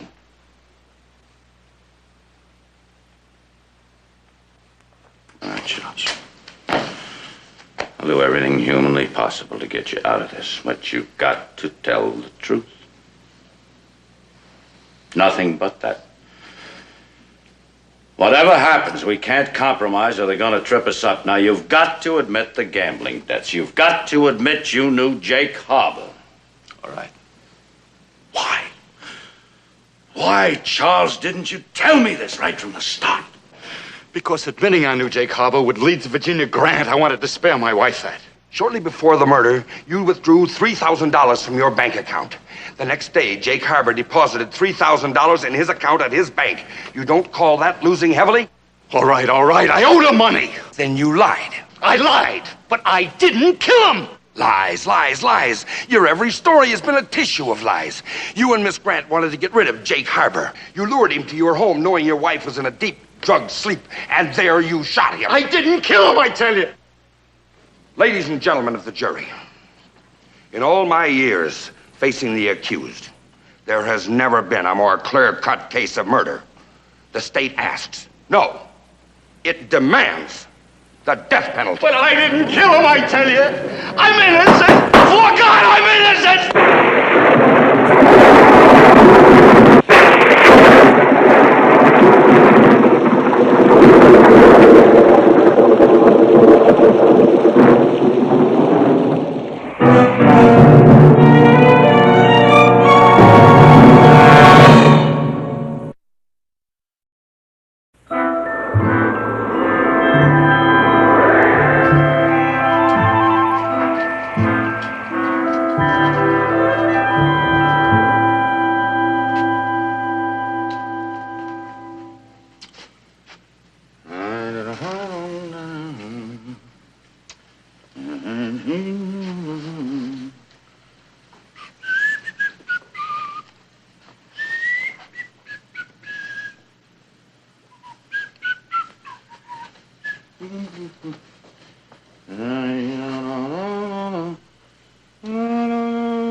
Lieutenant Gideon, of all people. Hello, Yates. Long time. Merry Christmas. Thanks. Same to you. Come on in, sit down. Let me take your coat. Oh, thank you. Am I interrupting anything? Oh, no, I'm just starting to dress the tree, that's all, you know. Come on in, sit down. Thank you. Hey, can I fix you a little hot toddy? Yeah, that might be very nice. It's freezing out. Go on with whatever you're doing. I can't stay long. Gotta meet my wife downtown. Go shopping. I know what you mean, that last-minute stuff, huh? Oh, hey, I'll get outside that. A little cinnamon, son? Yes, thank you. Well, that's a nice surprise, Lieutenant. It's been some time, Tell me, is this a social call or official? Oh, it's quite social, quite social. About the Merriweather case. Well, that's over and done with a long time ago, Lieutenant. It's not very pleasant to look back and remember how one failed a friend. You tried your very best.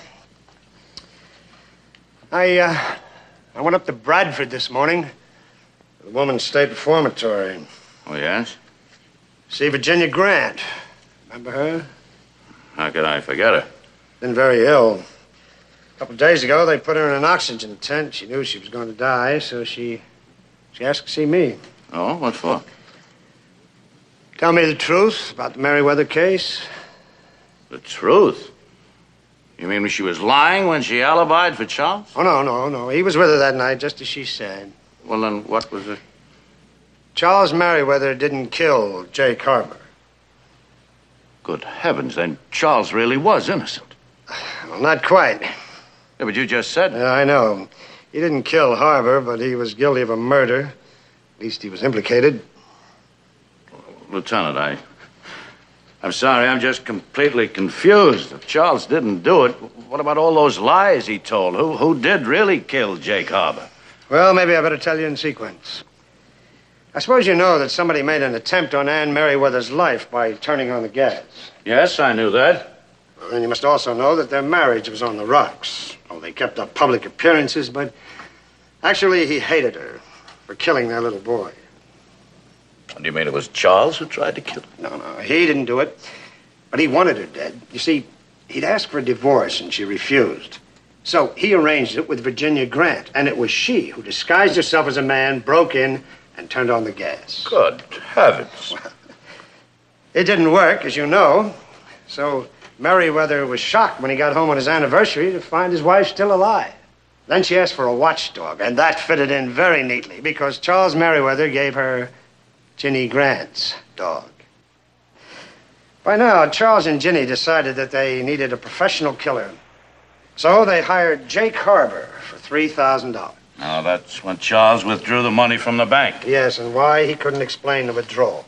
Now, Charles planned his alibi first at the club, then at the Pink Carriage, while Harbor went next door to the Merriweather house to kill Mrs. Merriweather.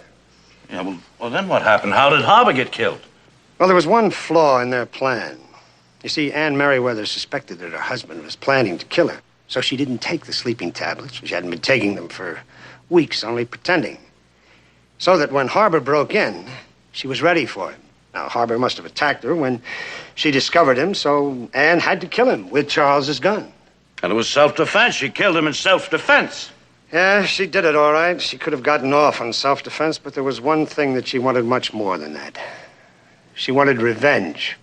And her husband had left himself completely vulnerable. So, she put Harbor's body in the trunk of Charles's car and put the key in his watch pocket. Yeah.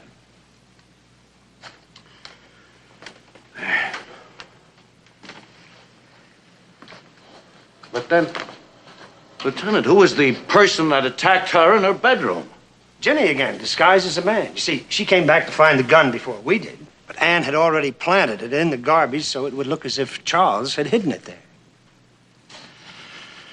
That's incredible, Lieutenant. It's incredible. Well, Charles couldn't tell the truth because it would have implicated him and Ginny. Right up to the end, he kept hoping that something would happen, but nothing did. All that while, she just sat there, kept her mouth shut, and let me and the law destroy Charles. That was her revenge, Mr. Yates. And it was exquisite. Howard, I bought the most wonderful presents. There are more in the car. Would you get them? Oh, I'm sorry, darling. I didn't realize you had company. You remember Lieutenant Gideon, darling? Lieutenant, this is my wife, Anne. Congratulations. And a Merry Christmas.